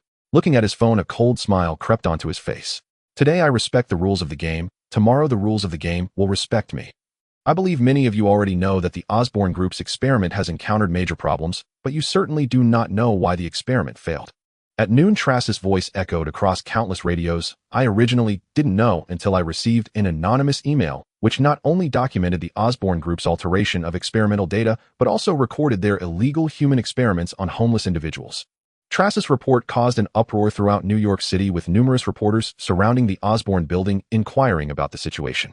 The Osborn Group issued a statement claiming it was slander and reserved the right to pursue Tracy. Standing behind Tracy was Wongbo. He was not afraid of the Osborn Group directly handing evidence to the FBI, who promptly sent people to investigate the Osborn Group. Meanwhile, the Department of Defense also sent personnel to hold the Osborn Group accountable. The Osborn Group was suddenly shaken, with the stock price plummeting, suffering greater losses than the Stark Group had initially. In the villa, Tony said while eating salad, "Our vampire is really ruthless, managing to drive down the stock price of the Osborn Group like this. Those shareholders must be crying. It's a good thing for us, we made a fortune." Pepper exclaimed excitedly, "We can basically recover from the losses of that time. All this money is going to be used to buy back company stocks. Ew, I don't want to be kicked out of the board again." Tony snorted, thinking of something. He said to Pepper, "Pepper, you will start working at Stark Industries tomorrow as vice president. After a while, I will give you the position of president." Pepper was astonished. "Are you really going to let me manage the group?" Tony smiled. Boat Wong said it. The next era is yours. So you sent Happy to Africa? Pepper sneered. Tony, he has been protecting you and driving you for over 10 years. Tony felt a bit awkward and said, you misunderstood. I only sent him there to learn about security. I am Iron Man, who I no longer need a bodyguard. Once his training is done, I will have him in charge of Stark Industries' security. Pepper was speechless, thinking, is there really this trick? She said, Tony, have you ever thought about giving up being Iron Man? You are a billionaire. There is no need to take risks yourself. Tony firmly refused. No Iron Man is me. I am Iron Man. No one can replace me. Pepper sighed, not wanting to argue at this moment. After all, Tony hadn't encountered any danger yet. She said, I will try managing the company, but I have no confidence. That's not something Pepper would say. Tony laughed as Pepper kissed him on the cheek and got up to review the materials. Being president is not that easy. After Pepper left, Tony returned to the basement to continue working. Ethan frowned and said, Tony, the elements we've tested before cannot replace palladium. Tony's face darkened as he said, continue the experiments. We must find a new element to replace it, otherwise I won't survive for more than half a year. Ethan advised, Tony, use the armor less and you will live longer. Living without excitement is worse than not living at all. Tony shook his head and shouted, Jarvis, bring up the information from S.H.I.E.L.D. and details about my parents' car accident. Various holographic projections appeared before Tony, which were operable. After studying them, he had Jarvis call Carter saying, Aunt Carter, we need to talk. In just a few days, Norman Osborn seemed to have aged 10 years. He trudged towards the conference room. That mere 10 meters felt exhausting. The reason for this was not only that he was overwhelmed with recent troubles, but also because Norman's health was deteriorating. The doctor had repeatedly told him he needed to be hospitalized, but in this situation, how could he possibly stop? FBI Investigation Department of Defense Accountability stock price plunge max, and the families of the homeless suing the Osborn Group. Each one was a thorny issue. Norman took a deep breath, trying to appear more spirited. He knew the board members would certainly criticize him today, but he didn't care, as saving the Osborn Group depended solely on him, Norman Osborn. Norman pushed open the door, intending to greet them, only to find a group of board members surrounding a young man he recognized, the chairman of the Blood God Group, Boat Wong. Norman's heart sank as he asked, Mr. Wong, you don't seem to be a board member of our company, do you? I will be soon. I intend to exchange my shares for Mr. Wong's shares in Stark Industries. Having shares doesn't mean you can become a board member. That requires a board resolution. Norman frowned. Mr. Osborn need not be angry. I'm just here to take a look. Wongbo stood up and smiled. Moreover, I am not aiming to be a board member, but the chairman. In your dreams. I am the chairman of the Osborn Group. Norman shouted angrily. One board member remarked, that is true now, but it won't be for long, Norman. Due to your recent mistakes, we have decided to remove you. That's right, we are going to remove you. More than 80% of the board members nodded. Norman hurriedly said, without me, the Osborn Group will collapse immediately. That won't happen. The Blood God Group will take over the Osborn Group. Wongbo said lightly, I have ways to resolve Max's lawsuit as well as the issues with the human enhancement drugs. It's you. Norman instantly understood. Everything was orchestrated by this vampire who aimed to swallow his Osborn Group. Norman shouted, he is a vampire. Once he takes control of the Osborn Group, the Department of Defense will surely terminate our contract. By then, our stock price will be worthless. The board members already knew Wongbo's identity and were unconcerned. One board member laughed. It doesn't matter, Mr. Wong has already agreed to buy my shares at a high price. I also plan to exchange my shares for shares in Stark Industries. Many board members nodded, clearly having made deals with Wongbo. Those who did not intend to sell their shares were also assured by Wongbo that if the stock price fell below expectations in the future, he would guarantee to buy back their stocks. It could be said that in the entire board meeting, apart from Norman, everyone else was won over by Wongbo. Norman's face turned red with anger as he shouted at Wongbo, Boat Wong, I won't let you have your way. I will definitely stop you from acquiring the Osborn Group. What will you use to stop me? Wongbo sneered. I have access to hundreds of billions in funds, and will soon become the largest shareholder while you are about to be kicked out of the board. The Osborn Group is mine, no one can take it from me. Wongbo said as if he were the master. All right, let's start the board meeting. Our Mr. Osborn doesn't look too well, let's send him home to rest. Norman, you indeed don't look well, but it's better for you to be hospitalized. Bagan chuckled. Norman, infuriated, raised his trembling finger to point at Bagan. Just as he was about to say something, he felt a sharp pain in his chest and collapsed.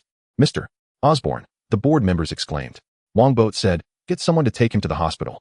His current condition is no longer suitable for him to remain as chairman. That's true. So Mr. Wong, who do you think can temporarily manage the group's affairs in Mr. Osborn's absence? Mr. Bagan asked. Wongbo laughed. I am not yet the chairman, but I have a suggestion. Vice President McKen is a good choice. Then let's appoint Vice President McKen. The crowd chuckled as they looked at the fallen Norman secretly shaking their heads. Norman's defeat was truly unjust. He didn't even realize his trusted subordinates had betrayed him. In the hospital, Norman asked coldly, "So you mean to say McKinn has long been bought off by the vampire?" "Yes, he cannot escape responsibility for the human enhancement drug matter," Nels said. At this moment, only he and Dr. Storm were visiting Norman. No one else had come. When the tree falls, the monkeys scatter. When people leave, the tea cools. It's the same everywhere. In fact, if Nels were not too deeply involved, he probably wouldn't have come either. Only Dr. Storm truly cared about Norman. "I will not let him go." Norman gritted his teeth and asked, "How many shares has Boat Wong acquired so far?" "Currently, only 5%. It has been announced. He will have to wait 2 days before he can continue his acquisition." Nels said, "Mr. Osborn, the vampire has abundant funds. Oh, we cannot compete with him." "Damn it." Norman cursed and thought for a moment before gritting his teeth. "Dr. Storm, I want to inject the human enhancement drug." Dr. Storm was shocked and shouted, "Norman, the human enhancement drug will have side effects. I have no choice. Oh, I must conduct the experiment to survive and reclaim my company." Norman insisted. Although Dr. Storm was reluctant, he still prepared everything for him under Norman's order and personally oversaw the experiment. The experiment was successful. Norman regained his health and obtained a physique several times stronger than an ordinary person. However, it also failed as he developed an extremely evil persona. This evil persona immediately killed Dr. Storm simply because Storm had repeatedly opposed the human experiments. From that moment on, Norman officially transformed into the supervillain Green Goblin. Seeing Norman kill Dr. Storm, Nels was nearly paralyzed with fear. Just as he was about to run away, Norman turned his head and said, "Come with me back to the Osborn group. Ooh, I want to take all the data and various advanced weapons. The Osborn company is mine and no one can take it away." Nels cautiously asked, "Mr. Osborn, you are no longer the chairman. Then let's seize it and frame all the blame on Dr. Storm." "Mr. Osborn, I will follow all your orders." Nels hurriedly expressed his loyalty. Yet in his heart, he felt a sense of sorrow for Dr. Storm. Such loyalty, yet he was murdered by Norman, and even in death, he would be falsely accused. What good fate could await this bootlicker? Facing the brutal Norman, Nels dared not resist and could only obediently follow orders. Soon a theft incident occurred in the Osborn group, resulting in not only the loss of various data, but also a batch of high-tech weapons such as gliders, biochemical armor, pumpkin bombs, and so on. With Norman's covert guidance, the FBI set its sights on Dr. Storm, and the Osborn group conveniently shifted the blame for the illegal human experiments on Storm. Having done all this, Norman prepared to deal with Wongbo. Since he couldn't handle him through business means he would directly eliminate him. However, to Norman's frustration, Wongbo had gone to the casino to enjoy himself. "Are you kidding me? At such an important time for acquiring the Osborn group, you actually ran off to the gambling city. Can't you show a bit of responsibility?" The old Green Goblin cursed angrily. The gambling city is quite far from New York, and it would take several hours by plane. Given his current situation, it was impossible for him to get there. Feeling frustrated, the old Green Goblin could only deal with others first. He donned his biomechanical armor, put on the Green Goblin mask, and launched an attack on the competitor's aerospace company's experimental base, obliterating their humanoid armor executives and officials from the Department of Defense. This act served two purposes: to take revenge on his competitors in the Department of Defense and to delay their signing time. By the time he regained control of the Osborn group, he could resign the contracts. The process went smoothly, but the only thing that annoyed the old Green Goblin was that General Slocum did not show up this time, due to the fright from last time, thereby escaping a calamity. After blowing up the competitor's experimental base, the old Green Goblin began targeting the company's board members. This was both revenge and a way to prevent Wongbo from buying shares while also robbing them of a large sum of money. He had plenty of ways to launder it. As a result, the murder rate in New York skyrocketed, and Police Chief George Stacy was furious, ordering the officers to patrol around the clock, determined to capture the elusive criminal. The police did not encounter the flying old Green Goblin, but one person did: Spider-Man, who was swinging through the skies. Spider-Man clung to a skyscraper and shouted at the old Green Goblin, "You just killed someone, don't run. Is that all you've got?" The old Green Goblin sneered, and the glider at his feet extended 2 gun barrels, quickly firing at Spider-Man. Spider-Man was startled and quickly shot a web line to the building across, using his legs to swing away.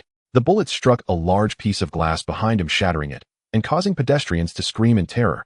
Throwing objects from a height is illegal. Spider-Man jumped off the building wall, using the leverage, lunging towards the old Green Goblin.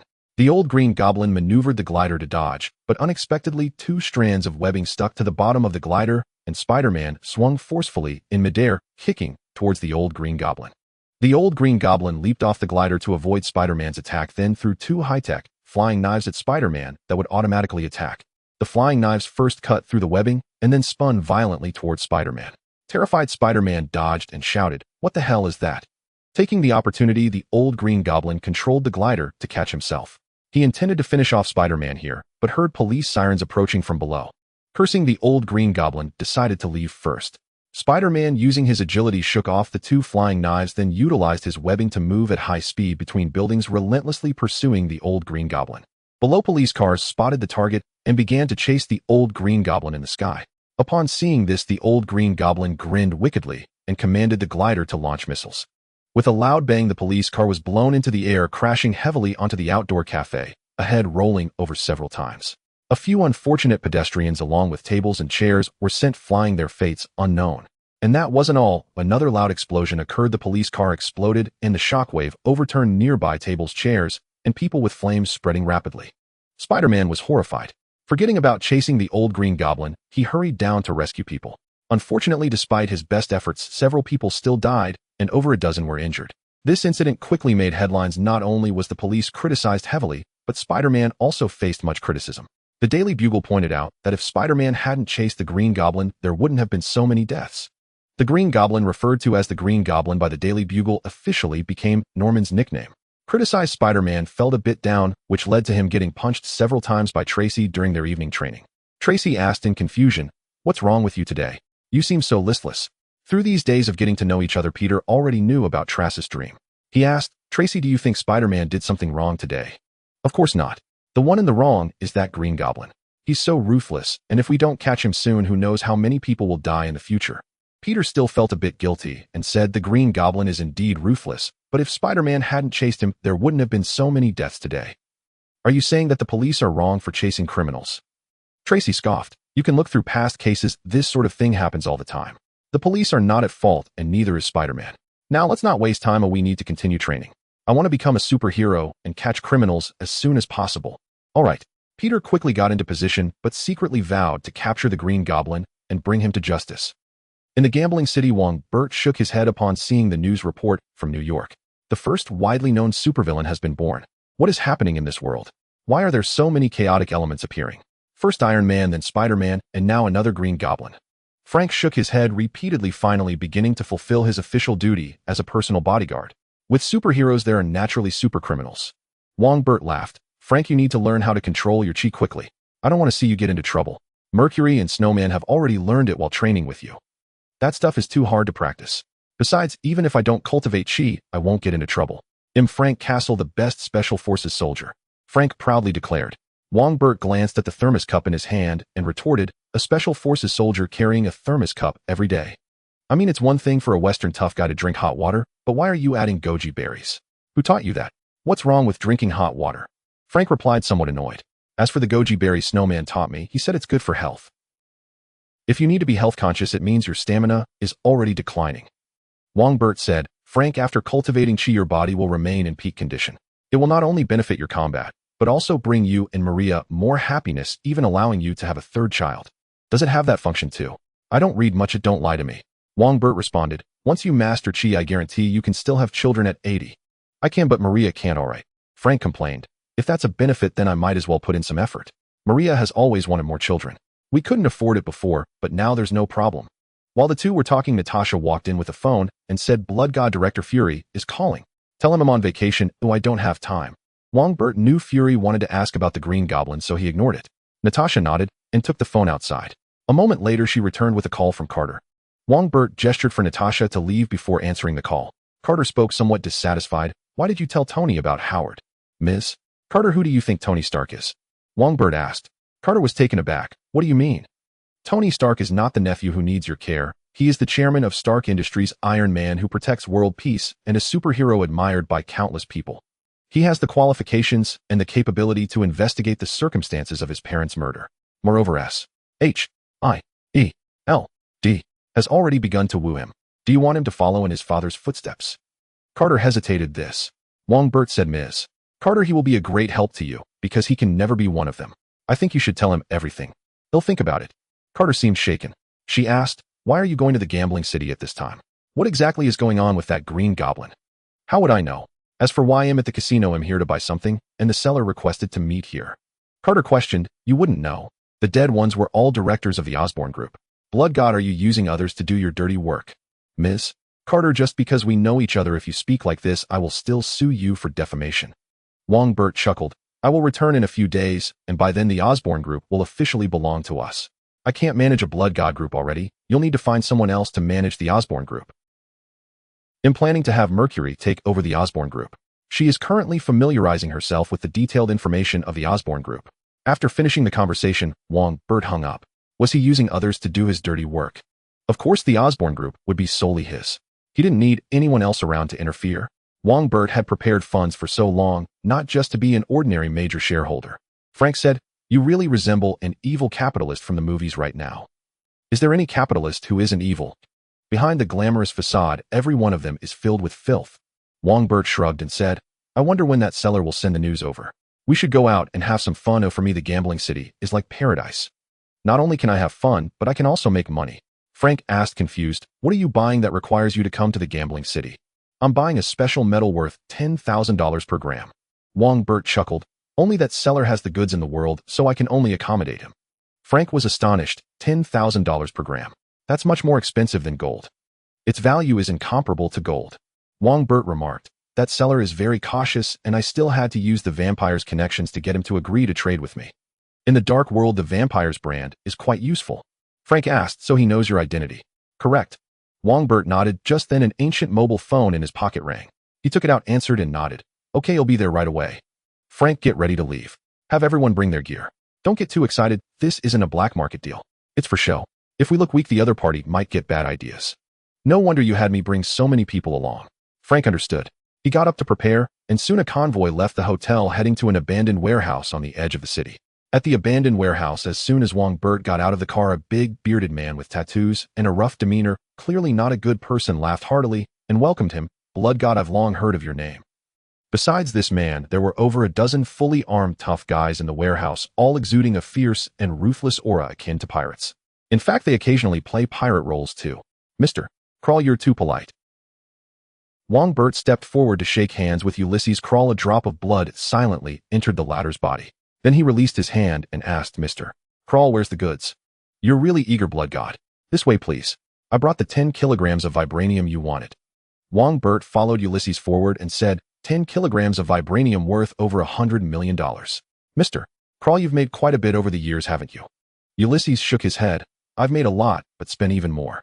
Besides, this amount of vibranium is insignificant. That's true. Some people possess a mountain of vibranium. I've never dared to call myself the richest because I'm not as wealthy as them. Ulysses was taken aback and asked, do you know the inside story of that place? I've lived long enough to know many things. Wongbo smiled, but if I said it, no one would believe me. Who would imagine that a country with technology even stronger than America would disguise itself as a super poor nation requiring relief from the council? Indeed, no one would believe it. Ulysses sighed. I've always thought even America couldn't defeat that country. That's not necessarily the case. That country has always been in disguise and hasn't fought many wars. If it comes to a real fight, they might not be the opponents. Wars still need people to fight. Technology is only one aspect. Wongbo and Ulysses were enjoying their conversation, but Natasha and Frank behind them were left dumbfounded. Frank couldn't help but ask, Bert, which country are you talking about? Stronger than America? That's impossible. If I told you, you wouldn't believe me anyway, so I won't say it. Wongbo replied, and Ulysses nodded in agreement. No need to say it because no one would believe it. By the way, if it weren't for the lack of evidence, do you really want to tell S-H-I-E-L-D about this? Those guys are paranoid. If they knew about such a country, they would definitely be restless, even scared to the point of wetting themselves. It's very possible. Ulysses laughed heartily while Natasha furrowed her brow. Were these two joking or being serious? If they were serious, Fury wouldn't be scared to the point of wetting himself, but he would surely lose sleep over it. That last encounter with Dormammu had already made him restless for a month. Natasha thought to herself, fortunately the director is already bald, so there's no need to worry about hair loss. Soon Ulysses and Wongbo arrived in front of a large cargo container. Ulysses gestured for his men to open the box, only to find it completely empty. Faced with Wongbo's dissatisfied gaze, Ulysses clapped his hands. Two of his subordinates entered the container and pulled down the steel walls inside, revealing a neatly stacked row of transparent jars filled with eerie blue vibranium. Ulysses picked up a jar and tossed it to Wongbo, saying, 10 kilograms, not a gram less. You can check it. Wongbo caught the jar and took a glance, nodding in satisfaction. He then turned around and threw the jar to Frank, saying, This is vibranium worth $10,000 per gram, the hardest metal in the world. The shield in Captain America's hand is made from this. Frank caught the jar curious and asked, the hardest metal. Bert, what are you buying this for? To forge a weapon suitable for me.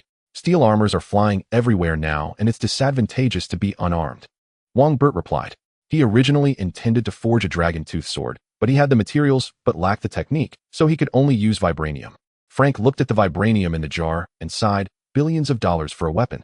You rich people really know how to play. Bert laughed. What's so strange about that? Captain America's shield is worth at least $50 million. Doesn't he treat it like a toy? So Captain America's shield, is that valuable? Frank was dumbfounded. $50 million. So Captain America's enemies are all crushed by money.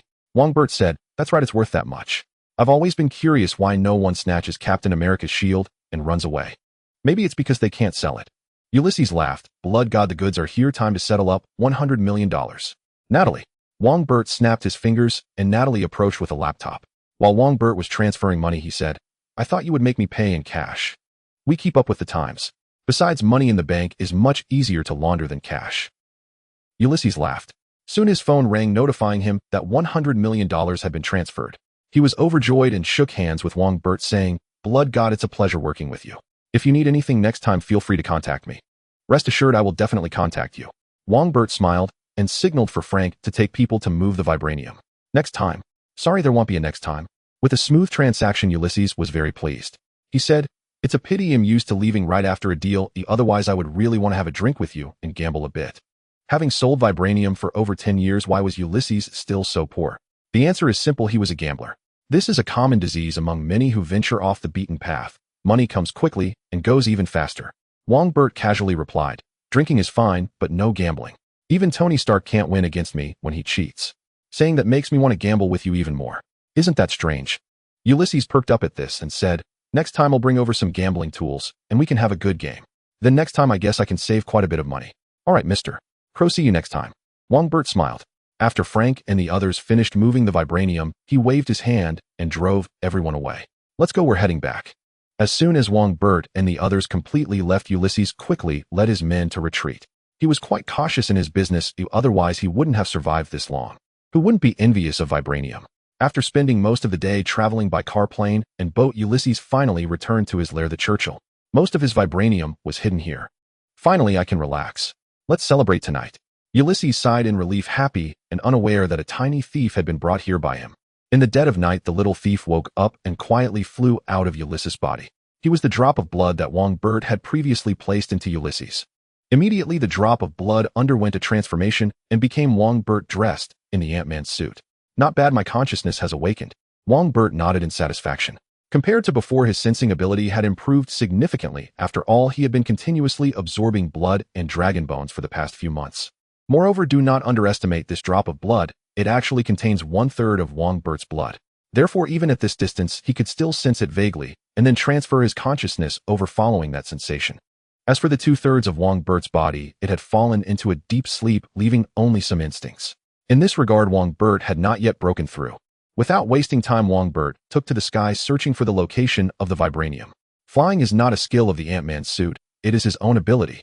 After a short while, Bert located the vibranium hidden in the cargo holds interlayer. He first disabled the surveillance, and then used PIM particles to shrink over 100 kilograms of vibranium into his pocket. After doing all this, Bert did not leave immediately, as that would draw too much suspicion. He secretly controlled Ulysses' subordinates with the purple virus, and then incited a rebellion.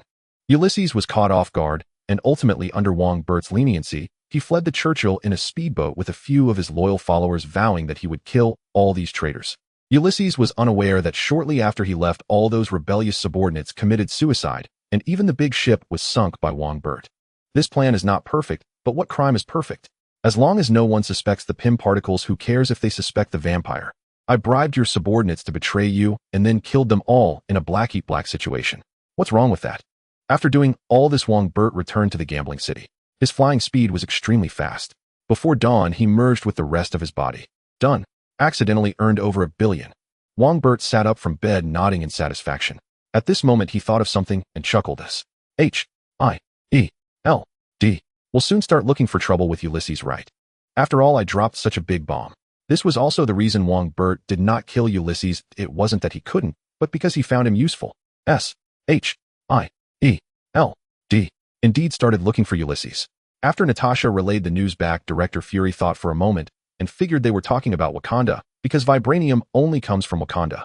To be honest, Director Fury did not really believe that Wakanda was that powerful. After all, why would such a strong nation want to hide? And to hide as a super poor country begging for aid from the council, have their brains been kicked by a donkey. However, as a seasoned paranoid, once he received intel, he had to investigate. Director Fury dispatched people to secretly investigate Wakanda, while sending Hawkeye and others to capture Ulysses and conveniently retrieve some vibranium to make up for household expenses. Recently, the cost of materials has risen significantly, increasing the construction costs of the base, which is truly distressing. There is no doubt that Hawkeye is the top agent. The problem is that Ulysses, after being betrayed by his subordinates, found a place to hide due to fear of being hunted. In this situation, Hawkeye was in a tough spot. A mouse hiding is not easy to find even with his eagle eyes. While Wongbo was enjoying himself in the gambling city, Norman Osborn was having a tough time as Spider-Man was constantly bothering him, preventing him from killing those shareholders. The two sides had fought several times, but neither could take the other down. To make matters worse, the losses caused by the Green Goblin made the city government unable to endure any longer. They requested Iron Man to take action, and the Green Goblin was quite afraid of Iron Man, not daring to make a move easily. In his bedroom, pretending to be sick, Norman thought for a moment and called Nels, asking, "How is the training of the team going? They are ready to be deployed, but they were originally just homeless people. Even with enhancements, their combat power is not that high." Nels replied, "Plus, we don't have more gliders or Green Goblin armor." "No problem. If there are no gliders, we can use guns. You prepare them well. Once Burt Wong returns, we will act." Norman hung up the phone. At this moment, the television just started broadcasting a press conference from Oscorp, where Vice President Deacon happily announced to reporters, "Mr. Max has agreed to rejoin Oscorp, and he will be the head of the power department." "Macon Max." Norman's face instantly turned ferocious. He decided that he had to kill these two guys. At Oscorp, Deacon sat in the vice president's office looking very pleased. The blood god trusted him greatly and made him in charge of Oscorp. With his efforts, Oscorp's stock price gradually stabilized. "It won't be long before I can move into the president's office. Norman, just rest assured and go. I will expand Oscorp." Deacon was thinking proudly when suddenly the glass wall behind him shattered with a crash. He was so frightened that he fell off his chair, landing amidst the shattered glass. Immediately, a green figure flew in from outside, shouting loudly at Macon, "Macon, traitor." Upon hearing this voice, Macon, shocked, shouted, "Norman." "That's right, it's me." Norman laughed sinisterly. He jumped down from the glider, lifted Deacon off the ground, and dragged him to the window where the wind howled, shouting, "Oscorp is mine, and it will always be mine." "Norman, no. Norman." "Oh." Deacon hurriedly begged for mercy, but Norman showed no mercy, directly throwing him down from the 40th floor.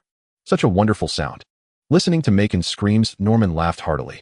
Then he walked back to open Macon's computer and quickly typed on the keyboard. The surveillance of the power department soon appeared on the screen. He saw Max leading people to inspect the electrical grid of the gene laboratory.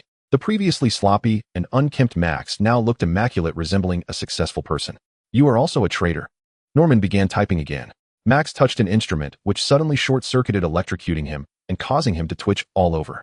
He accidentally fell from the railing, landing right in the tank containing genetically engineered eels. This tank was filled with electricity. Max screamed in agony from the electrocution. Worse still, the genetically engineered eels swam over to bite him as they saw their territory being invaded.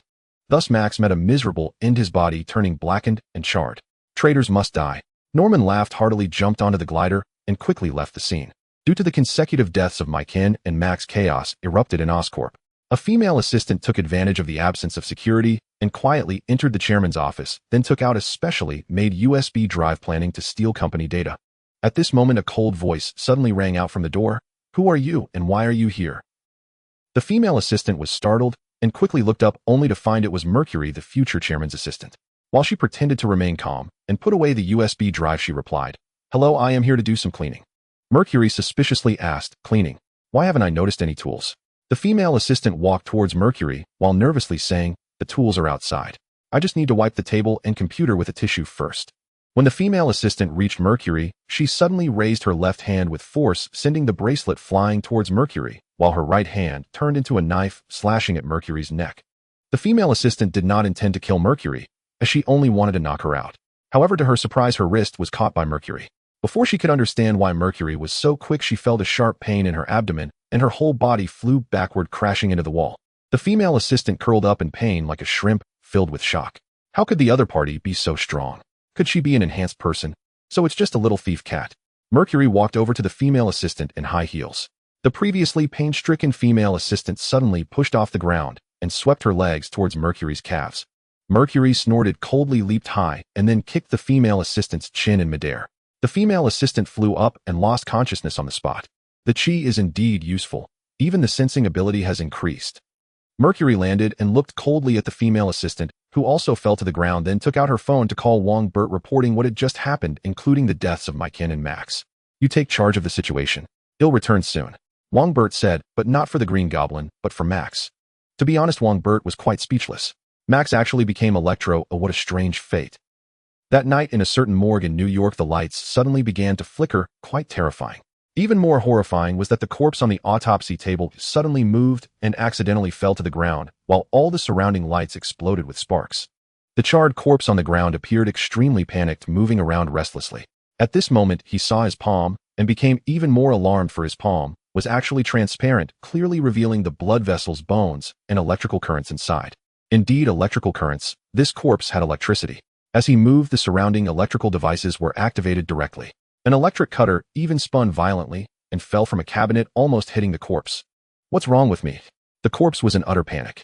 He stood up, and the burnt shell on him gradually shattered and fell off, revealing his true form, which was none other than Max, now filled with electricity and glowing. Max grabbed a cloak, panicked, and fled the morgue. On the street, he felt very hungry and couldn't help but absorb the electricity from a nearby car. Max felt it wasn't enough, and he followed the direction of the electrical wires on the ground, heading toward the place with the most electricity. He could see the electrical currents. The place with the most electrical currents was Duffy Square. Max found a junction, pried open the cover, and grabbed the wires with both hands, crazily absorbing electricity. Max's act of absorbing electricity not only drew the attention of the surrounding citizens, who began to take pictures, but also caught the eye of the police. In a moment of panic, Max accidentally blasted a car with lightning, startling the officers, who quickly aimed their guns at him. As Max grew more frantic and raised his hands to explain, he noticed that the screens around him had all turned to show him. Having always enjoyed being in the spotlight, he couldn't help but laugh. However, to the police, Max's laughter appeared quite sinister, prompting them to immediately open fire to subdue the monster. If the police truly fired their weapons, everything would be irreversible. Just at that critical moment, Sheriff Maxey's walkie-talkie suddenly crackled to life. The aged voice of the precinct chief came through the radio. Everyone, do not act rashly. Lower your guns. Sheriff Maxey, turn on the loudspeaker. Someone wants to talk to that person. The officers exchanged glances, and Sheriff Maxey hesitated for a moment before signaling everyone to stop, and then activated the loudspeaker. A voice echoed from the speaker. Max, is that you? It's me, Mr. Wong, it's me. Max shouted excitedly upon hearing Wongbo's voice. In his excitement, the electricity on his body flickered, nearly causing one of the officers to accidentally discharge his weapon. Wongbo asked, Max, what's going on with you now? I heard you died and rushed back from the gambling city, only to find you've transformed into a electric man. I don't know how it happened. I fell into an eel pool and ended up like this, Mr. Wong, please help me. Max exclaimed, his heart brimming with gratitude that such a significant figure had specifically returned for him. Wongbo pondered for a moment and said, Max, you're not suited to be in a crowded place right now. Meet me at the Hell's Kitchen, Doc. We need to talk in detail. Meet you? Max asked, somewhat worried. Mr. Wong, will my current state put you in danger? Don't worry, I know you won't hurt me. Wongbo replied with a smile, leaving Max deeply touched by such trust. After Wongbo ended the call, the precinct chief ordered, find a cargo truck and send this gentleman over. Sheriff Maxey bowed his head and grumbled into the walkie-talkie. Chief, he just destroyed a car, and he's very dangerous. Are you sure you can capture him? I don't want to collect your bodies. As for the damages, someone will compensate, so don't worry about that. Just get him over there and be polite. Yes, Chief. Sheriff Maxey reluctantly agreed, secretly cursing, damn rich people. It was clear that Mr.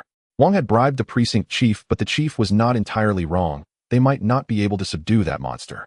If that were the case, sending him away wasn't necessarily a bad idea. The police began dispersing the surrounding citizens and found a cargo truck to escort Max away. The reason for the cargo truck instead of a police vehicle was due to the electricity emanating from Max, which made a police car too dangerous. The cargo truck could be equipped with insulated seats and cushions. Max did not resist. After all, Mr. Wong was clearly helping him, and although he was a bit reclusive, he was not a bad person. A bad person wouldn't be bullied for so long. In movies, the reason Max turned into a villain was mainly due to having too much negative emotion pin up and a lack of caring friends around him. Now that someone cared for him, and considering the recent good times in his life, Max naturally wouldn't easily explode. Notably, throughout this entire process, Spider-Man made no appearance, and the reason was quite simple. He was busy as a sparring partner at the Dragon Tea House, being chased around by sisters Jessica and Tracy. As many people shared the recent events online, the happenings in the square quickly spread. In his bedroom, Norman Osborn clenched his fist in excitement. The Hell's Kitchen dock. Burt Wong, I'll send you to hell right now. The dock at Hell's Kitchen originally belonged to the Rand Corporation, but when Wong Burt was draining Rand, he casually swallowed it, so it now belongs to him. Under the bright lights, Wong Burt sat on a chair by the sea, quietly waiting for the Electric Man to arrive. Surrounding him were Natasha, Mercury, and 10 fully armed guards. After an unknown amount of time, a cargo truck arrived, and Electric Man Max jumped out of the truck bed. Upon seeing Wong Burt, he became excited, which nearly caused him to lose control of the electricity. Don't rush. Wong Burt smiled, signaling Natasha to handle the police that followed, then pointed to the seat beside him and said to Max, "Come here, let's have a good talk." "Yes, Mr. Wong." Max approached cautiously and sat next to him, hopeful as he asked, "Mr. Wong, can you help me turn back? I'm not a scientist, so I can't guarantee anything. I can only provide you with the best hospital and the best doctors." Wong Burt continued, "However, in my opinion, you likely can't revert back. Your life form has fundamentally changed." "What? Can't turn back?" Max became extremely agitated, and a spark of electricity uncontrollably shot towards Wong Burt. He was alarmed, but couldn't stop it yet. To his astonishment, Wong Burt simply waved his hand, and the electricity exploded in midair. Max incredulously asked, "Mr. Wong, you?" Wong Burt admitted, "I am a vampire with certain special abilities." "A vampire?" Max's eyes lit up with electricity in surprise as he questioned, "Vampires really exist?" "Of course they do. Everyone here except Natalie is a vampire." Wong Burt chuckled. "What do you want to distance yourself from this monster?" "Of course not, Mr. Wong. You are my friend. I won't leave you." Max waved his hands repeatedly, then thought of something and bitterly smiled. "I'm a monster now, too." Wong Burt reassured him, "You don't need to be so desperate. Even if it can't be cured, you have 3 paths to choose from." 3 paths to choose from. What are they? Max asked in surprise, while Natasha, who had sent the police away, also listened intently. "First, the path of a supervillain," Wong Burt said, "just like the Green Goblin. You have that kind of power now, and when the time comes you will become a notorious villain, but your name will also be known far and wide." "Villain? No, I don't want to be a bad person." Max shook his head repeatedly. Although the idea of fame was tempting, he truly did not want to be a villain. "The second path is to join S.H.I.E.L.D. as an agent." Wong Burt continued, briefly introducing S.H.I.E.L.D., making Natasha unable to help but glance at him, wondering if this guy was really so kind-hearted. Max felt somewhat intrigued and asked, "Is it like being an agent in 007? "Of course not. S.H.I.E.L.D. is a spy organization that likes to keep everything under wraps. If you become one of their agents, you will become unrecognizable. Even your existence will be erased. Moreover, the people at S.H.I.E.L.D. are all paranoid, so you will definitely be monitored and on guard. A certain one-eyed man will keep an eye on you, even following you to the bathroom. Of course, it's not without its benefits. You will contribute a lot to this world and become a noble person. But no one will know of my contributions. I'm not interested." Max shook his head. He didn't want to be a villain, but likewise did not wish to be an unnoticed good person. "In that case, you only have the third path left." Wong Burt patted Max on the shoulder and said, "Debut as a superhero." "A superhero? Like my good friend Spider-Man?" Max was astonished. "Yes, a superhero like Spider-Man, fighting evil, saving the weak, and being adored by the citizens." Wong Burt stood up and declared, "Actually, I've always had an idea to cultivate a superhero star, and I think you might be suitable." "A superhero star?" Max was increasingly shocked.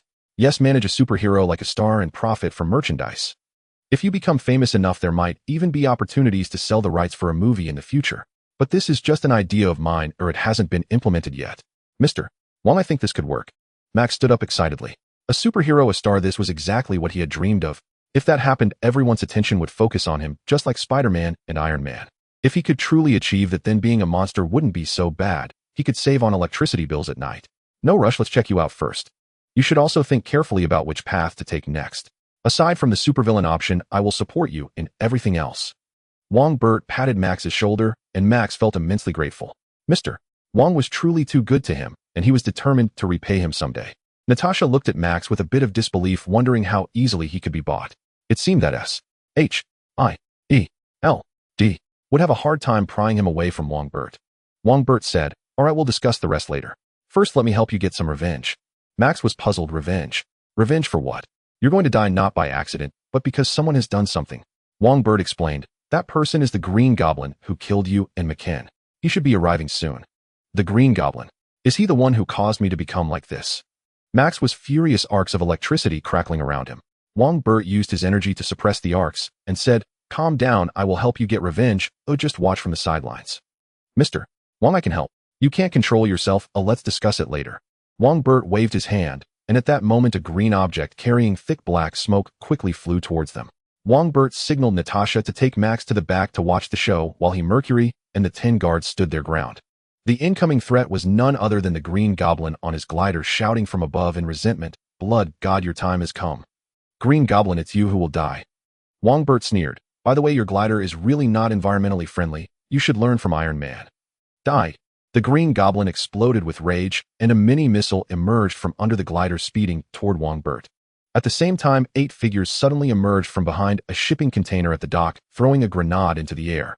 The grenade exploded midair, not in flames, but in dazzling ultraviolet light, making it feel as if one's eyes were being scorched by fire. The ultraviolet grenade was something Wongbo had failed to research.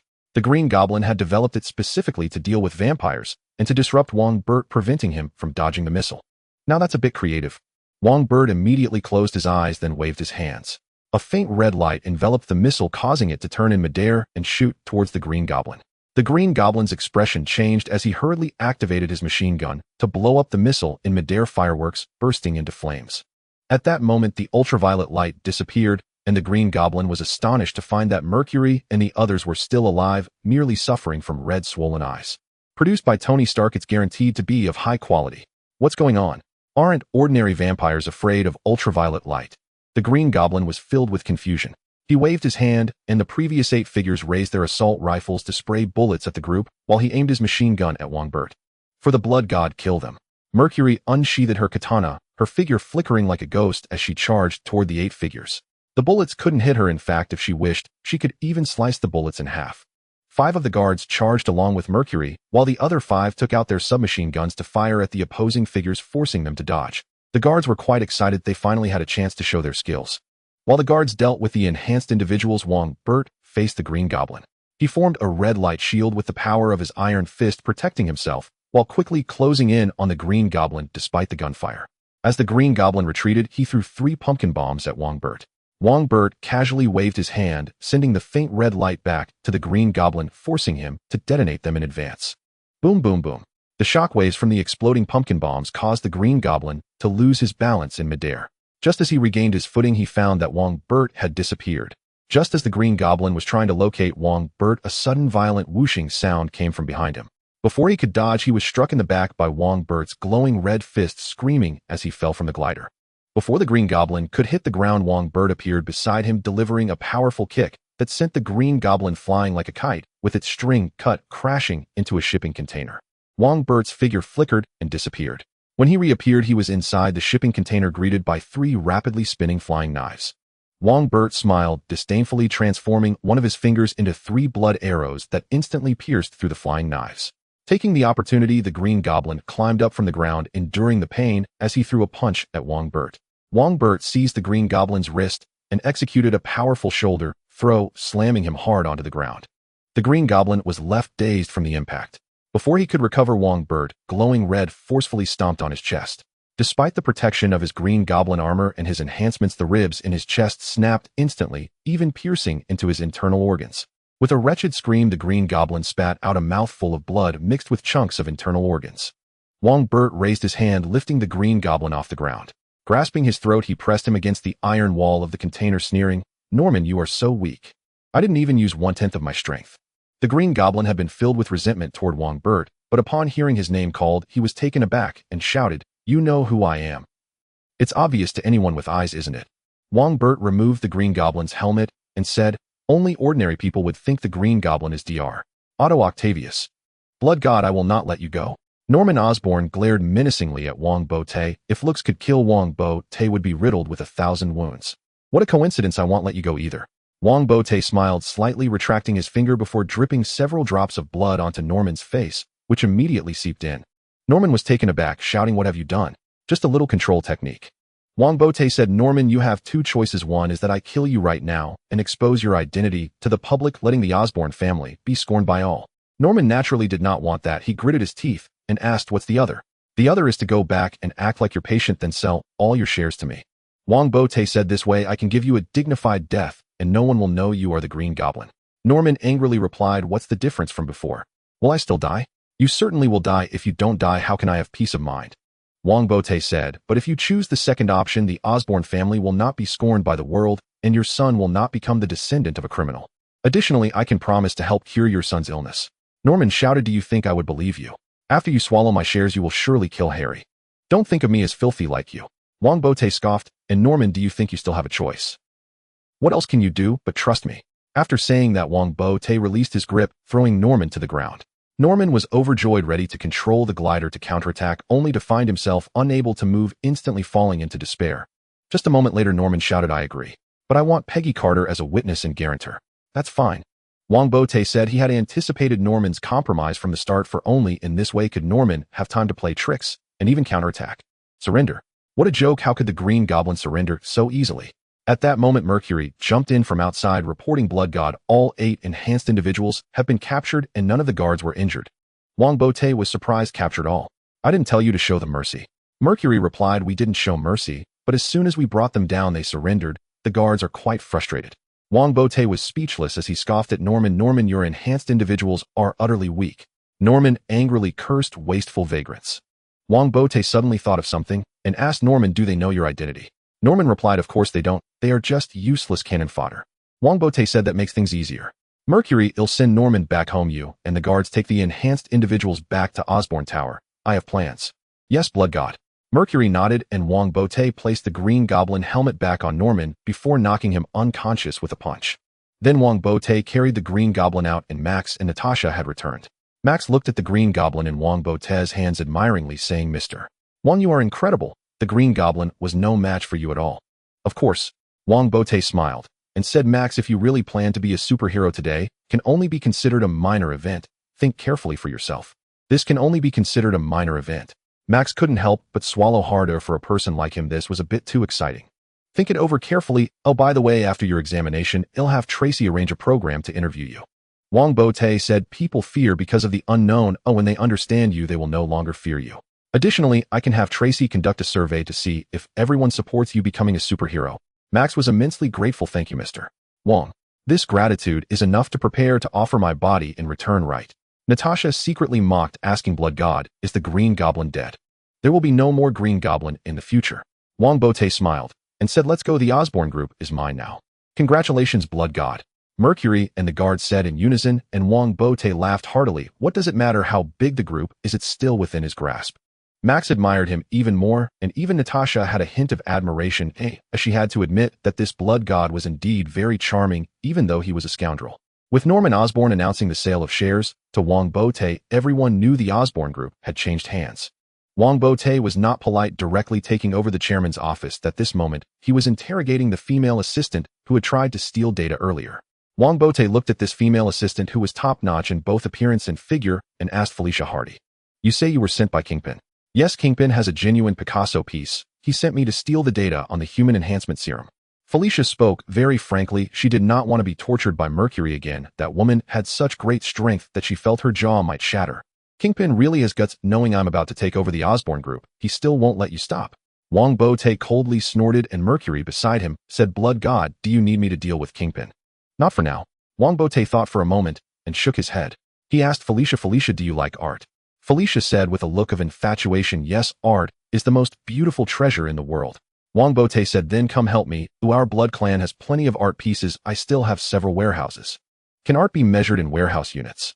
Felicia was speechless, then her eyes brightened. The Blood clan must have a lot of art pieces since they have lived for so long. Blood God. Seeing Wongbo show interest in Felicia, Mercury became a bit anxious. Wongbo waved his hand and said, she will be my secretary, not an assistant. Recommend a few new assistants, and I'll choose slowly. Hearing this, Mercury breathed a sigh of relief and said, Blood God, this woman is not trustworthy. No worries, I will make her trustworthy. Wongbo smiled. The reason he chose Felicia was that he remembered who she was. She is Harry's secretary in The Amazing Spider-Man 2. Wongbo had once checked her information and found out she was actually the antihero Black Cat, who had a lot of romantic entanglements with Spider-Man. As for why he checked her information, obviously it's because she is beautiful. This is a world of heroes. If you see it, you can't miss it. Felicia cast a proud glance at her and nodded. If you let me enjoy those art pieces, I am willing to be your secretary. and then find an opportunity to steal them all. Felicia quietly added a sentence in her heart. Not in a hurry. If you want to be my secretary, there is still a test for you. Wongbo gestured for Mercury to bring a cup of coffee, then he dripped his blood into it saying, drink this, and upon your death you will turn into a vampire. If I need it, you will also become a vampire. Felicia's expression changed slightly. She forced a smile and said, can I not drink it? Mercury, deal with this thief who stole from us. Wongbo said, and Mercury immediately drew his knife. Without a word, Felicia stepped forward and gulped down the coffee. She drank so quickly that she choked and coughed repeatedly. Felicia secretly hated vampires are indeed not good people. After Felicia finished the coffee, Wongbo said, all right, now tell me your test content. Felicia put down the coffee cup, wiped her mouth, and asked in surprise, wasn't that a test? That was a benefit. Wongbo said, didn't Kingpin promise to give you the Picasso piece? Go steal it back. Steal something from Kingpin. Felicia was taken aback. What is the difference from sending me to my death? Wongbo coldly said, you have 3 days. Also, don't think about leaving and not coming back. I can easily find you. I will complete it. Felicia gritted her teeth and nodded in agreement before turning on her high heels and leaving. Mercury asked Blood God, do you want to teach Kingpin a lesson? It's a warning. If he is sensible, I will not pursue it. If not, then the underground world will have to change emperors. Wongbo said at the same time, this also cuts off Felicia's retreat. Having offended Kingpin, without my protection, she will undoubtedly die. Mercury said, Blood God is wise. Is there a need to say that? Wongbo smiled and said, Mercury, the Osborne group is very important to us. You need to put in more effort. I will. Mercury nodded excitedly. The Pure Blood finally gained the Blood God's trust, and with the Osborne group in hand, Pure Blood had the capital to resist the Carter of Blood God group. At this time, Natasha knocked and walked in saying, Blood God New York Police Chief George Stacy is here to visit. Wongbo smiled just in time to find him and let him come up. Soon Chief George walked into the office. He shook hands with Wongbo and straightforwardly said, Mr. Wong, I hope you can hand over that Electro you took yesterday, and I would like to know more about the Green Goblin. Electro is a pitiful person. Oh, please stop bullying him, Chief George. Wongbo stood up, walked to the bar, took out a bottle of red wine, and asked, would you like some? No, thank you. Chief George replied, Mr. Wong, that Electro is very dangerous, and this is the responsibility of our police. He is not dangerous. In a few days, Tracy will explain everything in detail during a talk show, so remember to watch. Wongbo poured himself a glass of wine, and then had Mercury place a box in front of Chief George, saying, as for the Green Goblin, I have dealt with him. He will not appear again. You have dealt with him? Chief George was astonished. He opened the box to find the Green Goblin's helmet inside. Chief George said joyfully, Mr. Wong, I hope you can hand over the Green Goblin to me. He has at least killed more than 20 people. He will not appear again. Wongbo shook his head and said, Chief George, I want to discuss a deal with you. What deal? Chief George sighed inwardly. If it were an ordinary person, he would have forced them to hand over the Green Goblin and Electro long ago. But this young man before him was not only a vampire, but also one of the richest in the country, so he couldn't make a move. Everyone knows that in America, money can make one do anything. The Green Goblin conducted illegal human experiments recently, resulting in 8 successful enhanced individuals. Wongbo said, I can hand them over to you as a conclusion to this incident. 8 enhanced individuals. Chief George was quite shocked. He couldn't help but ask what kind of enhanced individuals. Wongbo said their physiques are only 1 tier below Captain America, but they come from a background of vagrants, so their quality is quite poor. Only 1 tier below Captain America. Chief George's eyes lit up. Due to the incidents with Ironmonger and the Green Goblin, the public had little trust in the police. If he could obtain these 8 enhanced individuals, it would surely restore their confidence in the police. Moreover, having 8 enhanced individuals at hand means that the police would not be completely defenseless if they encounter a similar situation to the Green Goblin in the future. Chief George asked, what are your conditions? Wongbo smiled and said, you know about my Blood Clan Police Department, right? Yes. Chief George nodded first, and then said, the SHIELD agency does not have the authority to issue licenses to you, so I want you to issue it. Wongbo walked over with 2 glasses of red wine and said, I hope the New York Police Department can officially recognize the Blood Clan Police Department, allowing us to communicate and jointly safeguard the interests of humanity and the Blood Clan. This. Chief George hesitated a bit. He said, I cannot make that decision. Wongbo said, just your agreement will suffice. I will handle things with the city government. Additionally, I will donate a batch of bulletproof police cars and other equipment to your police department with a total value of $10 million. Chief George thought of those 8 enhanced individuals and nodded, all right, I agree. By the way, does your company sell those gliders? They are for sale, but you probably can't afford them. Moreover, those things are military supplies.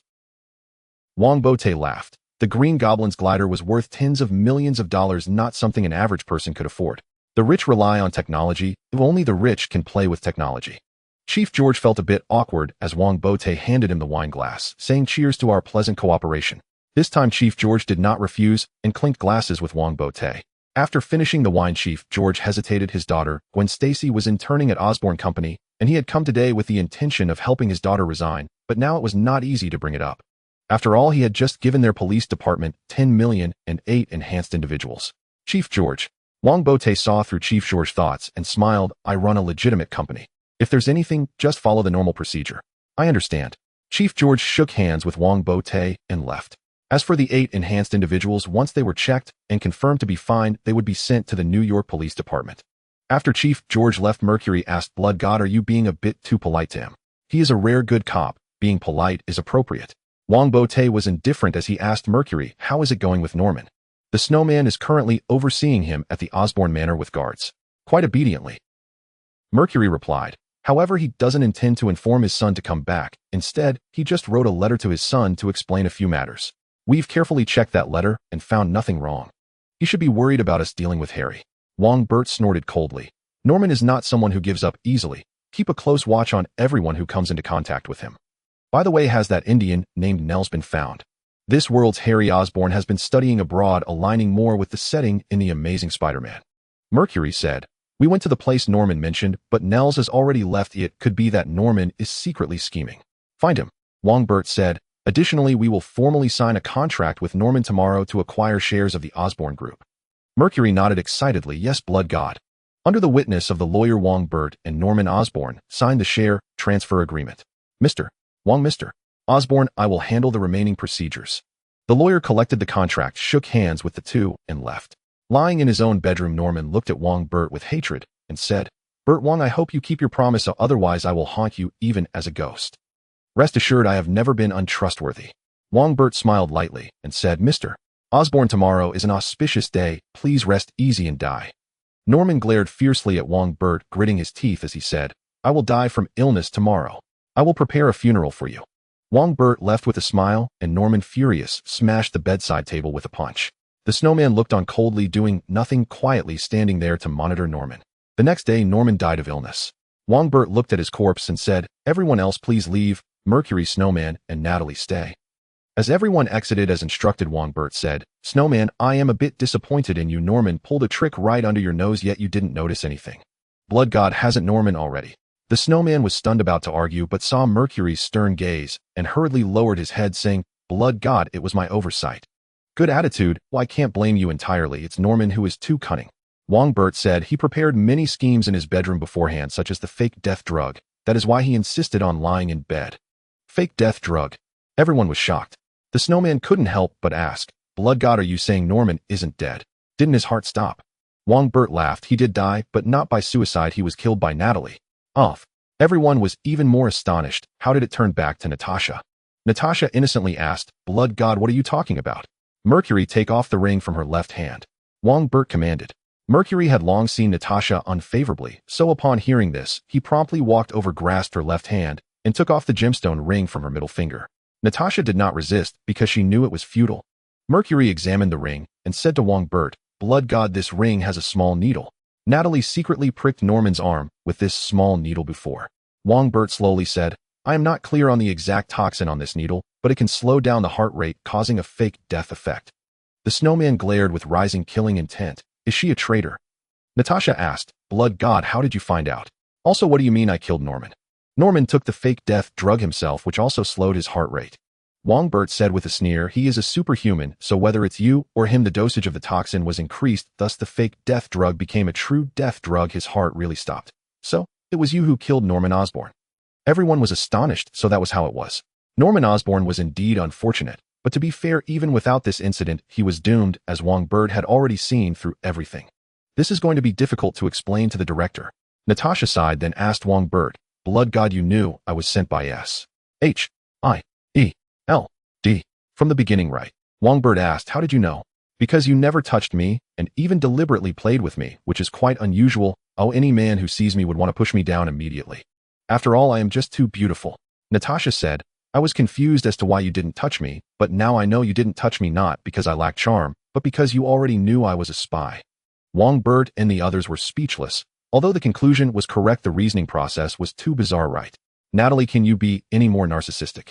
Wongbert retorted, and Mercury specifically moved away from Natasha to avoid being infected. Natasha coldly snorted. I am never narcissistic, I only state facts such as you being a scumbag. Wongbert replied unhappily, where did I scumbag? I haven't even touched you. Natasha said defiantly, that's exactly where you are scummiest, a big beauty like me in front of you, and you actually don't touch me, and you still dare to say you are not scummy. What a fierce logic. Mercury and the snowman were both speechless. This woman is simply not normal, right? Wongbert looked at Natasha with a hint of pity and said, others become arrogant from inferiority, but you went from inferiority to narcissism. I am inferior. Natasha scoffed, hands on her hips and chest out, saying, if I am inferior, then wouldn't other women want to jump into the sea and commit suicide? Mercury glanced at Natasha's chest, then at his own. His hand unconsciously went to the hilt of his katana. Such a figure is impressive. Does he believe I can cut them off? Wongbert shook his head and said, let's not talk about this. Call Nick Fury and have him bring a vial of Captain America's blood to trade for you. What do you want Captain America's blood for? Natasha asked in surprise. Wongbert replied, I have my own uses for it. Snowman, take her down, allow her to make a phone call, but don't let her escape. She is the top agent. I will never let her escape. The snowman solemnly assured, having made 2 mistakes in a row, if anything else happened, he would have no face to meet the blood god.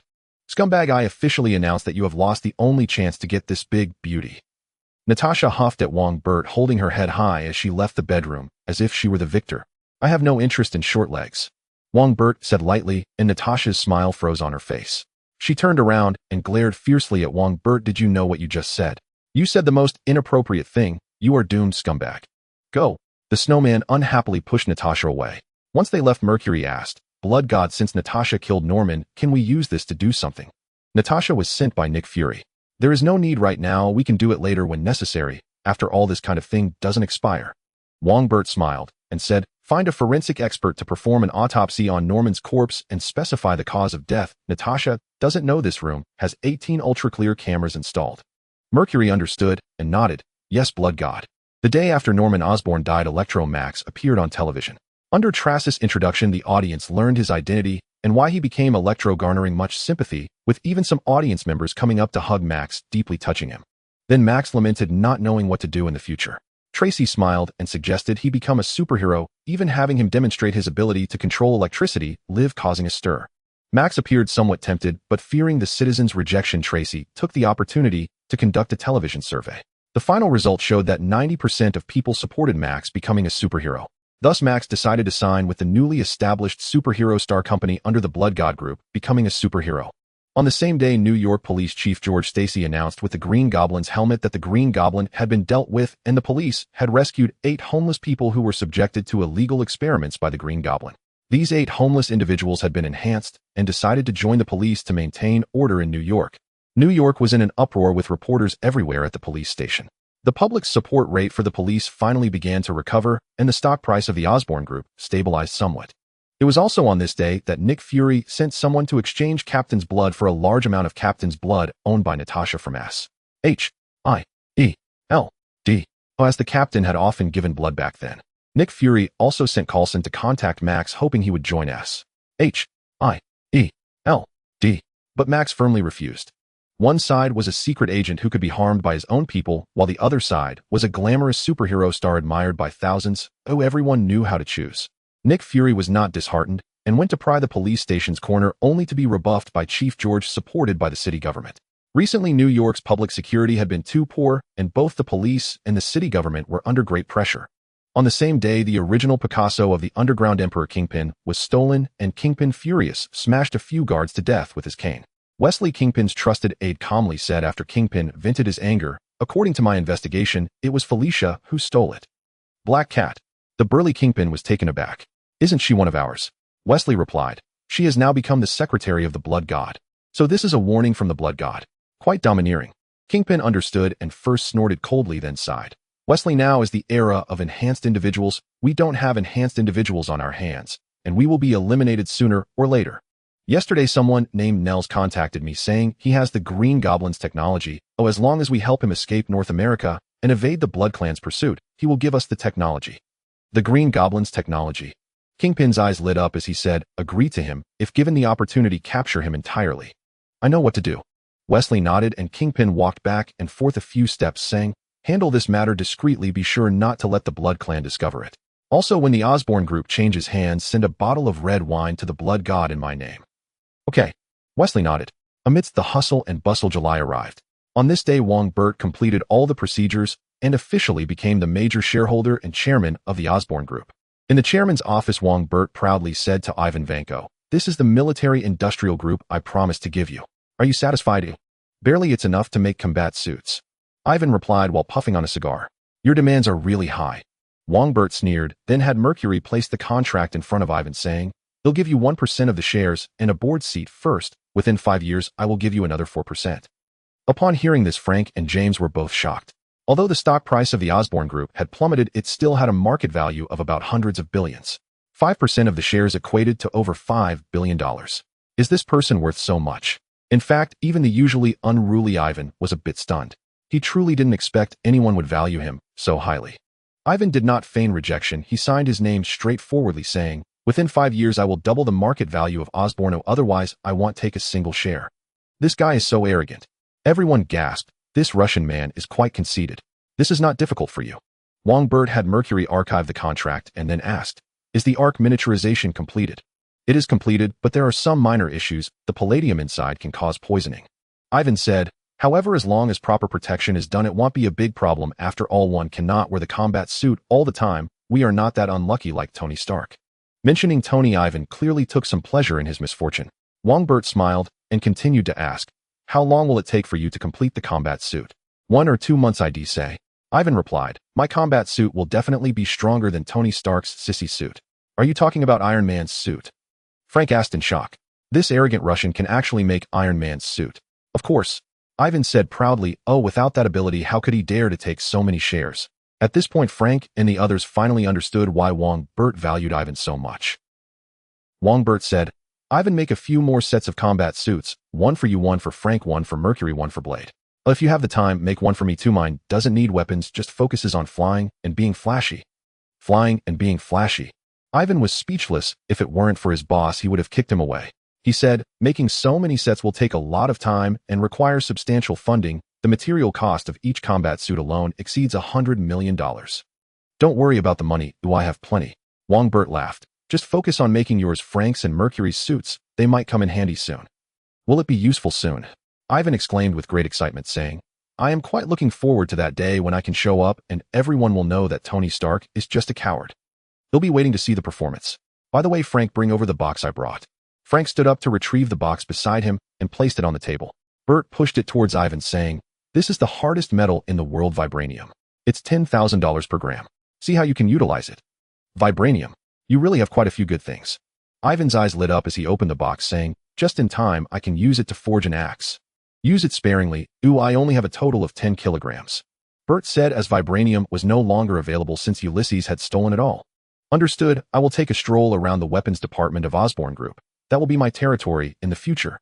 Ivan closed the box and said Bert nodded, allowing Mercury to take him to the weapons department and introduce his identity to others. After Ivan and Mercury left, Frank asked, "Bert, you can't be serious about making me wear a suit worth over $100 million, right? The suit could sell for at least $500 million, no bargaining." Bert said with a smile, "You don't need to worry about anything. If it gets damaged, you won't have to compensate." "I can't afford that either." Frank said, "Forget it. Since you don't care, what else can I say? Anyway, I'm just working for you, but I hope I can give some opinions." "You can go find Ivan." Bert said, "James, you will also serve as the security minister of Osborne Group.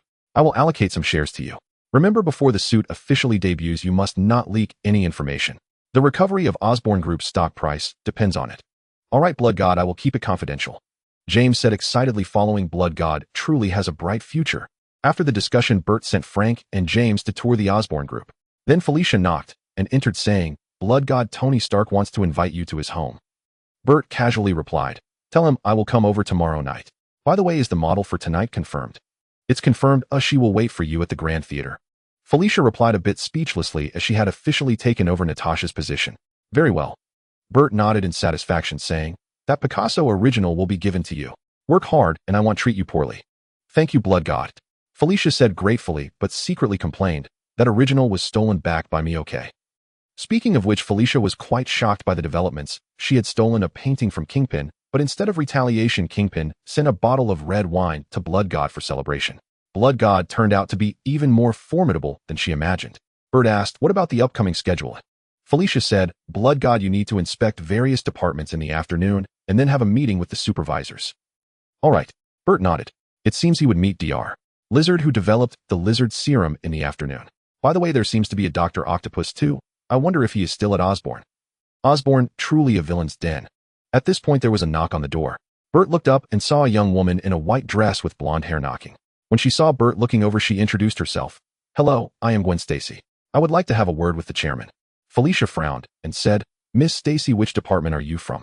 To see the chairman, you must make an appointment with me first. Before Gwen could say anything, Bert waved his hand saying, It's all right, Miss Stacy, come in. Felicia, you go out first. Scumbag. Felicia thought Bert was interested in Gwen and silently cursed as she walked out and closed the chairman's office door. Hello, Mr. Wong. Gwen walked to sit opposite Bert, sizing him up, and curiously asked, May I ask, are you truly a vampire? No, a bloodline. My father told me last night, but I don't quite believe it. Bert smiled. Yes, I am of the bloodline. The soon-to-be president, Miss Mercury, is also of the bloodline. Really? What is the difference between bloodlines and humans? How do bloodlines infect humans with a virus? Do bloodlines need to breathe? Bloodlines? Gwen asked excitedly in rapid succession, and Bert could almost see the words top student written on her forehead. By the way, she is with Spider-Man. Surely it can't be for the purpose of studying Spider-Man, right? Bert chuckled, asking, Miss Stacy, did you come to see me to study me? I'm sorry, Mr. Wong.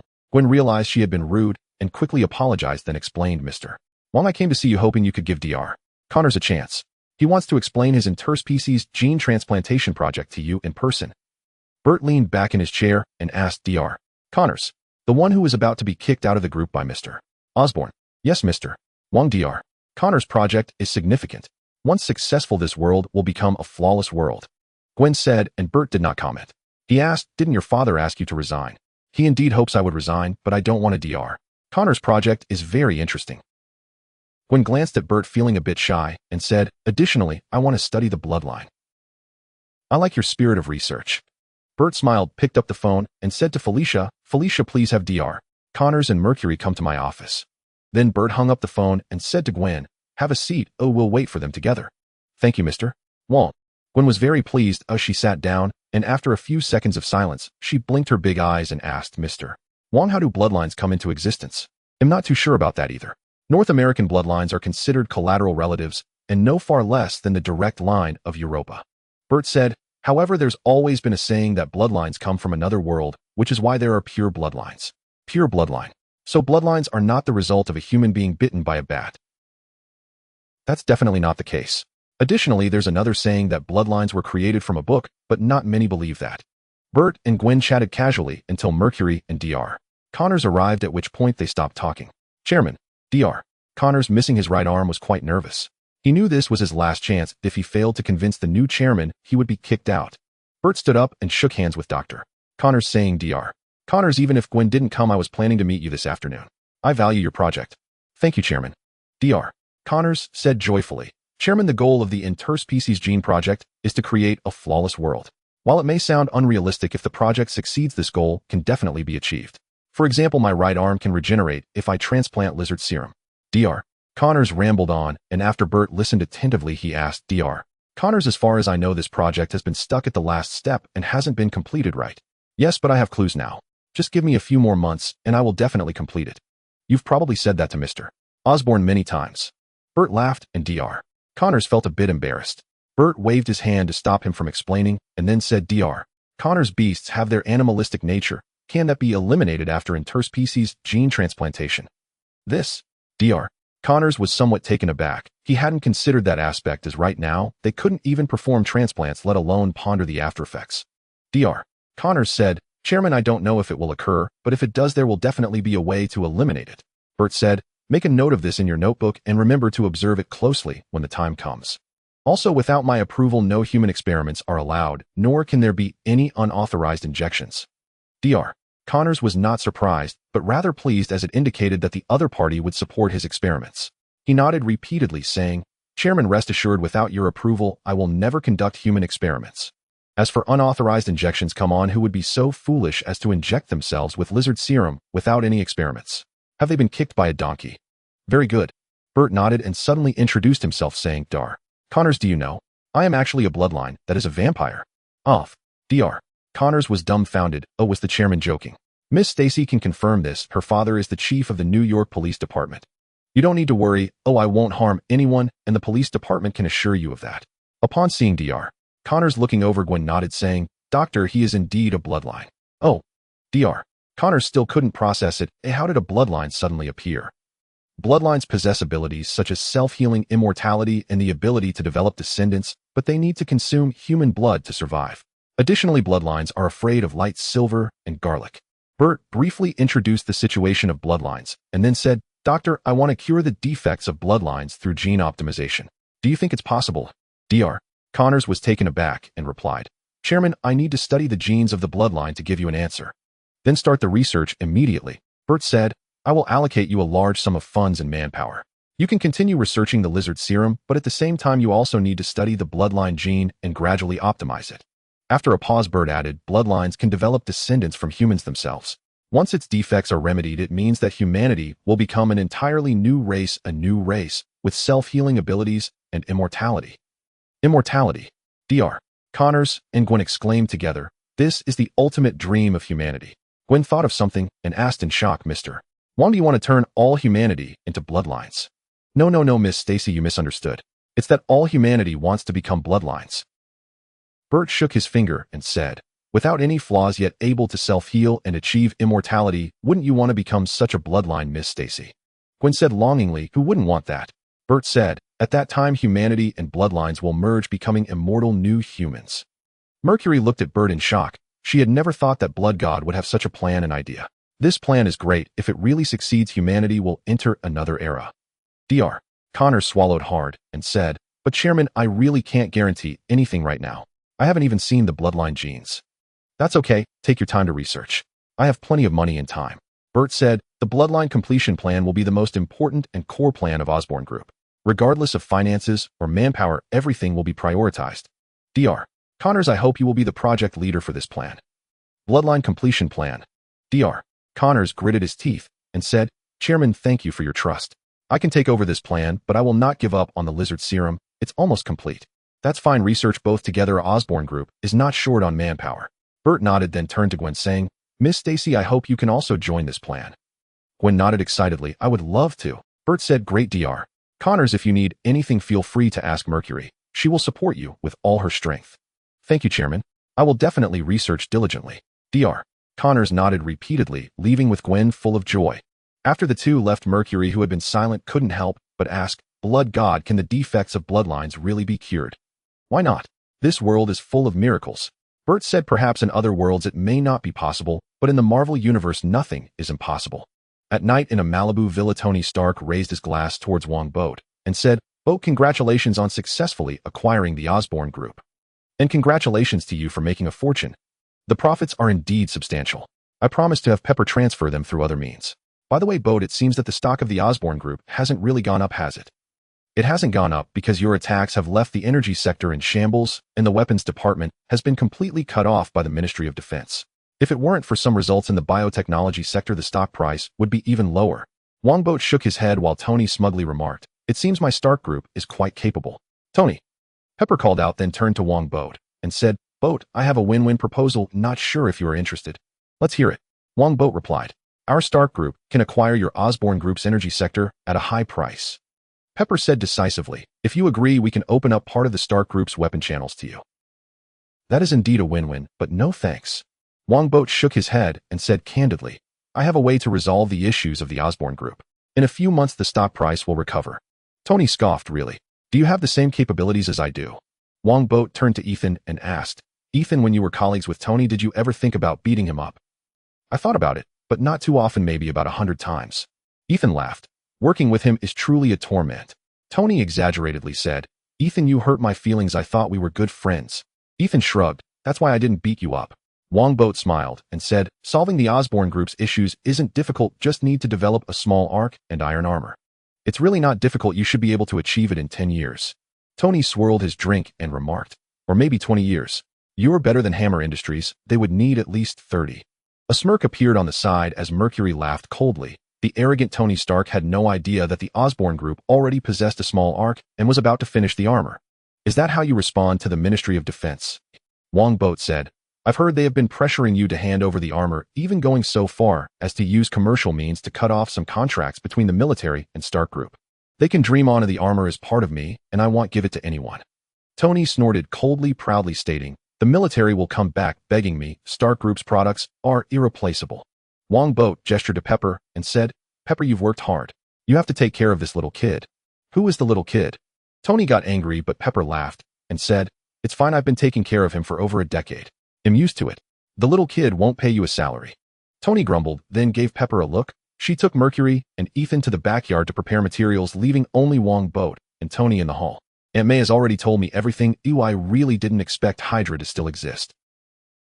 Tony put down his glass and said, a few days ago I hacked into S.H.I.E.L.D.'s database, but found no clues. Bo, can you tell me everything you know? Hacked into S.H.I.E.L.D.'s database. Wongbo frowned and said, Tony, when did you become so reckless? Tony replied, reckless? I don't think so. Oh, anyway, they won't find out. Tony Stark, am the strongest in every aspect. You're not reckless, you're just cocky. It seems that during this time the flattery from various countries and major media about Iron Man has completely gone to your head. Wongbo snorted coldly. Tony used to be arrogant, but he had a limit. Now he has completely lost it, even claiming later that world peace depends on him. Flattery. They are just speaking the truth. Tony Stark, am the greatest genius in the world. Tony said arrogantly. He had said this before, but it was just self-praise. Now he genuinely believed it. Wongbo sneered. If you're so great, why can't you even solve palladium poisoning? You know, it seems you've been secretly researching the arc reactor.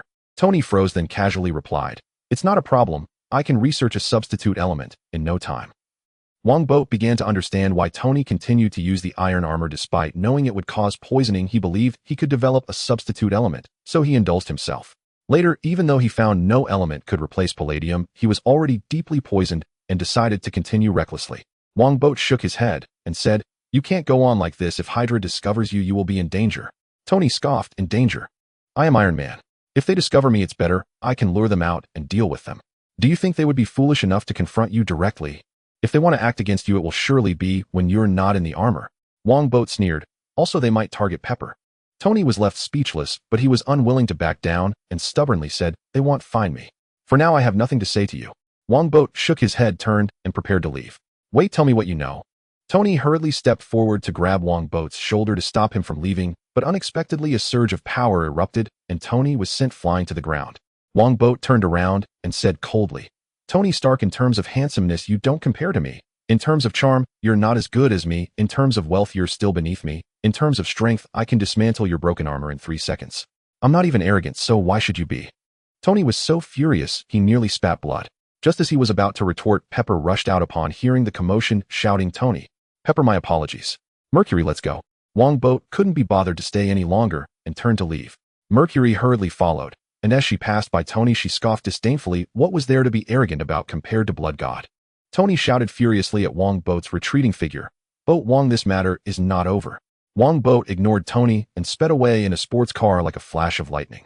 Pepper and Ethan helped Tony up. Pepper asked in confusion, Tony, why do you always want to outdo Boat? Tony snorted. When did I try to outdo him? I'm already above him. He's just a high school student. Wongbo, one of the richest people in America, has a high school education in this life. If you didn't want to, why did you investigate him so thoroughly? Also, haven't you noticed how particularly arrogant and domineering you are in front of him? Pepper sighed. You know what you look like when you see Boat? Like a rooster ready to fight. Pepper, that analogy is excessive. You should say I look like an eagle ready to fight. No, wait, when have I ever been ready to fight? Tony said disgruntledly. Pepper, arrange a meeting with several traditional energy companies tomorrow. I want to put the Osborne Group's energy department out of business completely. And you say you're not ready for a fight. Pepper was speechless, and Ethan shook his head as well. It's actually quite normal for Tony to want to outdo Boat. He has always been proud, but in front of Boat, he has suffered defeat repeatedly. In the sports car, Mercury asked Wongbo, Blood God, do we need to do anything? No need, he's just gotten too cocky. Wongbo shook his head. He said, in my name, send an internship invitation to Peter Parker to let him intern in the interspecies genetics department. Just consider it a benefit from me to him. If he performs well, I can help pay for his college tuition. A sidekick has such good benefits. Mercury was somewhat speechless. She said, I understand. Although it's unclear whether Dr. Connors necessarily needs Spider-Man to complete the lizard serum, bringing Spider-Man over is certainly not wrong. As for whether Peter and Gwen will spark a romance, that depends on their own fate. After thinking for a moment, Wongbo said, "By the way, I've looked over the assistant candidate list you gave me. The one named Lilith is good. Have her come to work tomorrow." Mercury asked in surprise, "Blood God, may I ask why you chose her?" Wongbo smiled and said, "Anyone bold enough to take the name Lilith must be extraordinary. Then let's choose her." Mercury smiled, but secretly complained that it was probably because she was the most attractive among the candidates, right? In a mysterious underground laboratory in Hell's Kitchen, New York, Gold is listening to a seemingly crazy bald doctor introduce, "The formula you gave me is the original formula for human enhancement agents." Original formula? What do you mean? It's the unmodified prescription. The Osborne Group's human enhancement agents have already managed to reduce side effects to 20%. The bald doctor continued, "However, your formula has a 50% chance of resulting in side effects and a 10% chance of total failure, turning the user into a mindless madman." Gold's expression turned a bit grim. "It seems that guy left something behind." "It was my mistake. Ooh, I let him escape," Wesley apologized, saying, "But didn't that guy give 2 formulas? The other one is even worse. It's incomplete and stuck at the final step." The bald doctor said, "However, this formula has great potential and once completed will be a revolutionary breakthrough." "Then complete it. Also find a way to improve the human enhancement agent." "It's not that simple." The bald doctor said, "For the former it requires a large amount of money calculated in billions, while the latter, although the cost isn't high, requires a lot of test subjects to gather data." Calculated in billions. Gold frowned. Although he had money, there were many places to spend it, such as money laundering, bribing officials, etc. He couldn't take out billions in a short time. Produce the human enhancement agent and sell it on the black market. Gold thought for a moment and said, "This way not only can we raise funds, but we can also obtain a lot of experimental data." "Gold, you have a black heart, but I like it." The bald doctor laughed maniacally. "Science requires sacrifice. Those humanitarian rules are just hindering the progress of science." Gold and the bald doctor's decision would lead to a sharp rise in crime rates in New York and completely initiate the era of superheroes and supervillains. Time flew by, and in the blink of an eye it was September. Today the weather was quite hot, but the atmosphere of evil was even hotter. Ding, ding, ding, the alarm of a bank in Queens rang loudly, and several pedestrians at the door fled while cursing. "Here we go again. How many times has a bank robbery happened this month?" Soon 5 strong figures burst out of the bank carrying bags. Just as they were about to get in the car, several strands of webbing fell from above and snatched their bags away. Spider-Man clung to the wall and said, "Guys, robbing a bank is wrong. I suggest you surrender immediately." "Spider-Man, we're not afraid of you anymore." Among the 5, a strong tattooed man violently tore his shirt open, revealing his muscular body. Then he yanked a sign from the concrete ground and hurled it at Spider-Man with all his might. Another enhanced person. "Do you know that the agents you injected have significant side effects?" Spider-Man nimbly dodged the sign, then raised his hand and shot a web towards the tattooed man. Before the web could ensnare the tattooed man, it was knocked away by something thrown by another strong man. Upon closer inspection, it turned out to be a car door. Another enhanced person. Spider-Man shouted, feeling frustrated, as the remaining 3 strong men also ripped their shirts open, clearly indicating they were all enhanced. Spider-Man complained, "Where do all these enhanced people come from? Also, why do you all have to tear your shirts? You don't transform or anything." Spider-Man, "Return our money."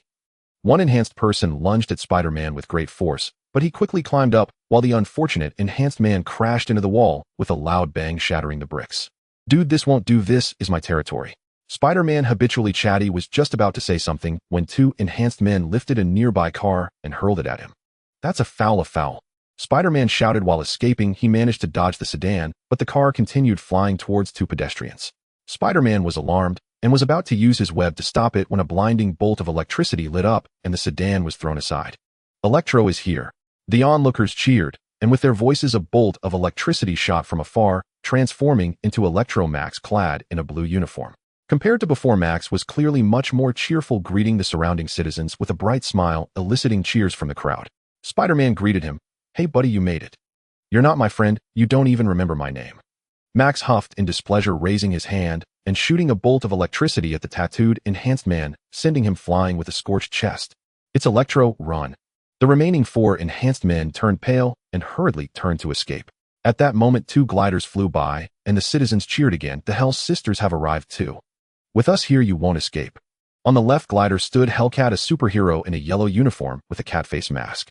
She shouted sharply, pulling the trigger of her electric gun, and the specially designed electric bullet hit one enhanced man squarely in the chest, causing him to convulse and collapse. "Do you idiots have to make my job harder?" Compared to the lively and enthusiastic Hellcat on the left, the superheroine Treasure Girl on the right, dressed in black with a dog-shaped mask, appeared quite dejected, as if she hadn't fully woken up. She jumped off the glider with a loud thud, blocking the path of the two enhanced individuals. Get out of my way. The two enhanced individuals simultaneously swung their fists at Treasure Girl. She dodged the attack from the left, then grabbed his arm with both hands and forcefully threw him, sending the left enhanced individual crashing through a window and into a shop. Sister, you're going to lose money again. Hellcat Tracy Walker helplessly shook her head, controlling the glider to deal with that enhanced individual. Is it my fault? Treasure Girl Jessica Jones grumbled, grabbing the right enhanced individual's shoulder and head-butting him, knocking him out cold. Jessica said with satisfaction, that way I won't have to pay for damages. The last enhanced individual was also dealt with by the arriving Lightning Man. He greeted the two women and lamented, it seems there are more and more enhanced individuals lately. I've encountered them 3 times this month, and today is only the 8th. Jessica lazily remarked, maybe the manufacturers are having a clearance sale lately. Lightning Man was speechless if it weren't for Mr. Wong spoiling his apprentice. Jessica's personality would never allow her to become a superheroine. At this moment, Tracy flew over holding an enhanced individual and said, for these worthless guys, rather than dying poor, it's better to buy enhancements and take a gamble. After all, the side effects only make them more evil and violent. They were never good people. We need to find the gang selling the human enhancement drugs quickly, or New York will get more chaotic. Lightning Man, you're awesome. The Hell Sisters are also impressive. Seeing the superheroines resolving the fight, the citizens cheered, some even approaching for autographs. Lightning Man and Tracy smiled as they fulfilled the fans' requests, while Jessica completely ignored them. Fortunately, everyone was already used to it, and there were no complaints. Spider-Man also had quite a few fans, but fewer than Lightning Man and the Hell Sisters, and no one approached him for autographs, which made him a bit frustrated. I can't get on the show, so of course I don't have as many fans as they do. Spider-Man sighed and jumped onto a rooftop to leave, but unexpectedly the late-arriving police chased after him, clearly intending to arrest him. As Spider-Man swung between the tall buildings with his web, he turned back and shouted, "Hey, I'm here to help. Can't you stop chasing me every time?" A police officer shouted through a megaphone, "You are suspected of causing extensive damage to public property and injuring people. We must arrest you."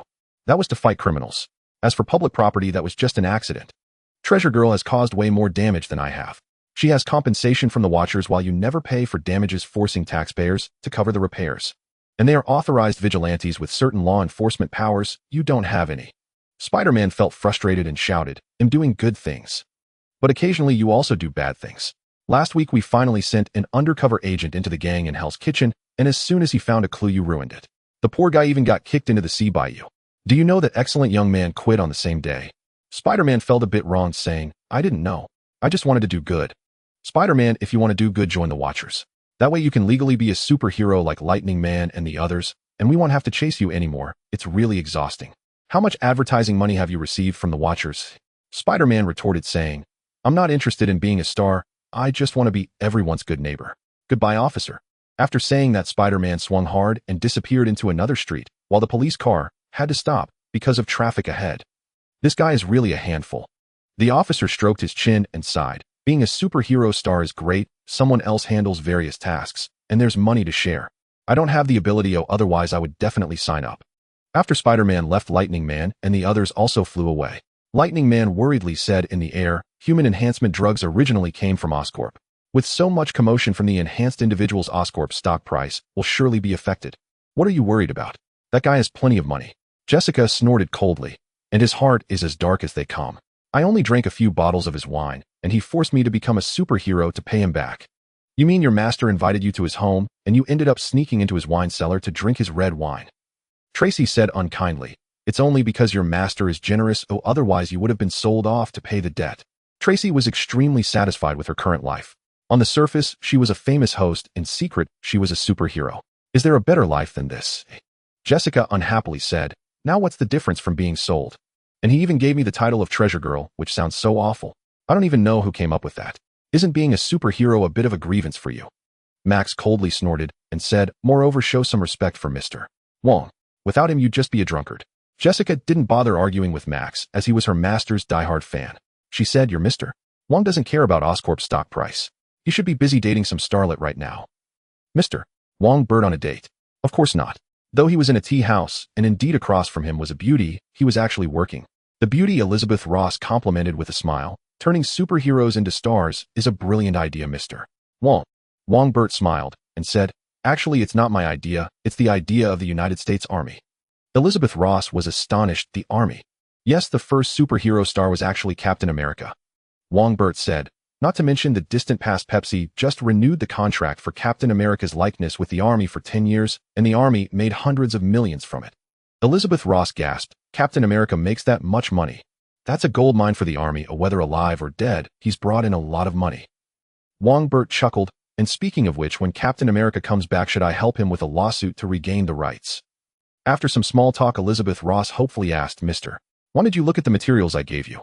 I did. A genius scientist turned into an uncontrollable green giant due to an experimental accident.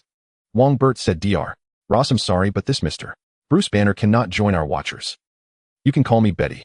Elizabeth Ross, the former girlfriend of the Hulk, asked, why not? Banner has great abilities, but he can't control them. Damaging a few buildings is fine. I can afford the damages, but what if he hurts someone or even kills them? The responsibility is something the Watchers cannot bear. Wongbert shook his head, not having actively sought out Betty. She had approached him after hearing the news about the Watchers. Mr. One, you control Oscorp. With your technological power, if you research deeply, you can definitely help Banner control that monster. Betty was persistent in her persuasion. Her purpose was simple: to use the power of the Watchers to fight against her father, General Ross, so that Bruce Banner wouldn't have to be on the run anymore. Does your boyfriend know you want to help the Hulk? Wongbert secretly mocked. He took a sip of tea and said, Miss Betty, you actually want to use Oscorp's power to eliminate that Hulk, don't you? Betty awkwardly said, I mean control. Wongbert replied, you and Mr. Banner are the same. Neither of you likes that Hulk, but have you ever thought that in such a terrifying incident, if there were no Hulk, Mr. Banner would already be dead. But he's a monster. When he was born, he destroyed an entire military base. Remembering the monster's brutality, Betty couldn't help but shiver. It was a terrifying creature that could easily tear tanks apart. Wongbert said, Miss Betty, Mr. Banner is a super genius. He wouldn't want to rely on the Hulk's power to become a superhero. It makes no difference whether he can control it or not. Betty realized this was a complete rejection. She sighed and said, sorry to bother you, Mr. Wong. No problem. Wongbert was about to say something when a sudden commotion from outside interrupted him. Then a loud voice shouted, do you dare to attack American soldiers? Betty's expression changed slightly. She apologetically said, Mr. Wong, that sounds like my father's voice. This might cause you trouble. General Ross. Don't worry, it's a small issue. Wongbert smiled faintly and shouted outside, Madame Gao, let General Ross in. Yes, boss. Madame Gao, who was blocking General Ross, stepped aside. General Ross shot her a displeased glance. This seemingly frail old lady had taken down 2 of his elite soldiers in just 3 seconds. Is she a vampire? General Ross let the 2 soldiers get up by themselves and strode into the tea room. General Ross glanced around the tea room and bluntly said to Wongbert, vampires, stay away from my daughter. Vampire? Betty was astonished. Was this an adjective? General Ross, do you know? Wongbert said indifferently, the funding for your super soldier research comes from the blood money we vampires buy from blood bags. So what? That's your vampires' life-saving money. General Ross shouted, life-saving money. The Blood Clan doesn't need to pay life-saving money. Wongbert sneered. General Ross, all I have to do is say one word, and you won't see a penny from now on. General Ross' expression changed slightly. He snorted and said to Betty, come back with me, vampires are dangerous. Dangerous? We are a law-abiding organization recognized by both S.H.I.E.L.D. and the New York Police Department. Wongbert laughed. Miss Betty, you can stay here as long as you want. No one can take my guest away. You? General Ross was furious, but couldn't explode. After all, in terms of both strength and influence, he was far inferior to the other party. Those damned vampires should have been eliminated long ago. General Ross secretly cursed, but unfortunately, there weren't many people in the military who supported this idea. Mr. Wong, I think I should take my leave now. Betty didn't want Mr. Wong and her father to clash, so she stood up to leave. Wongbert stood up and shook her hand, saying, Miss Betty, although the cooperation didn't succeed, if you need help, you can always come to me. Thank you. Betty nodded gratefully, then turned to leave, completely ignoring General Ross. General Ross' expression was somewhat grim as he said to Wongbert, vampire, don't get close to my daughter again. Also, that monster is a wanted criminal by the military. Don't think about him. Wongbert sneered.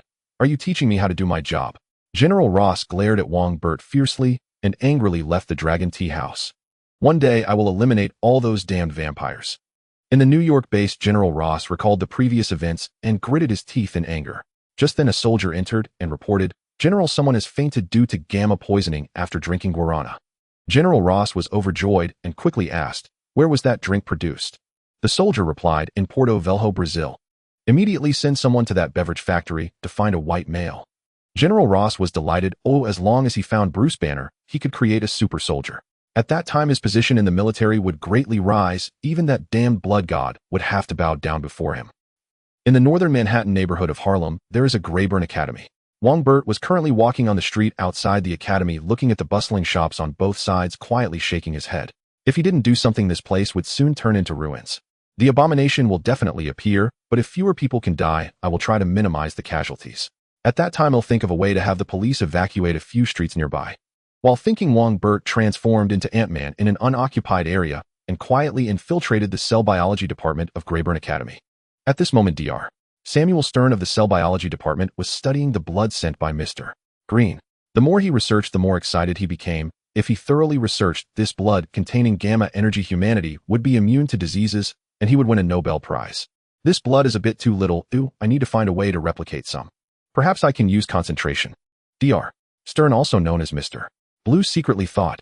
Additionally, I need to write to Mr. Green asking him to come here. Only then can I obtain complete data. After a while Dr. Stern went out to find experimental materials. Wongbert reverted from Ant-Man and looked at the red blood in the test tube, feeling a surge of devouring impulse rise within him, but he quickly suppressed it. From beginning to end, Wongbert had no intention of swallowing the Hulk's blood. The reason was simple: only controllable power is real power. No matter how strong the Hulk's power was, if it couldn't be controlled, it was meaningless. Conducting an experiment is still possible. It might become a trump card. Wongbert thought for a moment, raised his finger, and a drop of blood flew out from the test tube in front of him. Then he shot out a drop of blood to devour the Hulk's blood. The Hulk's blood was originally red, but under the stimulation of Wongbert's blood, it quickly turned green. Then a fierce battle of devouring and counter-devouring unfolded in the air between Wongbert's blood and the Hulk's blood. The battle of blood is a battle of cells. Wongbert's blood cells sought to devour the Hulk's blood cells, while the Hulk's blood cells fought back, fiercely unwilling to be consumed. The power of the blood god was indeed formidable, as Wongbert's fresh blood quickly engulfed the Hulk's, though it too was stained green. An uncontrollable rage spread from the green blood to Wongbert's body. He sensed it carefully and nodded subtly. His previous conjectures were correct. He could consume the Hulk's blood, but it would make him irritable and volatile, for the Hulk's power stems from anger. I don't want to turn green. Wongbert reached out to the green blood in the air, which lost its essence and fell into his hand, transforming into a hard green stone. Wongbert pocketed the green stone and took out a test tube to collect a few drops of the Hulk's blood for further research. Then he opened his hand, and a glob of blood flew out from his palm, hiding beneath the laboratory table. Next, we just wait for the Hulk to enter New York. Wongbert transformed back into Ant-Man and departed silently, just as he had come in. The ensuing plot unfolded just like in the movie, with General Ross leading a team to capture Banner, resulting in Banner transforming into the Hulk and sending all the soldiers flying and the factory being reduced to ruins. After this incident, Banner decided to sneak back to New York to find Mr. Blue, as he wanted to thoroughly resolve the Hulk predicament.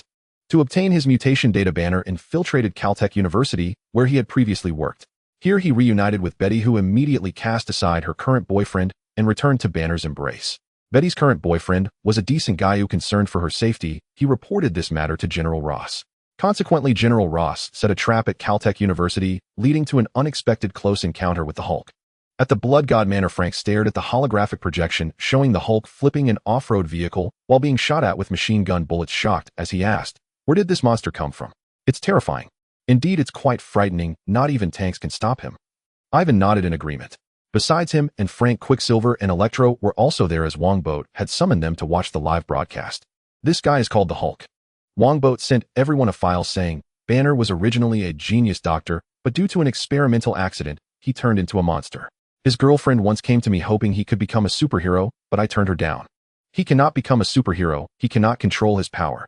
Electro shook his head repeatedly, having always thought his own situation was dire, only to realize someone else was worse off. Frank complained, "General Ross has gone too far, actually sending ordinary soldiers to hunt down such a monster. It's essentially sending them to their deaths. He didn't even evacuate the students. Oh, what's he thinking? He doesn't care about that. He only cares about capturing Banner to promote himself. Of course he'll say it's all for national security." Wongbert scoffed, as in the brief time they were speaking, the Hulk had already overturned 5 off-road vehicles, one of which he smashed flat. Though the soldiers fought bravely, they couldn't help but feel fear in the face of such a monster. At that moment, a man with a grenade launcher charged out, firing several shots at the Hulk, the grenades exploding on the Hulk's body. But despairingly, the Hulk wasn't scathed. He was enraged and grabbed a car door, smashing it toward the man. The man jumped several meters high, pulling out a handgun to shoot at the Hulk repeatedly. Undoubtedly, this was completely ineffective, only serving to anger the Hulk further. Electro asked in surprise, is that soldier enhanced? He should be an enhanced soldier developed by General Ross himself. He's been trying to replicate Captain America's super serum. It seems he has developed something, but it's certainly not perfect, otherwise he would have flaunted it for credit already. Wongbo stated that the man was actually Emil Blonsky, who would become Abomination, a super combat fanatic still unwilling to leave the front lines at Thirdanine. On screen, Emil received orders to lure the Hulk, who was holding two car doors to the side, where two soundwave cannons were awaiting their target. As soon as the Hulk entered range, the two soundwave cannons immediately activated, sending sound waves towards the Hulk in visible waves. Even the Hulk found himself in a predicament against such sound waves, kneeling in pain on the ground. Ivan praised, "This thing is quite impressive." Wongbo glanced at Ivan, chuckling. "Look at the markings, that should be a Stark Industries product. Anything produced by that wimp isn't useful." Ivan immediately changed his tune, and everyone burst into laughter. At that moment, the Hulk used the car door to block the sound waves, then threw it forcefully. The other car door sliced through the soundwave cannon, splitting it in two with a thunderous explosion. Next, the Hulk let out a furious roar, leaping atop the other soundwave cannon and crushing it underfoot. "I told you it's useless." Ivan laughed heartily, leaving everyone speechless. Meanwhile, on the screen, an enraged Hulk kicked Emil, who had provoked him, sending him flying into a tree, deforming his entire body. Frank shook his head, saying, "It seems General Ross is going to fail this time." General Ross, unwilling to admit defeat, dispatched armed helicopters to attack, nearly endangering his own daughter, only for the Hulk to protect her with his own body.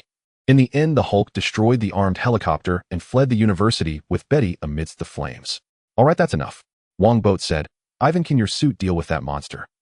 Upon hearing suit, everyone present was not surprised, including Electro, as Wongbo had informed him of this matter beforehand. "You mentioned that there would be a battle in a few months, or were you referring to this monster?" Ivan asked. "How did you know he would appear?" "I don't know if it's him, but I do know that something significant will occur in New York soon.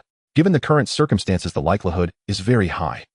Wongbo stated, "He can't control himself. If he goes berserk in a crowded area, many people will die. We cannot let this happen." Electro hurriedly said, "We must capture him before he goes wild, or drive him out of New York." Wongbo replied, "That depends on Ivan's suit." Everyone looked at Ivan, who confidently said, "This monster is strong, but together the four of us can capture him." "That's great." Electro was delighted, while Frank pondered and said, "We can't engage him in the city. That would be a disaster." Wongbo said, "Let's prepare first, once we find him, we'll devise a detailed strategy." "Okay, you'll make some adjustments to the suit. Frank, Quicksilver, you come too. We'll need some trump cards to deal with that big monster," Ivan said excitedly, as it was finally his time to shine. Days later, Banner and Betty arrived at Greyburn Academy, where they met Mr. Blue Samuel Stern. At the same time the two sides met, the nearby police station received an alert that a bomb had been found in a street garbage can, along with a letter stating that there were 9 more bombs. The police were alarmed and immediately called for backup while evacuating residents near the academy. Banner and Stern were unaware of the situation outside, as they had tightly shut the doors and windows, and no one knew they were secretly meeting in the laboratory. "I've made up my mind. Do I want to inject the antidote?" After hearing Dr. Stern's introduction, Banner, disregarding the dangers of the experiment, decided to forcefully inject the antidote. He was fed up with the Hulk and didn't want to turn into such a monster anymore. He wanted to be a normal person. Betty could not dissuade Banner from giving up and could only pray for him. It must be said that Dr.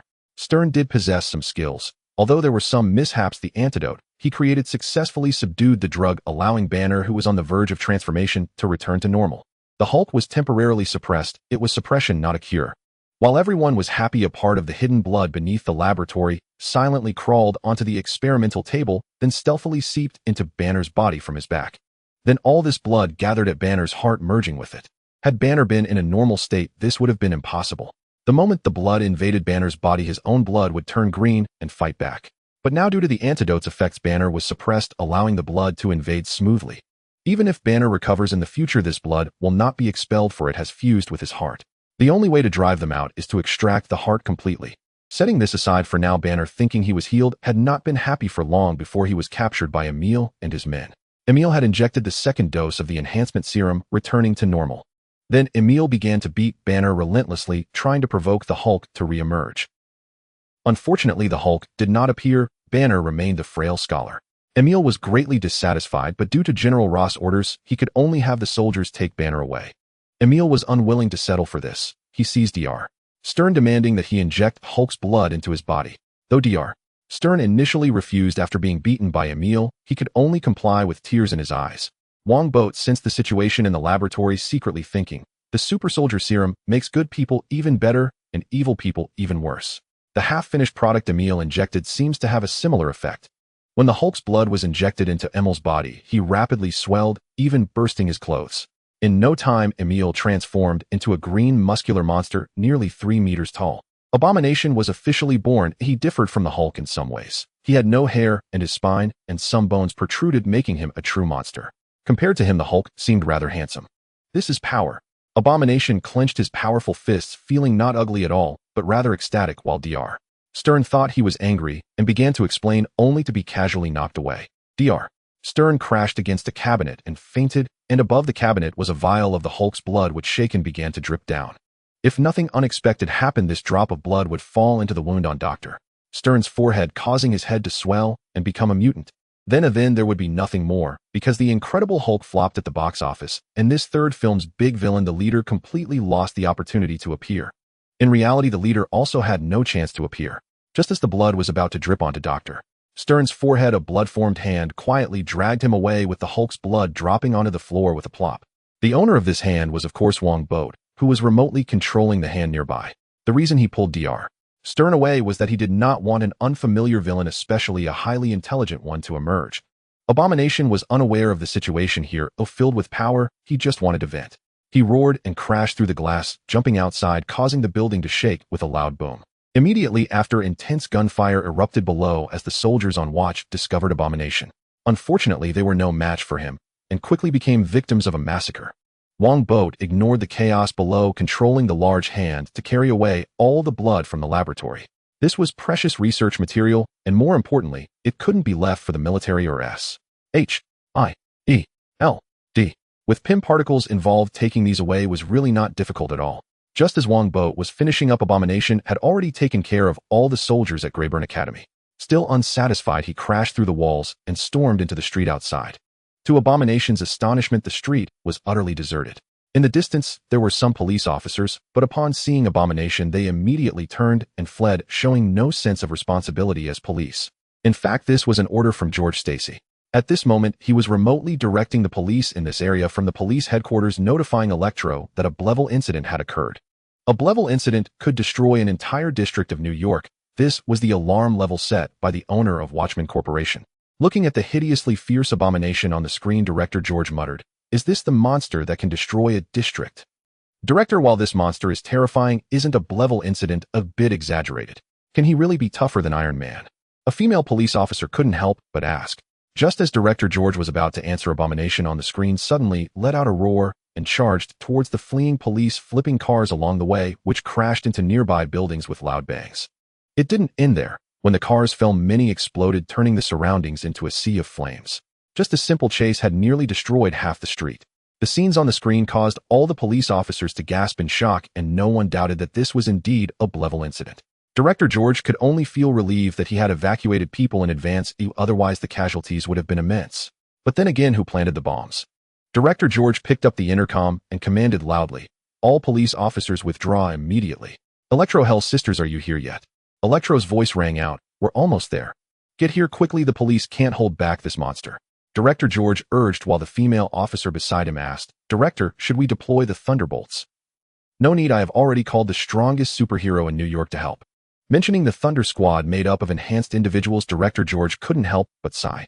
Their physical strength was indeed impressive, but their willpower was lacking. They were the typical case of mud that can't be molded. It's no wonder that Blood God easily handed them over to him back then. Cheap goods are never good, let alone free ones. At this moment, an armored convoy arrived as the soldiers rushed over in response to the distress signal. Upon seeing the Abomination, they were taken aback, reporting back, while using mounted machine guns to fire at the creature. Although the mounted machine guns were powerful, they couldn't breach the Abomination's defenses. Angered by the attack, it grabbed a car with one hand and hurled it, crashing it into the armored vehicle, sending it flying and turning the soldiers inside into a gruesome mess. "Use an RPG." An officer in another vehicle shouted angrily. Soon 2 rockets with long tails shot towards the Abomination.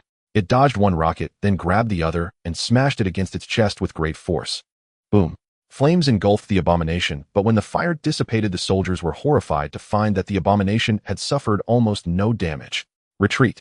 All soldiers retreat." General Ross, who had rushed back in a helicopter, shouted loudly. Banner and Betty couldn't help but berate him. "Is this the monster you wanted?" Upon receiving the order, the soldiers hurriedly retreated, but the Abomination relentlessly pursued them. In a short span of time, 2 more battle vehicles were overturned, and as the remaining soldiers faced certain doom, a massive bolt of lightning suddenly shot towards the abomination. The abomination roared as the bolt struck, leaving a charred mark, but that was all. More shocking was that in less than 2 seconds the charred area began to heal. How are we supposed to fight this? The lightning man was dumbfounded. At that moment, the abomination lifted a nearby car and hurled it towards the lightning man in the sky. The lightning man quickly dodged while shouting at the Hell's Sisters flying over, "You can't handle this monster. Go save the injured and those who haven't evacuated." As he spoke, the lightning man shot another bolt of electricity at the abomination, which used a car door to block, then kicked the car towards the lightning man. The lightning man was incredibly fast, easily dodging the car. He then swiftly moved like lightning while using electrical attacks against the abomination, who was furious and smashed everything around, yet it could not hit the lightning man at all. Seeing the abomination's strength, Tracy and Jessica dared not approach and turned to save the surviving soldiers. At this moment, accompanied by a rock music background, a golden red figure descended from the sky, shouting loudly, "Bert's Superboy, let me deal with this monster. Iron Man has officially arrived, invited by Director George." The lightning man shouted to Iron Man, "Be careful, this monster is not only strong, but it can also regenerate." "Boy, it's strong for you, but not for me," Tony arrogantly replied as the mini missiles on his shoulder launched, exploding against the abomination and engulfing it in flames. Tony was about to boast about the power of his missiles when he saw the abomination practically unharmed charging towards him with a ferocious leap from dozens of meters high, which was nothing for the abomination. Startled, Tony activated his thrusters to evade the abomination's tackle, then raised both hands, firing 2 electric arc pulse cannons at the abomination. The abomination crashed down onto the street with a loud bang, creating a deep pit in the ground. "Looks like I need to use more advanced methods." Tony raised his right hand, launching a missile towards the abomination. The abomination casually picked up a piece of broken concrete from the ground and hurled it at the missile. With a loud explosion, the missile detonated, and the shockwave swept through the surroundings, pushing Iron Man back several meters. Before Iron Man could attack again, the abomination got back up, repeatedly smashing everything around into the sky.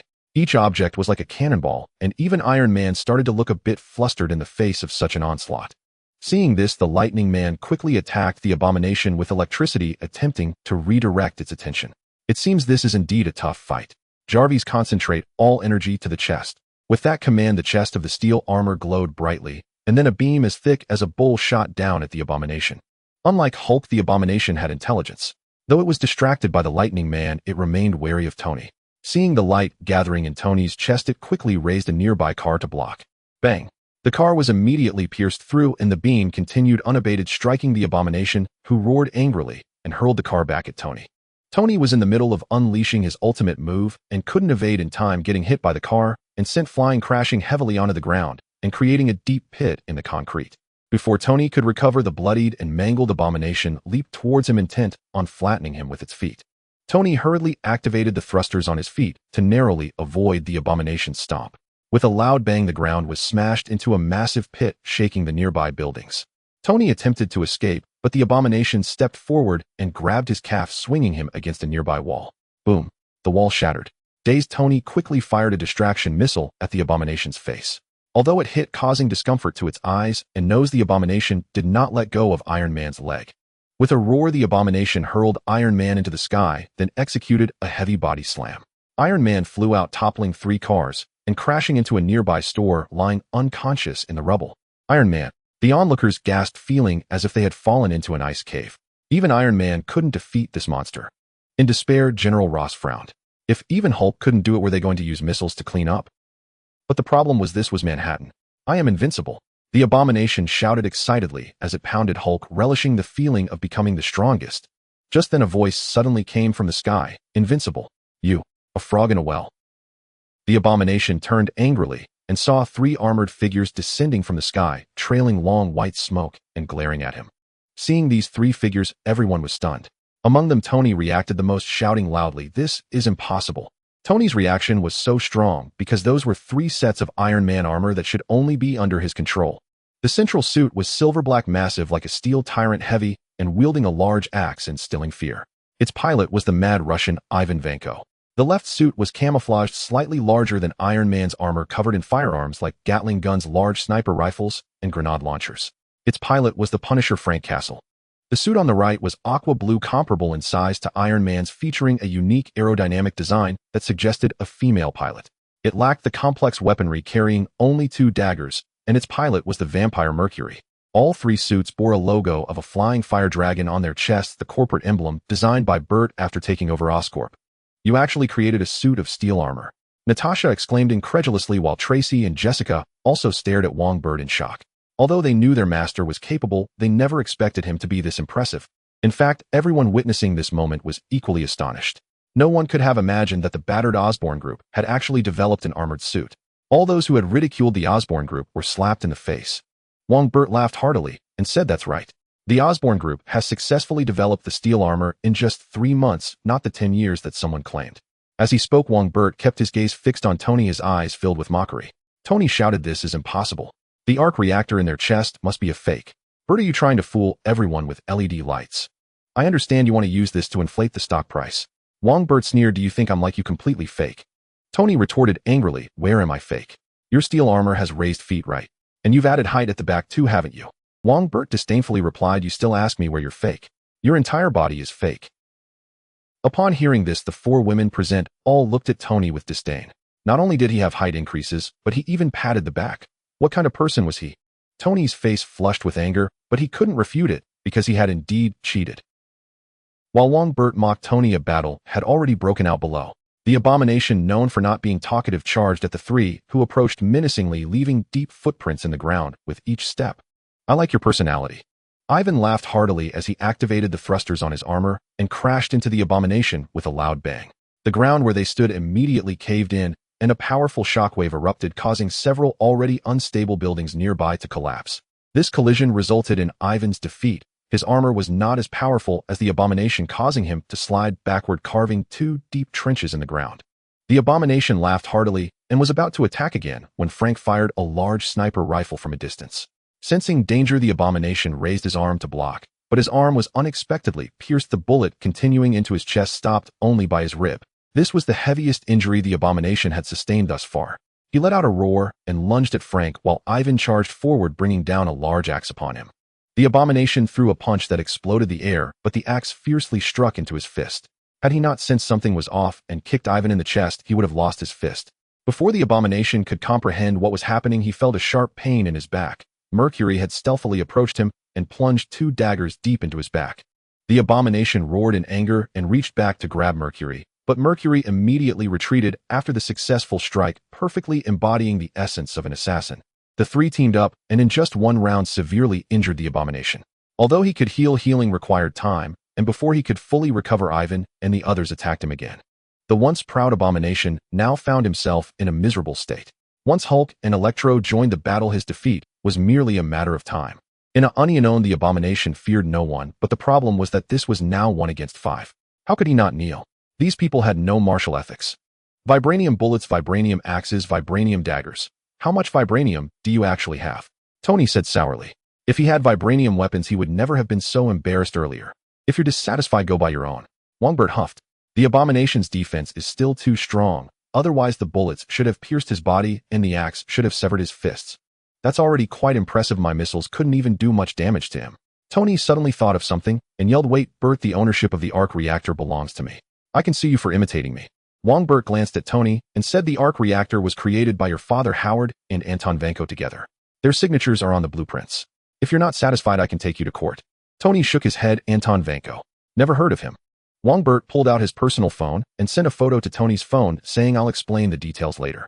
The one holding the axe is Ivan Vanko. If your father hadn't driven Anton out of America back then, he would have been another you." "Impossible. There's only one Tony Stark in this world." Tony scoffed as he looked at the photo projected by Jarvis, frowning. "Even if this Anton Vanko is also a designer of the arc reactor, the ownership of the reactor still belongs to Stark Industries." Wongbo sighed and said, "Tony, do you really think you can compete with me and the entire military?" Tony was taken aback. "Military? Are you planning to sell the armor to the military?" "Of course. Why else would I research it? To keep it as a toy like you." Wongbo chuckled. "I only set my business phone to flight mode, otherwise my phone would have been bombarded with calls." Tony was extremely dissatisfied, feeling a sense of betrayal.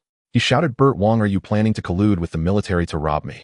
I said it was created by both of us." Wongbo replied irritably, "Forget it, you petty guy. I'll give you some compensation. Do you think I'm short on money? Money isn't an issue. What about life?" Wongbo said, "The elements on Earth cannot replace palladium. However, Ivan has already thought of a way to isolate the toxins. I'll have him share that method with you afterward. My situation is different. Also, I don't need anyone else's help. Tony said, and Wongbo, tired of talking, reached out to Tony. Suddenly, the wound on Tony's forehead burst open and blood spurted out. Tony shouted in shock and anger, "Bert Wong, what are you doing?" Wongbo replied, "Look down at the ground." Tony was taken aback. He lowered his helmet and scanned the ground only to be stunned. In the blood, there were actually many iron fragments. You extracted the iron fragments from my body. That was too easy, right? Tony was dumbfounded. Had he known it would be so simple, he wouldn't have struggled so much and could have just asked this guy for help. After all, just a few days ago, upon realizing that no elements could replace palladium, he had even prepared himself for death. But it turned out the solution was this simple. What was going on? Tony felt a bit broken and somewhat frustrated. He realized he might not be as impressive as others had claimed.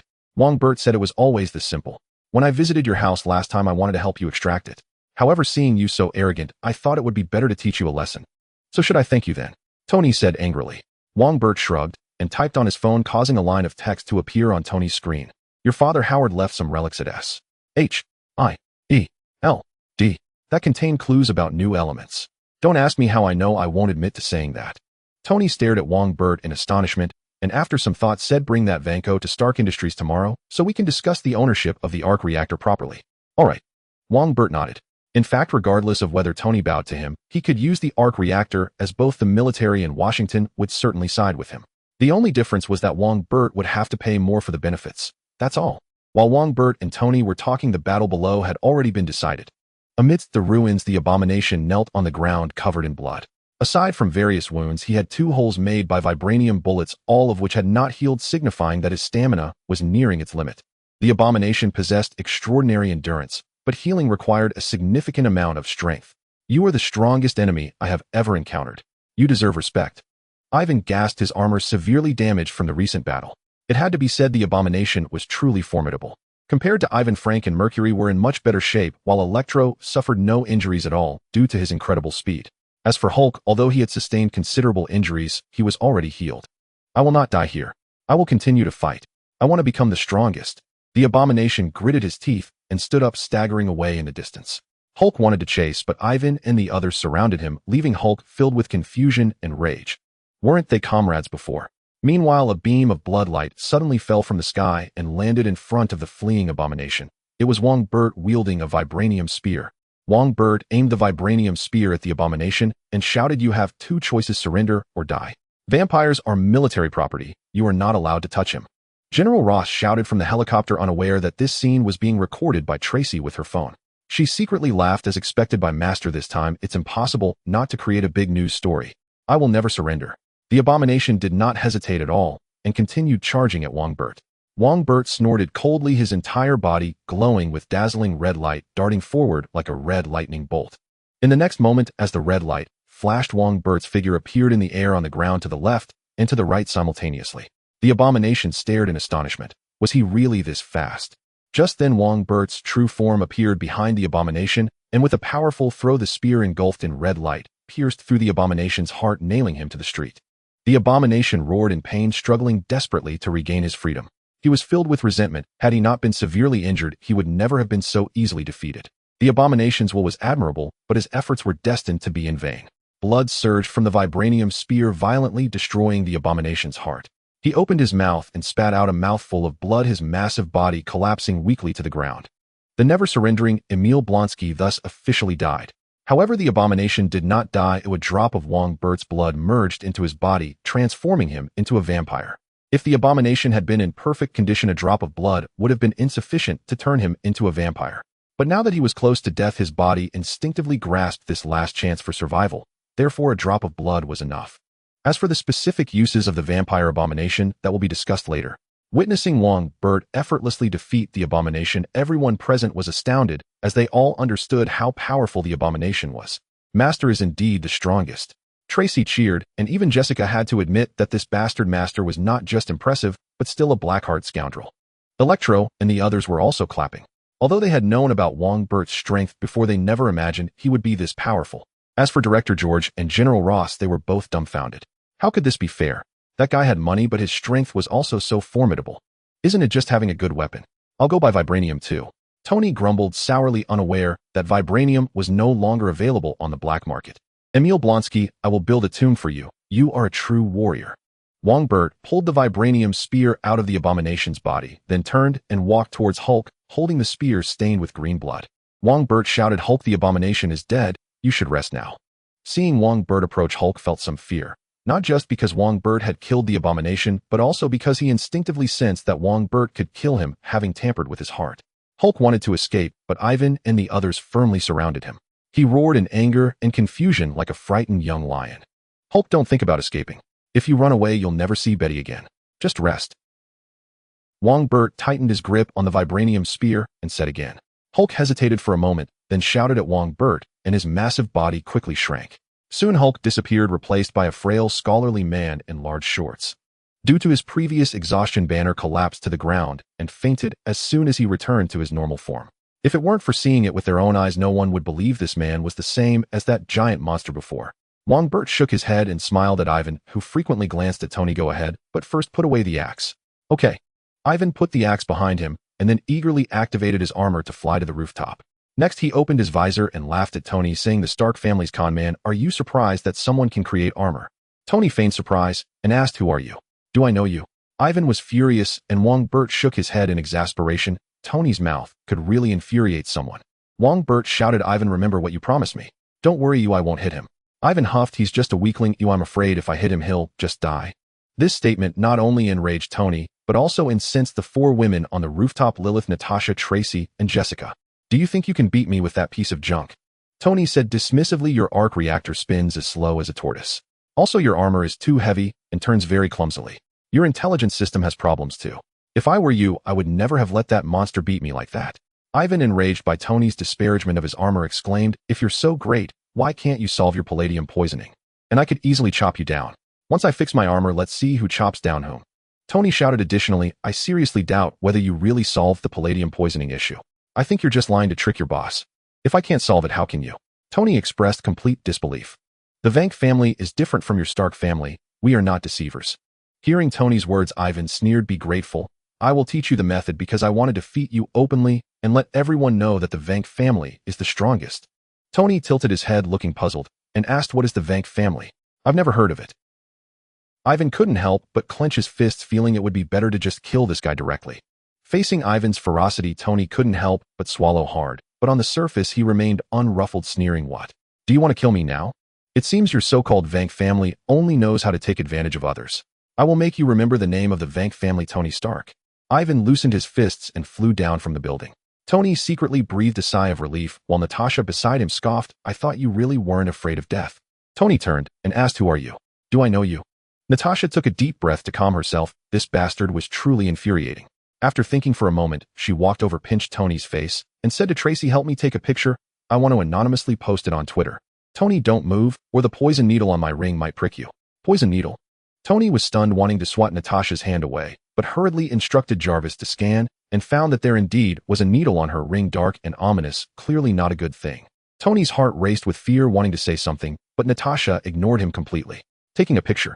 Tracy and Jessica were very interested in this matter. Not only did they help Natasha take pictures, but also asked her to take pictures for them. Opportunities to bully Iron Man don't come often. Tony was both embarrassed and furious, unable to resist, nearly fainting from rage. The more beautiful the woman, the more dangerous she is. Damn it, I need to buy Twitter to prevent these photos from spreading. It seems Twitter was forcibly acquired by that guy Burt Wong at a price twice the market rate.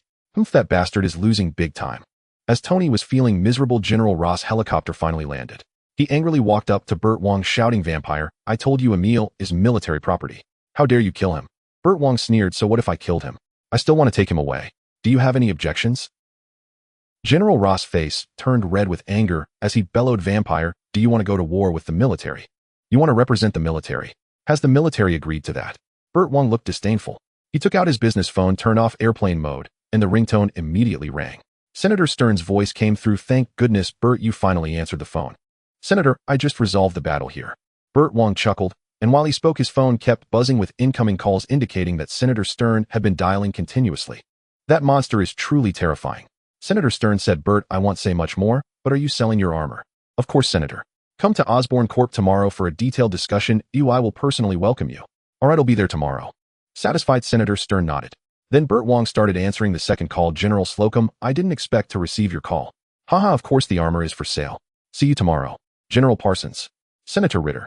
Burt Wong answered more than 10 calls in one breath. General Ross' face turned from red to purple, from purple to black, nearly dying of anger.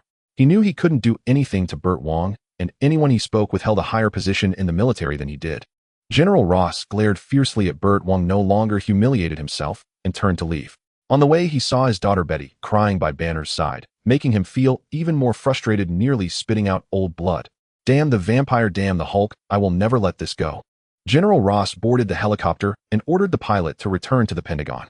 He needed to persuade the higher-ups to help him retrieve the Hulk and Abomination. Wait, this might be an opportunity. There are definitely people in the military who don't want the vampire to control the armor. I can incite them to deal with the vampire. After more than 10 minutes of calls, Burt Wong's phone finally quieted down. The last call was from Director George, who straightforwardly asked, "Is the armor for sale? The New York Police Department wants to buy it." Burt Wong said $500 million. If you let the armor's user join the Watchers, it'll give you a 50% discount. He'll think about it. Director George replied. He definitely wanted to buy the armor, even if he had to sell everything he owned, but whether to join the Watchers needed to be discussed with the city government first. $500 million. Director George said, feeling a headache. He stroked his chin, realizing that guy seemed to care about his daughter. Why not let her ask for a discount? In the face of $500 million, Director George decided that integrity was just a cloud of vapor. This phone battery is really not durable. I need to find a chance for Ivan to design an arc battery. As a rich man, charging every day is too lame. Moreover, smartphones are becoming popular. The layout in this area needs to be expedited. Money is a small matter. The key is the right to speak. The Congress folks are very slow to react to smartphones. Burt Wong thought silently. At this moment, Frank returned and said, "We've retrieved the vibranium warheads. Using them is quite satisfying, but each time they need to be recovered, it's so troublesome. Isn't Captain's shield the same?" Burt Wong laughed. "Frank, you and Ivan take that monster back to Osborn Corp. All right, we'll head back first." Ivan and Frank nodded and left with the unconscious Abomination. Outside, the reporters who were not allowed in saw something flying out and immediately went wild with their cameras. Is that the Iron Armor? No, that's not the color of Iron Man's armor, nor is it the style. That armor has the Osborn Corp flying dragon logo. Oh my god, that's Osborn Corp armor. Osborn Corp developed the armor. That's big news. Their stock price will definitely skyrocket tomorrow. Did you see that monster they're holding? So terrifying. Could this whole incident have been caused by it? The reporters were very excited, eager to rush in and take pictures, but unfortunately the police firmly blocked their way. After Ivan and Frank left, Burt Wong walked up to Betty and said, "Miss Betty, I would like to invite you and Mr. Banner to visit Osborn Corp." Betty looked up and asked suspiciously, "What do you plan to do to Banner?" "Don't worry, I'm not a bad person." Burt Wong smiled and said, "You should understand that without my protection, Mr. Banner's fate will be very tragic." Betty knew Burt Wong wasn't lying as she smiled bitterly and said, "I want to stay by Banner's side." "That's fine." Burt Wong smiled, looked up, and shouted, "Hellcat you and Treasure Girl, take Banner and Betty back. Also familiarize yourself with the materials I gave you." Tracy knew Burt Wong had prepared a special project for her. She was overjoyed and quickly flew down, saying, "Got it, Master." Jessica followed her down. Although she was a bit unhappy, she didn't dare to act up in front of Burt Wong. The previous scene had scared her a bit. Mercury. After the Hellcat sisters took Banner and Betty away, Burt Wong instructed Mercury, through his phone, go to Greyburn Academy and bring back the unconscious Dr. Stern. I will send you his location and appearance through the phone. Okay. Mercury didn't waste any time and turned to fly toward Greyburn Academy. At this moment, Ethan finally arrived in the helicopter. Seeing this, Natasha let go of Tony and said, "Let me formally introduce myself. I am Agent Natasha from S.H.I.E.L.D. If you have complaints, find our director." Tony said angrily, "Don't worry, I will definitely complain." Whatever. Natasha didn't care. She leaned closer to Tony and whispered, "Next time, don't hack into our S.H.I.E.L.D. computers. Our S.H.I.E.L.D. is not as weak as you think." Tony felt a chill in his heart upon hearing this. If S.H.I.E.L.D. knew, wouldn't that mean Hydra knew too? Luckily, I was only looking for my father's information. I have indeed been a bit reckless lately. Tony felt secretly ashamed. Seeing him behave honestly, Natasha smiled proudly and turned to walk toward the stairs. Tony sighed, activated the jet boots on his legs, and flew awkwardly into the helicopter. Ethan looked back astonished and asked Tony, "Why do you seem to have suffered a huge blow?" "I just want to leave here," Tony said with a look of despair. Ethan was even more surprised, but didn't ask further and flew the helicopter away. After this, Tony should not be so arrogant anymore. Burt Wong watched the helicopter leave, then called over the Electro Man, who respectfully said, "Mr. Wong, no need to be so polite." Burt Wong waved his hand and said, "Max, you will represent the Watchers Company to speak later. Say it like this." Electro Man nodded and said, "Understood, Mr. Wong. This matter is indeed the military's fault. Indeed, it's their fault. It's a pity for those brave soldiers, their superiors didn't even collect their bodies." Burt Wong shook his head and said to Lilith, who had appeared by his side at some point, "Pack up the spear. We're leaving." Lilith expressionlessly took the vibranium spear and said, "Okay. The helicopter is over there. By the way, Lilith can fly the helicopter.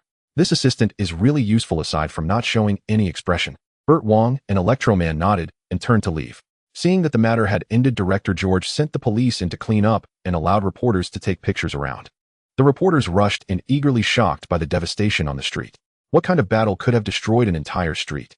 At this moment, the reporters spotted Electro-Man and immediately surrounded him. Electro-Man thoroughly enjoyed the feeling of being in the spotlight, smiling as he said in simple terms, "A monster was causing destruction and we defeated it together." The reporters were speechless. It really was simple. One reporter asked Electro-Man, "Was the armor that just flew out manufactured by Osborn Corp?" Electro-Man nodded, "Yes, Osborn Corp will soon hold a press conference to introduce their armor." Upon confirmation, the reporters were in an uproar. Osborn Corp indeed developed the armor. People who held Osborn Corp stocks would strike it rich. Another female reporter maliciously asked Electro-Man, "The entire commercial street has been wrecked. Will your Watchers company be responsible for compensation?" "No, this time the Watchers company will not compensate." "Why not?"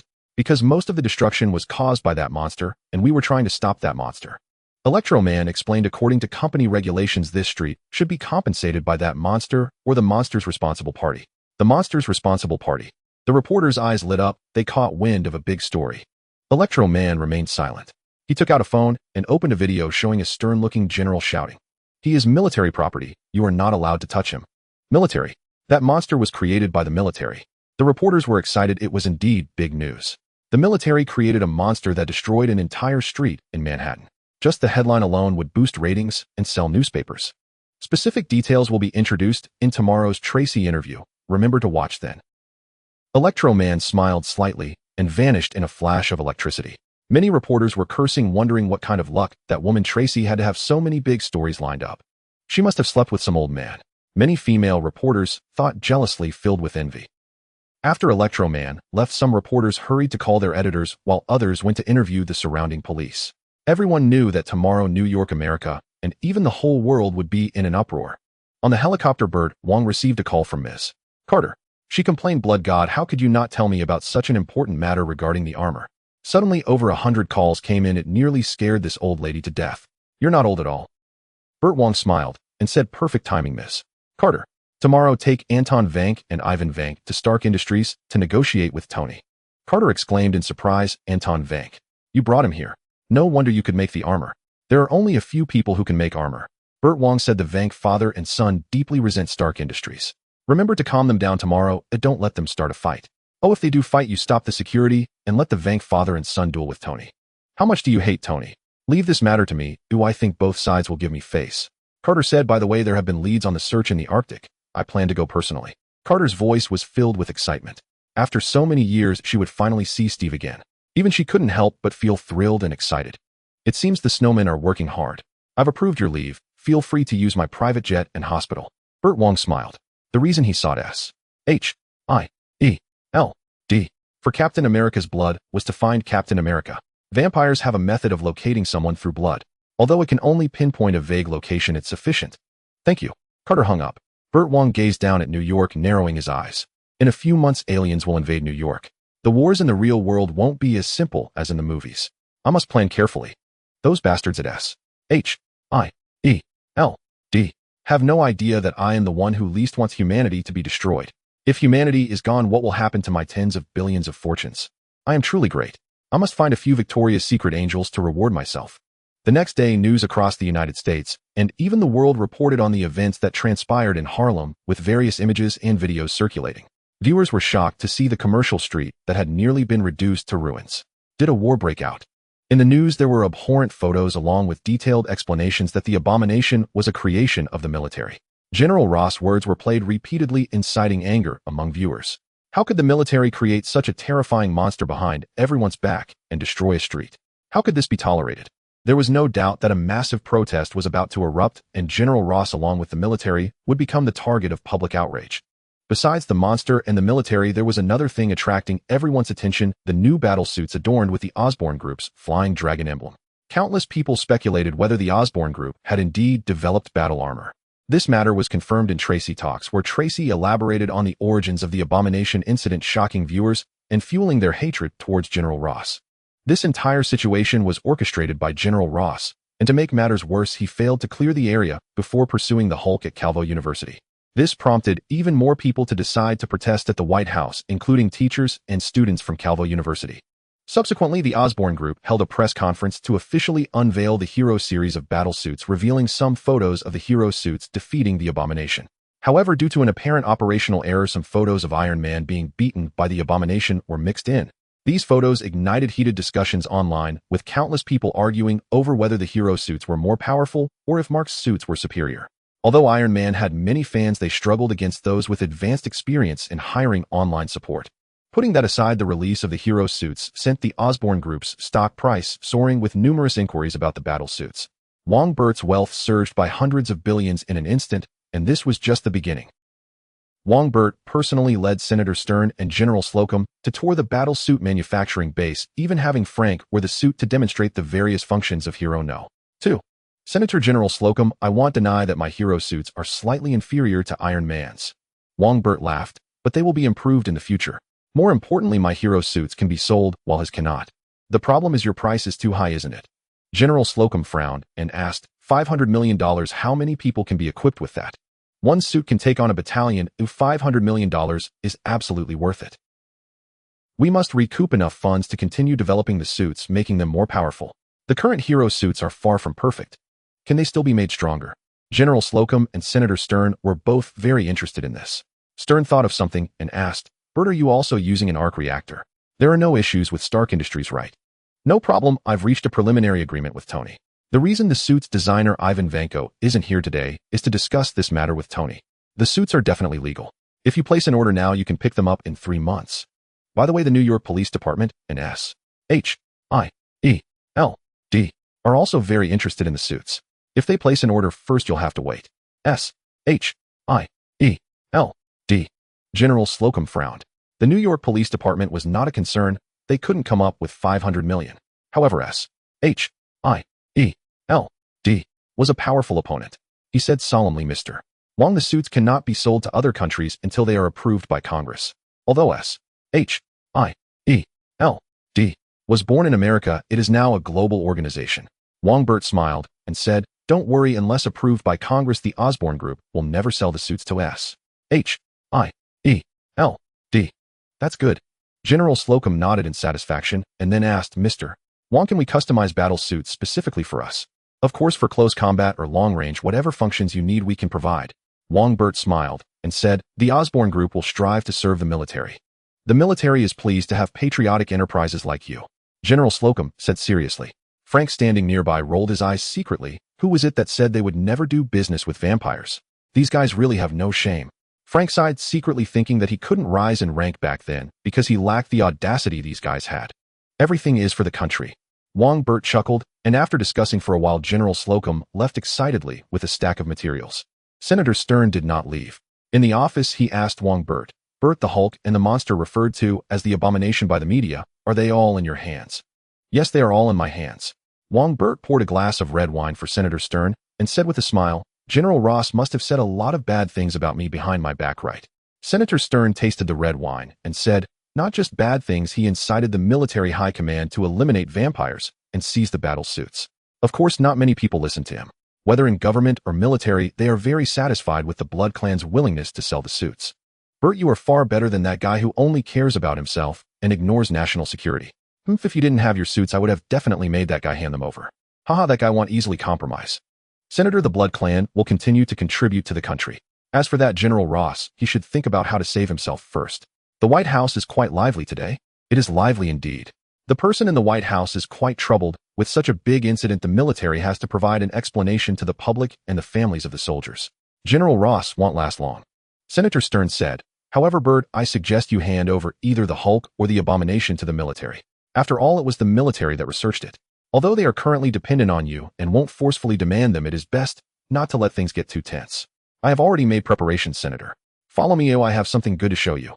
Wongbert led Senator Stern to the Osborne Group's underground factory, where the abomination was securely fixed in the center by many struts. What was shocking was that its head had been opened, and its brain was gone.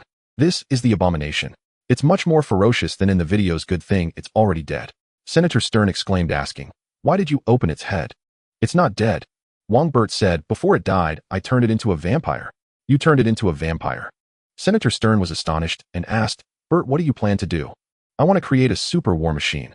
Wongbert gestured for Lilith to hand a tablet to Senator Stern, and then said, "We at Osborne have a project called the bioelectronic brain. I want to install one in the abomination, then we can control it to fight for us." As Senator Stern flipped through the information on the tablet, he asked in surprise, "Bioelectronic brain. Has your Osborne Group's technology advanced to this stage?"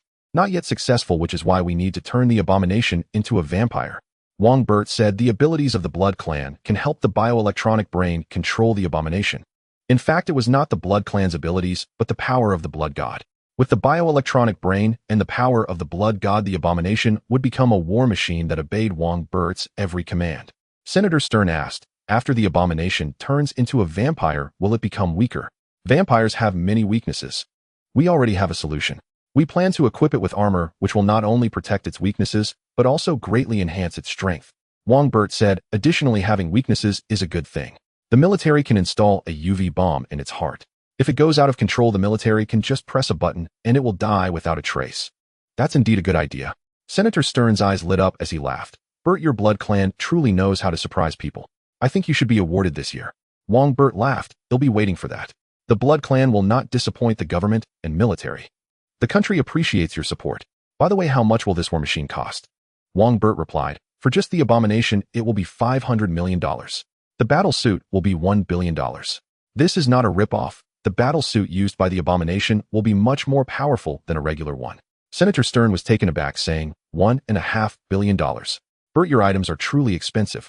Good things are naturally not cheap." Wongbert laughed. "Besides, this isn't even overpriced.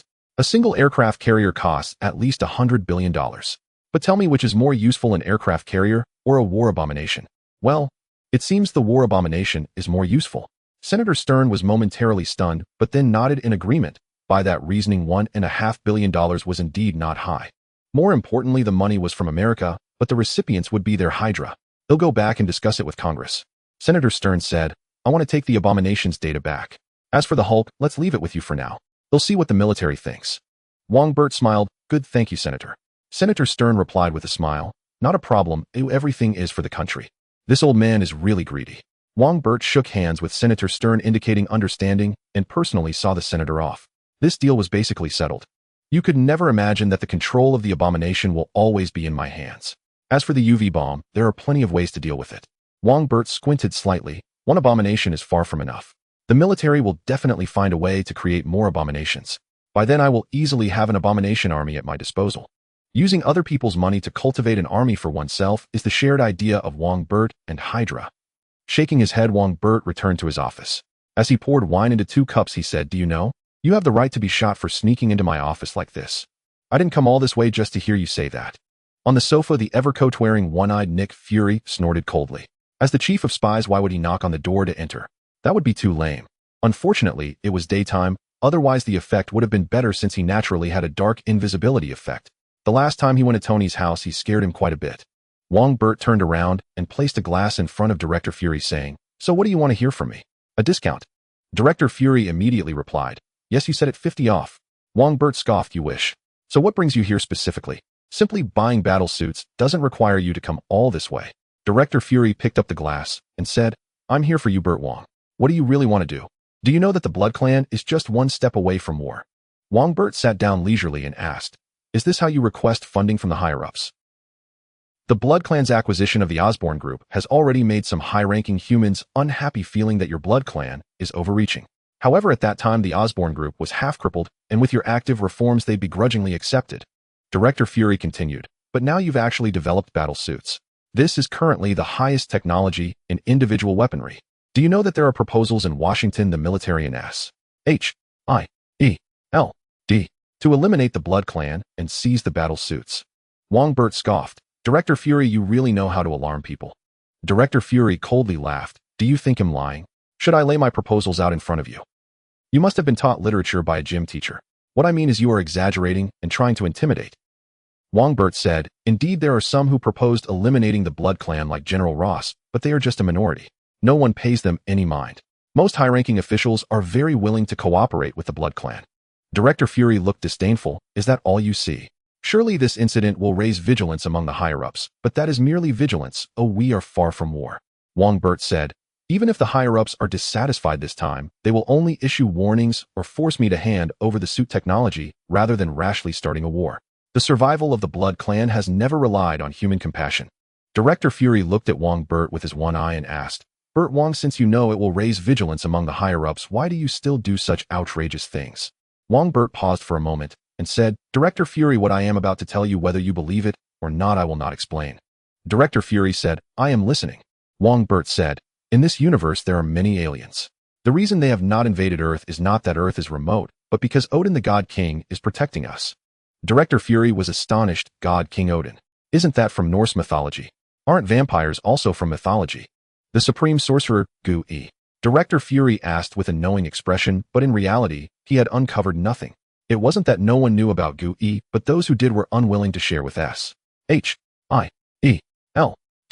Yes, the supreme sorcerer Gu-E. Master Gu-E and King Odin protect the earth like two towering mountains, and that is why we have been able to exist in peace. The problem is they are both aging, and once they fall we will have to face not only aliens, but also otherworldly demons. Director Fury furrowed his brow and asked, even if what you say is true, they must have successors, right? There is no news of a next-generation supreme sorcerer. As for King Odin's successor, if you meet him, one phrase will surely come to mind. What phrase? Asgard is doomed. Director Fury was speechless and asked, have you seen Odin's successor? I haven't seen him, but I've heard his name. Director Fury, you may not believe it, but the reason I'm doing all of this is to prevent humanity's destruction. I can tell you within a few years there will definitely be an alien invasion. Director Fury was astonished and quickly asked, alien invasion? Where's the evidence? I already told you I won't explain. Director Fury, we both know that aliens have already invaded Earth. Director Fury's pupils contracted slightly as he said, you Blood Clan really know a lot. I've lived long, so naturally I know more. Wongbo replied calmly. Director Fury glanced at Wongbo, a young man he had never fully seen through. After pondering, he said, I want 2 battle suits, but one of them you can't tell anyone else about, and also give me a discount. What do I get in return? The identities of Anton Vank and Ivan Vank will be completely legal, and additionally, I will try my best to suppress the hostility from the human high-ups. But only for 2 years. If there is no alien invasion in 2 years, I will definitely come to you for an explanation. I don't need you to suppress hostility. The Blood Clan is not afraid of anyone. Wongbo completely disbelieved Director Fury's assurances. This dark-skinned guy not only had a dark face, but also a dark heart. He said, a 10 discount, but the congressional approval is up to you to get. All right. Director Fury did not haggle. A $1 billion deal at 10 discount meant saving $100 million, which would allow him to build several bases and safe houses. The world is too dangerous. Even King Odin has come out. If he doesn't build more bases, how can he feel at ease? S-H-I-E-L-D is truly the great mountain protecting humanity. What? Shouldn't the discount matter be reported to S-H-I-E-L-D? Hee kid, you are too young. Not only will it not be reported, but the price will also be raised on the original price.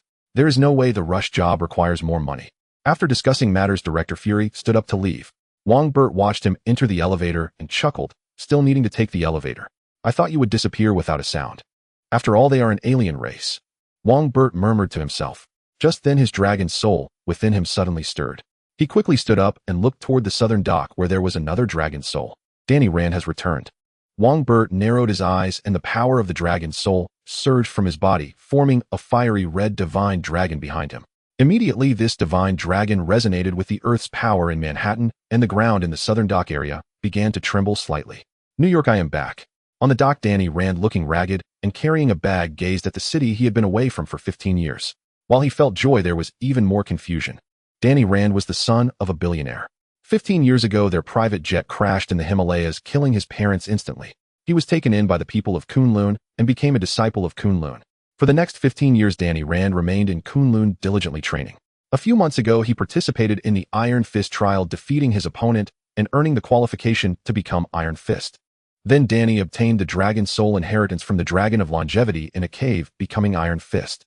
Logically, after becoming Iron Fist, Danny should have stayed on the mountain to protect Kunlun, but due to the emptiness and confusion in his heart, he chose to escape Kunlun and return to New York.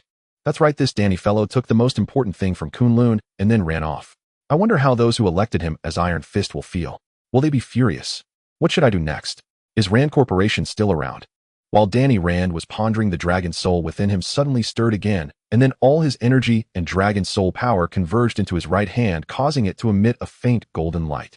Fortunately, he was in a relatively secluded area and no one noticed. What is happening? Danny was taken aback and tried to stop the flow of dragon soul power, but he found that it completely ignored him and continued to gather in his right hand. At that moment, Danny suddenly sensed a massive energy rising from the earth ahead. He raised his head sharply and saw an energy surging from the trembling ground, coalescing into a majestic, imposing fired true dragon over 10 meters tall. This dragon was made of energy with the dragon soul as its spirit. Only those who have cultivated energy can see it, and not seeing it doesn't mean it can't be sensed. Everyone in the dock area felt the air around them growing heavier. A dragon soul. New York actually has a dragon, and such a powerful one. Danny was stunned. If his energy was a pond, then the energy of this dragon was a small lake, completely incomparable. At this moment, the fired true dragon issued a provocative roar towards Danny. The dragon soul within him was enraged and surged wildly towards Danny's right arm, causing Danny's right fist to grow increasingly radiant. Some might wonder why the dragon soul power only concentrated on Danny's right arm. The reason is simple: Danny can only use the dragon soul power with his right arm. Other areas have obstacles that he cannot break through. The overwhelming dragon soul power became too much for Danny. He clutched his right arm in pain and knelt on the ground, feeling as if his right arm would explode. Do not kneel. Stand up and fight it. The dragon soul roared, but Danny had no desire to fight. The reason was simple: he did not know why he should fight, and the opponent was so strong that he could not possibly be a match.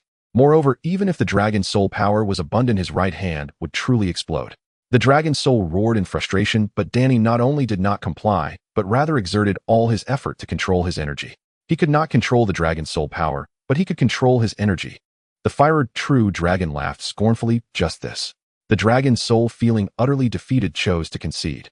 It was not that it could not compete with the dragon, but rather that its host was vastly inferior to the opponent's host. The dragon soul finally relaxed. Danny was able to control the dragon soul power, quickly dispersing the golden light from his right fist, gasping for air on the ground. The fired true dragon cast a disdainful glance at Danny before gradually dissipating, and the ground in the dock area quickly returned to normal. Danny Rand raised his head, looking blankly ahead. He felt as if New York was not that welcoming to him, just as disappointing as in the TV shows. In the office, Wongbo scoffed the true dragon phantom behind him, turning into red light and flying back into his body. My. Wongbo sensed that the dragon soul power had changed somewhat. With a thought, golden light appeared in his hand, which then swelled into a roaring crimson flame. Dragon fire. Wongbo laughed heartily, not expecting Danny Rand's appearance to awaken his dragon fire. His strength had increased once again. This dragon on Wongbo was originally a fire dragon. At this moment, Carter walked in with the Vank father and son. Seeing Wongbo seemingly in high spirits, she asked in surprise, "Blood God, what good news do you have?" "There is indeed some good news." Wongbo put away the dragon fire, turned around, and found the Vank father and son looking furious. He smiled and asked, "No need to ask, you must have been angered by Tony. Did you beat him up?" "Blood God." Carter was speechless. She sighed. "If I weren't here, those three would definitely have gotten into a fight. That guy is nothing like Howard. Rude, sharp-tongued, impolite, and disrespectful to elders." Anton Vank cursed incessantly while Ivan echoed beside him. Wongbo chuckled and asked Carter, "Did they suffer?" Academically, they were outclassed by Tony. The Vank father and son had flushed faces but did not argue because they had indeed lost. One had been drinking for decades, and the other had been locked up for over 10 years. In terms of acquiring new knowledge, they could not compare to Tony at all. Ivan gritted his teeth and said to Wongbo, "Bert, I want to go to university to study cutting-edge science." "No problem. You can spend 2 days a week at MIT. You can also use your computer to contact them at any time." Wongbo smiled and said, "They'll help you arrange everything.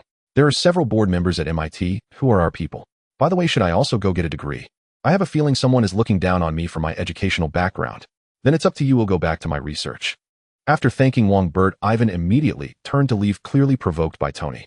Anton followed him out as well, not believing that the two of them together could not defeat that damn Tony Stark. Russians have such a volatile temper. Wongbo laughed and asked Carter, "How's the discussion with Tony going?" "Pepper has allowed us to use the arc reactor in the battle suits, but not for energy." Carter replied, "Stark Industries' main business now is energy. They can't let it go." "Is that so?" Wongbo thought for a moment and said, "We'll find a time to talk to Pepper." Apart from America, I can give her the market in other places, but in America, it must be fair competition. You want more bargaining chips. I think Pepper will make concessions. Carter nodded and continued, once I finish dealing with things at hand, I'll take a leave to the Arctic and come back after finding Steve. Go ahead, but you need to arrange things for the Blood God group first. Wongbo nodded, this big ship still can't do without your steering. With technology so advanced now, I can also handle group matters in the Arctic. Carter laughed and said, by the way, the Blood Clan situation is quite good now. Everything is developing well, and order is gradually stabilizing. The Blood Clan has basically stabilized now. Those who are unwilling to follow the new order have either died or left. However, the population registration is still lacking. Those who are willing to register are mostly doing so for the subsidies. There's no way around it. To put it nicely, they value freedom. To put it bluntly, they are slack. Carter said, to get them to register in addition to the hundreds of billions in subsidies, we need to think of other ways. It will take time. You can't fatten a pig in one day.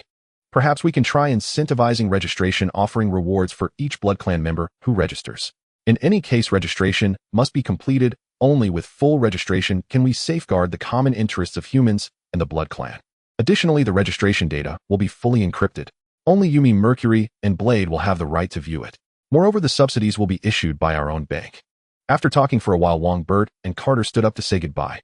This was Osborne Group. That woman would not welcome her staying too long. If it weren't for Carter's special relationship with Anton and Tony, she shouldn't have been the one to come this time.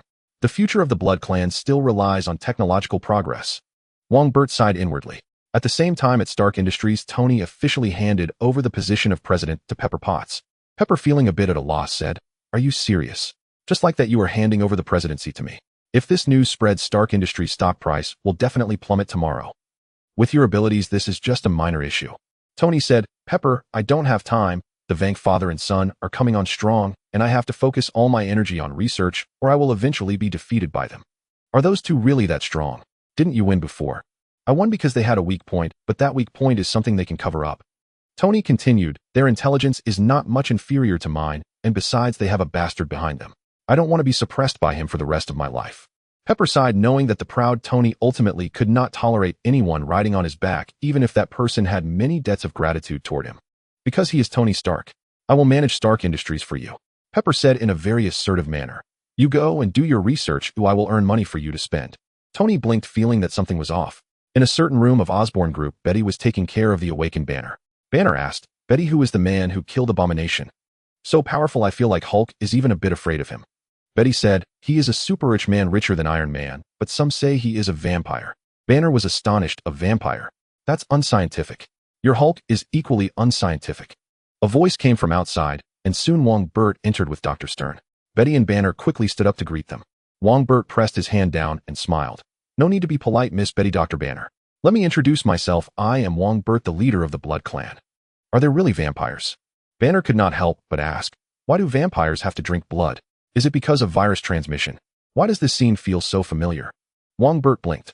Compared to Gwen, Banner was the real academic genius with a total of 7 doctoral degrees. Unfortunately, fate is cruel. A genius like him has become a monster that only knows how to use brute force. Bruce. Betty nudged Banner, and Banner finally responded embarrassedly, saying, my apologies. It's all right, Dr. Banner, I'll get straight to the point since I need to see the senator later. If you're willing to stay with the Osborne Group, I can protect you. If not, I won't force you. You can leave at any time, but what happens after you leave, I believe you know well. What else could happen except being hunted? Banner chuckled bitterly, hesitatingly asking, what would I need to do to join your Osborne Group? Wongbo said seriously, you need to be studied. Huh? Banner was taken aback as Wongbo laughed, just kidding, just kidding. With your 7 doctoral degrees, are you afraid you won't find something to do? Of course, saying you would be studied isn't incorrect, but the one studying you is yourself. You can utilize the resources of the Osborne Group to study Hulk. Mr. Green, I can study with you. Dr. Stern said, I've already agreed to join the Osborne Group under Mr. Wong's full support for my research on artificial blood and vampire genes. If either of these 2 projects succeeds, Dr. Stern would be renowned worldwide. Banner was a bit tempted, saying, I'll think about it. Take your time, no rush. Here I can ensure your safety. Wongbo laughed. Also, I won't restrict your use of phones and computers. You can do as you please. If you want to meet someone, you can invite them here. Banner gratefully said, thank you. You're welcome. Wongbo waved his hand, recalling something, and smiled, speaking of which, Dr. Banner, you're quite the celebrity. Now, many lawyers have expressed their intent to help you sue the military for compensation. Celebrity? Banner was taken aback, and Betty pondered something, asking, Mr. Wong, have you publicized his situation? Yes, but I didn't disclose Dr. Banner's name or appearance. all the news refers to you as Mr. Green and Hulk. Wongbert said Dr. Banner, this is beneficial for your current situation. At least the military won't dare to arrest you indiscriminately. Whether to truly step forward is up to you. It's better not to. I must stay as far from crowds as possible, or disaster could strike at any moment. Banner shook his head with a bitter smile, saying, I won't appear in public until Hulk is eliminated. Wongbert said Dr. Banner, actually you don't have to eliminate Hulk. Hulk is you, he shares your emotional realm, or else he wouldn't go to such lengths to protect Betty. Banner frowned, saying, but he is uncontrollable. You've seen his destructive power. That's only because you haven't controlled him. Wongbert said to Banner, he's like a newborn child. If you keep him locked away, he will naturally be angry when he comes out. If you let him out occasionally and let Betty teach him, that's impossible, absolutely impossible. Hulk would hurt Betty. Before Wongbert could finish, Banner excitedly interrupted him, shouting, Hulk must be eliminated. He should never have been born. If he isn't born, you'll be dead. I'd rather die. Banner shouted loudly, his eyes hinting at a green hue. Betty's expression changed, and she hurriedly soothed Banner. Bruce, breathe. Banner realized something was wrong and quickly used the breathing technique he learned to calm his heartbeat. After a while, he exhaled and apologetically said to Wongbert, Mr. Wong, I'm sorry, but Hulk shouldn't exist. If you keep this up, Hulk will become angrier. Sooner or later, he will replace you. Wongbert sighed, saying, get some rest, Dr. Stern. You and Dr. Banner should chat more and see if there's any way to help him. Dr. Stern said, sure, I was just thinking of chatting more with Mr. Green. If you need anything, just write a list for the staff. Wongbert nodded at Betty and turned to leave. Banner's attitude is quite troublesome. After leaving the room, Wongbert frowned slightly. At that moment, Lilith called as Senator Stern had arrived. In the Osborne Group office, Wongbert shook hands with Senator Stern, smiling. Senator, it's nice to see you again. There's no choice, both the military and Congress are anxious. Senator Stern smiled, saying the military has preliminarily agreed to purchase the war abomination, but they request to send a few assistants to join your team. Wongbert replied, that's fine, but the core secrets of war abomination will not be open to them. That's only natural. Senator Stern nodded in satisfaction, saying, Bert, General Ross has been relieved of his duties and handed over to the military court. Wongbert knew this was the military showing sincerity. He smiled and said he deserves it.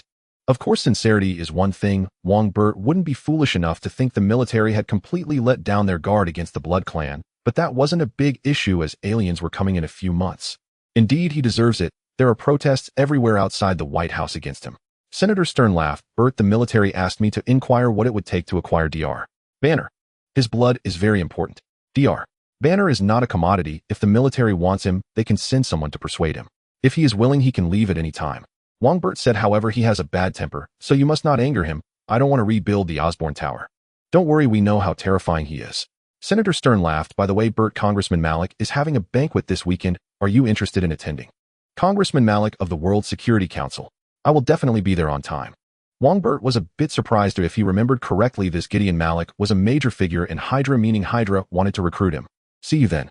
Senator Stern shook hands with Wongbert and turned to leave. He still needed to test his new car, a very low-key antique car. Hydra. Wongbert stood by the floor-to-ceiling window, narrowing his eyes. There are many factions within Hydra. The one from S.H.I.E.L.D. must not be touched, but this Gideon Malik could perhaps be utilized, as they only suffered later. Moreover, the god they believe in is quite interesting. The Malik family is a very large political family in America. They have existed since the founding of America and hold significant power domestically. Thus, the Malik family's banquets have always been highly sought after by high society, and everyone feels honored to receive an invitation except Wongbert. So boring, you, I should have known not to come. That bastard Stern stood me up. Wongbert thought unhappily while standing in the corner. Being young and not publicly disclosing his identity meant not many people came to find him. However, a few wealthy ladies were interested in Wongbert's peculiar aura, but the problem was that Wongbert had no interest in them. Hello, Mr. Wong, I am Stephanie Malik. At that moment, a beautiful woman in white approached Wongbert, extending her hand. The people nearby were quite surprised. Gideon Malik's daughter actually took the initiative to speak to that young man. People without a certain status were simply not qualified to know who Wongbert was. Wongbert shook hands with Stephanie, smiling. Miss Malik, hello? Stephanie smiled, saying, Mr. Wong, are you satisfied with the banquet? I was not satisfied initially, but now that you are here, I am. Wongbert smiled, and Stephanie covered her mouth, giggling. After chatting for a while, she suddenly asked Mr. Wong, what do you think of gods? God. Wongbert glanced at Stephanie and said, people worship gods because they seek something. In that sense, I am also a god. Stephanie was astonished and asked, how so? Wongbert proudly replied, power, wealth, immortality, even superpowers, I can give them all. So tell me, am I not a god? It does seem so. No wonder you are called the blood god. Stephanie was quite surprised, and she asked, do you believe there are true gods in this world? Wongbert shook his head, saying gods are merely stronger individuals. If I were to return to ancient times, I would surely become a god worshipped by countless people. Stephanie frowned, not because Wongbert was too arrogant, but because what he said made sense. Of course, this wasn't enough to shake Stephanie's faith. She said, Mr. Wong, you are really confident.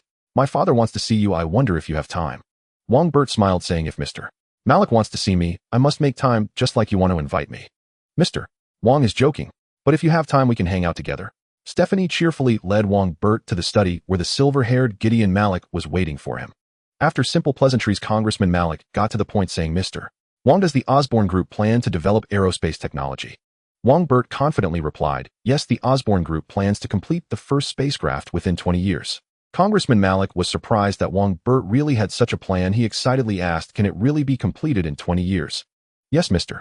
Wank of the Osborne Group is a true genius. Within 20 years, he will definitely be able to manufacture a spacecraft. Wongbert said humanity should not only focus on Earth. The universe is vast, and the stars and oceans are always waiting for us to conquer them. I completely agree. Congressman Malik nodded repeatedly, saying, Mr. Wong, the Malik family is very much looking forward to the Osborne Group's spacecraft.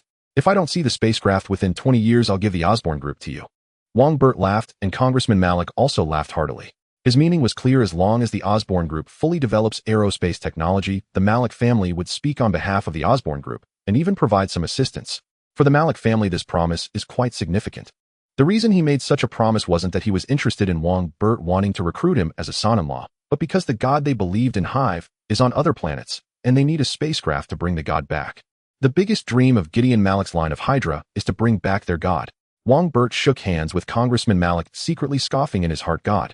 When I crush your god in front of you, you will understand that gods are nothing. Days passed in the blink of an eye. Although General Ross had been sent to the military court, the protests continued because everyone wanted the military to promise not to engage in such things in the future, and the military had not agreed to compensate for the damages on that street. The military did not want to compensate at all. They were still arguing with the vendors, and they wanted to drag the Watcher Company and the city government down with them. However, Wongbert and the city government were not interested in dealing with them. Wongbert was wealthy, but that didn't mean he would waste money. As for the city government, they were raising $500 million and had no interest in helping the military fill the hole. Mr. Wong is truly impressive. In just a few months, he has brought the Osborne Group back to life. If Mr. Osborne were alive, he would surely be very pleased. At night, Spider-Man hung upside down under a sign reading the newspaper. At that moment, he turned to the Daily Bugle, and unsurprisingly, it was criticizing him again. Annoyed, Spider-Man flipped to the next newspaper, which was still about Electro and the others. The Daily Bugle wouldn't dare to criticize them casually, as that would get them warning letters from the Watcher Company. Should I join the Watcher Company too? Mr. Wong is very nice. Not only did he invite me to be a sparring partner, but he also invited me to join the Osborne Group. It's because of this job that I can afford tuition and meet the lovely Gwen and charming Felicia. Ah, they're all so wonderful. Just as the philandering Spider-Man hesitated between choosing Gwen or Felicia, a lewd laugh suddenly came from a far. Little girl, would you like to play with your uncle? Something's up. Spider-Man quickly stuck the newspaper to the sign and swiftly swung toward the source of the sound. Before long, he saw a little girl in a purple dress being led into an alley by several thugs. Spider-Man immediately swung over to rescue her, but to his surprise, he heard the sound of men screaming coming from the alley. When he arrived, he found that the thugs were all lying on the ground, and the previously purple-dressed little girl was checking their pockets with a stick. What's going on here? Spider-Man expressed that after being a hero for so long, he had never seen such a situation. Such a beautiful little girl had actually defeated several thugs. The purple-dressed little girl was startled by the noise. Upon seeing Spider-Man, she breathed a sigh of relief and shouted, Spider-Man, these are my spoils, you can't take them. Spider-Man asked in astonishment, spoils? Spider-Man doesn't take from little children. Wait, did you defeat all these people? Of course, they are so weak. They can only bully children. The purple-dressed little girl said matter-of-factly, also they are very poor, they don't even have money, and their watches are fake. It seems I should go rob those gangs instead. So you deliberately lured them into the alley to rob them. Spider-Man felt a bit dizzy. Are kids nowadays really this outrageous? The little girl nodded without hesitation. Of course I showed mercy. Those scumbags should have been killed directly. Spider-Man shouted, that's wrong. Luring others into crime is wrong, and robbing is even worse. The little girl said with disdain, so old-fashioned. No wonder you're not as popular as Electro. Kids all like Electro, not you. Really? Do kids not like me anymore? Spider-Man felt like he had been struck hard. He thought of something and shouted, wait, that's because Electro was on a children's show. Oh, that's not the point. The point is you can't do this. You need to return what you took. Oomph. The The little girl scoffed, stuffing the wallet and the short stick into her bag, and turned to run. Just as Spider-Man was about to chase her, she shouted loudly, "Help! Spider-Man is bullying a child." Spider-Man almost stumbled. This little girl was indeed difficult to deal with. Just then a woman's voice calling for help rang out from afar. "Help! Someone please save me." Spider-Man hesitated for a moment and decided to rescue the person first. Seeing that Spider-Man was no longer pursuing her, the little girl huffed and began counting the money she had just stolen from her backpack. After counting, the little girl sighed, "So little. When will I have enough to find my dad? Maybe I should rob some rich people. It seems the Osborn group is quite popular lately." Setting aside the little girl's thoughts, Spider-Man rushed towards the sound, reaching the entrance of an abandoned warehouse, where he saw two tattooed men attempting to assault a woman. Without saying a word, Spider-Man easily took down the two men and then reached out to the woman on the ground, saying, "Ma'am, the nights in Hell's Kitchen can be very dangerous. You shouldn't be out alone." "Thank you, Spider-Man," the woman said, gratefully raising her hand to shake Spider-Man's hand. "My." Spider-Man sensed danger and quickly stepped back. Seeing Spider-Man trying to escape, the woman immediately tightened her fist, and the gem on her ring shot out electricity, striking Spider-Man in the chest. A dazzling flash of light erupted and Spider-Man let out a cry, collapsing to the ground, his shirt charred black. "Spider-Man is nothing special," the woman sneered, coldly getting up to kick Spider-Man unconscious. However, Spider-Man suddenly swept her legs out from under her, flipping her to the ground, followed by a powerful kick that sent her flying. Then Spider-Man stood up as if nothing happened, looking at his charred clothes with a sigh. "Another one ruined. Making suits is such a hassle. Maybe I should just buy some Spider-Man merchandise instead. It's just that they're a bit expensive and they don't give me a cut." Just then a group of guys in black t-shirts rushed in, blocking the entrance tightly. Spider-Man realized this was a trap set for him. He glanced around and saw that the warehouse was small, the ceiling low, and there was only one small window. There was no way to escape. Spider-Man said, "You really picked a good place." A tall, burly man wearing a target mask walked in, chuckling sinisterly. "Of course it's a good place. I even had the walls reinforced." "Spider-Man, today you want to escape?" "I don't have wings." Spider-Man curiously asked, "Hey buddy, can you really see like that?" "You'll find out. Go," the doctor said to capture him alive. The tall figure known as Target Eye waved his hand, and the group of men in black began tearing their clothes off, revealing their muscular bodies. Spider-Man quipped, "I told you guys you don't need to rip your clothes off, you won't transform anyway." The enhanced men were furious at his words, discarding their clothes and charging at Spider-Man with various weapons, while the woman from before also got up from the ground to join the attack. These days, enhanced people are becoming less valuable. Spider-Man raised his hand to shoot webs, but found that his web shooter was malfunctioning and he couldn't get it to work after several tries. "It's that damn electric current. If I had known, I wouldn't have bought cheap parts." Spider-Man cursed and entered a melee with the charging enhanced men. Spider-Man has always been seen as an agile hero, but in fact he's quite versatile. His strength could easily catch Winter Soldier's punch. So even surrounded by these enhanced men, he wasn't at a disadvantage, trading blows back and forth.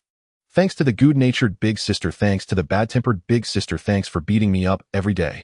While Spider-Man chatted away, he turned and kicked one enhanced man away, while Target Eye observed everything coldly, holding a deck of cards.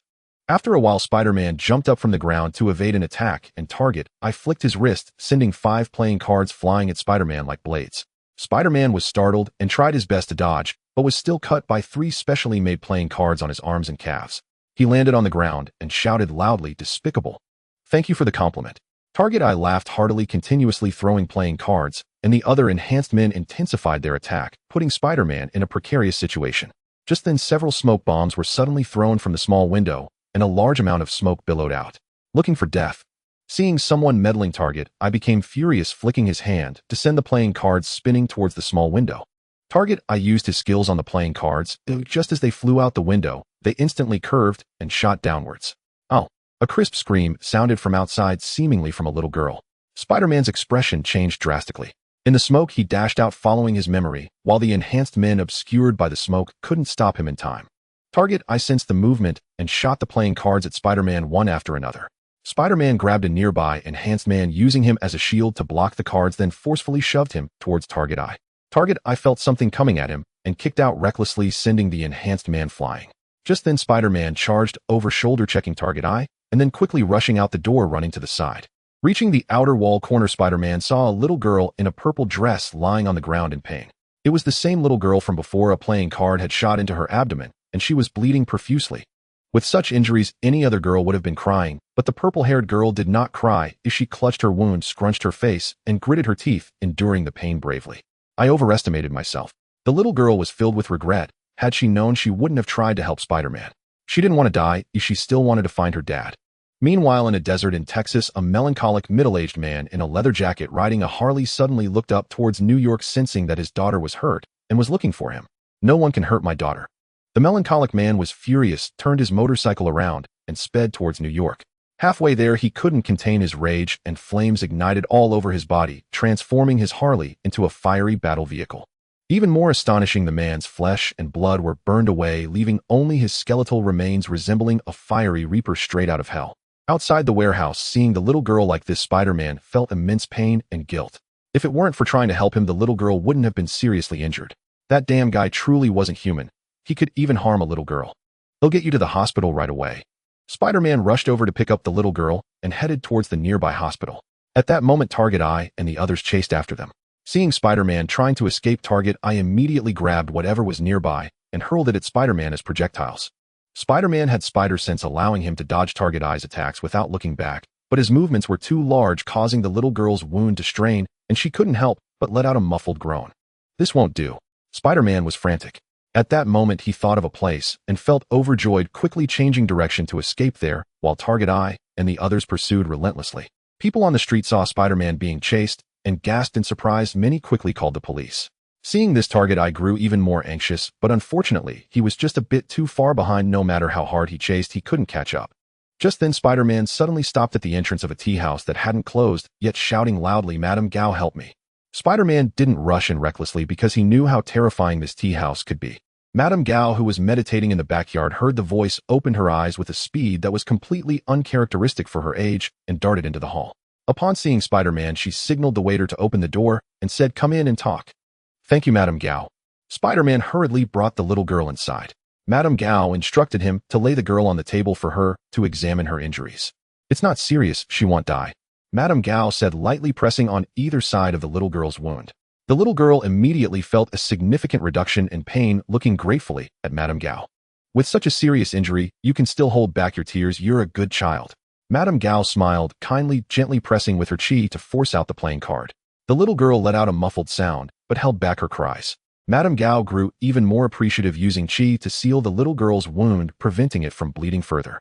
The little girl looked at Madam Gao in astonishment, wondering what kind of ability this was, so magical and so comfortable. At that moment, Target Eye and his group arrived outside, and Target Eye was about to rush in when Madam Gao shouted, "It's easy to come in, getting out will be difficult. Are you trying to scare me?" Target Eye was about to sneer, but suddenly caught sight of Madam Gao's appearance, breaking out in a cold sweat. Without another word, he turned to flee. As a major general under Kingpin, Target Eye had seen Madam Gao before and knew exactly how terrifying this old lady was. In fact, even Kingpin treated her with great respect. Not to mention the place where that old lady currently resided was also the territory of vampires. Just as Target Eye turned around, a large group of people rushed out from a nearby construction site, led by a few individuals with extremely cold auras moving as if they were flying. Vampires. Target Eye quickly ordered his men to retreat. This mission was a bust, but it wasn't a complete failure. At least they got Spider-Man's blood. The vampires were about to give chase, but Madam Gao turned around and shouted, "Don't bother, and let them leave." "Yes, Madam Gao." The vampires respectfully agreed, and then turned back to the construction site, where they were renovating the headquarters of the Blood God group. It wouldn't be long before the headquarters was officially completed. Seeing that Target Eye and his group had left, Spider-Man breathed a sigh of relief. At that moment, he recalled the earlier oversight and felt a shock. Peter knew Madam Gao, but Spider-Man did not. Fortunately, Madam Gao seemed not to have noticed anything. After stopping the little girl's bleeding, she said, "You should take her to the nearby hospital for treatment. You should also treat yourself." "Okay." Spider-Man nodded, then suddenly remembered something, feeling a bit awkward as he said, "I don't have any money, and such injuries require identification." "No money?" Madam Gao snorted and said, "Are you planning to let her pay for herself?" Hearing this, the little girl weakly said, "I have no money either." "You clearly have. This money really shouldn't come from you." Spider-Man was so troubled, he almost ripped off his mask. A single penny could baffle a hero. Madam Gao asked, "Why don't you join the Watcher's company? If you have the company's support, you wouldn't have to worry about such things." "I just want to be a good neighbor to everyone. I don't want to be a star, and I don't want to profit from this." Madam Gao sighed inwardly. "It's been a long time since I've seen such a pure-hearted child." The little girl scolded, "Fool. You don't even know how to make money with the cash you have." Madam Gao said, "You can authorize the Watcher's company to produce your merchandise. All the profits can go towards covering your losses, so you won't violate your principles." "Is it really possible? I've been annoyed by those products for a long time. They don't give me a cut, and sell them at exorbitant prices. Spider-Man said happily. The little girl pouted and scolded, "Fool." Madame Gao thought for a moment and said, "Forget it and let this girl stay here. They'll treat her, and the medical expenses will be deducted from your future earnings." "Thank you, Madame Gao," Spider-Man exclaimed joyfully. Just as he was halfway through his sentence, he suddenly remembered something and quickly changed his tone, while Madame Gao looked at him speechlessly, as if she didn't know his identity. Spider-Man felt a chill under Madame Gao's gaze and said to the little girl, "He'll be going now. They'll bring you a gift tomorrow." The little girl shouted after Spider-Man, "Bring some gold as a gift. I don't want anything else." Spider-Man stumbled, almost falling. Where would he get gold? Besides, who would bring gold as a get-well gift? After Spider-Man left, Madame Gao turned to the little girl and asked, "What is your name? Do you need me to inform your family?" "My name is Mindy McCready." The little girl Mindy said with some dejection, "My dad is missing. There's no one to inform." Madame Gao, while checking Mindy's bones, asked, "You're a strong girl, Mindy. Have you ever killed anyone?" Mindy replied proudly, "I'm a superhero too. I'm called Hit Girl." "Hit Girl? That's a great name." Madame Gao smiled and then said to Mindy, "Your martial arts aptitude is quite good, but your training methods are flawed. If you continue training this way, you'll become very muscular in the future." Muscular? Mindy widened her eyes. Is that a word used to describe girls? Or is it for a cute girl like herself? "Old lady, I'm not lying to you. Do you want to take me as your master? I can teach you real martial arts." Madame Gao said kindly. Her greatest joy now was teaching disciples, and Mindy was a genius disciple that all teachers would want to take in. "Apprentice." Mindy blinked and asked, "Do you have money? If you have money, I will take you as my master." Lady Gao couldn't help but laugh and asked, "Are you really that short on cash?" "Yes, I want to spend money to find my dad." Mindy nodded. "A mercenary said that as long as I give him enough money, he can help me find my dad. That's why I was robbing those bad guys in the alley. If that's the case, you should find another master." Lady Gao said, "He has the capability to help you find your dad." "Who? Is he very wealthy?" Mindy asked excitedly. "Richer than Iron Man." Lady Gao replied, thinking that if Iron Man were here, he would surely be upset about being compared so often. "I don't care about face." "Wow." Mindy's eyes lit up. She asked, "Does he want to take me as his disciple?" Lady Gao chuckled. "Of course he loves to train superheroes." The next day, during the day, looking at the crisp Mindy in front of him, Wongbo was filled with questions. He merely came for a cup of tea. How did he end up taking the female superhero as his disciple? Wongbo certainly recognized the female superhero. She was a super cool little girl, albeit a bit rough around the edges. "Hey, race the thing." Lady Gao began to explain, and after listening, Wongbo said, "Mindy, I can take you as my disciple, and I can use my power to help you find your dad, but I have one condition." "What condition?" Mindy asked, cautiously wondering if this guy was some kind of creepy uncle. "You need to go to school like a normal kid." Wongbo stated, in movies the female superhero was indeed cool, but in the real world, kids should go to school. School, eh? Mindy was dumbfounded. She thought of many possibilities, but never imagined Wongbo's condition was for her to go to school. She was a superhero after all. How could superheroes go to school? "Master, as a master, you must ensure that I grow up healthily and happily." Wongbo said, "If you are willing to accept this, I will take you as my disciple." Lady Gao nodded beside him. This was indeed the attitude of a master. It would be even better if he didn't throw all the disciples onto her. "I accept." Mindy gritted her teeth, obediently kneeling down to serve tea to Wongbo.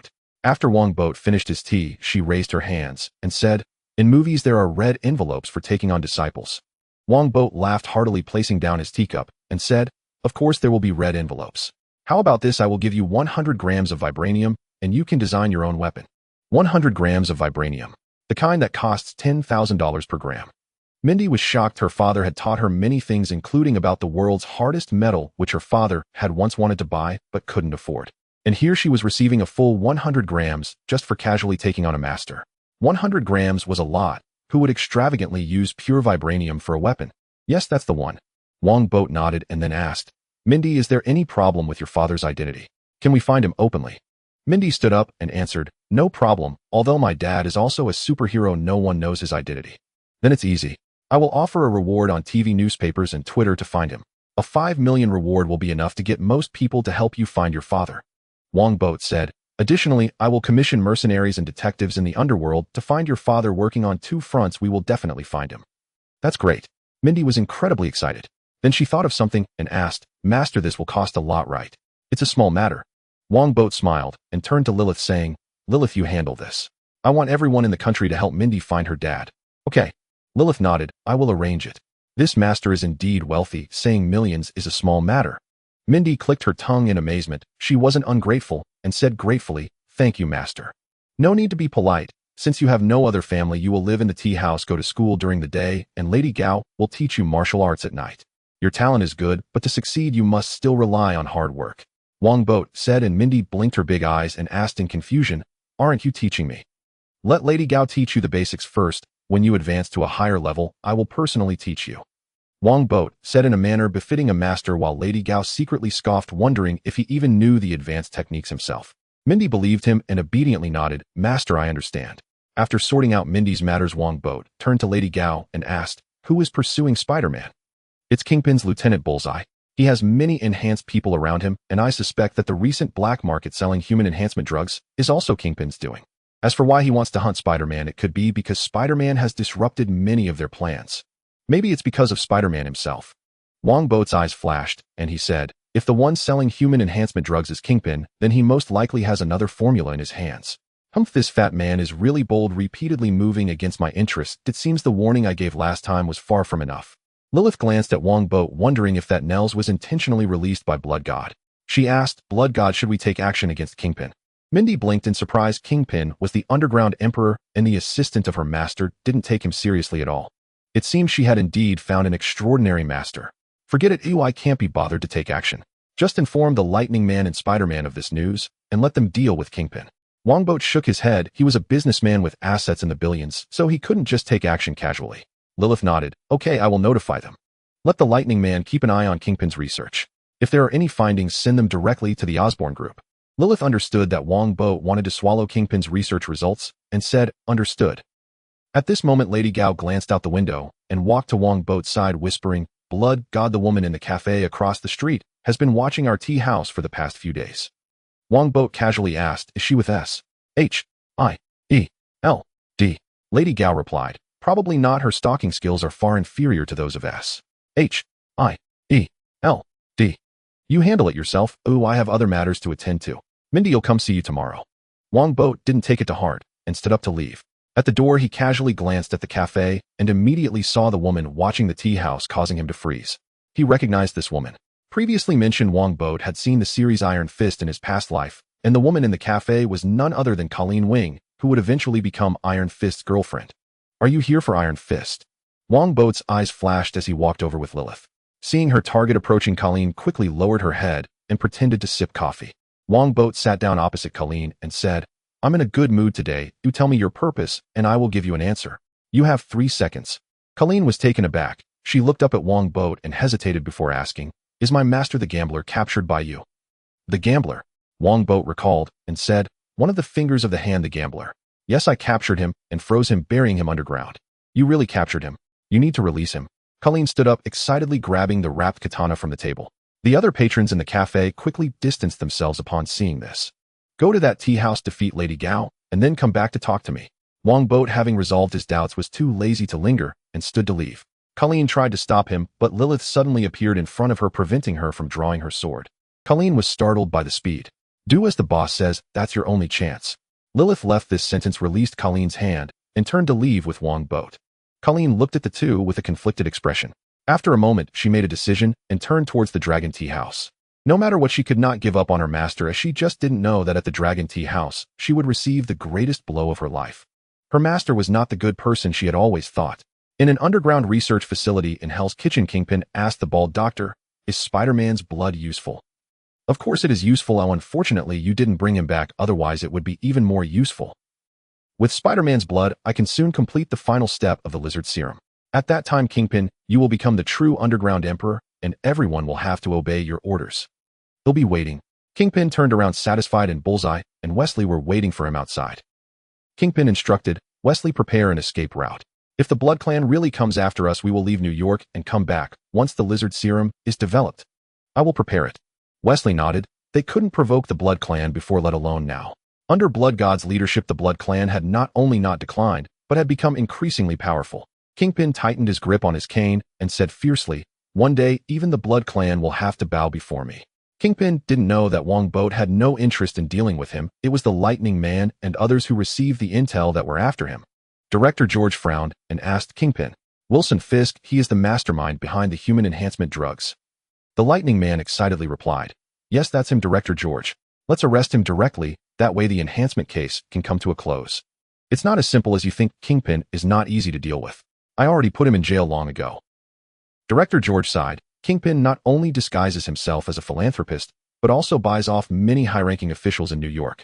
Without solid evidence, even I can't move against him. Is that so? The Lightning Man and the Hell's Sisters were troubled. They were superheroes and couldn't just rush in to take down Kingpin, even though Jessica really wanted to do just that. Why not ask the Master to take action? Jessica said, to the Master, Kingpin is nothing at all. The Master has been busy dealing with the Department of Defense recently and has no time to handle this matter, otherwise he wouldn't have handed the intel to us. Tracy shook her head and said, besides, I don't think Kingpin is worth the Master taking action. That's right, we can handle Kingpin ourselves. Oh, we can't always rely on Mr. Wong. Let's collect evidence of Kingpin's crimes first. Director George said, as long as we have evidence proving his crimes, we can imprison him and conduct a thorough investigation of his power, capturing all the criminals in one net. The Lightning Man thought for a moment, nodded, and said, this should be feasible. Let's collect evidence of Kingpin's crimes first. The Hell's Sisters had no objections either, so everyone split up to find evidence. Tracy even notified Spider-Man, but unfortunately Kingpin was too cunning and had prepared many scapegoats. The evidence they found was completely useless. The superheroes were not discouraged. While collecting evidence, they also sabotaged Kingpin's illegal businesses. Kingpin was enraged and continuously sent enhanced people to attack the superheroes, thinking, I can't deal with Blood God, but can I not deal with you little punks? A superhero battle against Kingpin. This is a daily occurrence in the Marvel world. In the tea house, Wongbo watched the news report about the Lightning Man cracking a smuggling case and couldn't help but smile. At that moment, Colleen Wing suddenly walked into his room and knelt before him. What are you doing? If you have something to say, just say it. Wongbo said irritably. There are lots of people wanting to kneel to me. I want help them just because they kneel. Colleen Wing clasped her hands together and bowed to Wongbo, pleading, please, Mr. Wong, help me redeem myself. I am willing to give everything. Wongbo asked, redeem? What crime? I was deceived by the gambler and trained many students for him. These students are all orphans with tragic backgrounds. Please help me save them, Mr. Wong. Colleen Wing spoke with deep remorse. Those students trusted her so much, yet she had pushed them into the fire pit, turning them into killers and tools for the hand. Colleen Wing could completely forgive herself, and if it weren't for the students who needed saving, she would have already committed suicide to atone. But to save them, she could only beg this wealthy and powerful man, as suggested by Lady Gao. I can't guarantee that I will save them all, but I will try my best. Wongbo thought for a moment and said, the condition is that from now on you must become my maid. Yes, master. Colleen Wing did not hesitate at all and bowed again. For her, this was redemption. As long as she could save those students, she could bear any cost. I don't like that title to call me Blood God or Boss. Wongbo said Danny Rand the Iron Fist was a useless person. This beauty was not one he was qualified to possess. Yawn. Outside a factory in Hell's Kitchen, Danny Rand suddenly yawned. The nearby Daredevil said discontentedly, be quiet, don't let Kingpin's people discover us. I don't want to either, but I suddenly felt a deep malice, as if someone was stealing something from me, something very precious. Danny Rand rubbed his nose and said during this time, he had been wandering in Hell's Kitchen, occasionally doing good deeds to earn a living. A few days ago, Danny encountered Daredevil while investigating Kingpin, and the two formed a team to take down Kingpin together. Although Danny Rand holds 51 of Rand Group's shares, he has been missing for more than a decade. These shares have long been seized by others, and he cannot prove his identity, leaving him as nothing more than a vagrant now. The current situation of Rand Group is quite different from what is portrayed in the television shows. You're talking about those mystical matters again. Night Demon sighed helplessly and said, recently Electro Man and the others have been investigating the drug factory of Jinbing. I suspect it's here. We need to find a way to infiltrate and scout it out. Danny asked, why not just break in directly? Night Demon gave Danny a speechless look. This fellow indeed had decent strength, but his intelligence was quite disappointing. It's not that simple. If it really is a drug factory, there must be many enhanced individuals inside. Night Demon said, we're here to scout today. If this is indeed the production base, we will notify Electro Man and the others to take care of it. That superhero who can generate electricity. He is indeed quite powerful. Danny asked, Night Demon, why don't you join that Watcher's company? Because I only work part-time and no one buys my merchandise. They all say it's too ugly. Night Demon shrugged and said, you create some commotion and he'll stealthily infiltrate. My hearing is very acute. As long as I get close, I can hear them talking. All right. Just as Danny was about to agree, he suddenly sensed something and turned sharply, spotting a blazing fire approaching at high speed from a distance. The fireball was moving quickly, and in a short time it reached a distance where Danny could see it clearly. Upon closer inspection, he was utterly stunned. What the hell was that? That fireball turned out to be a flaming Harley motorcycle atop, which sat a man dressed in leather, a skeletal figure. No doubt it was a skeleton engulfed in flames looking extremely cool. The flames on the skeleton were incredibly hot. Wherever it passed, the surrounding trees began to ignite. Night Demon sensed the temperature change in the surroundings and quickly asked, "Danny, what's happening? Why is the temperature rising?" Danny swallowed hard and said, "You won't believe it, his skeleton head is charging over on a burning motorcycle." Huh. Night Demon looked at him as if he were joking. At that moment, the factory guards also noticed the fire and hurriedly sounded the alarm, but before they could react, the skeleton man crashed through the gate and stormed into the factory. Then flames erupted inside the factory along with screams, gunfire, and shrieks, sending chills down the spines of Danny and Night Demon. Danny said, "I think we should call in the professionals." Night Demon hesitated for a moment and said, "Wait, let's listen a bit more." Not long after the battle inside the factory came to an end, the skeleton man grabbed the neck of Target I and lifted him off the ground, roaring, "You dare harm my daughter." "Target," I shouted in terror, "I don't know your daughter, you have the wrong person. You are guilty." The skeleton man pulled Target I closer, his fiery eyes fixed on him. Target I involuntarily recalled the countless sins he had committed throughout his life, a litany of crimes so severe that he deserved to be executed 10 times over. With so many crimes, Target I's soul ignited instantly, turning to ashes in mere moments. The skeleton man tossed Target I's body to the ground and turned to ride the Harley out of the blazing factory, heading towards Fisk Tower in Hell's Kitchen. He had just seen that the mastermind was Gene Bing. As soon as the skeleton man left, Night Demon and Danny cautiously approached the factory entrance, only to find the ground littered with charred corpses. "Night Demon, what should we do?" Danny asked in fear. "New York is so dangerous, I want to go back to Kunlun." "Call. That monster seems to have a target." Night Demon pulled out a specialized phone and called Electro Man. Upon receiving the call, Electro Man immediately notified Director George. "What? Another level incident?" Director George quickly began putting on his pants. "This group of bastards causing trouble every day is bad enough, but they always pick midnight to do it, don't they let anyone sleep?" Director George quickly returned to the police station. Meanwhile, someone had already spotted the skeleton man. The reason was simple, he was just too eye-catching. Wherever he passed, he left behind a trail of burning flames igniting the surrounding trees. A guy as flamboyant as this is hard to miss. Where did this monster come from? It wouldn't be something the military created, would it? Director George felt a bit frantic when he saw the skeleton man and the flaming motorcycle. Can't we have some normal criminals for once? After some thought, Director George dispatched a large number of police cars to surround the skeleton man and called for 2 helicopters to assist. The police did their duty, desperately chasing after the skeleton man. The skeleton man paid them no mind, speeding toward Fisk Tower. There were many police cars, but the Harley motorcycle was simply too agile to be stopped. At that moment, Electro Man arrived and looked at the cool Harley motorcycle, speaking into his earpiece to Director George. "It really is a skeleton, Director. Where is he planning to go?" Director George shouted. "I don't care where he's going to stop him. We'll give it a try." Electro Man asked, "Are there any other superheroes coming?"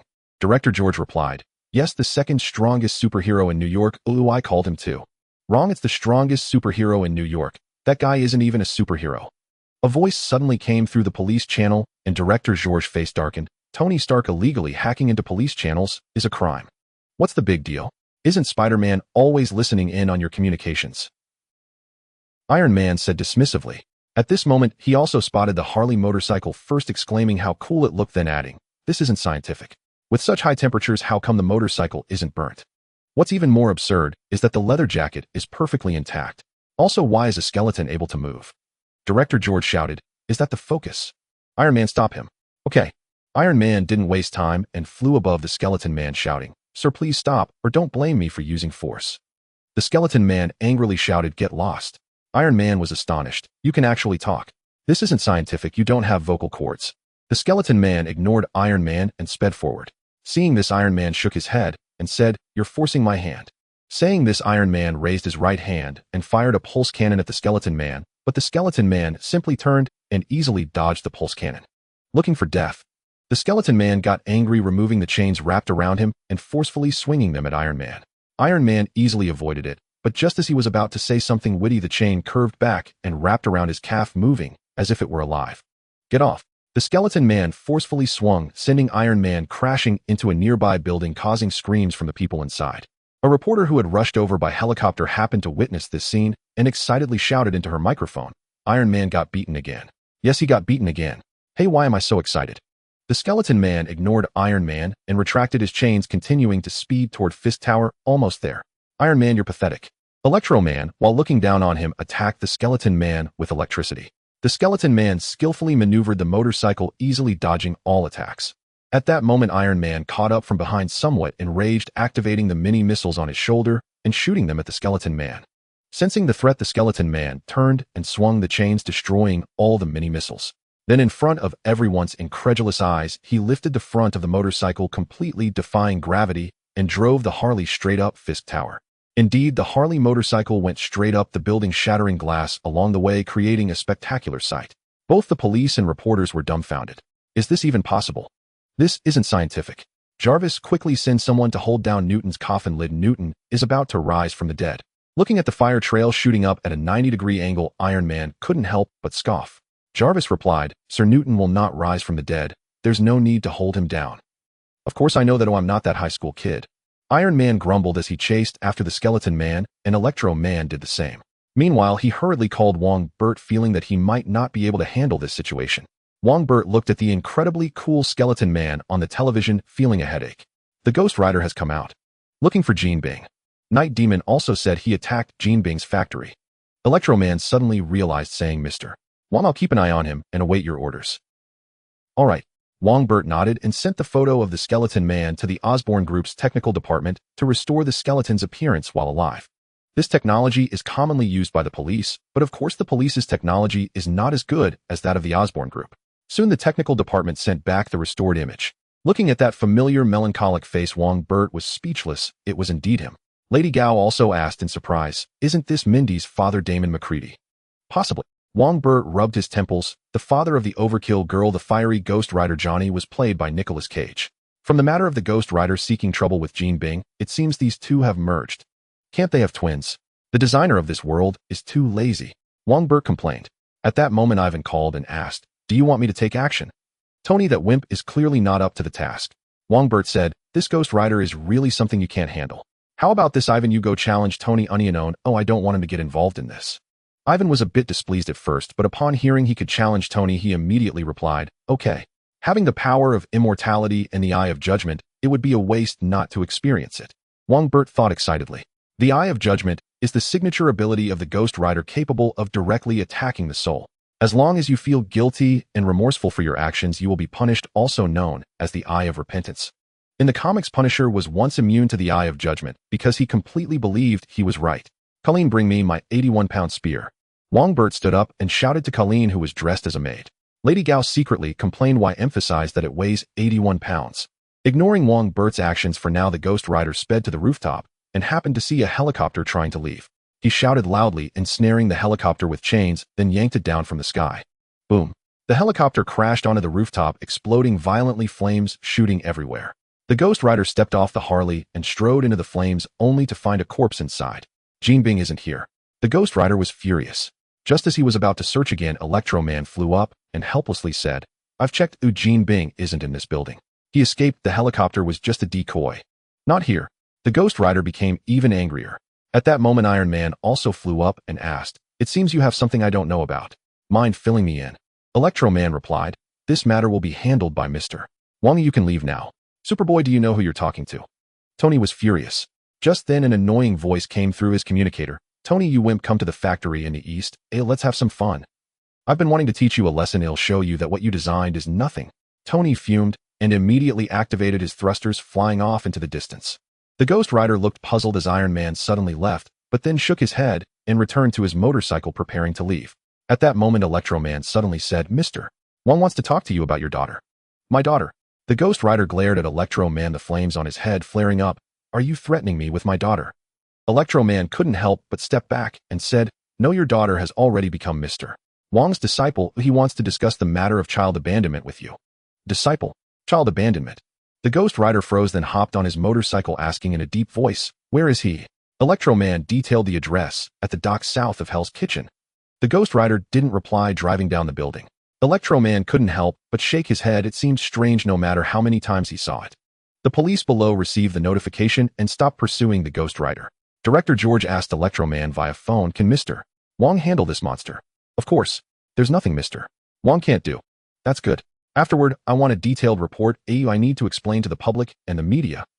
Director George added, "By the way, who will be responsible for the losses this time?"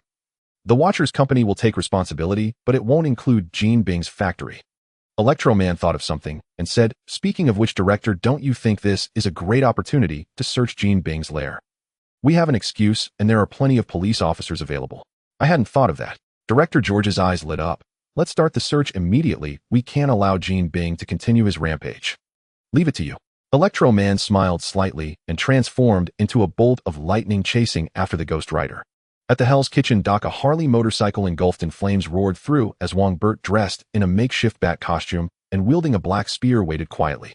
As the Spirit Rider approached, Wongbert asked in a deep voice, "Tell me, will you bleed? Isn't that my uniform?" The Spirit Rider, puzzled, stopped in front of Wongbert, his burning eyes fixed on him. As he spoke in a low voice, "You are not human. You carry a very evil aura." Wongbert could not help but laugh. "You should say this, bold demon. I can tell at a glance that you are not human." The Spirit Rider, uninterested in jokes, shouted angrily, "Do you want to harm my daughter?" "No, I saved her. She became my disciple to find her irresponsible father." Wongbert shook his head. What kind of father would abandon such a lovely daughter and endanger her life, nearly getting her killed? "I did it to protect her." "You are guilty, die." The Spirit Rider roared, swinging his chains forcefully at Wongbert, clearly unable to control his temper like the Hulk. "I will take this opportunity to teach you a lesson, you irresponsible father." Wongbert snorted coldly, his body glowing with dazzling red light. With a stomp of his right foot, he soared into the sky, instantly transforming into dozens of figures, each thrusting their spears toward the Spirit Rider from different directions. Mr. Wong has become even more powerful. The Lightning Man, following behind, marveled at the sight, realizing that this was not magic, but the afterimages created by Wongbert's incredible speed. "Die!" The Spirit Rider yelled, his chains spinning rapidly as they swept toward the afterimages in the sky. At that moment, a red figure appeared behind him, thrusting a spear like a streak of lightning towards his neck. In the next moment, accompanied by a flash of red light, the Spirit Rider's neck was severed by the indestructible vibranium spear, and the flaming skull flew off to the side. "Is that it?" The Lightning Man was stunned. Just then, the Spirit Rider's Harley motorcycle started itself, crashing into Wongbert, and the flaming skull spun in the air before flying back onto his neck. It wasn't over yet. With a flash of fire, the severed neck instantly restored to its original state. The Spirit Rider was immortal. Even if you turned him to ash, he could resurrect. "You shall die." The Spirit Rider was enraged, turning to confront Wongbert, who had vanished. When he reappeared, he was already behind the Spirit Rider, kicking him off the Harley. The Spirit Rider fell awkwardly to the ground, swinging his chains at Wongbert. Wongbert leaped into the air once again, creating dozens of figures that thrust toward the Spirit Rider. "Die!" The Spirit Rider roared, unleashing hellfire from his body in a semicircle that burned wildly in all directions, melting the ground and igniting nearby ropes and wooden crates. Wongbert had no choice but to reveal himself, using the power of the dragon soul to withstand the burning flames. Taking the opportunity, the Spirit Rider climbed to his feet, swinging his fiery chains at Wongbert. Wongbert smirked disdainfully, moving like red lightning, dodging effortlessly. This only angered the Spirit Rider further as he erupted in flames, once more rapidly spinning his body to sweep the chains around him. The Spirit Rider's plan was simple: force Wongbert to pause with fire, then entangle him with chains, eliminating the worry of his speed. "Do you think you are the only one with fire?" Wongbert sneered as the red light around him transformed into blazing flames, quickly spreading to the vibranium spear like a roaring fire dragon. Slash! Wongbert then swung the vibranium spear vigorously, sending flames slicing through the hellfire and striking the Spirit Rider, sending him flying. Before the Spirit Rider could recover, Wongbert rushed to his side and threw him skyward. Wongbert's fiery figure flickered around the Spirit Rider, who felt as if he was being assaulted by dozens of people, his bones nearly breaking. The Spirit Rider roared in anger, yet he could not fight back, not only because of Wongbert's speed, but also because his hellfire was suppressed by Wongbert's dragon fire, rendering his body unresponsive. The Spirit Rider could only move because of the hellfire. At that moment, the Harley motorcycle on the ground suddenly flew into the air, trying to rescue its master. Wongbert waved his hand, sending out a burst of blood that transformed into two fists, rapidly striking the motorcycle, which exploded on the spot, parts raining down like a shower. Seeing his beloved bike destroyed, the Spirit Rider's fury erupted as he desperately locked onto Wongbert's figure, attempting to activate the Eye of Judgment. But soon despair settled in as he realized he could not activate it. Though the Eye of Judgment did not require direct eye contact at the Spirit Rider's level, he needed to at least see the opponent's eyes. The problem was he couldn't even see Wongbert's true form. What was there to judge? In the world of martial arts, nothing is unbreakable, only speed cannot be broken. "Shatter for me," Wongbert shouted, slamming the vibranium spear down onto the Spirit Rider's spine. After enduring countless attacks, the Spirit Rider exploded, bones flying through the air, landing with a clatter on the ground. Under normal circumstances, these bones would soon gather together, but this time, they did not, as the dragon fire suppressed them, rendering them immobile. Wongbo descended from the air, piercing the spirit rider's skull, with the vibranium spear pressing it into the ground, removing any worries about the Eye of Judgment. The spirit rider was consumed by rage, the hellfire on his skull burning fiercely. Seeing this, Wongbo increased the output of the dragon fire, directly suppressing the hellfire, forcing the skull to remain buried. Seeing the battle end, the lightning man flew over, his face filled with admiration as he said, "Mr. Wong, you are truly amazing, able to deal with such a monster." The spirit rider's power and strangeness were beyond the lightning man's imagination. Thankfully, there was Mr. Wong, though otherwise New York would have suffered. "It's not that easy. Once my flames run out, he will resurrect." Wongbo replied irritably, unsure if the hellfire was limitless, but he knew that his dragon fire was not infinite. It could only last for about another hour. The problem was there were still about 3 hours until dawn, and the spirit rider could not transform in sunlight. The lightning man was astonished. "He can resurrect. Mr. Wong, does that mean this monster cannot be killed? Almost immortal?" Wongbo shook his head, thinking for a moment before taking off his helmet and dialing Lilith. "Lilith, bring Dr. Banner to the dock." "Mr. Wong, you want Dr. Banner to come here?" the lightning man exclaimed, stunned. "Let Hulk Vinay anyway, it's just buying time." Wongbo said, "Max, you go handle other matters. This place is already under control." "All right, I'll go help Director George and come back to watch the fight later." The lightning man nodded. Hulk battling the skeletal man would definitely be explosive. After he left, Wongbo turned to the spirit rider. "I've found you a worthy opponent. Don't use the Eye of Judgment and don't run away." The spirit rider burned away the dirt beside his mouth, asking in a deep voice, "Do you know about the Eye of Judgment?" Wongbo replied, "Having lived long, I naturally know much." "You are indeed not human," the spirit rider snorted coldly. "Why should I listen to you? If you don't listen to me, I'll call Mindy over to let her see what you look like. After all, I promised to help her find her father." The spirit rider panicked, shouting, "No, I cannot see Mindy." Wongbo asked why. "Honestly, I've never understood why you would abandon such a lovely daughter." "She is guilty too. I will kill her," the spirit rider said painfully. His name was Damon McCready, once a police officer who was framed and imprisoned after offending someone. After his release, he trained Mindy to become a killing machine, taking her to kill many bad people. To the spirit rider, Mindy was also a sinner. To avoid harming her, Damon had to leave. "With me here, you cannot harm her," Wongbo said. "Actually, I think you should clarify things with her lest she put herself in danger trying to find you. If anything happens to her, it won't matter how many people you kill." The spirit rider roared, "How should I say? Tell her that her father wants to burn her every time he sees her. It's not her father wanting to burn her, but the demon within her father." Wongbo replied, "Mindy will understand. She is just a child. How could she accept such a thing? Since you know she is just a child, why take her along to kill people? What kind of father are you? You think you are such a great father, or should I give you an award?" Wongbo mocked. The spirit rider was furious, but quickly suppressed by the dragon fire. Wongbo couldn't be bothered with him anymore, pulling out his phone to scroll through Twitter while waiting for Banner to arrive. Meanwhile, the battle between Tony and Ivan had also ended in a draw, both sides seriously injured. Tony lay on the ground yelling at Ivan, who was similarly unable to get up. "Are you trying to throw your life away? Didn't you fear your organs would be crushed by the increased power? Do you think I'm a weakling like you?" Ivan scoffed, "I've trained with Blood God. Why should I tell you?" Tony cursed, "Crazy, you're just a lunatic." Ivan sneered, "Don't make excuses for yourself, weakling. This time it's a tie, and next time you'll definitely lose." "A tie?" Tony snorted, "Your suit is technically a full tier below mine. If it weren't for your reckless abandon, you would have lost badly today." Ivan replied, "Technical gaps can be bridged, but a weakling will never become strong. Also, I didn't use the vibranium axe just now. Bridging gaps. Dream on. My new element is about to be successfully developed. By then you won't be able to catch up to Iron Man's suit. By the way, you don't need to tell me how to isolate palladium, or I won't need it." New element. Ivan was taken aback, but quickly waved it off. "Whatever you can develop, I can too. Just because of you." Tony sneered, "Next time you'll know the Stark family is the strongest." Ivan mocked, "The Stark family is indeed the best at deceit and admitting defeat. The strongest skill of the Stark family is beating you, barbarian." As the two exchanged barbs, reinforcements arrived one after another. After leaving harsh words, both followed the reinforcements away. "I not only want to develop a new element, but also create an anti-Ivan armor, even an anti-Blood God armor. The latter is a bit difficult, but I should tackle the former first." Tony thought angrily. With such a powerful competitor like Ivan, his technology would surely develop faster than in the movies. At the dock, Banner and Betty got out of the car. Banner looked at the burning bones scattered across the ground and asked, puzzled, "Mr. Wong, why did you call me here in the middle of the night?" Wongbo pointed at the skull and said, "This guy cannot be killed. I want to ask Hulk to come out to deal with him." Banner waved his hands repeatedly. "That's not possible. Hulk will cause a lot of destruction." "It doesn't matter. This is my territory, so feel free to fight. Well, I don't care," Wongbo said.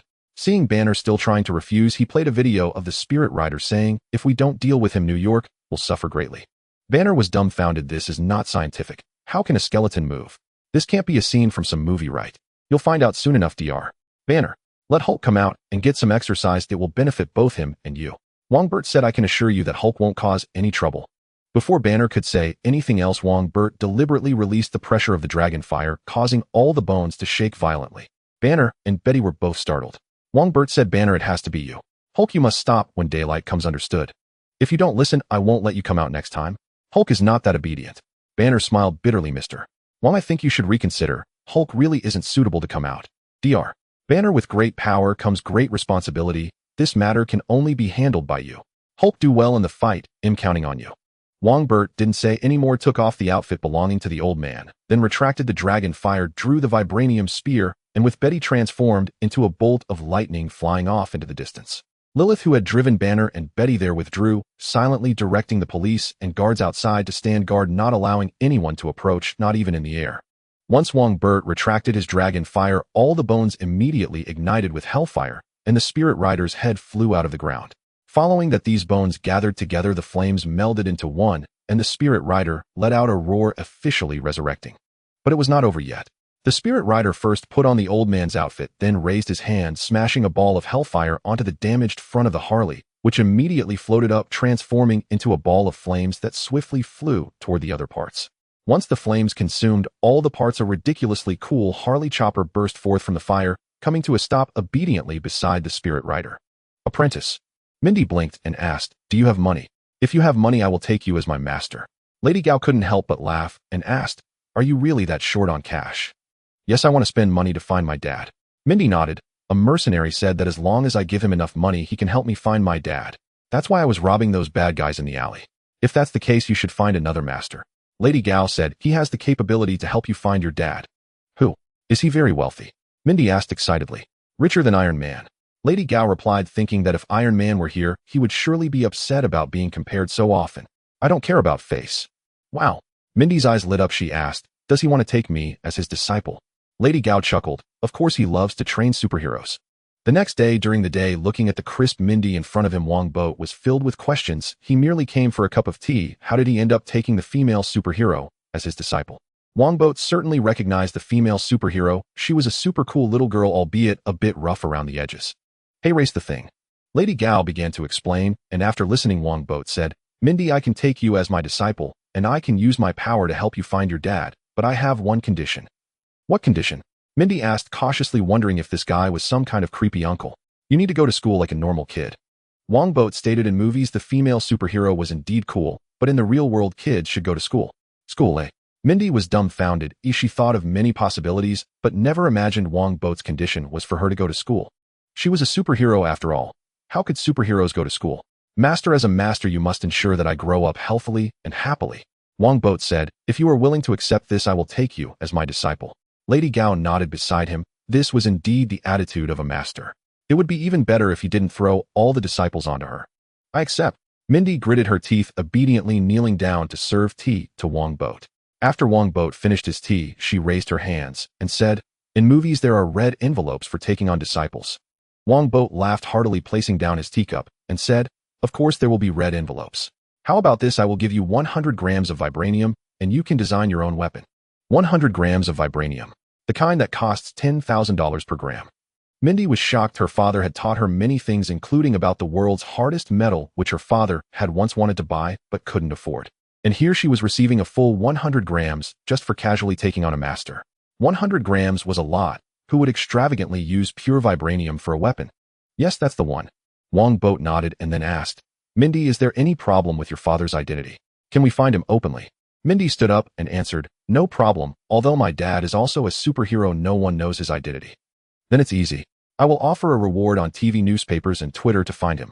A 5 million reward will be enough to get most people to help you find your father." Wongbo said, "Additionally, I will commission mercenaries and detectives in the underworld to find your father. Working on 2 fronts, we will definitely find him." "That's great." Mindy was incredibly excited. Then she thought of something and asked, "Master, this will cost a lot, right?" "It's a small matter." Wongbo smiled and turned to Lilith, saying, "Lilith, you handle this. I want everyone in the country to help Mindy find her dad." "Okay." Lilith nodded. "I will arrange it." This master is indeed wealthy, saying millions is a small matter. Mindy clicked her tongue in amazement. She wasn't ungrateful, and said gratefully, "Thank you, master. No need to be polite. Since you have no other family, you will live in the tea house, go to school during the day, and Lady Gao will teach you martial arts at night. Your talent is good, but to succeed you must still rely on hard work." Wongbo said, and Mindy blinked her big eyes and asked in confusion, "Aren't you teaching me?" "Let Lady Gao teach you the basics first. When you advance to a higher level, I will personally teach you," Wongbo said in a manner befitting a master, while Lady Gao secretly scoffed, wondering if he even knew the advanced techniques himself. Mindy believed him and obediently nodded. "Master, I understand." After sorting out Mindy's matters, Wongbo turned to Lady Gao and asked, "Who is pursuing Spider-Man?" "It's Kingpin's Lieutenant Bullseye. He has many enhanced people around him, and I suspect that the recent black market selling human enhancement drugs is also Kingpin's doing. As for why he wants to hunt Spider-Man, it could be because Spider-Man has disrupted many of their plans. Maybe it's because of Spider-Man himself." Wongbo's eyes flashed, and he said, "If the one selling human enhancement drugs is Kingpin, then he most likely has another formula in his hands. Humph, this fat man is really bold, repeatedly moving against my interests. It seems the warning I gave last time was far from enough." Lilith glanced at Wongbo, wondering if that Nels was intentionally released by Blood God. She asked, "Blood God, should we take action against Kingpin?" Mindy blinked in surprise. Kingpin was the underground emperor, and the assistant of her master didn't take him seriously at all. It seemed she had indeed found an extraordinary master. "Forget it, I can't be bothered to take action. Just inform the Lightning Man and Spider-Man of this news, and let them deal with Kingpin." Wongbo shook his head. He was a businessman with assets in the billions, so he couldn't just take action casually.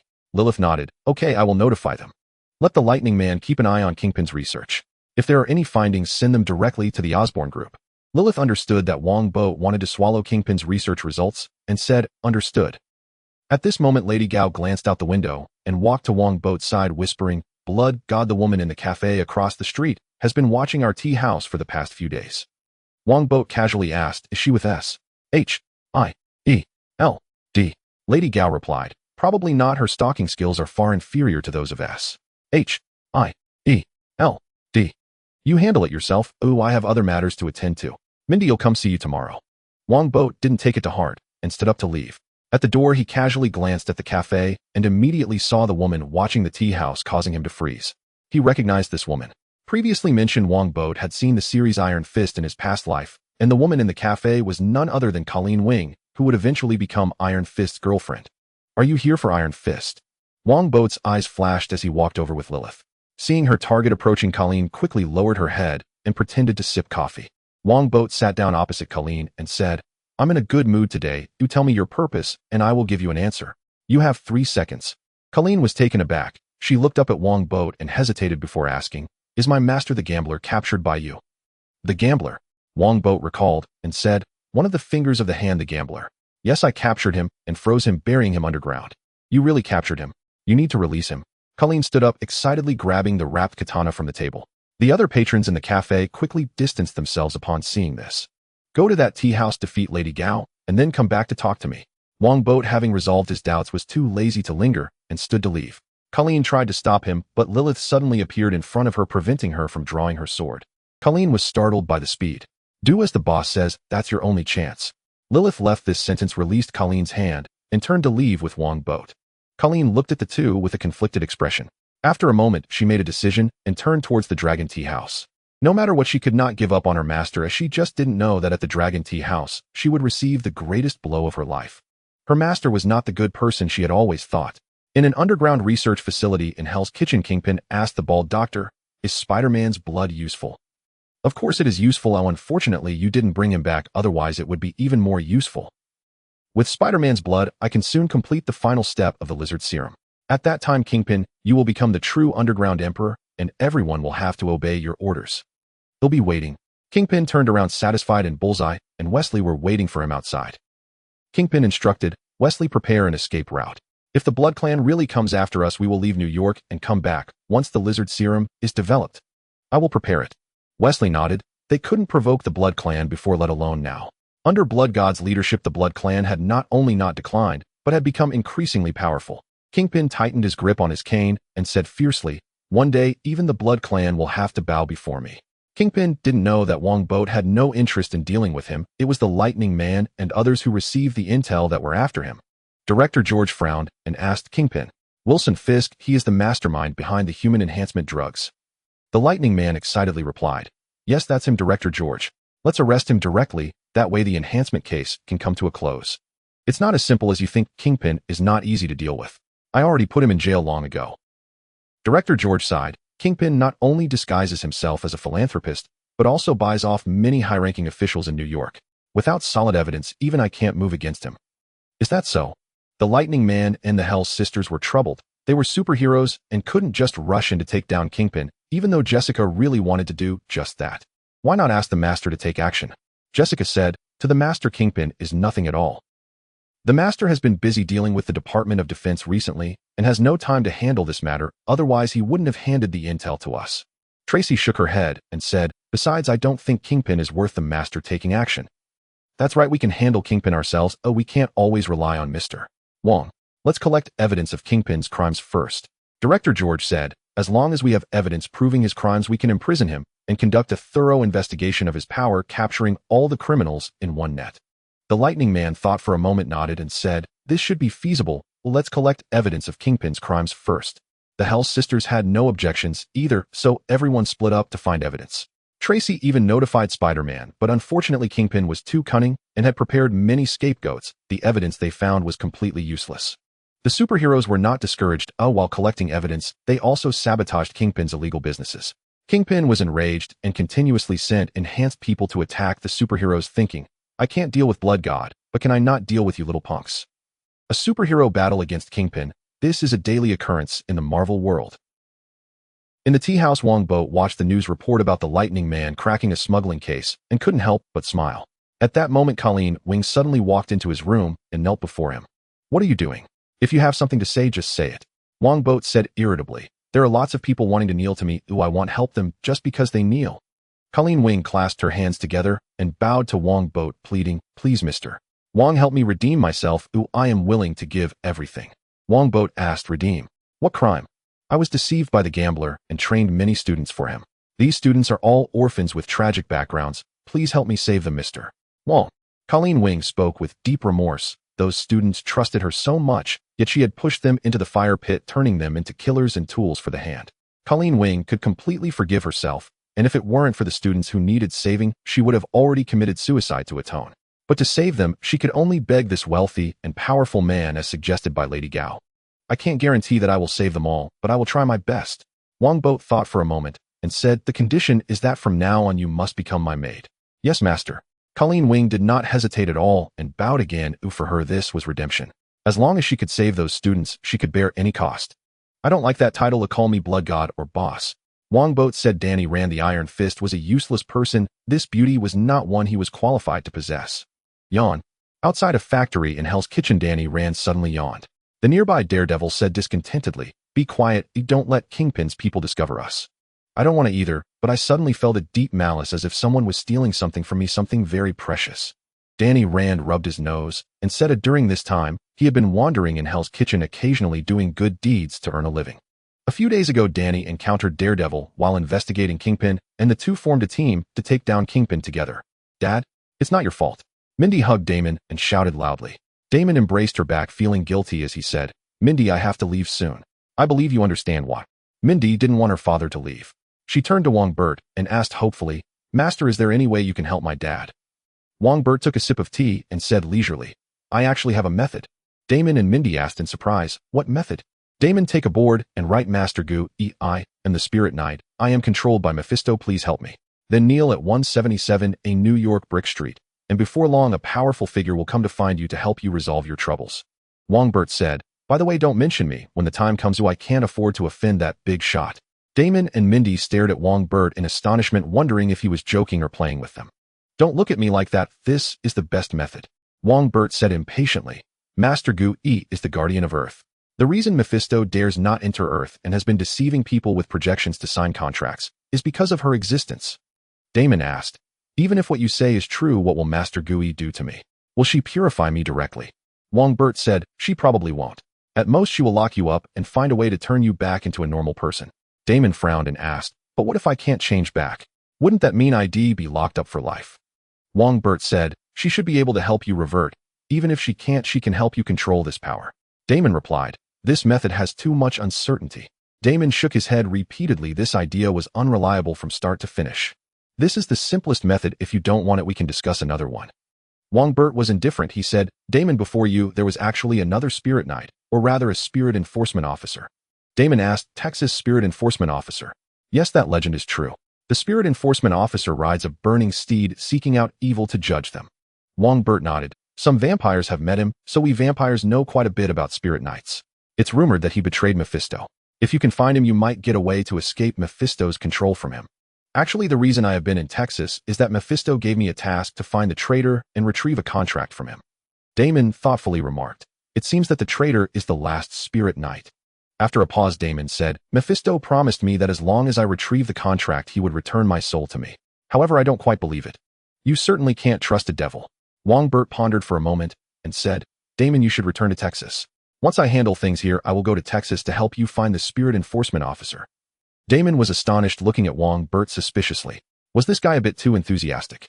Was he perhaps coveting his daughter? Vampires are all old and immortal. Maybe they like to play nurturing games. Thinking this, Damon quietly hugged Mindy a little further away. Mindy didn't notice anything wrong and excitedly said, Great. I want to go with you. No, you need to stay in New York for school. Wongbert's words caused Mindy to wilt. Wongbert looked at Damon and said, I know you're confused. Going to Texas is partly on the way. I originally planned to go to New Mexico. On the other hand, I want to see Mephisto, the Lord of Hell. If I don't get to see him, wouldn't that be a wasted trip to Marvel? Damon was astonished. You want to see the Lord of Hell? Living in the world, excitement is the most important. I also plan to see a god in New Mexico.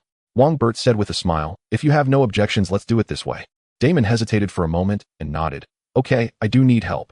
Mindy pleaded, Daddy, let me go with you. I don't want to go to school. Damon shook his head. It would be dangerous for you. It's fine, you can't beat Master. I heard you got beaten to pieces by him last night. Mindy said, and Damon's face darkened instantly. Truly a daughter. Her father got beaten to pieces, and instead of being angry, she praised the perpetrator. No going, but it's too dangerous for you. Wongbert shook his head. You stay obediently in New York. If you want to talk to Damon, just call him. Damon, everything is clear now. There's no need to cut off contact. Damon thought for a moment and said, That's fine, but the signal might not be good. Our remote places generally have poor reception. You don't need to contact me every day. Wongbert smiled and took out a somewhat hefty-looking phone from a nearby cabinet and handed it to Damon, saying, This is a phone used internally by the Osborne Group. Not only is it powerful, but it also cannot be eavesdropped on. Thinking of something, Wongbert said regretfully, Unfortunately, my private satellite isn't ready yet because I have too high demands. Otherwise, I wouldn't have to worry about signal issues. Private satellite. Damon was speechless. This guy was really wealthy. He took the phone, thanked him, and began operating it. Although this was a smartphone, Damon had once pretended to be Batman and was not behind at all. He quickly figured out the phone's functions. Mindy excitedly said to Damon, Dad, add me on Twitter. They'll post everything on there. Twitter also has a chat app that allows for direct video calls. Damon asked, Twitter? Facebook is more suitable for us, right? Twitter is Master's business. Of course, we must support Twitter. Mindy said, Dad, if you see someone on Twitter that you don't like, tell me, and I'll have Master help you block them. Damon was speechless. It seemed his daughter had been led astray. Wongbert smiled and said, By the way, I have quite a few businesses in Texas. If you need anything, you can call me, and I will have someone prepare it for you. Damon laughed. Quite a few businesses. With your wealth, that would be significant. Some estates, farms, resource companies, and hospitals. Together, they are just a few billion, nothing much. Wongbert shook his head. At this moment, he saw Lilith outside gesturing at him with a phone and asked, Whose call is it? Lilith said, It's Director George and Director Fury. They both want to ask about the Spirit Knight. Damon, I will go answer them first. Wongbert stood up. Upon hearing George's name, Damon's gaze flickered, but he said nothing. Outside the room, Wongbert took the phone and first contacted Director George. Director George, that skull is called the Spirit Knight. I have already driven him away. He will not appear in New York again. Yes, the losses he caused except for the Golden Company and the Golden Tower, other Watcher companies will take responsibility. Wiping out the Golden Forces. Sure, Electro and the Hell Sisters will help you. After dealing with Director George, Wongbert began to call Director Fury. Before Director Fury could speak, he explained the matter of the Spirit Knight and Mephisto. Mephisto. Director Fury cursed. What the hell? First Odin, and now Mephisto shows up. Is God going to join the fun in a few days? Thinking of God, Director Fury shivered. If he really appeared, it would be a big deal. We must consider how to deal with God's descent. Director Fury irritably scratched his bald head and asked, Where's the Spirit Knight now? He has been driven back to Texas. If you're interested, you can send someone to find him. Wongbert said, But don't send anyone with sins. If he sees someone sinful, he won't be able to control himself. I got it. Director Fury hung up the phone pondering who to send to find the Spirit Knight. After thinking for a long time, he realized that no one was suitable. The new graduates of S.H.I.E.L.D. Academy would be fine, but such a big matter definitely requires a senior agent to lead. Let Coulson go, his sins are relatively fewer. Director Fury made a decision. He thought of something and sighed regretfully. If he hadn't just asked for $2 billion, this would have been another good opportunity for funding. There are more and more monsters. I not only need to build more bases, but also need to quickly establish the Avengers team. Director Fury thought to himself. Even the Golden Company knows that without superpowers they will be eliminated, as S.H.I.E.L.D. cannot fall behind. The matter of the Spirit Knight quickly made the news, but the unified statement was that a superpowered individual wearing a skull mask was causing destruction. Whether the government or S.H.I.E.L.D., they would not allow the current scientific system to be disrupted. Because the government and S.H.I.E.L.D. were desperately suppressing the heat, the matter was far less sensational than the Hulk. The public, aside from lamenting that New York was getting more chaotic, had little else to think about. Although it was hard for Damon to part with Mindy, he still left New York as quickly as possible to avoid harming her. On the highway, Mindy, who had just seen Damon off, pouted and said pitifully to Wongbo, "Master, I'm so sad. I request to start school a month later. By using your father like this, he will cry." Wongbo said irritably, "Letting you go to school is to make up for what you've missed. If you really don't like it, I will arrange a new plan for you a year later." Just moments ago, Mindy, who was heartbroken, immediately became happy and said, "You said it, and don't go back on your word. Such a clever little devil." Wongbo chuckled and had someone take Mindy back to the Dragon Tea house. While he headed to the Osborn group, Dr. Banner wanted to see him. Banner said with a grim expression, "Mr. Wong, I thought you were different from others, but it turns out you still want the Hulk. Your words sound a bit resentful, Dr. Banner." Wongbo smiled and said, "I want both you and the Hulk. Furthermore, I want the Hulk not to turn him into a war machine, but to make him a superhero, just as Betty once hoped." "Hulk, a superhero?" Banner said with immense amusement. "Mr. Wong, if you're telling a joke, then you've succeeded in making me laugh." Wongbo said, "Banner, I won't stop you from researching ways to eliminate the Hulk, but have you ever considered what if the Hulk can never be eliminated?" Banner fell silent for a moment and stubbornly said, "I will eliminate him." Wongbo replied, "Really? I heard from Dr. Stern that you guys can't think of any methods right now. Even the previous antidote has become completely ineffective." Banner was left speechless because that was the truth. Wongbo added, "Banner, the Hulk is you. He has the same feelings as you. He is not me, I am not him." Banner shook his head repeatedly, completely unwilling to accept the Hulk. No wonder the Hulk kept Banner locked up and wouldn't let him out. Wongbo shook his head secretly and asked, "Did you call me here just to ask this?" Banner asked, "I also want to ask, are you really planning to turn Abomination into a war machine?" Wongbo did not deny it. "Yes, I dug out his brain and installed an electronic biological brain inside." Banner angrily asked, "Then if one day I die, will you also use my corpse like this, eh?" "I want because I know you, but S.H.I.E.L.D. and the military definitely will." Wongbo said, "I don't know Abomination, so I will maximize its use." Banner's anger subsided slightly as he said, "S.H.I.E.L.D. and the military will indeed do that, but Iron Man definitely won't. Is that guy Tony trying to steal my corner?" Wongbo smiled, not surprised. He said, "Banner, I told you can freely decide who to work for. I haven't thought it through. Maybe I should leave New York and hide in a deserted place." Banner said somewhat despondently. Betty trembled all over and looked at Banner sadly. "Are you leaving me again?" Banner couldn't look at Betty, as she was the one he felt most sorry for in his life. "Banner, during this time I've researched your blood. Don't make that face. The blood from Stern's lab is all in my hands." Seeing Banner's reluctance, Wongbo said to him, "Returning to the main topic, I found that I actually have a way to prevent the Hulk from coming out." "My."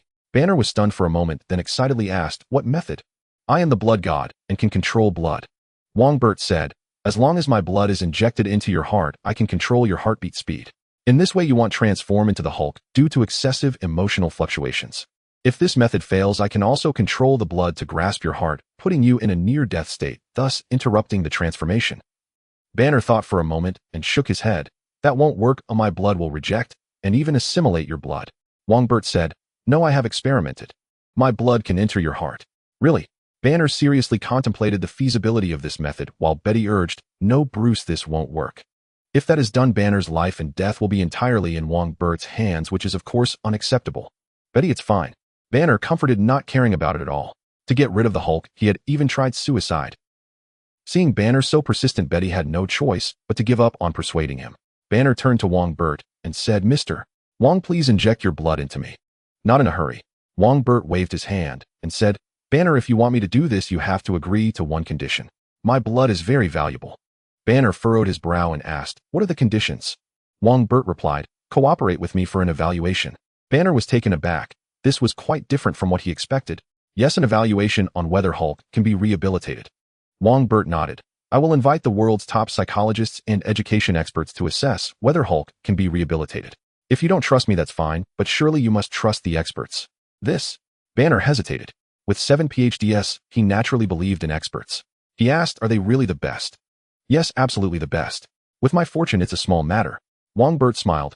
Banner, if the experts all agree that Hulk can be rehabilitated, I hope you will give it a try, as Hulk is very important to this world. More important than me, a genius with 7 PhDs. Banner was somewhat displeased and asked, what if they say it's not possible? Wongbert said, then I won't mention this matter again. You can do whatever you want. All right, I accept your conditions. Banner thought for a moment and gritted his teeth. When do we start the procedure? In 2 days. Once everything is ready, we will begin the surgery. Wongbert said, but the blood was already inside Banner's body. The surgery in 2 days was merely a formality. Banner nodded. 2 days. Good. At this moment, Betty remembered something and pleaded with Wongbert, Mr. Wong, could you please spare my father? The S.H.I.E.L.D.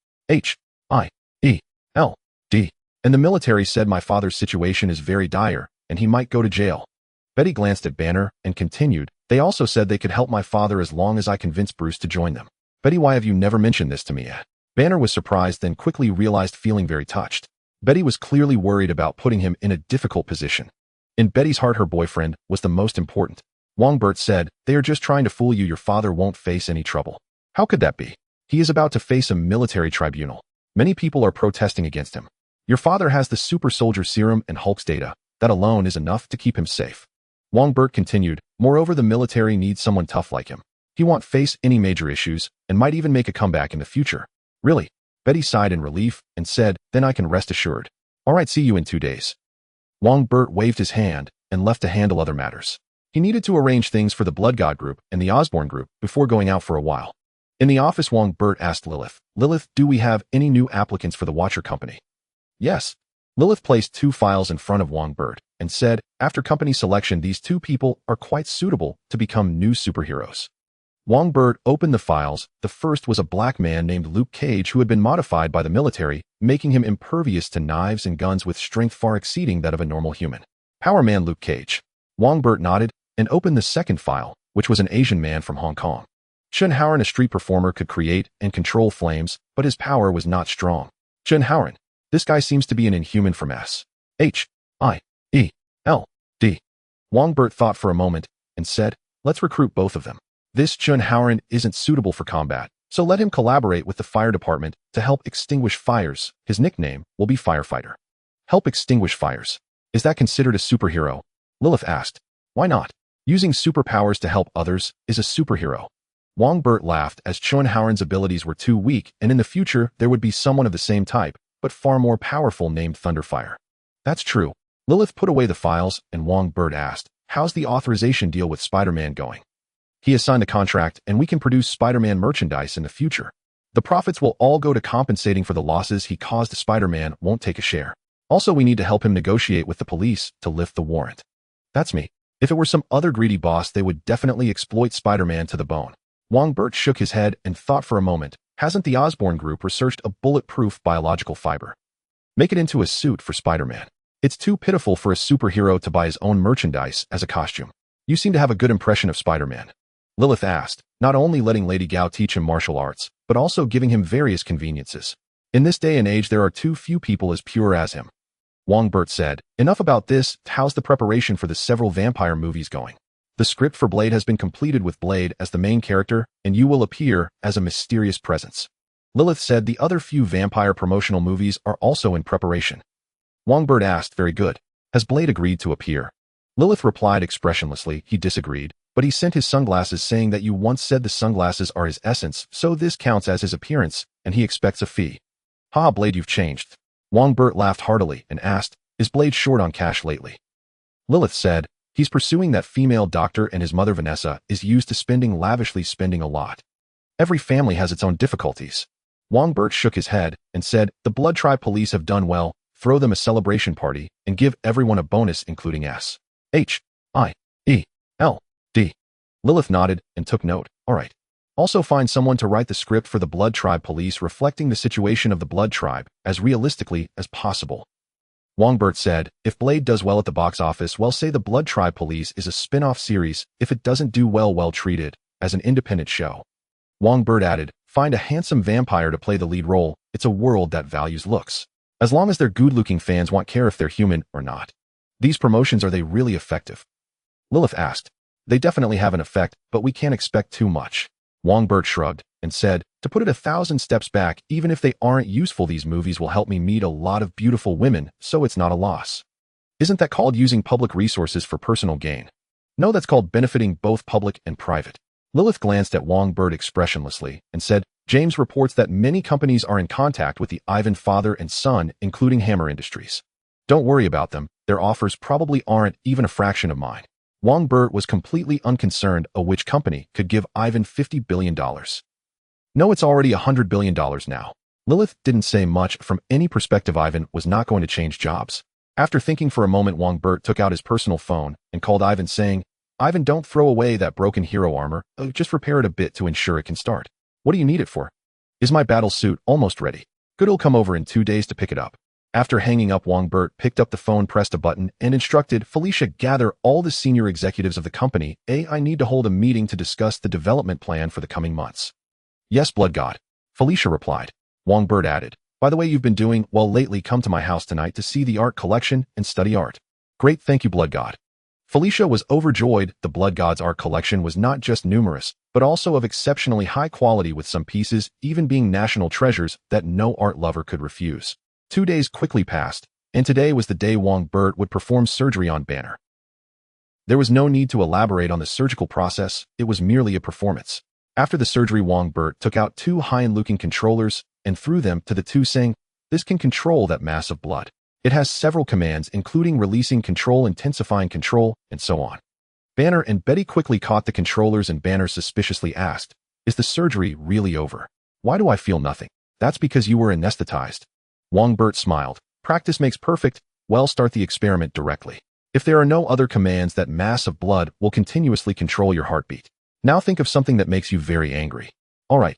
Banner nodded and began recalling General Ross' pursuit of him, filled with indignation, both hating Ross for the chase and resenting fate for making him endure such suffering. Betty kept an eye on the instruments nearby and noticed that Banner's heartbeat showed almost no change. Unable to help herself, she asked, Bruce, are you really angry? Banner also noticed his heartbeat was very steady and happily said, I'm really angry. This feeling is strange. It's as if my body and consciousness are divided into 2 parts. My consciousness is angry, but my body has no reaction. Wongbert stroked his chin and said, your statement feels a bit strange. Strange? I don't think so.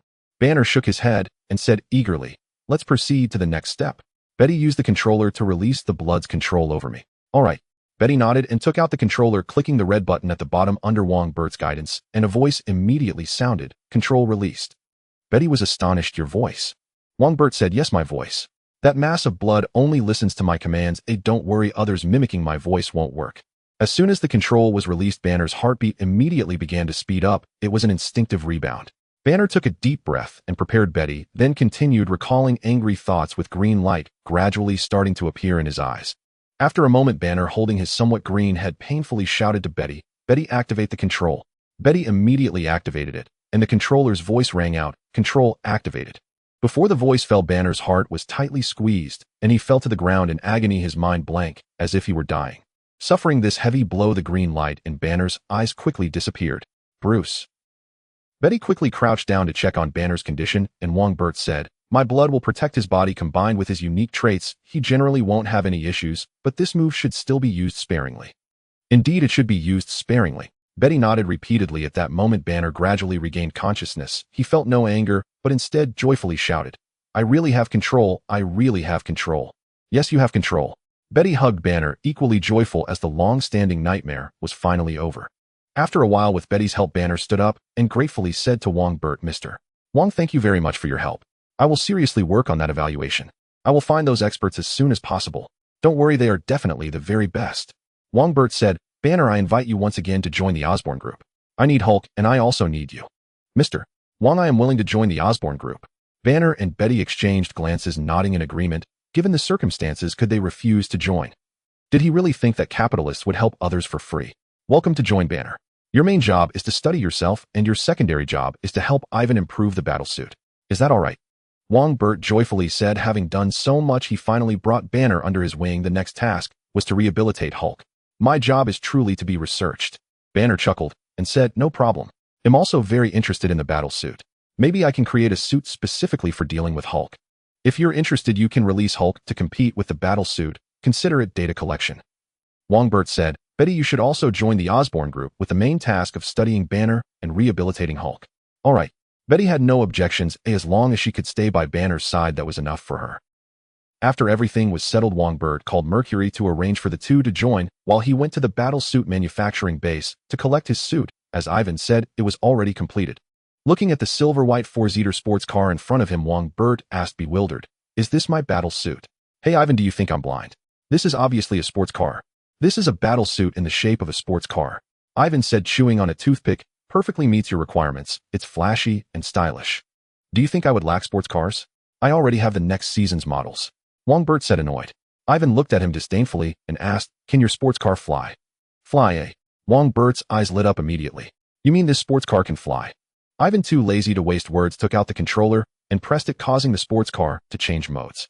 The four wheels of the sports car quickly transformed and flames shot out from beneath the wheels as the car slowly floated up. Cool. Frank, who was following, couldn't help but shout, and Ivan smiled proudly, saying, for arc reactors have been installed on top, allowing for long-duration flight. As for the flight speed, it can definitely reach supersonic, but I don't recommend going too fast. The pressure would be too great, and its decompression can't compare to a real battle suit. You want a battle suit? It must be for picking up girls. I think a sports car suits you better.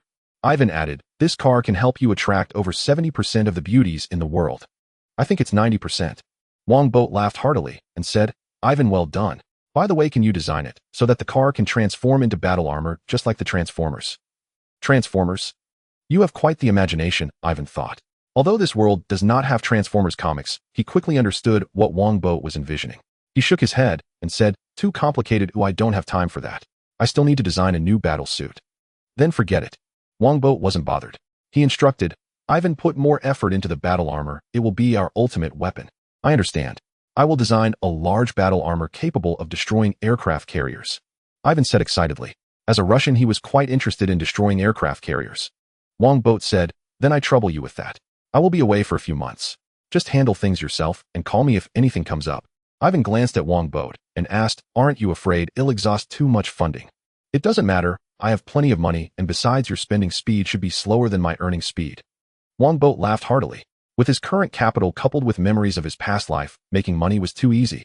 If it weren't for the bug that Black Panther represents in the Marvel Universe, Wongbo would definitely become the world's richest man. I will eventually take Black Panther's Vibranium Mountain. It's so annoying. Wongbo thought to himself. You are impressive. Ivan laughed heartily, highly satisfied with Wongbo's delegation of power. It was worth the time he spent creating this flying sports car. No need to say more. Wongbo smiled and said to Frank, Frank, prepare yourself. In a few days we are going to Texas to kill demons. After dealing with ninjas and monsters, is it now the turn of demons? Frank said, speechless. This $1 million salary was indeed not easy to earn. It seemed he needed a raise. Next there will be gods and aliens. Wongbo said, the future will be tough, but also exciting. We're looking forward to it. Ivan and Frank both laughed excitedly. People like them inherently yearn for battle. In a small room on the second floor of a building in Houston, Texas, S.H.I.E.L.D. Agent Phil Coulson was monitoring Damon, who was sitting outside a cafe, playing with his phone through binoculars. With S.H.I.E.L.D.'s capabilities, finding Damon was not difficult. The target arrives in different cities every morning to gather information on the spirit of vengeance. By noon, he leaves crowded places to hide in the mountains or deserts, likely fearing becoming the spirit of vengeance himself. Coulson put down the binoculars and muttered into his recording pen. Additionally, the target is heavily addicted to his phone. He never parts with it.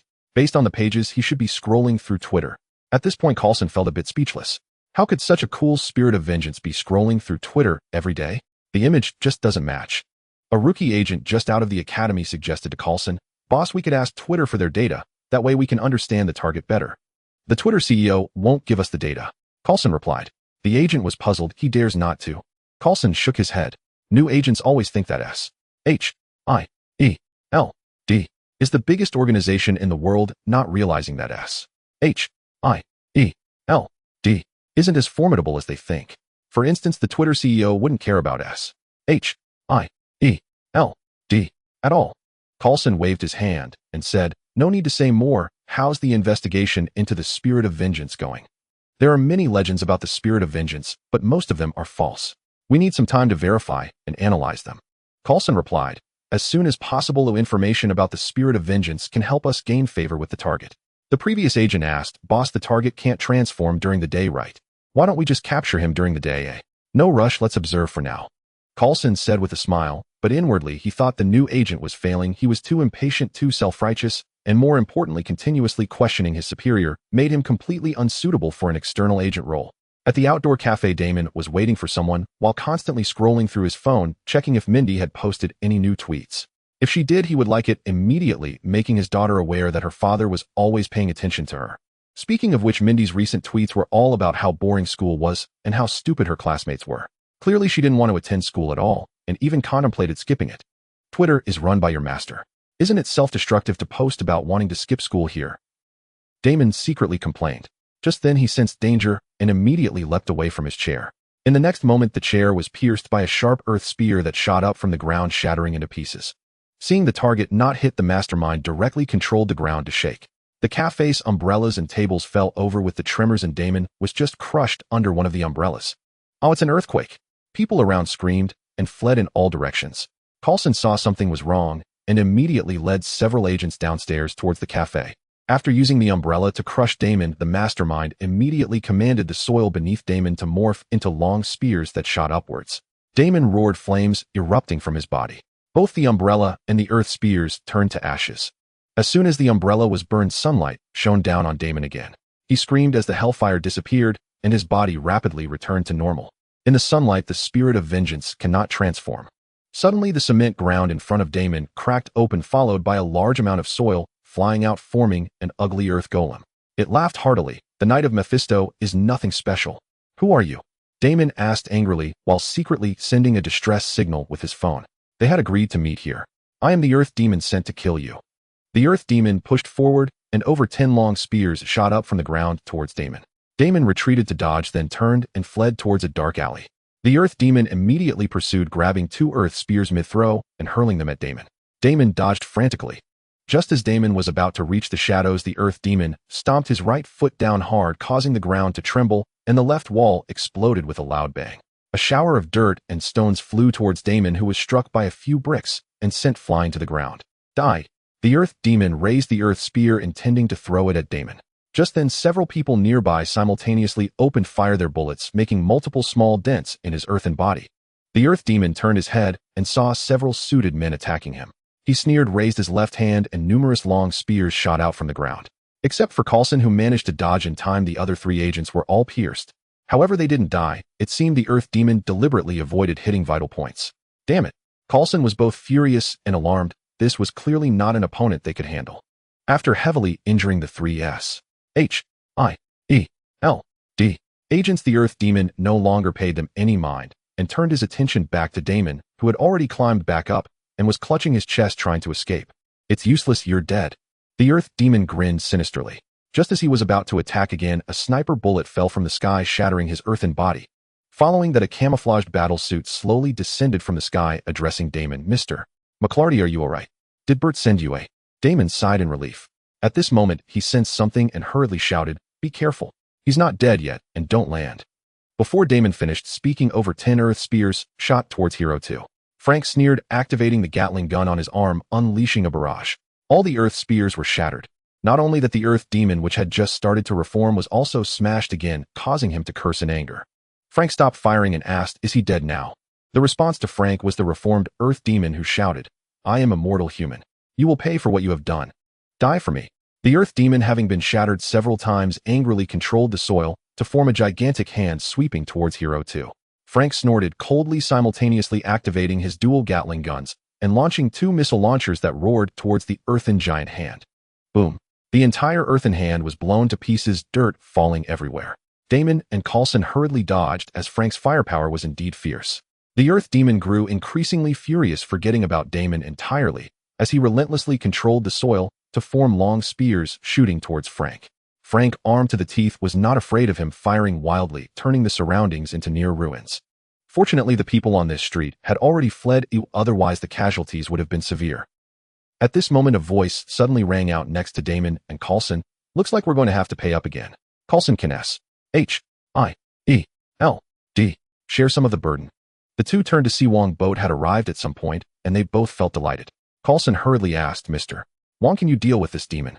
Wongbo replied, it's not easy to handle. Oh, let's leave it to the spirit of vengeance. Damon said with a wry smile, with the sunlight so strong, I can't transform. Don't worry, I've made preparations. The vehicle should be arriving soon.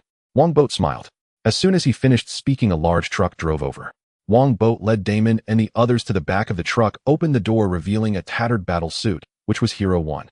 Mr. Wong, can this battle suit still be used? Coulson was shocked. This should be put in a museum for display, right? If it weren't for the external chains, this battle suit would fall apart immediately. Others can't use it, but Damon can.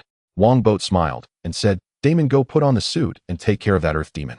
From the very beginning, I wanted you to fuse with the battle suit. Fusing with the battle suit. That's actually a great idea. Damon excitedly climbed into the back of the truck and placed his fiery hand on Hero 1. As the flames spread across Hero 1, it was not only quickly repaired, but also became even more majestic and fierce. Next, Hero 1 automatically disassembled and flew onto Damon, re-equipping him. Damon let out an excited roar and broke through the top of the truck, flying towards the earth demon. I can understand your excitement, but why smash through my truck's roof? What did the roof do wrong? Wongbo said, speechless. Coulson laughed. With the battle suit, even sunlight won't stop the spirit of vengeance. In sunlight, the spirit of vengeance's flames will weaken, but it should be enough to deal with the earth demon. Wongbo said. Meanwhile, the spirit of vengeance flew above the battlefield. Without saying a word, he swung the fiery chain down forcefully, the chain plunging into the ground all the way down. Next, the spirit of vengeance pulled upwards with great force, causing the ground to shatter as an earth golem was forcibly pulled up. This was the earth demon's true body. The previous ones were just avatars, which is why it could keep resurrecting. Frank, dissatisfied, ceased fire. This professional is simply on another level, resolving the issue in one go. The earth demon, engulfed in hellfire, let out a chilling scream as its body melted at a visible rate. It pleaded, spare me, please spare me. I will not forgive you. The spirit of vengeance was about to incinerate the earth demon when Wongbo shouted, Damon, spare him. I want to send him to the lab for research to see what a demon is like. Coulson hurriedly said, Mr. Wong S-H-I-E-L-D can help with the research. Wongbo glanced at Coulson and said, this is my trophy. Coulson smiled awkwardly, not daring to say anything further. The spirit of vengeance shouted in dissatisfaction, evil must be judged, he and you all shall be. Looks like it's time to leave. Wongbo took out a controller and pressed a button, causing the battle suit on the spirit of vengeance to disassemble and fall off. The once imposing spirit of vengeance immediately reverted to his original form and fell down. The earth demon also gained freedom. Just as it was about to escape, Wongbo said, if I were you, I wouldn't run away, as my mercy only comes once. The earth demon froze, looking at Wongbo with hesitation. To escape or not to escape was a dilemma. After a moment, the earth demon made a decision, raising its hand and saying, I surrender, but I demand prisoner treatment. You know about prisoner treatment? Wongbo said in surprise. He pointed a finger at the earth demon, and a beam of blood light shot into its chest, locking its power core like a chain. You're a vampire. The earth demon was shocked, secretly relieved that it didn't escape, otherwise it would be doomed. Wongbo lowered his hand and said, call me the blood god. Can you change your appearance? This one is too ugly. Of course. I've actually been living among humans all along. The earth demon nodded, a flash of yellow light enveloping him, turning him into a bald man. Then, with a flattering expression, he said, blood god, I can serve you. I can do many things. Is this what a demon is like? Frank was greatly disappointed, as was Damon, who had gotten up. The demons they had imagined were not this cowardly. Serve me. Wongbo pondered for a moment and asked the earth demon, I seem to have heard a saying that you elemental demons are actually fallen angels. Angels? The crowd was astonished, surprised that this guy used to be an angel. The earth demon nodded bitterly, saying, I was indeed an angel before following the archangel Michael. Later I fell and was cast out of heaven by Michael, becoming a demon of exile. Coulson excitedly asked, so heaven really exists? The earth demon glanced at Coulson and replied, of course it exists, but it's completely different from what you think. Let's talk about this later. We should leave here first to avoid being hassled by the media and the police. Coulson, call someone to handle the situation here. Wongbo said, send the bill to the Watcher's company. Coulson was speechless. Was it really okay for a vampire to command S.H.I.E.L.D. like this? Those who were unaware might think you were high-ranking in S.H.I.E.L.D. However, Coulson did not refuse and stepped aside to make a phone call. Wongbo turned to Frank and shouted, Frank put Hero No. 1 back in the trunk. Okay. Frank nodded and began to work. Damon looked at Hero No. 1, his eyes gleaming, but he did not ask Wongbert for it because he knew he couldn't afford it. $500 million. How many bad guys would he need to rob? Wongbert said, let's leave first till I have found the ghostwriter. Really? Damon was overjoyed. Soon everyone finished packing and drove away. Frank was driving the large truck while the others, including the Earth Demon, got into Wongbert's silver sports car. It is worth mentioning that Frank's Hero No. 2 has been modified to open directly from the middle without needing specialized machine assistance. Coulson, sitting in the back seat, asked in surprise, Mr. Wong, your sports car is quite extraordinary. It has no vibrations at all. Wongbert laughed heartily. Of course it's extraordinary. This car is worth $500 million. $500 million. Coulson and Damon were both shocked, and even the Earth Demon was no exception. The value of this car was comparable to a piece of battle armor. Wongbert saw the expression of the Earth Demon in the rearview mirror and asked in confusion, it's one thing for the others to be surprised, but Earth Demon, what are you surprised about? A demon doesn't need money, right? To survive on Earth, how can we do without money? Although I don't need to buy food, I still have to pay for water, electricity, internet, and that damned rent every month. The Earth Demon complained. You humans are so exploitative. Knowing I have no identity, you exploit me, not even paying me the minimum wage. Compared to me, you are the real demons. Huh. Wongbert and the others were puzzled. Aren't you a demon? How did you become an illegal worker? Damon couldn't help but ask. That's not right. You're so strong. How could you be exploited by humans? I am strong, but can I dare to use it? When I first came to the human world, I was quite arrogant for a while, but I ended up being chased across half the earth by the mages of Kamartaj with 2 space blades. The Earth Demon sighed, saying, after that I dared not use my abilities and just behaved like an ordinary person, fearing that Kamartaj would come after me again. Are the mages of Kamartaj that brutal? Coulson exclaimed, astonished that they could turn a demon into an illegal worker.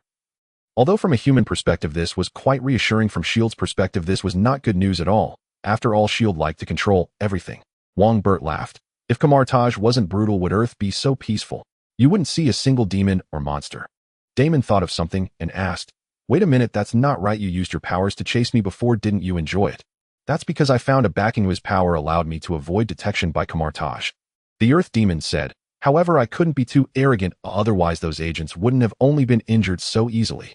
Coulson then understood why the Earth Demon had been lenient before, and he was increasingly amazed by Kamartaj's deterrent power. Wongbert asked, who is your backing? Is he the one who sent you to kill Damon? It's him. The Earth Demon answered honestly, my backing is Wushinma, the son of Mephisto. Damon was confused. I am a knight of Mephisto. Why would Wushinma want to kill me? Because Wushinma wants to seize the contract and create a new hell on Earth. Ooh, I have seen him destroy Mephisto's projection with my own eyes. The Earth Demon replied, demons don't care about familial ties. The one Wushinma wants to eliminate the most is Mephisto, or else he would only be a prince for the rest of his life. Is there really such a thing as a prince for a lifetime? Encountering an immortal demon king is indeed quite frustrating. Wongbert laughed and asked, how many followers does Wushinma have? Besides me, there are the water demon and the wind demon.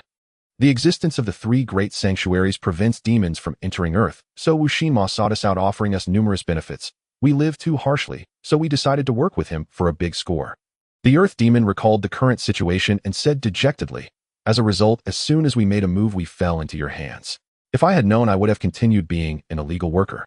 I still haven't settled my rent for this month, and that damned landlord raised the rent again. Everyone was speechless, feeling as if their worldview was shattered. Coulson couldn't help but ask, if demons can't come in, why can you and Wushinma? You are demons too. The protective net created by the 3 great sanctuaries does not intercept weak lives. The Earth Demon explained, when we were expelled from heaven, we were just weak souls, so the protective net did not stop us. Later we fused with the elements on Earth, becoming elemental demons, and thus we have our current strength. As for Wushinma, I don't know how he did it. Not only can he enter, but he can also let us act without being detected by Kamartaj. Is that so? Coulson's face turned a bit grim. Doesn't that mean Wushinma can summon a large number of demons to Earth at any time? The Earth Demon shook his head. No, if he really had that ability, why would he need our help? Wongbert asked, do the water demon and wind demon also work as illegal workers like you? The wind demon is similar to me. I work on construction sites, and he delivers packages, often complaining that people don't tip him.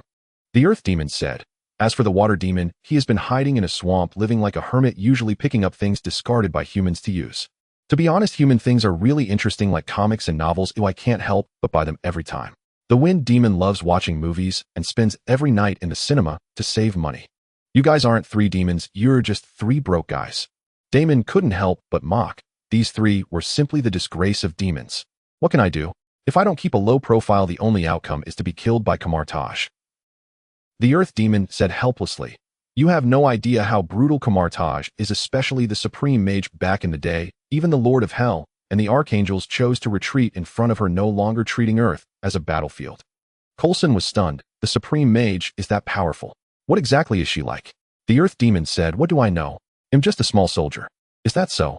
Wongbo thought for a moment and said to the Earth Demon, let me formally introduce myself. I am Bert Wong, chairman of the Blood God Group and the Osborne Group, one of the wealthiest people in the world. The Osborne Group that manufactures battle armor. No wonder you can mobilize so many battle armors. The Earth Demon was taken aback at first, then said excitedly, Mr. Wong, I really want to work for you. Please know I beg you give me this opportunity. Damon couldn't help but turn his head. This was too shameful for a demon. Wongbo said, your sincerity is commendable. Fine, you can follow me from now on. Mr. Wong, Coulson hurriedly said, this isn't safe. Wongbo said, if he causes trouble, I will take responsibility. Thank you, boss. The Earth Demon was overjoyed. At this moment, he thought of something and hesitantly asked, boss, do you have a way to help me evade Kamartaj? The ability Wu Xinma gave me can only last for a limited time. Wongbo said, that's a small problem. I can get you a temporary identity from the government or shield. Kamartaj usually doesn't interfere with secular matters. Once they see you've been incorporated by humans, they won't come after you again. Coulson looked at Wongbo helplessly. A shield was not your family business. This is doable. The Earth Demon was overjoyed, saying, boss, just give me the minimum wage, and I will do anything for you. Everyone was speechless. This was indeed a low demand. A demon had fallen to such a state, which was unprecedented. Wongbo said, don't worry, I won't let you suffer. You can control Earth. This ability will be of great use in the future. In the near future, Manhattan will be turned to ruins by aliens. Having a demon in construction has great prospects. That's great, boss. I can help persuade the Water Demon and Wind Demon. We had no choice but to work for Wu Xinma before. Now that we have you as the big boss, who would still care about him? The Earth Demon said excitedly, Wu Xinma looks like he has no future. His father has been around for so many years, but still can't defeat the Supreme Mage, let alone him. Coulson looked at the Earth Demon in confusion. Didn't you just say that Wu Xinma was your backing? Damon couldn't help but shake his head. This Wu Xinma is pitiful. After finally finding 3 subordinates, it turns out all 3 are rebellious. Then persuade him to surrender. If you succeed, I will give you the latest phone produced by the Osborne Group. Boss, I won't disappoint you. The Earth Demon happily said, it's a pity our phones were destroyed before, otherwise I could persuade them to surrender right now. Coulson looked at the Earth Demon, wanting to tell him that if he was willing to join S.H.I.E.L.D., they would gladly give him not just 1 phone, but 2. Of course, Coulson ultimately said nothing, as in terms of spending money, they couldn't compete with Wongbo, this rich tyrant. Wongbo thought of something and asked, by the way, you said Wu Xinma was looking for a contract. What does that mean? In Texas, there is a village called San Vengasa. All the villagers believe in God. Mephisto set up a scheme that led them to kill each other, and in the end, all the villagers died. Their souls turned into resentful spirits, unable to leave the village and unable to ascend to heaven, forever sinking into despair. The Earth Demon explained, the San Vengasa contract is the contract Mephisto made with those villagers. As long as you have this contract, you can collect all the resentful spirits there. Over 100 years ago, after Mephisto's plan succeeded, he sent the Ghost Rider to San Vengasa to collect souls. Who would have thought the Ghost Rider found everything too evil and ran away with the San Vengasa contract, causing Mephisto's plan to fail? What Wu Xinma wants are those thousands of resentful spirits. He told us that once he obtains those thousands of resentful spirits, he can create a new hell on Earth, and at that time, he will be the new Demon King of Hell. Create a new hell on Earth. Coulson gasped. Although there was still much he didn't understand, this matter must not allow Wu Xinma to succeed. Do thousands of resentful spirits have such great significance? Wongbo asked suspiciously. It's just over 1,000 souls, not difficult to collect. If Wongbo had the tools to collect souls, it would be easy to find someone willing to do it for a little money. The Earth Demon shook his head. I don't really know. Wu Xinma said those resentful spirits are extraordinary. In short, we cannot let Wu Xinma succeed. Damon said, Bert, did you really find the Ghost Rider? I've been searching for months without any luck. Coulson also looked at Wongbo, who shrugged and said, what's so difficult about this? Post a bounty on Twitter to collect information about the Ghost Rider, then find a group of intelligence experts to analyze the information. Finally, get the data of the cavalrymen from over 100 years ago in Texas, cross-reference them, and you can figure out who the Ghost Rider is. After analyzing the identity of the Ghost Rider, post a bounty to find information about him and sift through it one by one. As long as luck isn't too bad, you will definitely find him. Damon and Coulson both looked astonished. Is this really going to work? Of course it will. The Ghost Rider's name is Carter Slay. He was a cavalryman over 150 years ago. Wongbo said, near Houston someone has discovered Carter Slay's grave, and that grave has been maintained by someone, which indicates that Carter Slay is hiding there. Who else would remember someone from over 150 years ago? You have to know he has no descendants. That makes sense. Damon sighed. If the police had such resources and manpower, would they still fear not solving cases? Damon asked, where is the cemetery? We're almost there. Outside a certain cemetery on the outskirts of the city, Frank was standing guard, while Wongbo, the three men, and the demon strode in. A gravekeeper holding a shovel saw Wongbo and the earth demon and shouted, dirty things, get out of here. Looks like this is the target. It really is simple. Wongbo chuckled and said to the gravekeeper, I bought this land a few days ago, so you have no right to drive me away. On the contrary, I can kick you out at any time, Carter Slay. Old cowboy Carter Slay's expression changed, and he shouted, who is Carter Slay? And this land doesn't belong to anyone. Stop pretending. There are demons, shield, and ghost riders here. You can't keep pretending. Wongbo took out a top-quality Cuban cigar and tossed it to the other party, saying, smoke a cigar, and let's chat. Don't worry, we are not enemies. Carter Slay caught the cigar and said irritably, how did you find me? I've been hiding for over 100 years, and even Mephisto couldn't find me. Mephisto doesn't use a phone. Wongbo laughed. Let's talk inside. All right, follow me. Slay didn't waste any words, shouldering his shovel and leading everyone to his house. A gravekeeper's abode is naturally not very grand, and the most prominent feature is a statue of the angel Michael. The earth demon saw the angel statue and was too frightened to enter, shouting, this is a blessed statue of the angel imbued with holy power. Of course it has holy power. Without the protection of the archangel, I would have been discovered by Mephisto long ago. Shure mocked the earth demon's fearful demeanor, saying, it seems you must be a fallen angel. Turning to the entering Wongbo, Shure asked, and what are you? Why are you unaffected by the holy power? Perhaps it's because I often donate money to the church. Wongbo chuckled while everyone else fell silent. Did you think angels could be bribed? Also, why is a vampire donating money to the church? Wongbo didn't waste words, pointing at Damon, saying, he is the current generation's evil spirit knight. We came to ask you how to get rid of Mephisto. Shure set the shovel aside and asked, aren't you here for a contract? Wongbo sat down without speaking, and Damon said, Mephisto asked me to retrieve the contract, but I want help him. Shure lit a premium cigar with a match, savoring a puff as he said, the archangel told me you would come looking for me, but I didn't expect so many people, and you arrived earlier than I imagined. The archangel? Coulson quickly asked, can angels still come to Earth? Though you are human, the aura about you is quite unpleasant. Shure snorted, saying, the archangel occasionally speaks to me during my prayers. He once told me that a new evil spirit knight would arrive at this cemetery guided by fate. Pausing, Shure continued, and I will be responsible for guiding him down the right path. This is my mission. Fate. I think it's money. Damon shrugged, saying, Mr. Shiri, I don't know what the right path is. I just want to escape from Mephisto. Shure said, I can tell you some things, but can these people be trusted? Bode is definitely trustworthy. As for this agent from S.H.I.E.L.D. Damon looked at Coulson, hesitating, saying, I don't know if he can be trusted. Coulson was not angry. He said amicably, S.H.I.E.L.D.'s mission is to protect the world. You can trust me. I've heard too much of this nonsense. You people excel at saying foolish things, doing foolish things, and being foolish. Shure expressed his disdain, but did not chase Coulson away. He said, first you need to understand one thing, your soul has not been taken by Mephisto, it is still within your body. Just like me, what Mephisto did was only place a vengeful spirit into my body. Damon was astonished, saying, my soul is still in my body. That's right, it is. Shure said, it is precisely because of this that I can betray Mephisto. If my soul were in his hands, he would have killed me long ago. Why would he let me live until today? However, we have all signed contracts, and Mephisto can take our souls at any time as long as he finds us. Damon pondered, saying, so we must not let him find us. Exactly. This place is a sanctuary and Mephisto cannot sense it, which is why I have been safe all these years. Shure nodded, saying, if you wish, you can stay here with me.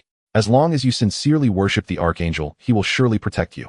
Damon hesitated. This was not the solution. He wanted merely an avoidance method. Mephisto tempts God's believers to fall, while the archangel seduces the evil spirit knights to betray, and it sounds like the angels and demons are playing chess. Wongbo's eyes flashed as he asked Shiri, Mr. Shiri, what is a vengeful spirit? They are judgment angels sent by God to punish evil, yet they were seduced and fell by Mephisto. Shure exhaled a smoke ring, saying, this is also the reason why vengeful spirits continuously judge sinners. I see. I had sensed that the style of the evil spirit knights was distinctly different from that of demons. Damon suddenly realized, asking Mr. Shiri, is there a way for me to fully rid myself of the vengeful spirit and escape from Mephisto. If there were a way I would have used it long ago, why would I be here every day guarding this place? Sure said grumpily. Furthermore, the Archangel once told me that the vengeful spirit on you is different from other evil spirit knights. It has always been within your body, and no one can separate you, including Mephisto. Damon was stunned, saying, "What? The vengeful spirit has always been in my body. This is impossible." Sure said, "You are very different. Even the Archangel is watching you." Damon chuckled bitterly, saying, "I don't want to be this different. It seems Mephisto did not choose you randomly. There is already a connection between you and him." Wongbo stroked his chin, saying, "For now, let's not worry about that. Let's get your soul ownership back first." Sure warned, "Don't tell me you want to trade a contract for his soul. Well, I won't give you the contract." Wongbo replied, "I didn't intend to trade for it. A hell like that sounds dangerous, and we cannot let Mephisto succeed." "Exactly." Coulson nodded, searching the room for such dangerous contracts. Of course, they should be kept safe by S.H.I.E.L.D. Sure shook his head, saying, "Without that contract, Mephisto won't return the soul ownership to the evil spirit knight. In fact, even if he had it, he probably wouldn't return it." Wongbo said, "Not necessarily his son, the witch demon, has come to Earth. We can capture him and use him to exchange with Mephisto." Sure scoffed, "Do you really think the devil cares about his son? If he doesn't want to trade, he'll take the witch demon on a world tour and let all the lords and demon gods laugh at him." Wongbo said, "A son isn't important, but what about face?" Everyone looked at Wongbo in silence. How could he come up with such an idea? "Actually, you are the devil, aren't you?" Sure thought for a moment, but shook his head, saying, "This method may not be effective. Mephisto is not as simple as you think. We have to try. Besides, we were originally going to deal with the witch demon." Wongbo said, "Mr. Shiri, would you mind if we rested nearby for a night?" "I mind, but does it matter if I mind? Isn't this place already bought by you?" Sure said irritably, "Hey, that agent over there, this creature is so arrogant, and you don't care about it." Coulson shrugged, saying, "There's nothing we can do. He has too much money, and we can't control him. You organizations are indeed unreliable." Sure cursed and said to Damon, "Stay here, he'll teach you some experience. In fact, the vengeful spirit can be controlled as long as your will is strong enough. Who, after all, this body is yours." "Mr. Shiri, I thank you." Damon exclaimed joyfully. What he needed most now was guidance from a senior. "You all can leave." Sure began to usher people out, and Wongbo didn't mind leaving with Coulson. Just as they stepped out the door, the Earth Demon nervously reminded, "Boss, the witch demon is not so easy to deal with. You must not be careless." Wongbo asked, "Is he very strong?" "Of course the son of the Demon King is strong."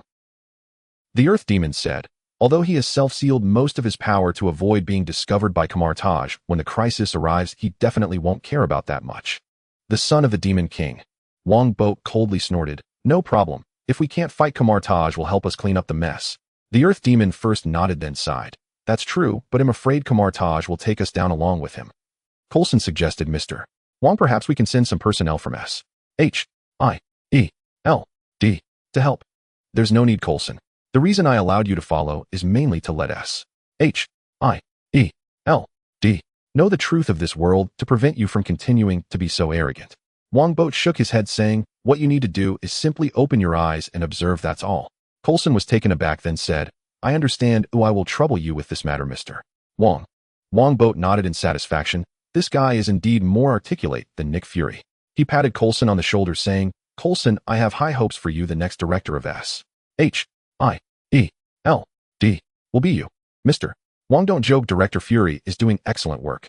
Coulson chuckled. Once this statement reaches the ears of the World Security Council, he would never become director in this life or the next. It's not that he does poorly, he does too much. I ask you, why would you let a paranoid delusional become the director? Don't you conduct regular psychological evaluations? Wongbo snorted, saying, "By the way, Coulson, since I've been taking care of you, if Kamartaj's people really come, remember to help me block them." Coulson retorted, "Mr.